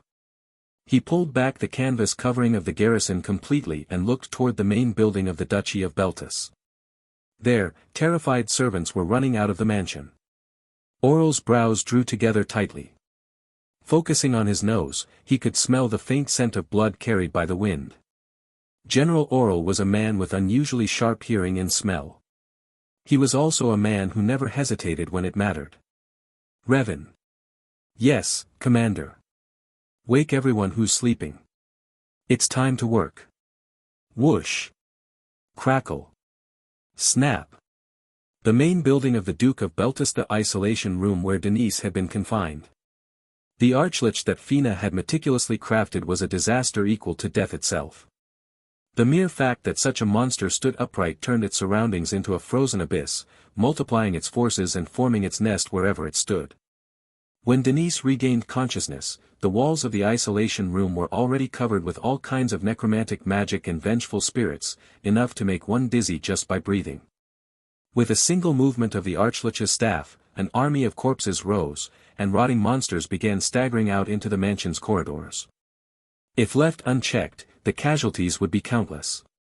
Fina loved such scenes of massacre. But unfortunately, Derek did not like unnecessary victims in these covert power struggles. Derek had no qualms about killing, but he wasn't a lunatic who committed senseless massacres. All he wanted was to seize the Beltis mansion and turn it into the seat of necromantic magic. That was why Derek had repeatedly insisted to Fina that she limit the level of monsters summoned by the Archlich's magic. Even so, the Beltis mansion already looked like a nest of evil deeply tainted with necromancy. A place like that had to be purged. Creating that justification was all he needed. Creak. Crack. Screech. The army of corpses rising with grotesque noises would chill anyone to the bone. Especially ordinary people who had never witnessed necromantic magic before. Inevitable screams of panic erupted among the servants, and the mansion descended into chaos. Ah! Save me! It's a monster! A monster! Banshees flew over the railing of the main hall, and phantom knights clad in armor and wielding swords began occupying every room with echoing footsteps. The aura of necromantic magic spreading across the walls quickly dimmed the light, wrapping the mansion in darkness. Little by little, the Beltis mansion was dyed in the shadow of death. As in the labyrinths of the White Zone ruled by the Archlich, it was becoming a maze filled with vengeful spirits, corpses, and the stench of blood. Boom! Denise clenched her teeth as she jumped from the railing connecting the second floor to the first. Around her, terrified servants were crying, barely managing to move their feet. If she left them there, they would undoubtedly be torn apart by the monsters. She used the first-class combat magic arrow, and ice spear to suppress the corpses rushing toward her. Fortunately, the main body the Archlich was focused on devouring the entire mansion. Thanks to that, the monsters it summoned were not yet of a very high level. If I get out now, I can survive. With that thought, Denise grabbed a maid frozen in fear and ran down the stairs, gritting her teeth. She stumbled once and rolled down the steps, but the thick, luxurious carpet kept her from serious injury. Crash! Ow! The pain was inevitable, but she pushed herself up from the floor. Other servants who had been dragged or thrown by force also began moving toward the exit, trembling. Almost crawling along the ground, she managed to reach the lobby on the first floor. Her intention was to get out of the mansion to alert the tower. With that in mind, she ran toward the marble staircase leading to the main gate. What is this? When Denise exited the main building, the entire world was already being overrun by monsters. The fief of the Duke of Beltis about the size of a decent rural village. To the south, the great garden that resembled an entire forest was being invaded by spirits and beasts. In the eastern tower, mages had rushed out to cut down monsters, the same was happening in the camp of the Oral Mercenary Corps. She couldn't comprehend what was happening. Even Denise, who had lived her whole life among noble intrigues, had never witnessed a battlefield like this. The Archlich's magic, devouring the main building, seemed to spread throughout the entire territory. In no time, the place would become a labyrinth ruled by the Lich, and the splendid Beltis mansion would become nothing more than a relic of past glory. The necromancy of a 6-star mage could turn even the mansion of a historic family into a nest of death in an instant. Before that power of a completely different level, Denise felt as though the entire world was collapsing. Everywhere, there was battle, and death filled every corner. Seeing the advance of the monsters sweeping across the estate, Denise collapsed where she stood. Ha, ha, ha. From the highest point of the main building, looking out over the property from the railing near the outer gate, she took several labored breaths. Her trembling hands clutched the railing, and her chest, covered by her frilled dress, rose and fell endlessly. Breathe deeply. Again. Calm down, calm down, calm down. Don't panic. Even though everyone else was on the verge of breaking down, she tried to regain her reason somehow. Even when goosebumps ran up her arms and her back shivered, she clenched her teeth to resist the fear. But her heart was pounding wildly, and tears threatened to fall. Denise removed the thought-shaped brooch from her hair and, using its sharp tip, stabbed her own thigh once. The pain suppressed her fear, her breathing stabilized, and her rationality returned. Blood ran down her leg, but Denise didn't even notice. Think, don't stop thinking. Every second counts. What do I need to consider? What do I need to decide right now? The isolation room, the monster that came out of my belongings. What exactly was it? It's clearly a high-level demon, but why was it among my things? It was just my usual luggage. Regaining control over her trembling body, she organized her thoughts. She remembered the gifts she had received from the young woman of the Tigris territory. Everything else had been her usual belongings. But not those gifts. A trap. But the young woman from Tigris was just a nameless commoner. Diligent, studious, without any great magical achievements. Although Denise, out of concern for Aislinn, had observed that girl a little. The young tigress girl was among Derek's most sincere disciples. She always sought his teachings. The most attuned to Derek's will. If she acted, it was likely under his orders. That was the only conclusion Denise could reach. What kind of large-scale necromantic magic was this? What were Derek's intentions? How had this crisis, threatening to devour the Beltis family, begun? Everything was a mystery. But one thing was certain. Everything was happening within Derek's palm. She didn't know how far his plans reached, but she remembered well the look he had in the office of the Ravenclaw barony. The mansion garden. The words he spoke when he was leaving her alone. It doesn't matter if you stab me in the back. What had been his intention? Kindness? Magnanimity toward Denise? No. She had interpreted it all wrong. She remembered his figure walking away, unable to clearly discern his expression. He was trying to use me. Denise's legs gave out as she bit her lip hard. After enduring the flood of emotions, an empty laugh escaped her lips.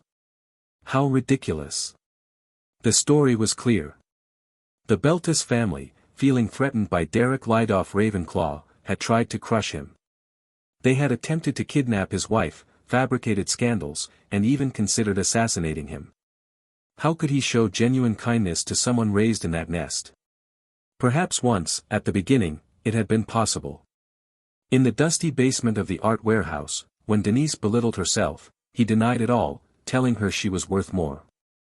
Although she had always lived under Beltis's weight, he believed she had her own value. But kindness also had limits.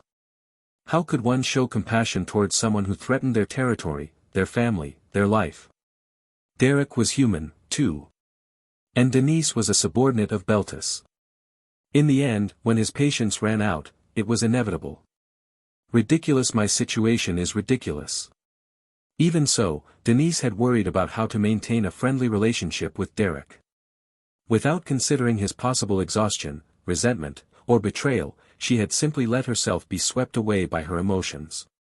A childish illusion, believing herself to be the center of the world.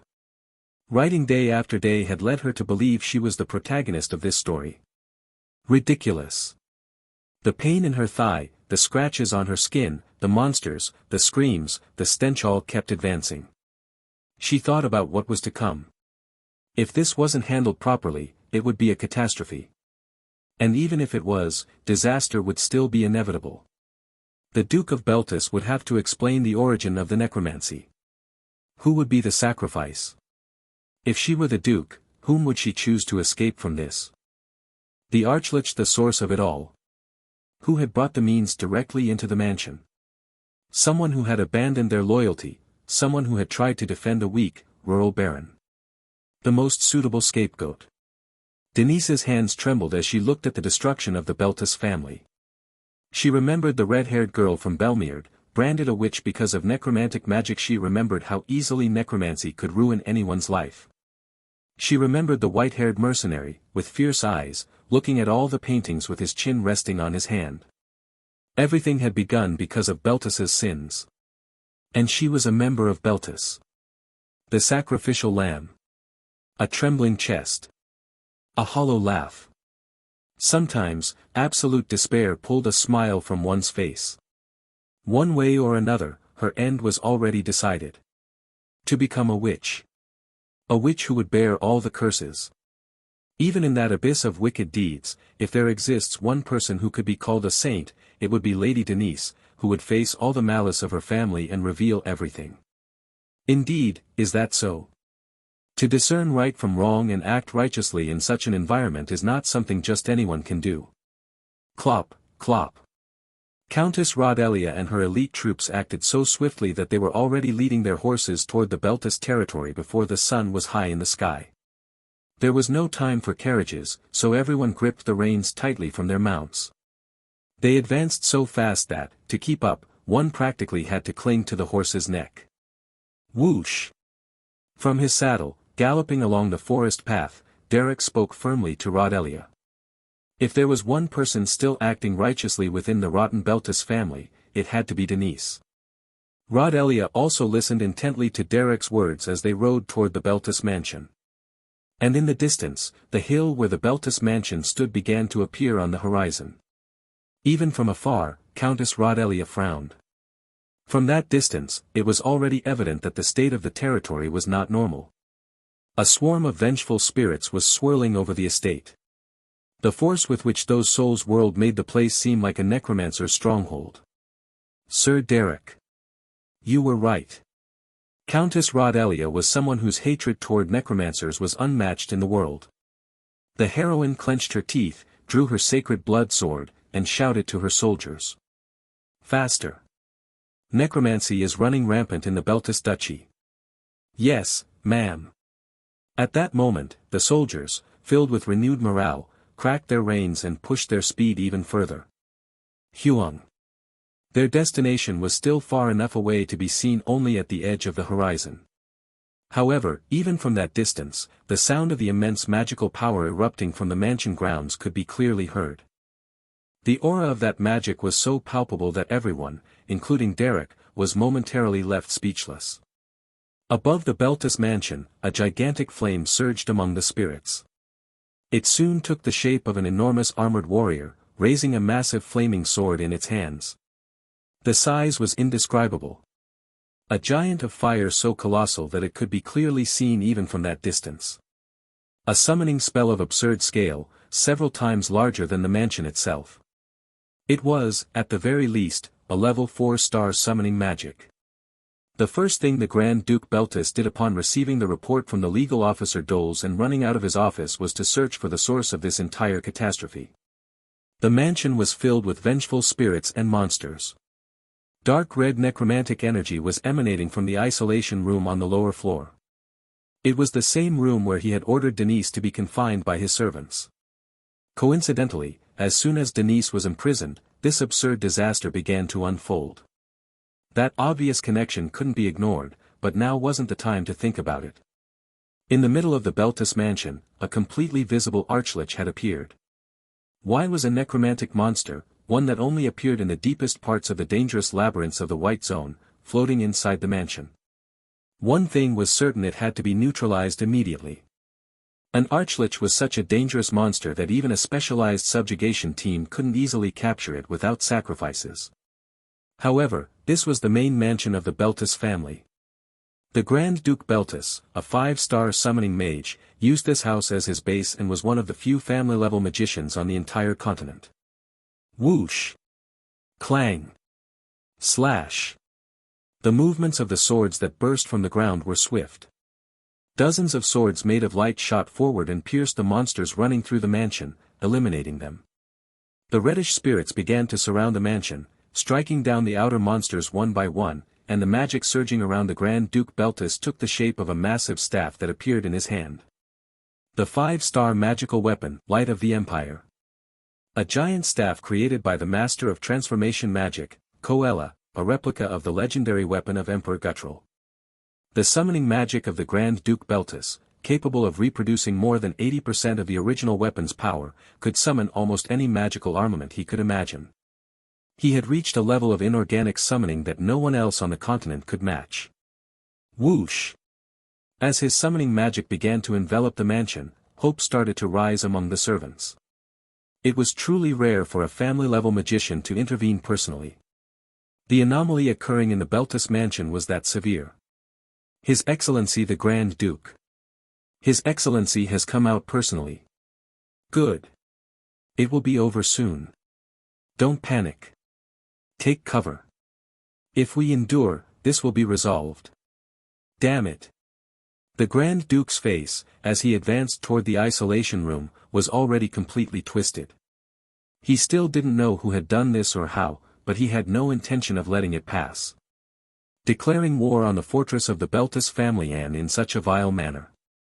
The mere fact that necromancy was involved meant this was not someone who could be allowed to live. Entering the isolation room, he ground his teeth upon seeing the archlich floating in the air, attempting to devour the entire mansion. This almost turned into a place like a high-level labyrinth. Even for the Grand Duke Beltis, facing an archlich was an enormous challenge. But if he acted personally, he could subdue it. It would consume almost all of his accumulated magic, he would be wounded, but it was possible. To destroy that cursed monster and find the one responsible, to cut off their head. If he didn't make them suffer to death, it wouldn't serve as an example. I don't know which bastard had the insolence to do this, but I'll tear out every organ and make sure they die in agony. With that thought, he was about to cast the 4-star transformation spell, Chains of Restraint, toward the floating archlich. Whoosh!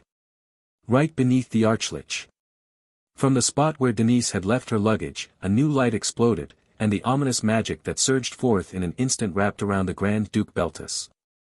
Crackle! The Grand Duke's eyes widened, and he raised his staff in a defensive stance. But the density of the necromantic magic was so thick that even he frowned from the impact. From beneath the archlich, a human figure began to rise. It was a scene as if time had stopped. However, the flow of magic opened a space for the girl to ascend. Amid that ominous aura, it was as if the Queen of Death herself was arriving. Even the archlich, which had sent countless adventurers to their graves, bowed its head to the unknown figure slowly rising from the light. Hello. Lilac-colored hair and eyes. A dark red frilled dress. Despite the elegant appearance, she was barefoot and empty-handed. The jeweled ring and the tie ornament that Denise had received as gifts. From that being, revealed through the transformation magic engraved into those objects, emanated an abnormal aura impossible to sense from an ordinary mage. Even the Grand Duke Beltus, capable of crushing an entire army on his own, had to swallow hard before that overwhelming magical power. An entity so powerful that even the archlich bowed before her in loyalty. That alone was enough to understand. If there existed anyone who could be considered the most worthy among those who ruled over necromancy, it was undoubtedly that girl. Even if she had no known name, her presence said it all from the very first moment. It would be a problem if you tried to kill our adorable Happy. He's like a mischievous little thing I crafted myself for over 2 months. It would be very sad if he died in such an insignificant way, don't you think? Happy. Was that the nickname of the archlich? The Grand Duke Beltus clenched his fist to stop the trembling of his fingers. Even the legendary magical weapon he held seemed like a twig before that girl of unknown origin. Are you, the one responsible for this disaster? Yes. Consider it an honor. I don't usually show my true self in front of others. The smile that spread from ear to ear sent chills down his spine. There was no denying it, she was the living embodiment of death, the queen of necromancers. The Grand Duke had also heard the rumors. The countless books the necromancers of Rodent's Island revered as if they were a Bible. There were stories claiming that their creator lived somewhere on the continent. All kinds of legends existed about that faceless necromancer. But no one imagined she would be such a young girl. As you can see, due to certain circumstances, I have to live in hiding.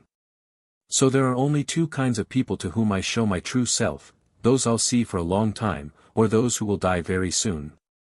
Fina's smile had the power to freeze the soul. Guess. Which one are you? Boom. Without hesitation, Grand Duke Beltus unleashed elemental combat magic. However, Fina didn't even flinch. The enormous archlich floating behind her, the one she called Happy, raised a protective barrier and deflected every attack. Even though it was lower-level magic, the activation speed was nearly impossible to follow with the naked eye. But Fina, who had deflected it all with a mocking smile, lifted her gaze and spoke with a seductive grin. You're impatient. If a Grand Duke is this petty, who would ever swear loyalty to you? Shut up. What is your objective? To kill you. With that short phrase, it felt as though a sharp blade grazed his neck. It wasn't a joke. This was never a situation for joking. Grand Duke Beltus frowned and tightened his grip on his staff once more. You. Curious about the reason? It's nothing special. For my personal research, I need the corpse of a mage of at least 5 stars. That's all. So you really are, from Rodent's Island. I don't care whether that rabble on that island serve me or not. I only care about my own affairs.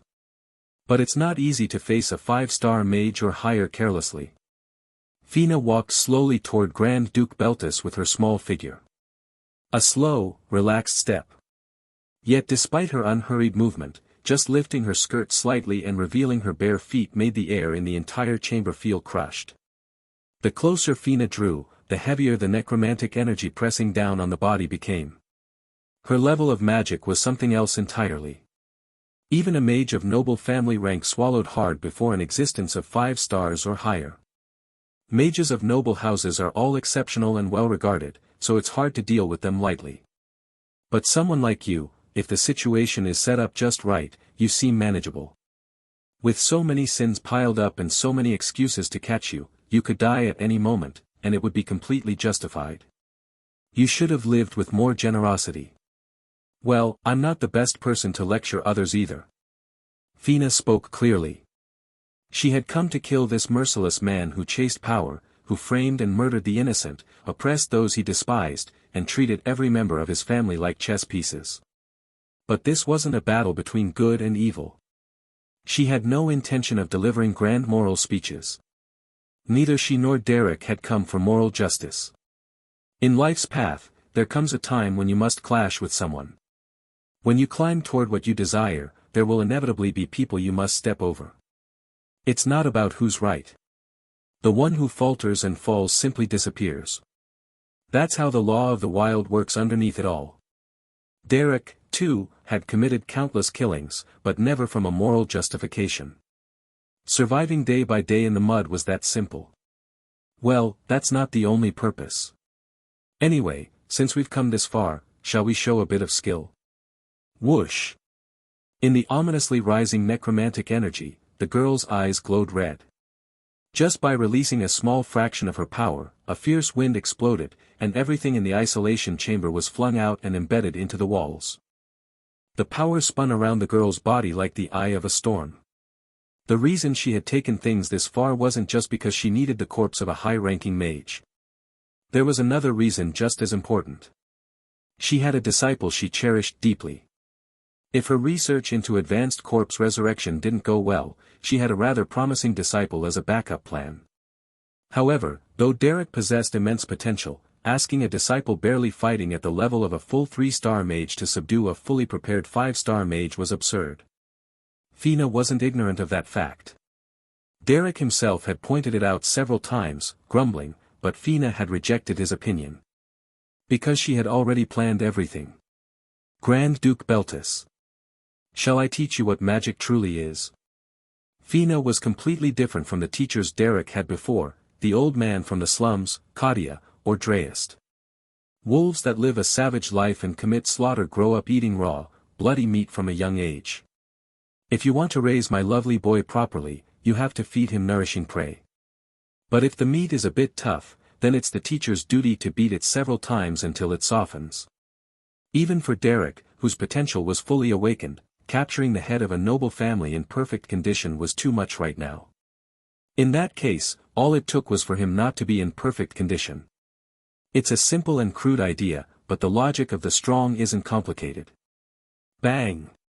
Just by gracefully lifting the edge of her dress and releasing a single spell, Grand Duke Beltis was thrown almost all the way to the end of the wall.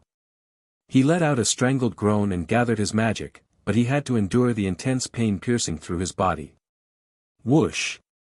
There was still murderous intent in Fina's laughter that pushed anyone to their limit. The arch-lich floating behind her was such a towering existence that it made any group look like filth. The girl dusted off her skirt and spoke. You, Lord of Beltis, should feel honored. I don't teach just anyone. Kalimpord, Melvarat, Feria, Dreist, Reveltone, the history books of the continent were full of heroic tales of mythical mages. And the girl before him was an existence who could stand beside those legendary heroes. No matter how high a mage's rank, there was always a limit. He had to take her seriously. The moment Grand Duke Beltis inhaled deeply, an enormous flame rose, shattering the ceiling of the guest chamber. It was a 5-star summoning magic, a spell to summon Helim, the giant spirit of flames who first appeared in mythology. The giant of fire rose with enough force to engulf the entire estate. The influence of 5-star summoning magic was as though it could wrap around the entire world. The heat alone made the area's temperature rise, and its influence was such that a bright light spread even over the shadows. Derek, riding on horseback, also watched the giant. The eyes of Rodelia's soldiers following him were wide open. The servants of the Duke's mansion, and even Denise, who sat in despair before the mansion, clearly saw the momentum of the blazing giant. It was the image of a high-ranking mage using all of his magical power. At that overwhelming pressure, something one rarely saw unless a continental-scale war broke out, one could only believe that all the monsters covering the mansion would be burned away in an instant. It was said that the flames that purify the chaotic world burn everything equally. Just at that moment, when the massive sword of fire was about to send all the impure to hell. Crash! As if mocking everything, the sky split open and a gigantic demonic hand was revealed. A hand so immense in size that it rivaled the fiery giant, it seized the giant's face and slammed it into the mansion grounds. Crash! The flames that shot up spread toward the garden, and the giant's body began to tremble. It wasn't even necromancy, it was summoning magic, the specialty of Grand Duke Beltus. However, anyone could see that the true source of that magic was Fina. The collapsed outer wall of the isolation chamber. The rising dust. The flames spreading through the mansion. Madness and chaos. And impending death. With a laugh full of insanity, the image of the monster-crushing Grand Duke Beltus was easily drawn. She was death itself. Derek, convinced that he couldn't just stand idly by, took the reins and charged into the forest. The entrance to the road leading to the Beltus mansion was already in sight. The entrance to the Beltus mansion, surrounded by a massive wrought iron wall that followed the line of the hill, was imposing just to look at. But the smoke and magic rising from within made it hard to distinguish anything. Derek pulled the reins and charged into the Beltus mansion, where not even a gatekeeper remained. He passed through the large entrance on the southeastern end and crossed the southern garden. Rodelia's soldiers followed him, and all of them clicked their tongues at the sight. Monsters filled the surroundings. "Sir Derek, it's fine that we entered, but from here on we must move in an organized formation."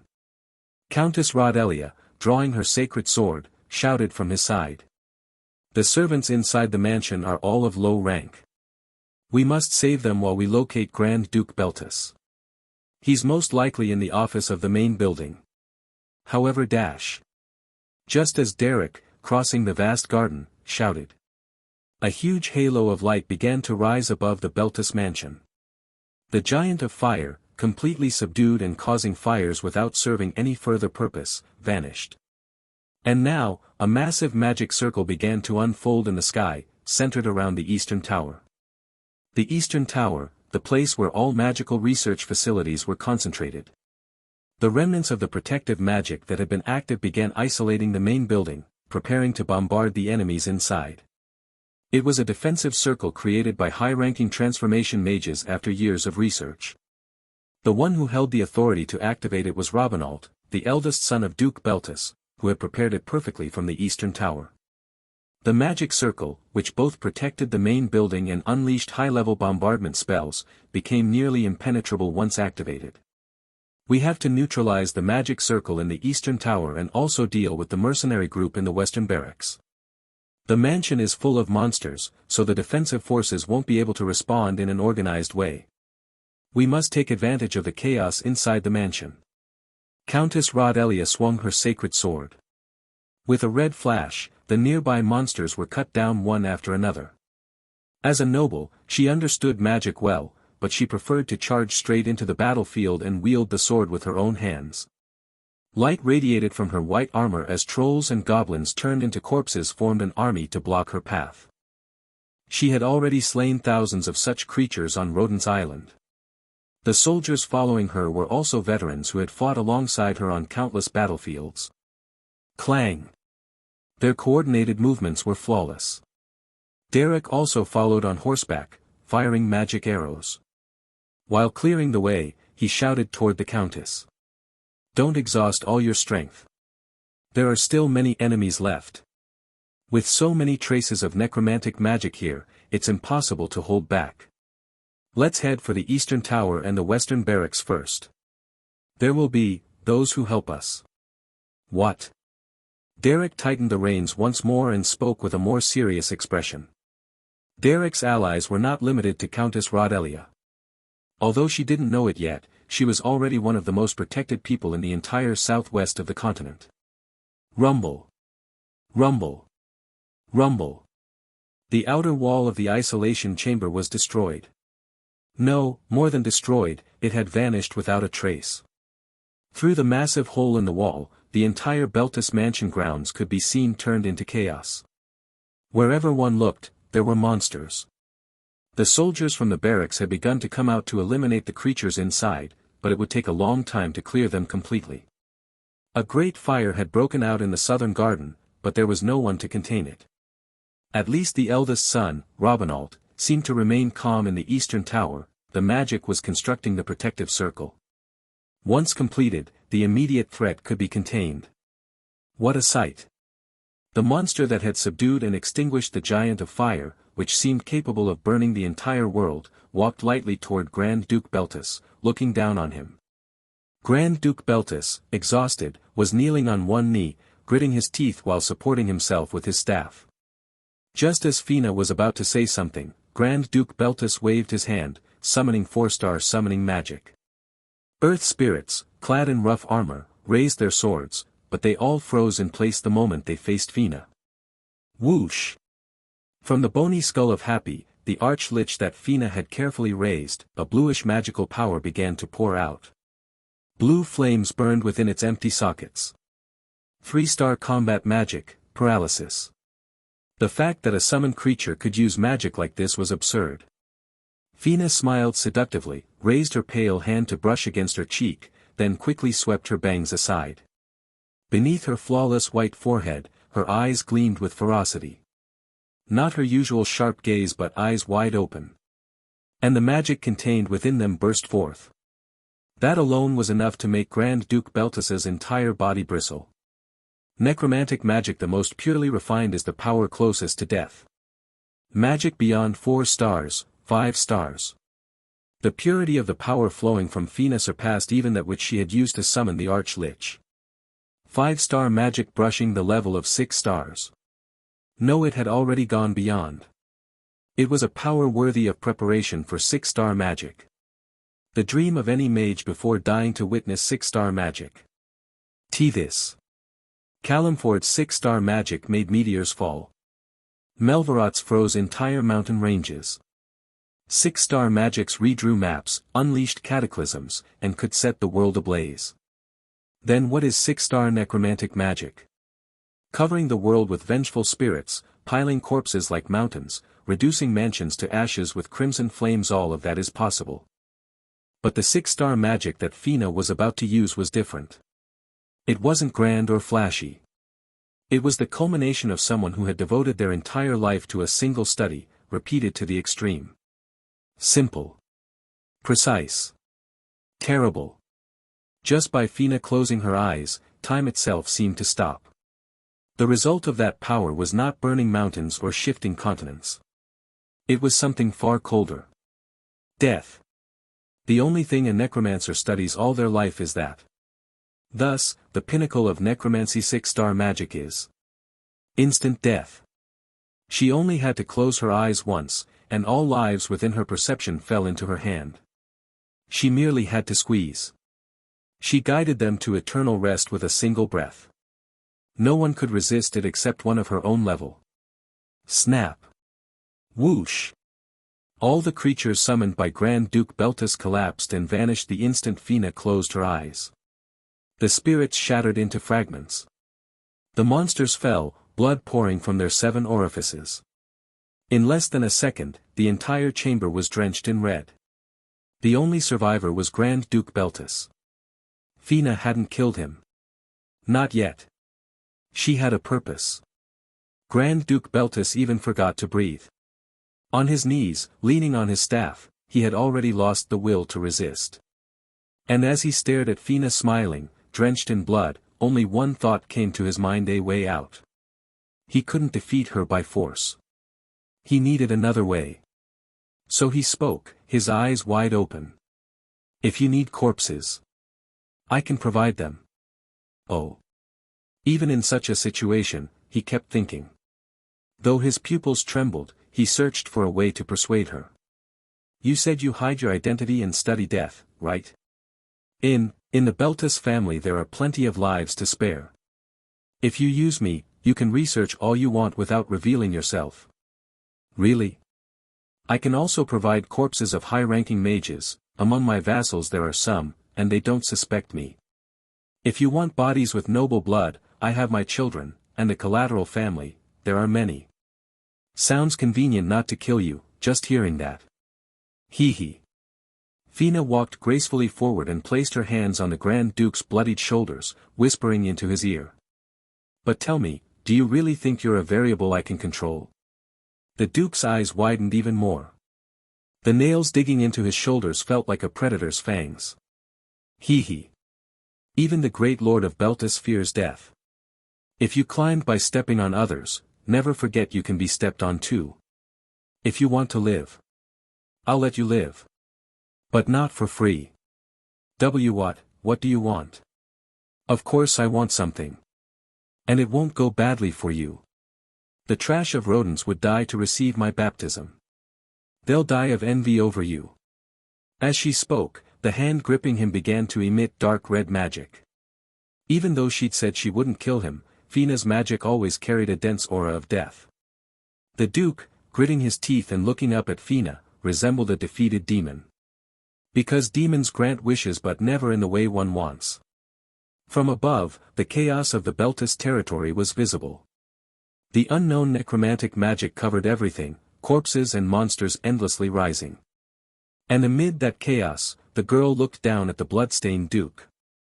Soon, the mark Fina carved between the wounds made by her nails began to glow. If you intend to trample someone, you must accept that you can be trampled too. The one Beltis tried to trample was the beloved disciple of a 6-star necromancer. It was said there wasn't a single 6-star mage who was normal. Even if the young Trisha had asked, Derek had every reason not to want her involved. From today on, you're a necromancer. Fina's method of raising disciples was one no other master could even imagine. Hey, Robinault. I heard there's a man named Derek who will take charge of the Roadland region. Help him obtain the title of Baron. The eldest son of the Beltis family.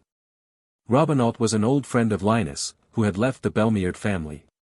Linus seemed like a man who wandered through gambling dens, living a carefree life, but when it came to serious matters, his sharp gaze revealed an intelligent mind capable of seeing the bigger picture. No one knew why such a man had abandoned the Belmiard family and roamed around in rags, but at least Robinault trusted Linus's judgment. Robinault, who lacked confidence and possessed only shallow ambitions, had never been properly recognized as the heir of Beltis. Always overshadowed by his talented younger sister, Denise, who excelled at everything she did, Robinault constantly watched the reactions of the vassals, making it difficult to consider him a leader. However, sometimes, when Linus brought good liquor and they drank together, he would pat Robinault on the shoulder and say, "Who does everything right from the start? If the time comes when my younger brother Leonard starts plotting something, the only outsider who could help Ellen would be that man. So I want to give him a bit of support." "I can agree to that, but it's been a while since someone's caught your interest this much, Linus." "Well, the affairs of the Belmiard family are their own problem, but that man will influence the Beltis family one way or another. It won't be a bad thing." Robinault didn't know what Linus was thinking, but it seemed he held Derek in high regard. With a relaxed smile, Linus placed his hand on Robinault's shoulder and, with the scent of alcohol on him, said, "In my opinion, it's about time to reform Beltis." What are you saying, Linus? You can't say something like that so lightly. That magic instructor of common birth, Derek, will try to rise somehow. In the process, he'll inevitably clash with your father. The Duke of Beltis was someone who would trample and destroy anyone for power, using and even selling his own relatives without hesitation. How did Linus view that man, so obsessed with power? At the very least, Robinault had never thought about it. Having left behind Belmiard's influence, Linus seemed to predict the political future of the Southwest even while drowning himself in alcohol and gambling. Robinault knew Linus's intuition well. The reason he could wander through casinos and live drunk without ending up on the streets was thanks to that innate sense. An intuition that saw deeply into people. Linus had an exceptional ability to measure someone's worth. He was painting a grand picture. Though Robinault couldn't see it, Linus viewed the politics of the Southwest as a vast canvas. If you give him a small push, he'll help uproot Beltis one way or another. So, if the chance comes, take it, Robinault. Linus. I'm a man of Beltis, and I can't stay quiet if you badmouth Beltis like that. Ah, right. Sorry. Just think about it. Linus wasn't unaware. Robinault, the eldest heir of Beltis, was a narrow-minded man who lived like a machine, moving according to Duke Beltis's orders without harboring any great ambition. Perhaps living that way his whole life might even bring him happiness. However, sometimes opportunities arise to break the cradle. There are moments when one faces an enormous, inexplicable wall and times when one must destroy the values of life built up until now. In Linus's eyes, Derek was more than capable of bringing about such a change. You and Denise live under the shadow of Beltis's glory. Do you think that life will last forever? Robinault, you can feel deep gratitude toward the Beltis family for raising and supporting you, and you can consider loyalty a virtue, but think about it, just once. The heir of Beltis and the heir of Belmeard. The two men, staring at each other over their drinks, had completely different values and ways of living. You are the next head of Beltis. Think about the weight of that fact. Whoosh. Crackle. The enormous magic tower east of the main building of the Beltis residence.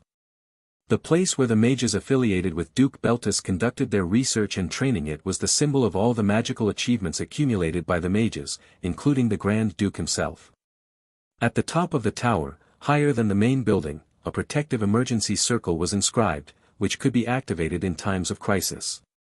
The protection circle, supervised by Grand Duke Beltis himself and constructed over nearly half a year by 4 to 6 mages of at least 4-star rank, once activated, completely isolated the main building and every facility, identified intruders, and unleashed magical bombardments. It was a decisive weapon for siege defense. The circle had already begun to activate, expanding until it covered the entire sky. It was the gigantic magic circle that had never been activated since the Beltis mansion was completed.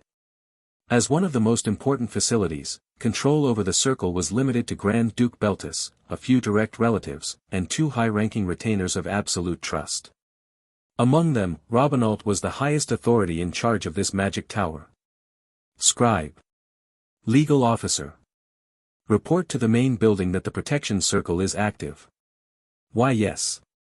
Young master. Robinault, clutching the necessary magic stones, hurried down the spiral staircase from the top of the tower. As soon as the anomaly in the mansion had occurred, he had climbed up to activate the circle. Now, he only needed to endure until it fully deployed. Though timid and fearful by nature, he knew very well what had to be done. The protection circle, built by numerous high-ranking mages over countless years, was already beyond what any single individual could create, practically a weapon of war. Activating it even once would incur astronomical costs, but now was not the time to think about that.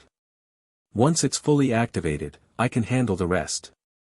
Even a 5-star mage couldn't break it with fire alone, destroying it would take a 6-star mage a considerable amount of time. Of course, at that very moment, a 6-star mage, the necromancer Fina, was present in the Beltis mansion, but Robinault didn't know that. However, her necromancy wasn't focused on destructive power. Just as Robinault thought, once the protection circle was activated, the chaos within the mansion would stabilize.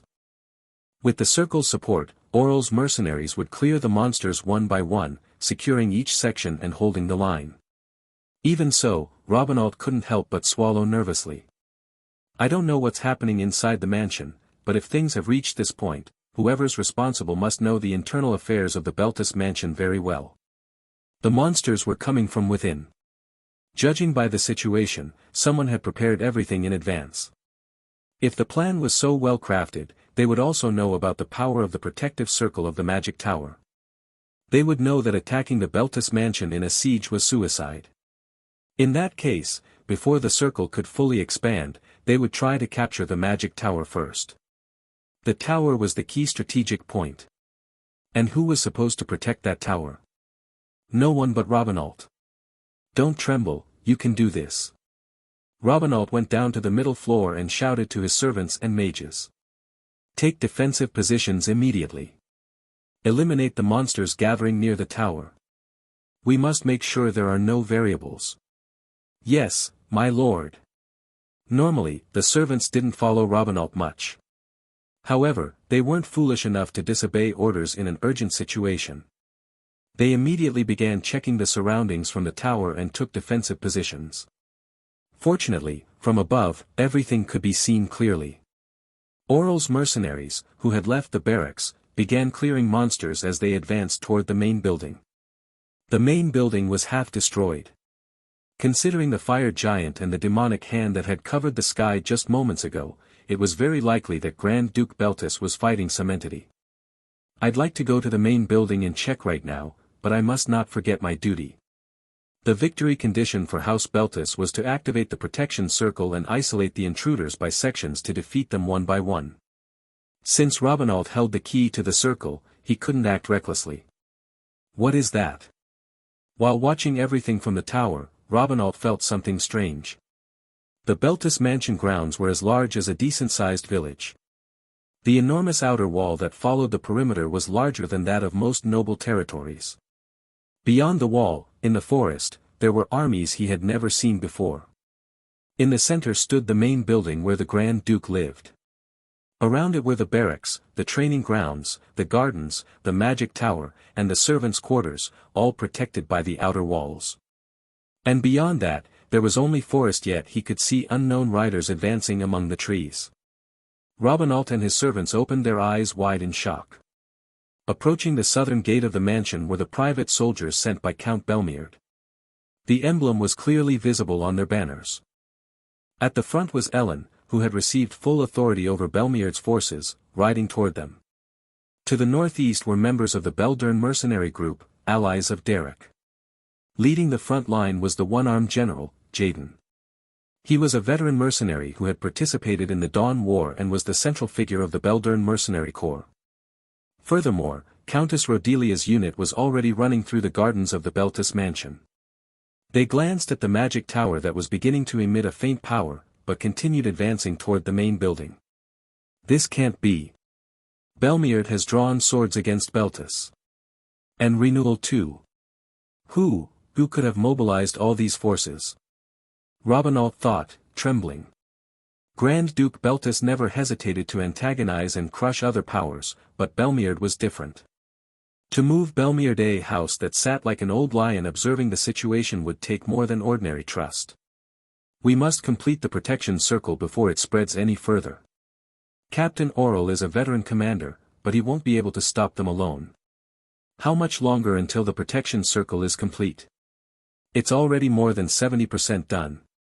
Once the magic purification process of the tower is finished, we can immediately isolate each section. We must finish before Countess Rodelia's forces reach the main building. You understood. Even if they reach the main building, once the protection circle is deployed, we'll have many ways to confront them. The tower servants boasted confidently. Since it was a protection circle equivalent to a 5-star level spell, they weren't wrong. Once activated, the Grand Duke's mansion would have a real chance to counterattack. The protection circle would isolate each section and create an environment where they could bombard freely. Countess Rodelia's forces, charging recklessly toward the main building, would be surrounded and unable to act. However, a sense of unease crawled inside Robinault. Countess Rodelia was a veteran among veterans, someone who had commanded countless battlefields not only on Rodent's Island. For someone like her to charge directly into the main building without inside information about the mansion. Anyone could see that the power of the magic circle emanating from the tower was unusual. In an environment full of variables, the image of Countess Rodelia charging into the deepest part of enemy territory was strange. An inevitable question arose. Would a battle-hardened veteran really act so recklessly? It was a scene filled with too much inconsistency. As if she were absolutely certain that the path to the main building would inevitably open. The reason she hadn't even diverted her forces to the tower to neutralize the protection circle first. Only one possibility came to Robinault's mind. A detachment. She sent a detachment. What? Listen carefully, everyone. Killing the monsters around the tower is important, but maintaining strict vigilance is even more crucial. Why yes. But there are too many monsters, and the situation is chaotic with creatures that already entered the tower. That's exactly what the enemy wants. I don't know what trick they used, but their goal is to throw the mansion into chaos. Taking advantage of that void, they plan to seize the key facilities first. So for now, forget the commotion caused by the monsters. Robinault's words were cut off. Boom. Crash. The inner wall connecting to the corridor. A huge explosion erupted from that wall. It was magic of at least 3-star level. Crash. Crackle. Thud, thud, thud, thud. The magic tower, centered around the spiral staircase, extended to the top floor. There were already intruders who had managed to slip in, taking advantage of the chaos caused by the monsters. When Robinault activated the tower's protection and came down to the middle floor, they had already quickly infiltrated inside. Whoosh! Smoke entered through the shattered wall, and the few servants and mages in the room took up battle positions. Dust rose from the collapsed wall. Robinault also gripped the edge of his cloak tightly and swallowed hard. He was someone whom Countess Rodelia trusted enough to turn her back on. He couldn't afford to let his guard down. Thump, thump. Damn it. Damn it.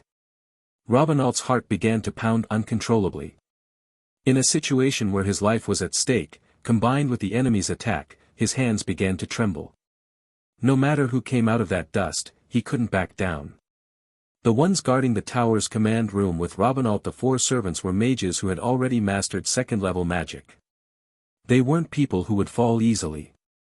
In that extremely tense atmosphere, the mages who had gathered magical power stared fixedly at the collapsed inner wall. In that tension, where every second felt like an eternity, when the dust finally settled, no one was there. What? Bang! By the time they realized that breaking the inner wall had been a diversion, it was already too late. A man burst through the main door of the command room. The door, ripped off its hinges by the man's weight, crushed one of the servants standing in front of it. Arg! Bang! Crash! The servant, pinned beneath the torn-off door, tried to struggle, but a 1st-level combat spell, Fire Arrow, pierced through him. The servant foamed at the mouth and lost consciousness from the severe burns and pain. One of the 4 had already fallen at the start of the battle. Why you're... At the instant Robinault clenched his teeth and gathered his magic. The white-haired man in mercenary attire who had burst in, Baron Derek Lydorf Ravenclaw, was already forming another spell in his hand. He had been chanting it even before bursting through the door, so there was no way to catch up to him in speed. Whoosh! 1st-level transformation magic, creation of light. Derek's movements, specialized in orchestrating the battlefield and overwhelming enemies, were an insurmountable wall to scholars accustomed to noble culture. Arg!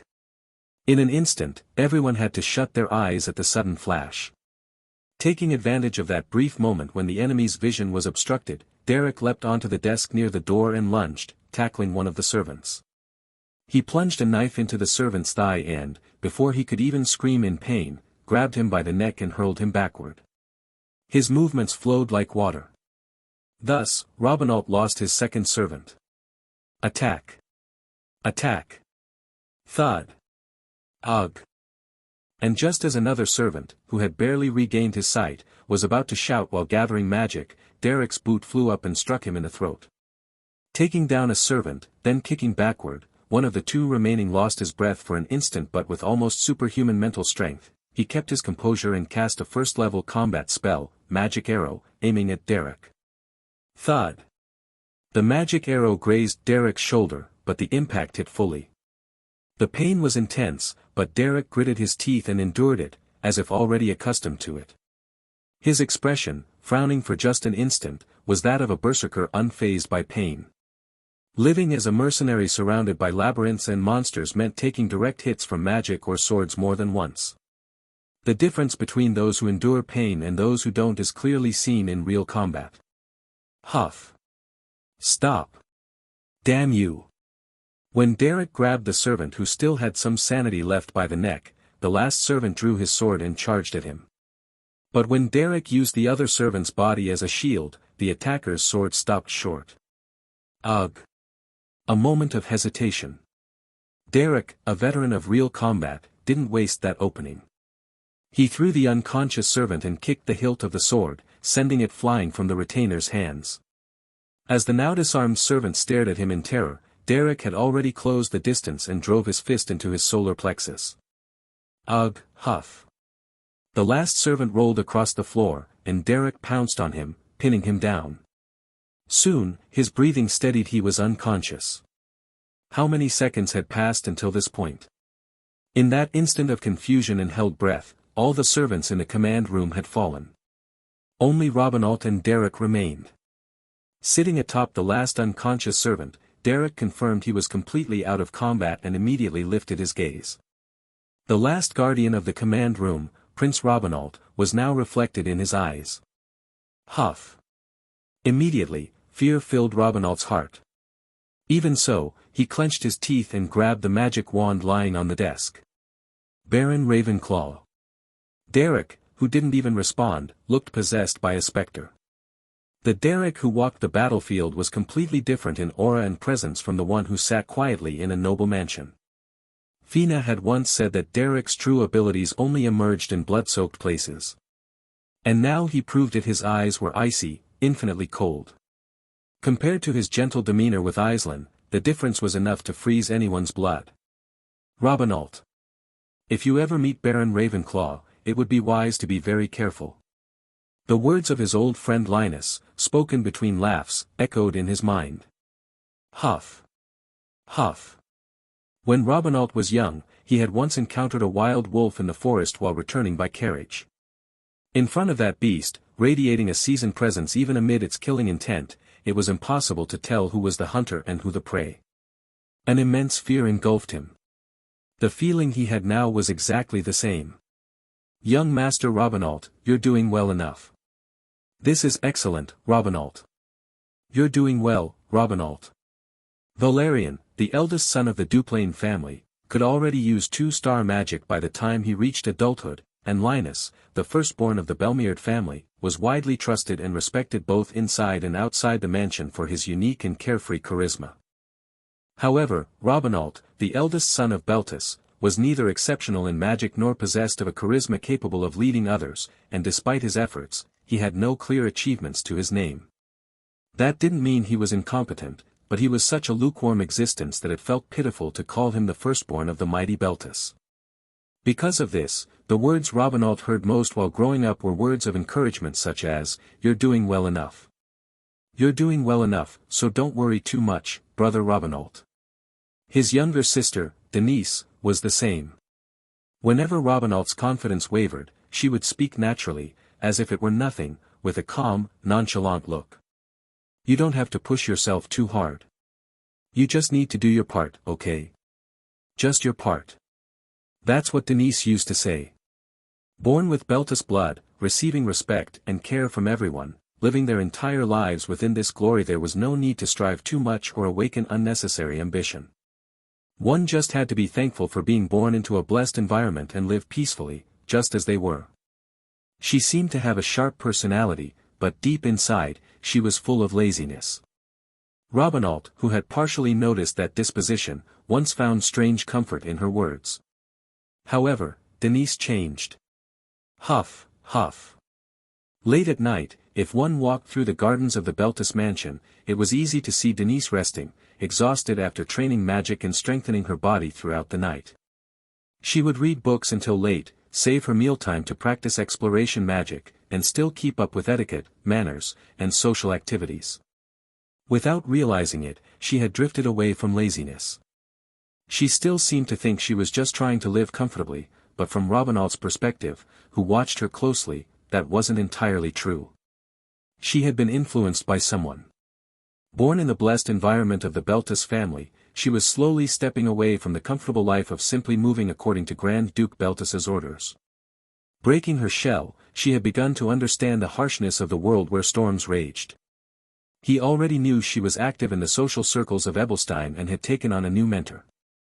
However, he didn't know how decisive that had been for her life. He only felt curious about what she had seen. Wish. With those thoughts, Robinault blinked for an instant. The white-haired mercenary who had burst into the command room and defeated the servants in moments took advantage of that brief distraction. Jumping like a bird, he drove his leg into Robinault's stomach. Thud. The sensation of the boot sinking into his abdomen was vividly burned into his memory. Robinault's eyes widened, and he shut them tightly at the pain that followed. Derek turned his body and kicked Robinault's side with his back leg. Pain exploded simultaneously in his stomach, side, and chest, which had already been hit by magic. The dizziness was so intense that Robinault couldn't help but gag. This was completely different from the honorable duels held in the Beltus magic training grounds, where both opponents respected each other. Derek Lydorf Ravenclaw, Baron. The attacks he used showed no consideration for noble dignity or etiquette. And that was only natural. The central garden and the grounds were ablaze, and the buildings were beginning to collapse. This place was, without a doubt, the heart of the battlefield. What etiquette or dignity could exist in such a battle? This was completely different from the beautiful and luxurious training grounds where Robinault had practiced all his life. Derek brushed the dust off his boots and began checking the scattered documents around the command room. To him, Robinault was no longer someone who required caution. Just as he had effortlessly taken down those servants, Robinault was merely another easy prey he could crush with a single move.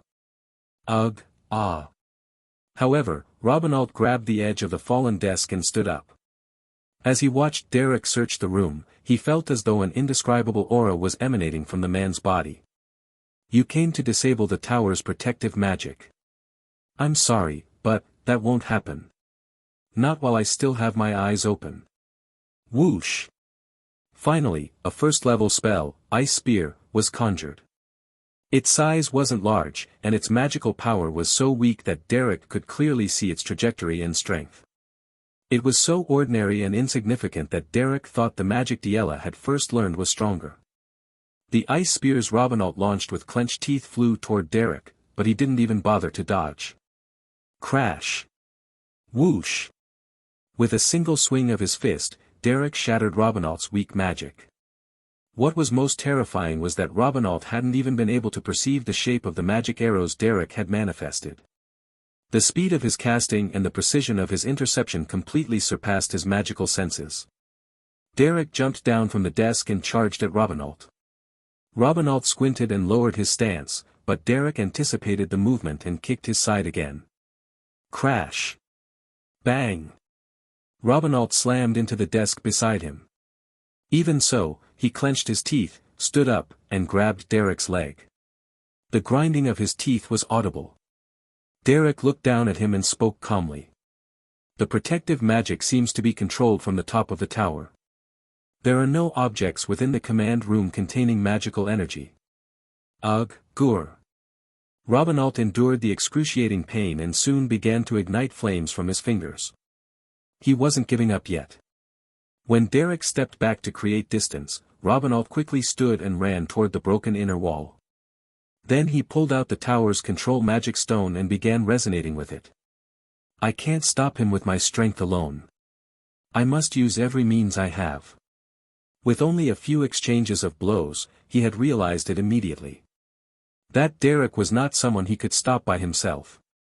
Gritting his teeth, he ran toward the top of the tower, thinking he had to find some method. If I divert part of the tower's protection for personal defense, I might match his firepower. Who could deny it? Derek was a completely superior being. Although they didn't seem far apart in age, Derek was already aiming for the level of a 4-star mage. In magical mastery, combat experience, in everything, Derek stood above Robinault. Where did that difference come from? It needed no explanation, it was a difference of talent. When he thought that, Robinault clenched his fist.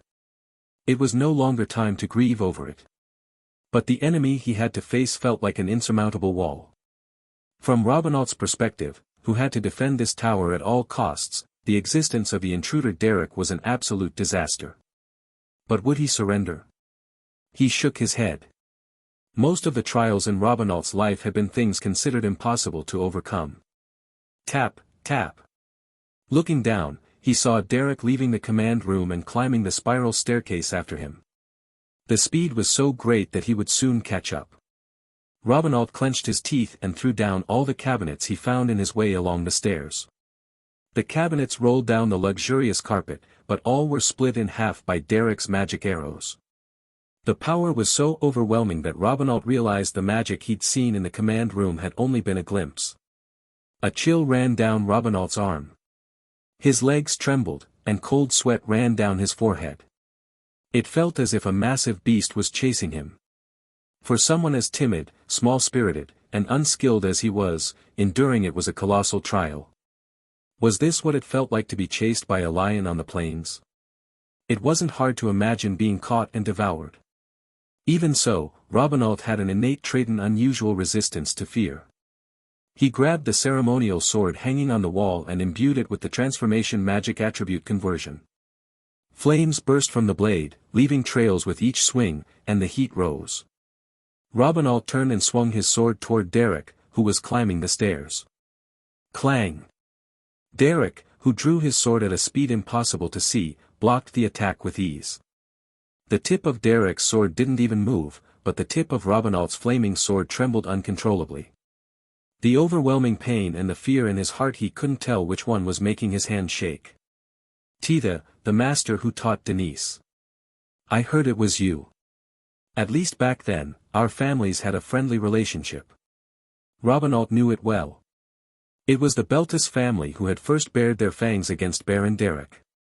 The Duke of Beltus's ambition was so excessive that he didn't want any new power to arise.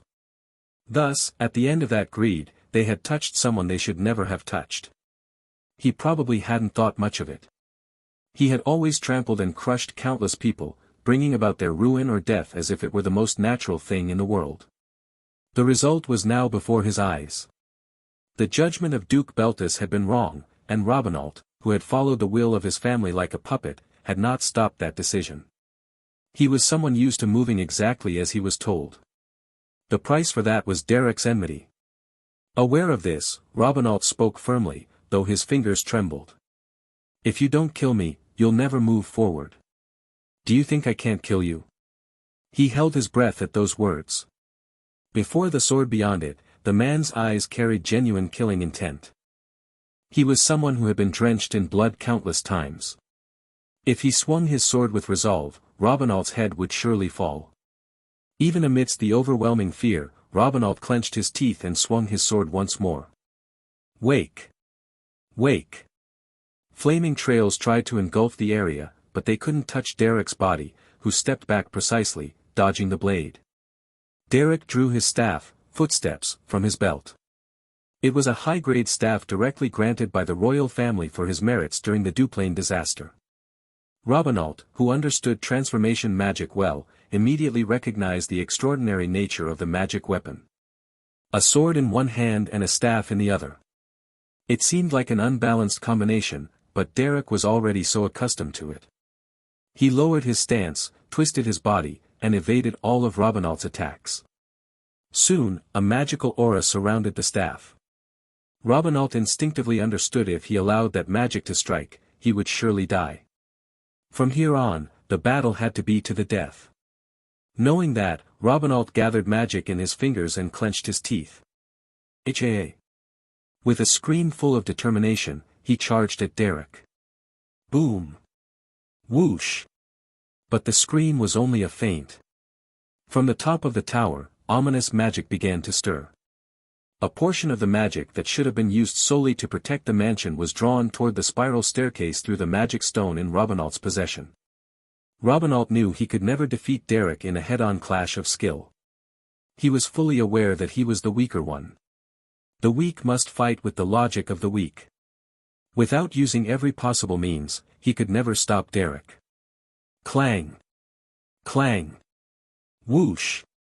Despite the burning pain in his body, he swung his sword, hiding the magical disturbance surging at the top of the tower from Derek's perception. If he could redirect the tower's bombardment toward himself, he might create a situation where both would end up gravely injured.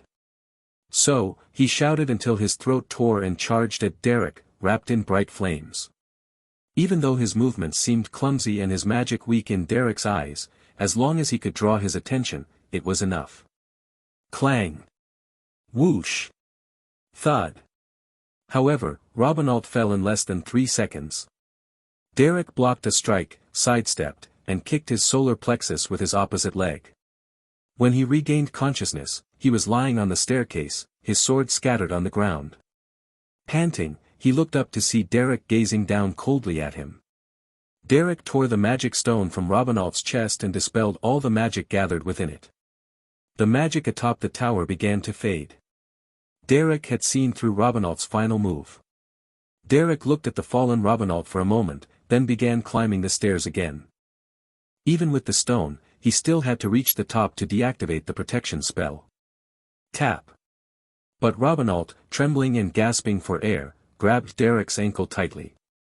He was already too exhausted to stand, and he knew the gap between his skills and Derek's was insurmountable. Even so, he didn't release Derek's ankle, determined to delay him just a little longer. Derek looked down at him once more. It wouldn't be difficult to shake off that weak hand. A single movement of his foot would suffice to make him let go. But there was firm resolve in Robinault's trembling arm. Derek stared at him, puzzled. Why go this far? I was ordered to hold this spire, and I must fulfill that order. Is that reason enough to go to such an extreme? I must, for my worth to be acknowledged. Robinault jerked his head up. Though he seemed young, his determination was that of a seasoned general. Duplain, Belmeard, Beltus, they were all names of glorious families, but their systems of succession were completely different, weren't they? I am nothing compared to Prince Valerian of Duplain or Prince Linus of Belmeard. I have no talent, no innate grace, no spirit.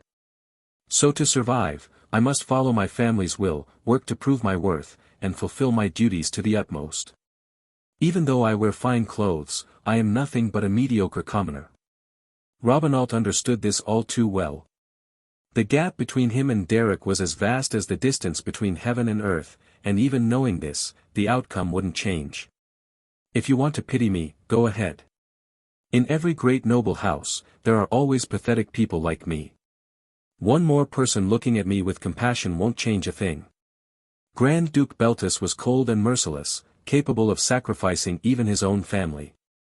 Born as a talentless heir, Robinault could only crawl and lower his head to survive. That was the survival method of the young man called Robinault. I've heard much about you from Denise. You were born and raised in the depths of the slums, overcame that environment, and achieved great things. Denise, who is indifferent to everything, had never shown respect for anyone. You must have been a truly admirable teacher to my sister. But just as people like you exist, people like me exist too. Born into a noble family, raised with respect, yet struggling to maintain our position despite achieving nothing. Even if I work hard and push myself, nothing changes. But what can I do? With even more strength, he tightened his grip on Derek's ankle. Robinault and Derek were complete opposites not only in magical ability. A genius who had bloomed from the filth of the slums and a mediocrity born into splendor. A glorious birth does not guarantee talent. What else can I do but fight and struggle? So, as long as I'm here, with my eyes open, you will never pass. Then, flames burst once more from Robinault's body. His transformation magic was basic, but his resolve to keep fighting even with a shattered body was admirable. Robinault grabbed his flame-wrapped sword, rolled to his feet, and charged once again up the stairs. With a sword in one hand and a staff in the other, the blade blazed with fire magic, and the staff gleamed with ice magic. His platinum hair was in disarray, blood dripped from his mouth, and his swollen face looked pitiful. He looked more like a beaten wretch than a noble. Compared to Valerian or Linus, it was hard to believe this man was the heir of that great family. But even with that pathetic face, he was serious in his own way. They say you're the most famous instructor in Ebelstein. That you can turn any fierce young lady into an elegant one and teach the mysteries of magic even to a mediocre student. I'm not that great. The rumors exaggerate. We'll see. Fine. I admit it. You're stronger and more talented than I am. So what? Robinault raised his voice and spoke clearly. I will fulfill my duty. If stopping you is my duty, even if my bones are crushed and my body burns, I'll stop you. That's all. Just that. Being born as Beltus's heir and fulfilling a noble's duties, he took that weight more seriously than anyone. His fingers trembled, but he did not retreat.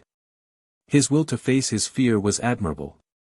That was why Derek looked at him and said, "Truly, young Master Robinault, your determination is outstanding." Out of respect for that, Robinault flinched. Everyone could see that Derek was overwhelmingly strong. Knowing that, any word he spoke made him tense up. Our respect? Could it be possible that he would turn and leave? A faint hope flickered somewhere in his mind, but without holding back, I'll also go all out. The respect I can show to young Master Robinault, who burns with conviction, is to consider him a worthy opponent. As he said that, Derek began to focus all his magical power into his fingers. A whirlwind erupted around him, and the nearby cabinets flew away, falling down the stairwell. The pressure of his magic was palpable. A 3-star level magic was coming. It was high-level magic that even talented nobles took years to learn. Derek's magic swirled through the staircase, and the footstep staff began to shine. If you tried to block or deflect it clumsily, you would die for sure. It was magic that had to be avoided at all costs. Robinault began to regret having said such a pretentious line. He wanted to kill the version of himself from 15 seconds ago. Maybe I should tie my hair up once in a while. A girl walking through the middle of a forest, where the sounds of insects echoed, casually lifted her hair behind her head. After living so many years following a similar pattern, it was natural to think of trying small deviations. She liked how her abundant hair covered her body, giving her the appearance of a slightly frail girl, but showing a livelier side from time to time was also part of a person's very charm. The girl walking out of the forest with such trivial thoughts was a great 6-star mage whose name would not be strange to leave engraved in history. Fina Raphaela Tigris, daughter of a baron, was quietly leaving the Beltus estate without anyone noticing. The sun had already set. For her, who could hide among the shadows, leaving the place unseen was as easy as breathing. She turned and silently looked at the mansion standing on the hill. Within the burning grounds, numerous soldiers ran toward their own goals. What rose toward the sky were spirits materialized by necromancy. The chaos and confusion pouring out of that cursed mansion were so satisfying that, for this girl made of pure wickedness, they were a spectacle more thrilling than any other.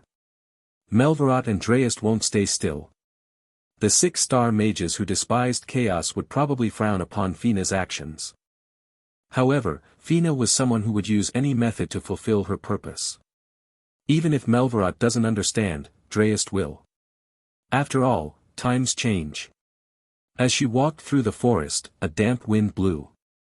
The forest's breeze, tinged with the scent of grass, remained the same despite the passage of time, but people always changed. The young heir of Duplain, Lee, was regaining consciousness and rising to his feet. He would resolve all the regrets of what he had lost and, with the help of Aislinn and Diella, attempt to rebuild his family's prestige. The next heir of Belmeard, Ellen, already had a reputation that reached the heavens.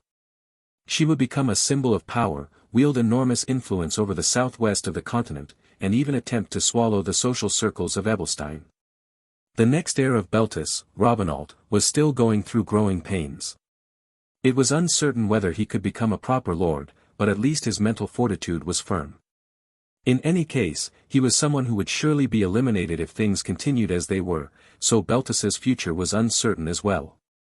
In the end, generations change, and she had merely given them a small push. Fina smiled faintly as she walked deeper into the forest. Times change. What can the old do? In the meantime, take everything you can. The only thing those old foxes could do, at most, was that. A halo of light rose from the mansion's main building. What filled the sky was the form of a demon summoned by Grand Duke Beltus, master of summoning magic. Indeed, being originally of 5-star class, even the newly infused necromancy had a considerably high level. Crash! Crash. Breaking through the roof of the mansion's main building, a gigantic demon revealed itself. That demon, with the head of a bull, had huge horns jutting out from its temples, and its rough, muscular body was covered in heavy armor. Among the forbidden spells of necromancy, the most evil were those that manipulated demons from hell. Of the many mages who had fallen under the vile aura of necromancy, it was especially the experts in summoning magic who handled such spells. And when one spoke of summoning magic, the name that came to mind was undoubtedly Grand Duke Beltus. If anyone could summon a demon of that magnitude, it was him. Bang! Bang! Rohar! The enormous demon, half emerged through the mansion's roof, let out a sound. Its scale was so immense that it sounded more like the horn of a massive ship than a roar. Everyone around the mansion had to cover their ears, their faces contorted in pain. Taking advantage of the moment, numerous bat-like monsters began swarming out from the broken roof of the mansion. The horde was so vast it could be considered an army. The demon had arrived. Who controlled that demon? Everyone could only answer in unison.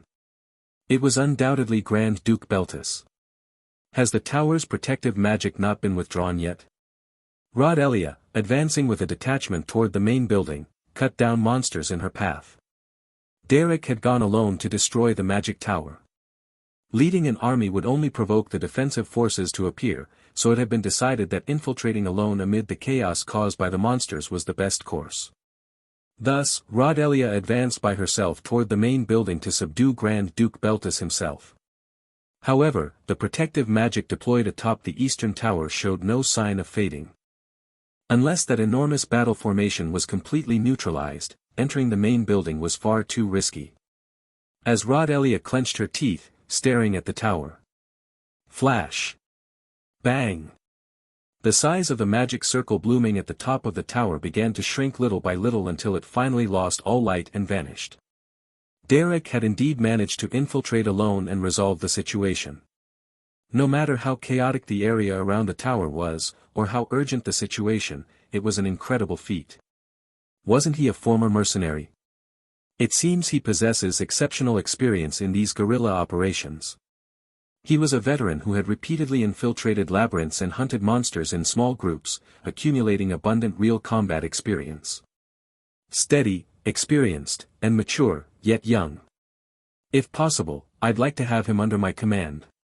But those who saw Derek usually thought the same. He would be a useful talent as an officer, but he wasn't the type to easily submit to anyone. The only person he even pretended to respect was Melvarot, who had reached the rank of 6-star mage. Competing with such a monster was impossible. Rather, if I could bind him through marriage. But he was already married, and even if his marriage were annulled or he took a second wife, it was unlikely that he would be paired with her fierce daughter Trisha.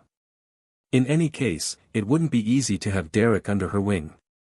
Setting that aside, the path was already open, and the task was clear. Rod Elia drew her sacred blood sword and raised it high, shouting to her detachment. The path to the main house is clear. Capture the master of that vile necromancy and report to Emperor Guttrell that we have resolved this disaster. Yes. Let's go. Tap, tap, tap. Even within the hill where the mansion grounds lay, the main house of Duke Beltus stood at the highest point. They were going to storm that nest of evil, where all kinds of monsters raged and vengeful spirits emerged, and bring the situation to an end. Emperor Guttrell, who abhorred necromancy, would surely recognize their merit. Soldiers are always thirsty for honor. Many members of the detachment following Rod Elia cheered. They were veterans among veterans, having conquered Rodent's Island at her side. As they advanced toward the main entrance, Rodelia's army arrived at the scene. Grow-o. The main house of the mansion no longer belonged to Duke Beltus. When the enormous doors of the main hall opened, an archlich floating in the air awaited them. They saw pods spewing swarms of vengeful spirits and monsters. The monster that had nested in that mansion had no intention of allowing intruders. A monster summoned through advanced 5-star level necromancy or higher. Seeing that gigantic creature, something they hadn't even encountered on Rodent's Island, the expressions of Rodelia's detachment hardened instantly. Thud. Thud. Grr. Denise ran out of the main house and down the northern hill. The Rodelia army was approaching from the south. Although the mansion grounds were filled with monsters, excluding those inside the main house, their level was not particularly impressive. Goblins and trolls with corpse-like appearances, their looks were grotesque and terrifying, but since their movements were slow, one could escape from them simply by running at full speed. Their endurance was also mediocre, so well-trained soldiers or mages capable of using even level 1 magic could handle them without much difficulty. Even though the urgency of the moment and their horrifying appearance were unsettling, as long as one remained calm, surviving wasn't too difficult. However, someone had to deal with the disaster at the main house, block the armies advancing toward the Beltis mansion, and at the same time protect the servants and retainers. The ones responsible for those tasks were already decided. They were the Oral mercenaries, who had protected the territory under contract with Grand Duke Beltis for many years.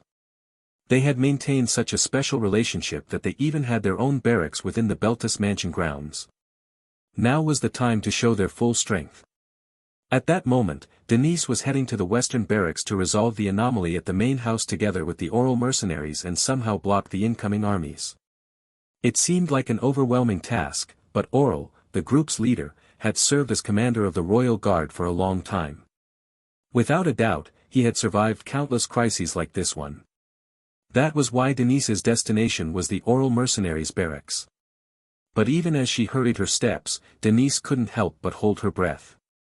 If everything gets resolved, what will happen to me? And to the servants who followed me? And my personal maid, Bella? No. What will happen to our family? She pushed aside those negative thoughts. Do what you can right now. Even though she repeated that to herself several times, the anxiety boiling in her chest wouldn't subside. Especially because she herself had made an enemy of Baron Derek Lydorf Ravenclaw.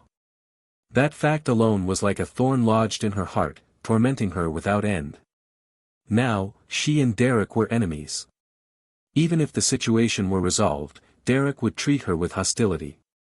Sometimes she remembered Derek's cold gaze, those sharp eyes, the same ones he showed when facing monsters he had to kill or enemies he had to subdue. They were completely opposite to his usual calm and serious demeanor. Now, the target of that gaze was Denise. And the reason wasn't even deep, it was simply because she belonged to the Beltis family. She had been used as a chess piece under the cruel Grand Duke Beltis, contributing to the family and living under his shadow for a long time. Now the time had come to pay for those sins. Tap, tap. Denise's hurried steps began to slow. Soon, she leaned one shoulder against a tree in a corner of the garden, grabbed a handful of her messy hair, and tried to catch her breath. She had run too long with a fragile body. To save her strength, she breathed shallowly and soon pressed her forehead tightly, feeling as if she were about to cry. Even though I live pretending to be rational and intelligent, now that everything's fallen apart, I'm nothing more than just another daughter. A hollow laugh escaped her. While suppressing the tickle in her nose, Denise mocked herself. Don't cry. Crying won't change anything. Letting emotions take over in this situation will only hasten my death. I have to judge everything calmly. The Oral mercenaries must have already begun to move. They would be eliminating the monsters around the barracks and preparing to clear the main base where the demon had appeared. If she headed toward the western barracks, she would surely find them. If she moved west, maybe she could save her life. Just as Denise finished catching her breath and stood up, the heavens abandoned her. Someone appeared from within the forest. A man covered in monsters' blood emerged from the bushes. Someone she should never have encountered at that moment was there, walking with a deadly stride, drenched in blood. His eyes still gleamed with a chilling red hue. Though he was covered in dust, his pure white hair shone under the moonlight as always. He was carrying someone unconscious over his shoulder. It was obvious who it was, the same silver ash hair as Denise's, a fragile noble. The one who had been guarding the magic tower. Her older brother, Robinault. A timid man, without great ambition or notable achievements. But if he had dared to face Derek, the result was clear: he had been brutally beaten, his face swollen, hanging limply from Derek's shoulder. Was he dead? No, it seemed he was still breathing. but the murderous look in Derek's eyes as he carried him. As they said, the gods had abandoned Denise. In a place where there was no one left to protect her, she was now face to face with the very core of the enemy. Robinault, completely subdued and unconscious, was proof enough. Derek was a man filled with hatred toward the Beltis family and would never treat kindly anyone who had lived as one of its representatives. What should she do? Resist? Would there be any point in opposing someone whose magical ability surpassed hers by several ranks? Should she throw dirt in his eyes, scratch him, and run? For someone as weak as her, resisting such a formidable man was futile. So Denise let herself fall against the tree and ended up sitting on the ground. Dust clung to her expensive dress, and pieces of bark tangled in her messy ash-colored hair. Yes. Derek, it was you after all. In that final instant, Denise managed to force a smile full of fake courage. No matter the crisis, she always had to smile and never stop thinking rationally.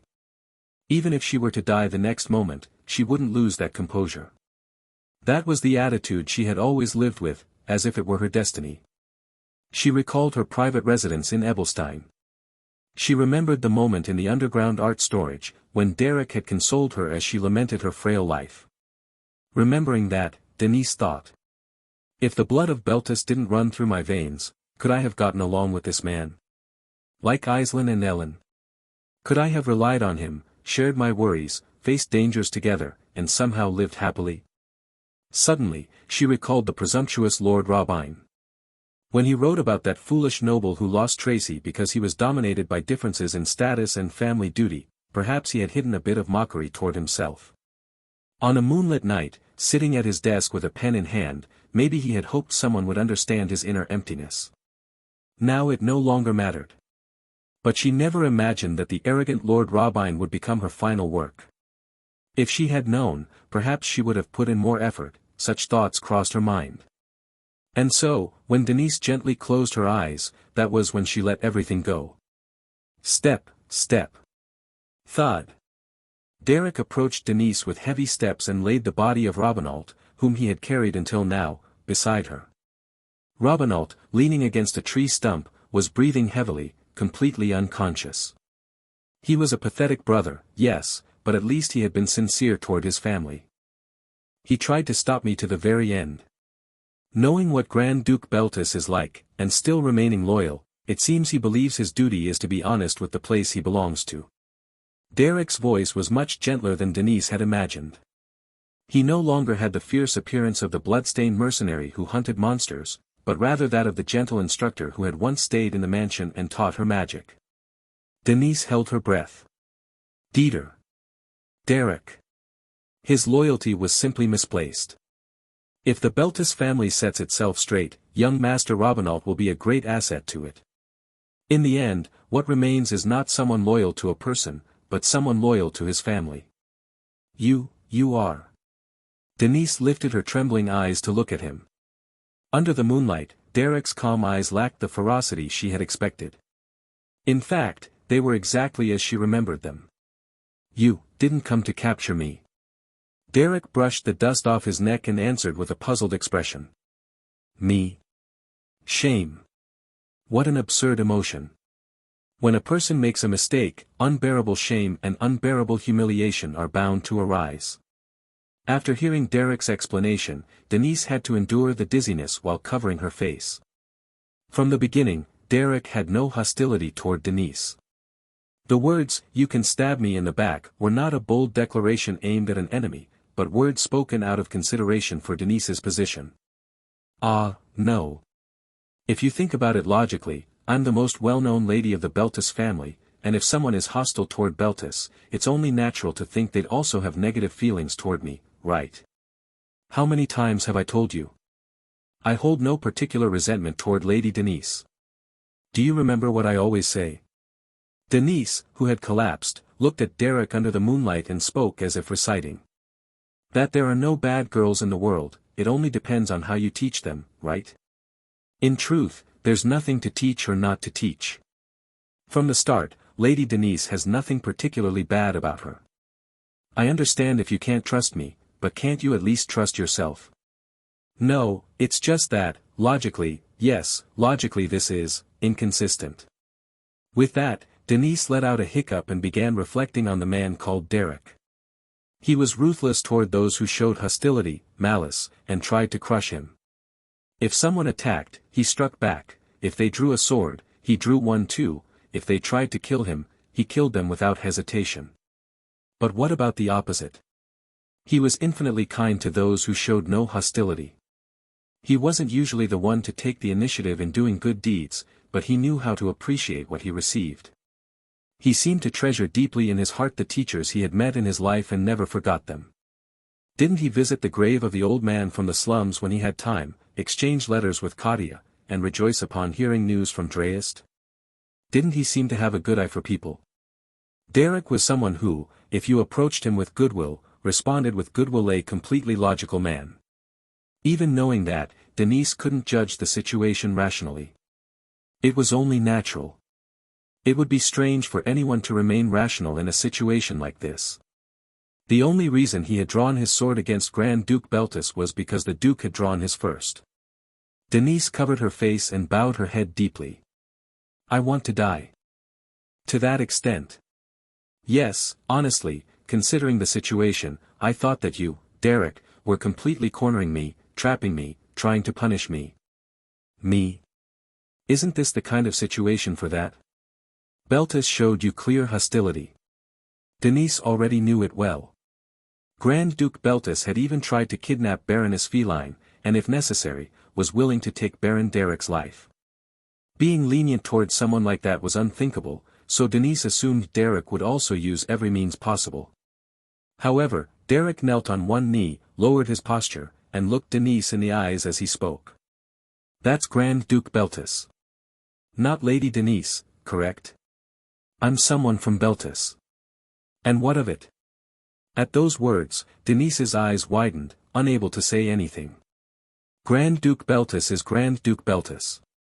And Lady Denise is Lady Denise. What else could that mean? What kind of meaning could such a simple, obvious statement carry when said that way? Because it was Derek who deeply understood the arrogant Lord Robine and the person named Denise who spoke those words, Denise understood the thoughtfulness contained within them. What could she say now? In her entire life, no one had ever separated Denise from the Beltis family. That was why, the moment Beltis became the enemy, Denise thought Derek would also become entirely her enemy. But that very premise was wrong. That man, who always looked at Denise indifferently under the moonlight, saw the Beltis family and Denise as completely separate entities. Everything she achieved was for Beltis. Everything she did was because of Beltis. That was why a person who saw Denise only as Denise was more precious than gold. Why did she only realize that now? Even when Derek taught her magic, he never treated her as the Lady of Beltis. Only when Denise handled magic carelessly or dismissed it as useless did he get angry and teach her with full force. In truth, when he felt the lesson was sufficiently covered, he simply left without another word. To him, Denise was just Denise. Denise, who had lived her entire life under the glory of her family, finally understood why she could never bring herself to push Derek away harshly. He was the only person in this world who saw her as separate from the Beltis family. The girl, without realizing it, didn't want to lose that person. Derek. If the influence of the Beltis family weakens a lot because of this incident, and I end up being treated like Lady Aislinn, will you still be my teacher? Even Denise herself didn't understand why she was asking that. But she felt she had to ask it now. Why ask such an unnecessary question? Derek didn't even consider it a real question. Once a teacher-student bond is formed, that relationship continues. One only had to see how Derek treated the teachers who had trained him to know what that bond meant to him. At those words, a lump rose in Denise's throat. Even if the word Beltis disappeared from her name, she was convinced that this man would remain by her side until the end. The reason was simple: they were teacher and student. Just as many teachers had once taken Derek's weak arm and guided him, this man, too, was determined to protect the one he had once considered his student. Diella had done it, Ellen had done it, Siren had done it.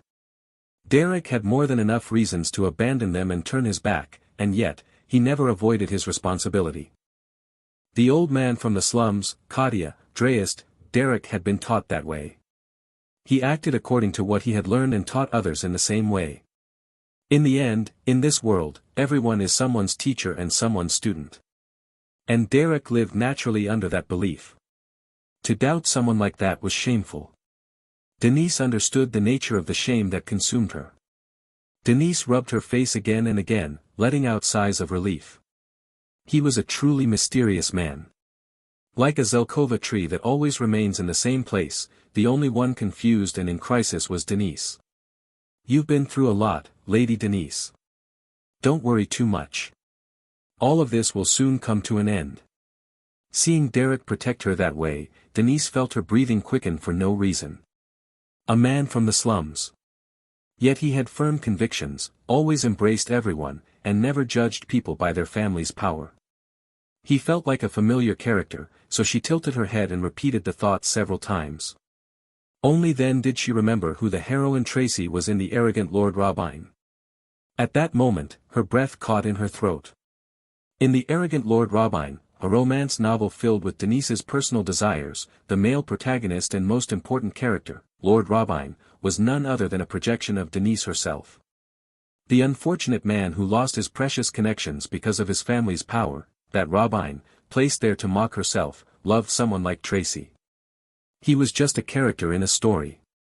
However, after spending so much time immersed in Lord Robine and wielding the pen, the character's mindset and values were already deeply imprinted in Denise's own mind. The reason Lord Robine loved Tracy so deeply was a process that she herself had built and believed in. That was why, when she looked at Derek, she understood Lord Robine's feelings. The process of someone oppressed by their family's power feeling affection for Tracy, who treated him sincerely as a person, Denise herself had described that process so convincingly. And, unfortunately, her passion for that story became the firewood that stoked the flames of Denise's heart. Through her eyes, Derek seemed as precious as a jewel. While everyone in the world recited the name of Beltis, Derek's voice asking about Denise's well-being felt strangely sweet. Denise was a rational person. Even with her heart fluttering, she judged her current situation objectively. This is bad. In this crisis, with her family collapsing and monsters everywhere, she tried to convince herself that it was merely the suspension bridge effect, but nothing worked. It felt like she was about to throw herself onto a path full of thorns. Of course it was. Derek's relationships with women were so complicated that just watching him from afar was enough to give Denise a headache. If simply watching the fire from the other shore was exhausting, jumping directly into that war was something that Denise, always lazy and calm, could never tolerate. However, human emotions don't always follow reason. Having devoured all sorts of third-rate romance novels, Denise knew better than anyone how this kind of situation developed. In short, Denise didn't respect this man only as her mentor. Lady Denise. The situation is urgent right now. Derek, wait a moment. Flustered, Denise took a step back, but the tree trunk behind her blocked her retreat. Trying somehow to hide her face, which was turning red for no reason, she covered her cheeks and lowered her head.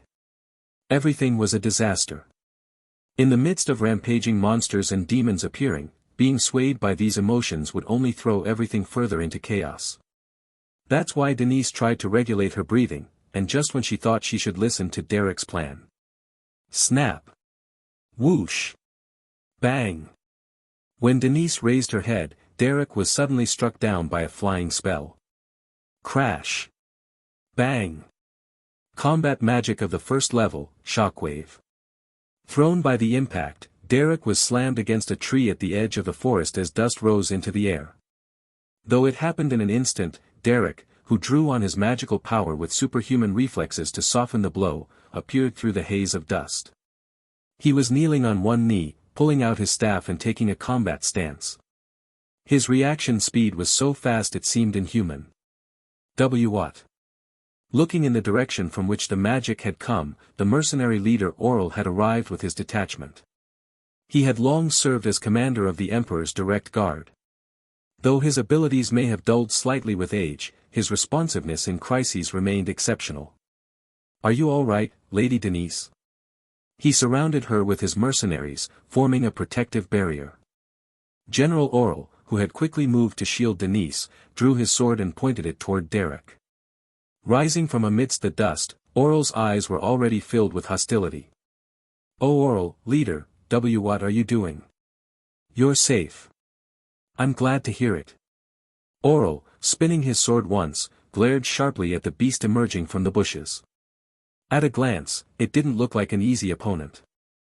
Though he appeared young, he was already a mercenary hardened by countless battles.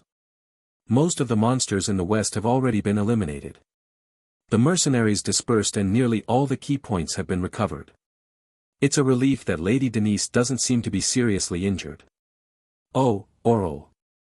Please be careful, Lady Denise. The members who went to scout around the mansion have already returned with their report.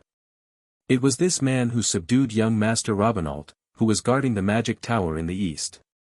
There is a high possibility that he's related in some way to the chaos spreading through Beltis territory." Captain Aurel was a man with good instincts. Even in this chaos-covered situation, he instinctively knew that Derek was not an ally. He shook his sword once and then straightened, fixing a cold gaze on Derek. Aurel was an older man, but he could not be treated as a washed-up veteran. His right arm stood out with muscle, and his belt, strapped to his thigh, was adorned with all kinds of adventuring gear. Although he had been assigned as an escort in the noble house for a long time, it was clear that he continued training so as not to lose his combat edge. As the leader of the largest mercenary group in the southwest of the continent, Aurel's maturity could not be ignored, regardless of his age. "I heard you were part of the Beldern mercenary group that Jaden formed. Is that true?" He seemed to be an old acquaintance of Jaden, the mercenary captain Derek trusted. When Derek nodded without lowering his guard, Aurel grinned broadly and said, "So that Jaden, who went through so much hardship in the Dawn War, ended up retiring to serve people like you, huh? To be honest, it's more like living off odd jobs. The members should be arriving in Beltis territory now. It'd be nice to see Uncle Jaden again after so long. Unfortunately, I'm not senile enough to reminisce about the past in a situation like this." Captain Aurel stroked his beard and examined Derek's condition. He had cut through monsters, infiltrated the tower, subdued Robinault, and neutralized the protective magic. And yet he didn't seem tired. He was undoubtedly someone with extensive combat experience.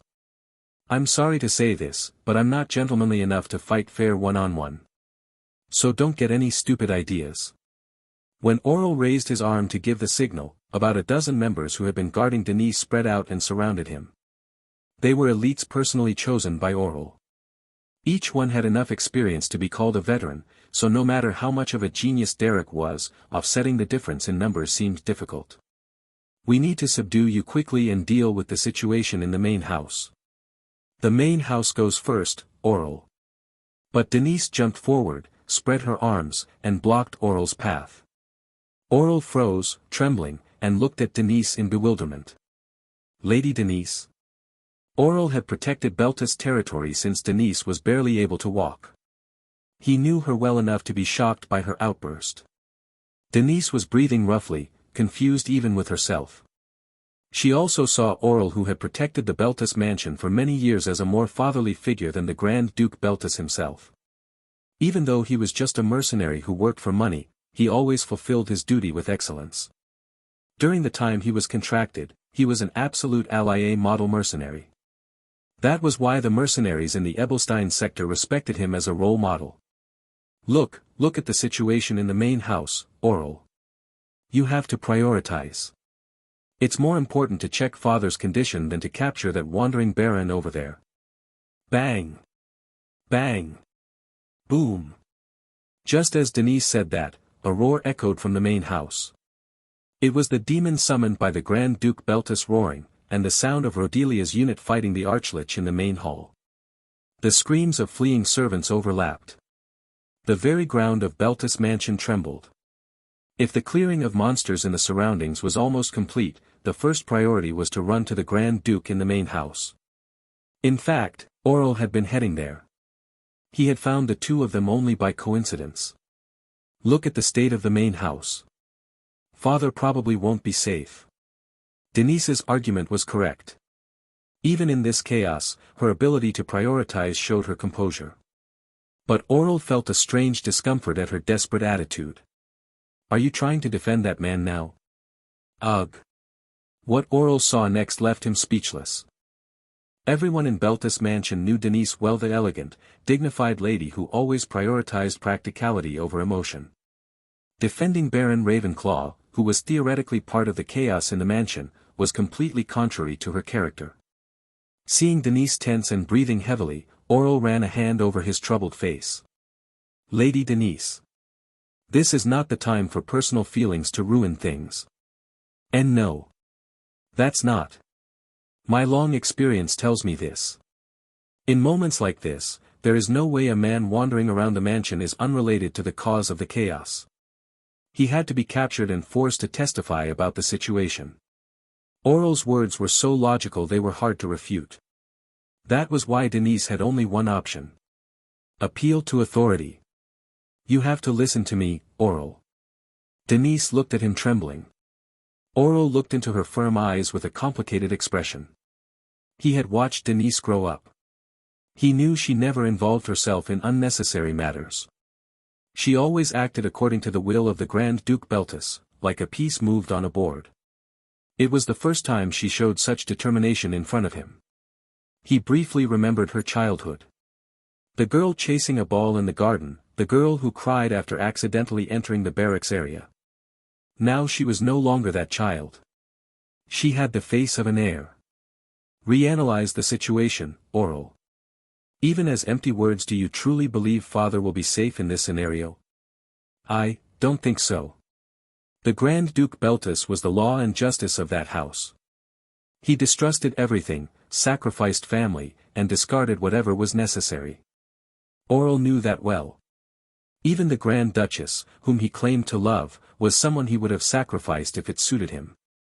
If it hadn't been for his astronomical salary, Oral would never have worked under someone like that. If something happens to Father, who do you think will take the helm of this faltering Beltis? Of course, it would be the official heir, Robinault. However, that was nothing more than the succession structure determined by family rules. In reality, if one had to choose who would become the true figure of power within Beltis, everyone would point to Denise. And she had just openly defended Baron Ravenclaw. The annual income of Oral's mercenary group was covered by the contract fees granted by the Beltis family. It was practically impossible for Captain Oral to oppose someone who was destined to become the true authority and decision-maker of the Beltis family. I didn't expect her to react like this. Oral let out a hollow laugh. It was more of an amused reaction than a troubled one. It was the first time he had seen Denise, usually indifferent, defend someone so vehemently. Oral glanced sideways at Derek. Without showing surprise, Derek assessed the situation, observing both Denise and Oral. He seemed confident he could handle things even if all the present members attacked him at once. But no matter how skilled he was, he couldn't possibly avoid every strike unscathed against all of Oral's veteran mercenaries. Even so, I have to ask. Lady Denise, why are you defending him? He came to help with the situation in the Beltis mansion, which is being manipulated by necromantic magic. That could be the justification. Unfortunately, Oral was someone who had gone through countless trials and crises. Trying to convince him with superficial reasoning wouldn't work. I believe there are only two possible explanations for this. The first could be that Lady Denise is somehow involved in all this chaos. At those words, Denise held her breath. In short, what Captain Oral was implying was that Denise had planned everything to overthrow Duke Beltis and become the true power behind the scenes. Whether it was Denise or Robinault, both had lived as Beltis's puppets, ready to be sacrificed at any time. It wouldn't be strange if, at some point, they had reached their limit and wanted to change everything. No, it's not that. Yes. I don't think so either. Lady Denise isn't someone obsessed with power. So the second hypothesis is much more likely. What's the second hypothesis? Lady Denise is simply a young woman of that age, so perhaps she's fallen head over heels for Baron Ravenclaw and is blinded by her emotions. The power of emotion can be terrifying. This isn't the time for jokes, Oral. I'm not joking. A brief silence. Despite having known each other for decades, an awkward silence stretched between Oral and Denise. At that moment, it became clear, Oral was completely serious. However, there was something deeply frustrating for Denise. Amidst her embarrassment, cold sweat, and trembling fingertips, she thought. If someone asked whether Oral's comment was entirely wrong, the answer would be, not really. Is this what it means to be a battle-hardened veteran? His intuition was so sharp it felt like he could read her mind. Oh Oral. If you have time to say things like that. Lady Denise. I've watched you grow up while protecting the Beltis mansion, but one must make rational judgments when the time comes. It's fine to experience emotional upheaval in youth, but even that has a proper time and place. No, it's not that. Ack. Denise, who had raised her voice for no reason, blushed bright red like a carrot and, after taking a deep breath, said. Let's just go with the first hypothesis. The idea that I was driven by a desire for power and tried to overthrow my father sounds more serious and coherent. Many people have suffered under his tyranny. Better to be seen as a revolutionary who toppled her family for the greater good than as a fool blinded by some ridiculous crush. Lady Denise. I know you've always lived your own way, but this is too much. Just because you give something a reason doesn't make it valid. Oral. Listen closely. I'm ashamed too. At that point, she had practically admitted everything. However, Denise stepped forward resolutely and spoke without caring about the consequences. Her burning face made her inner conflict all the more obvious. Fine. I'll admit it. There was a tiny emotional current. But it's not like I'm lost in a field of flowers like you think. I didn't think that far. I'm a rational person, Oral. Oral pressed a hand to his forehead and sighed. It was an incredibly awkward situation. It was the first time he had ever seen Denise so flustered, and he didn't know how to respond. If Denise, the one destined to become Beltis's true authority, was losing her head over Derek, it would be a delicate situation for Oral, whose survival depended on the Beltis family's favor. He looked at Derek again, now wearing a baffled expression. In a situation where he should have been charging forward to subdue Derek, they were instead trapped in a stalemate, exchanging pointless dialogue. Oral's gaze turned meaningful. Derek Lydorf Ravenclaw, Baron. He had heard the rumors. He managed the Ravenclaw training center in the Roadland region and had earned the enmity of Grand Duke Beltis. It was also said that he had a close relationship with Aislinn and Diella of the Duplain family and had once greatly aided the Belmeard family. He didn't know all the details, but it was clear Derek had ties with all three great families.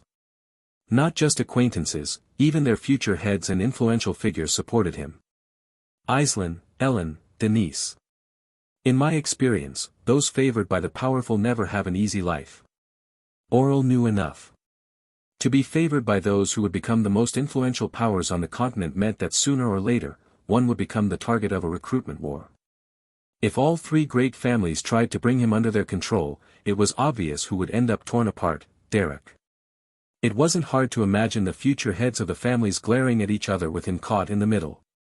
Just thinking about it was enough to cause a headache. He even considered a moment of silence for that inevitable future. But one thing was certain. If they hurt each other, they'd all suffer, but having him on their side would never be a loss. Right now, the urgent matter was resolving the situation in the main house of Beltis. Thus, Oral raised his hand, and his men lowered their weapons. The most bewildered expression was Derek's. Captain Oral sheathed his sword, stepped toward Derek, and extended his wrinkled hand. After hearing Lady Denise, it's clear I gain nothing from opposing you now. That's sudden. Isn't it better this way? You said you came to help clean up this mess in Beltis. How fortunate. We're short on hands to deal with all these monsters.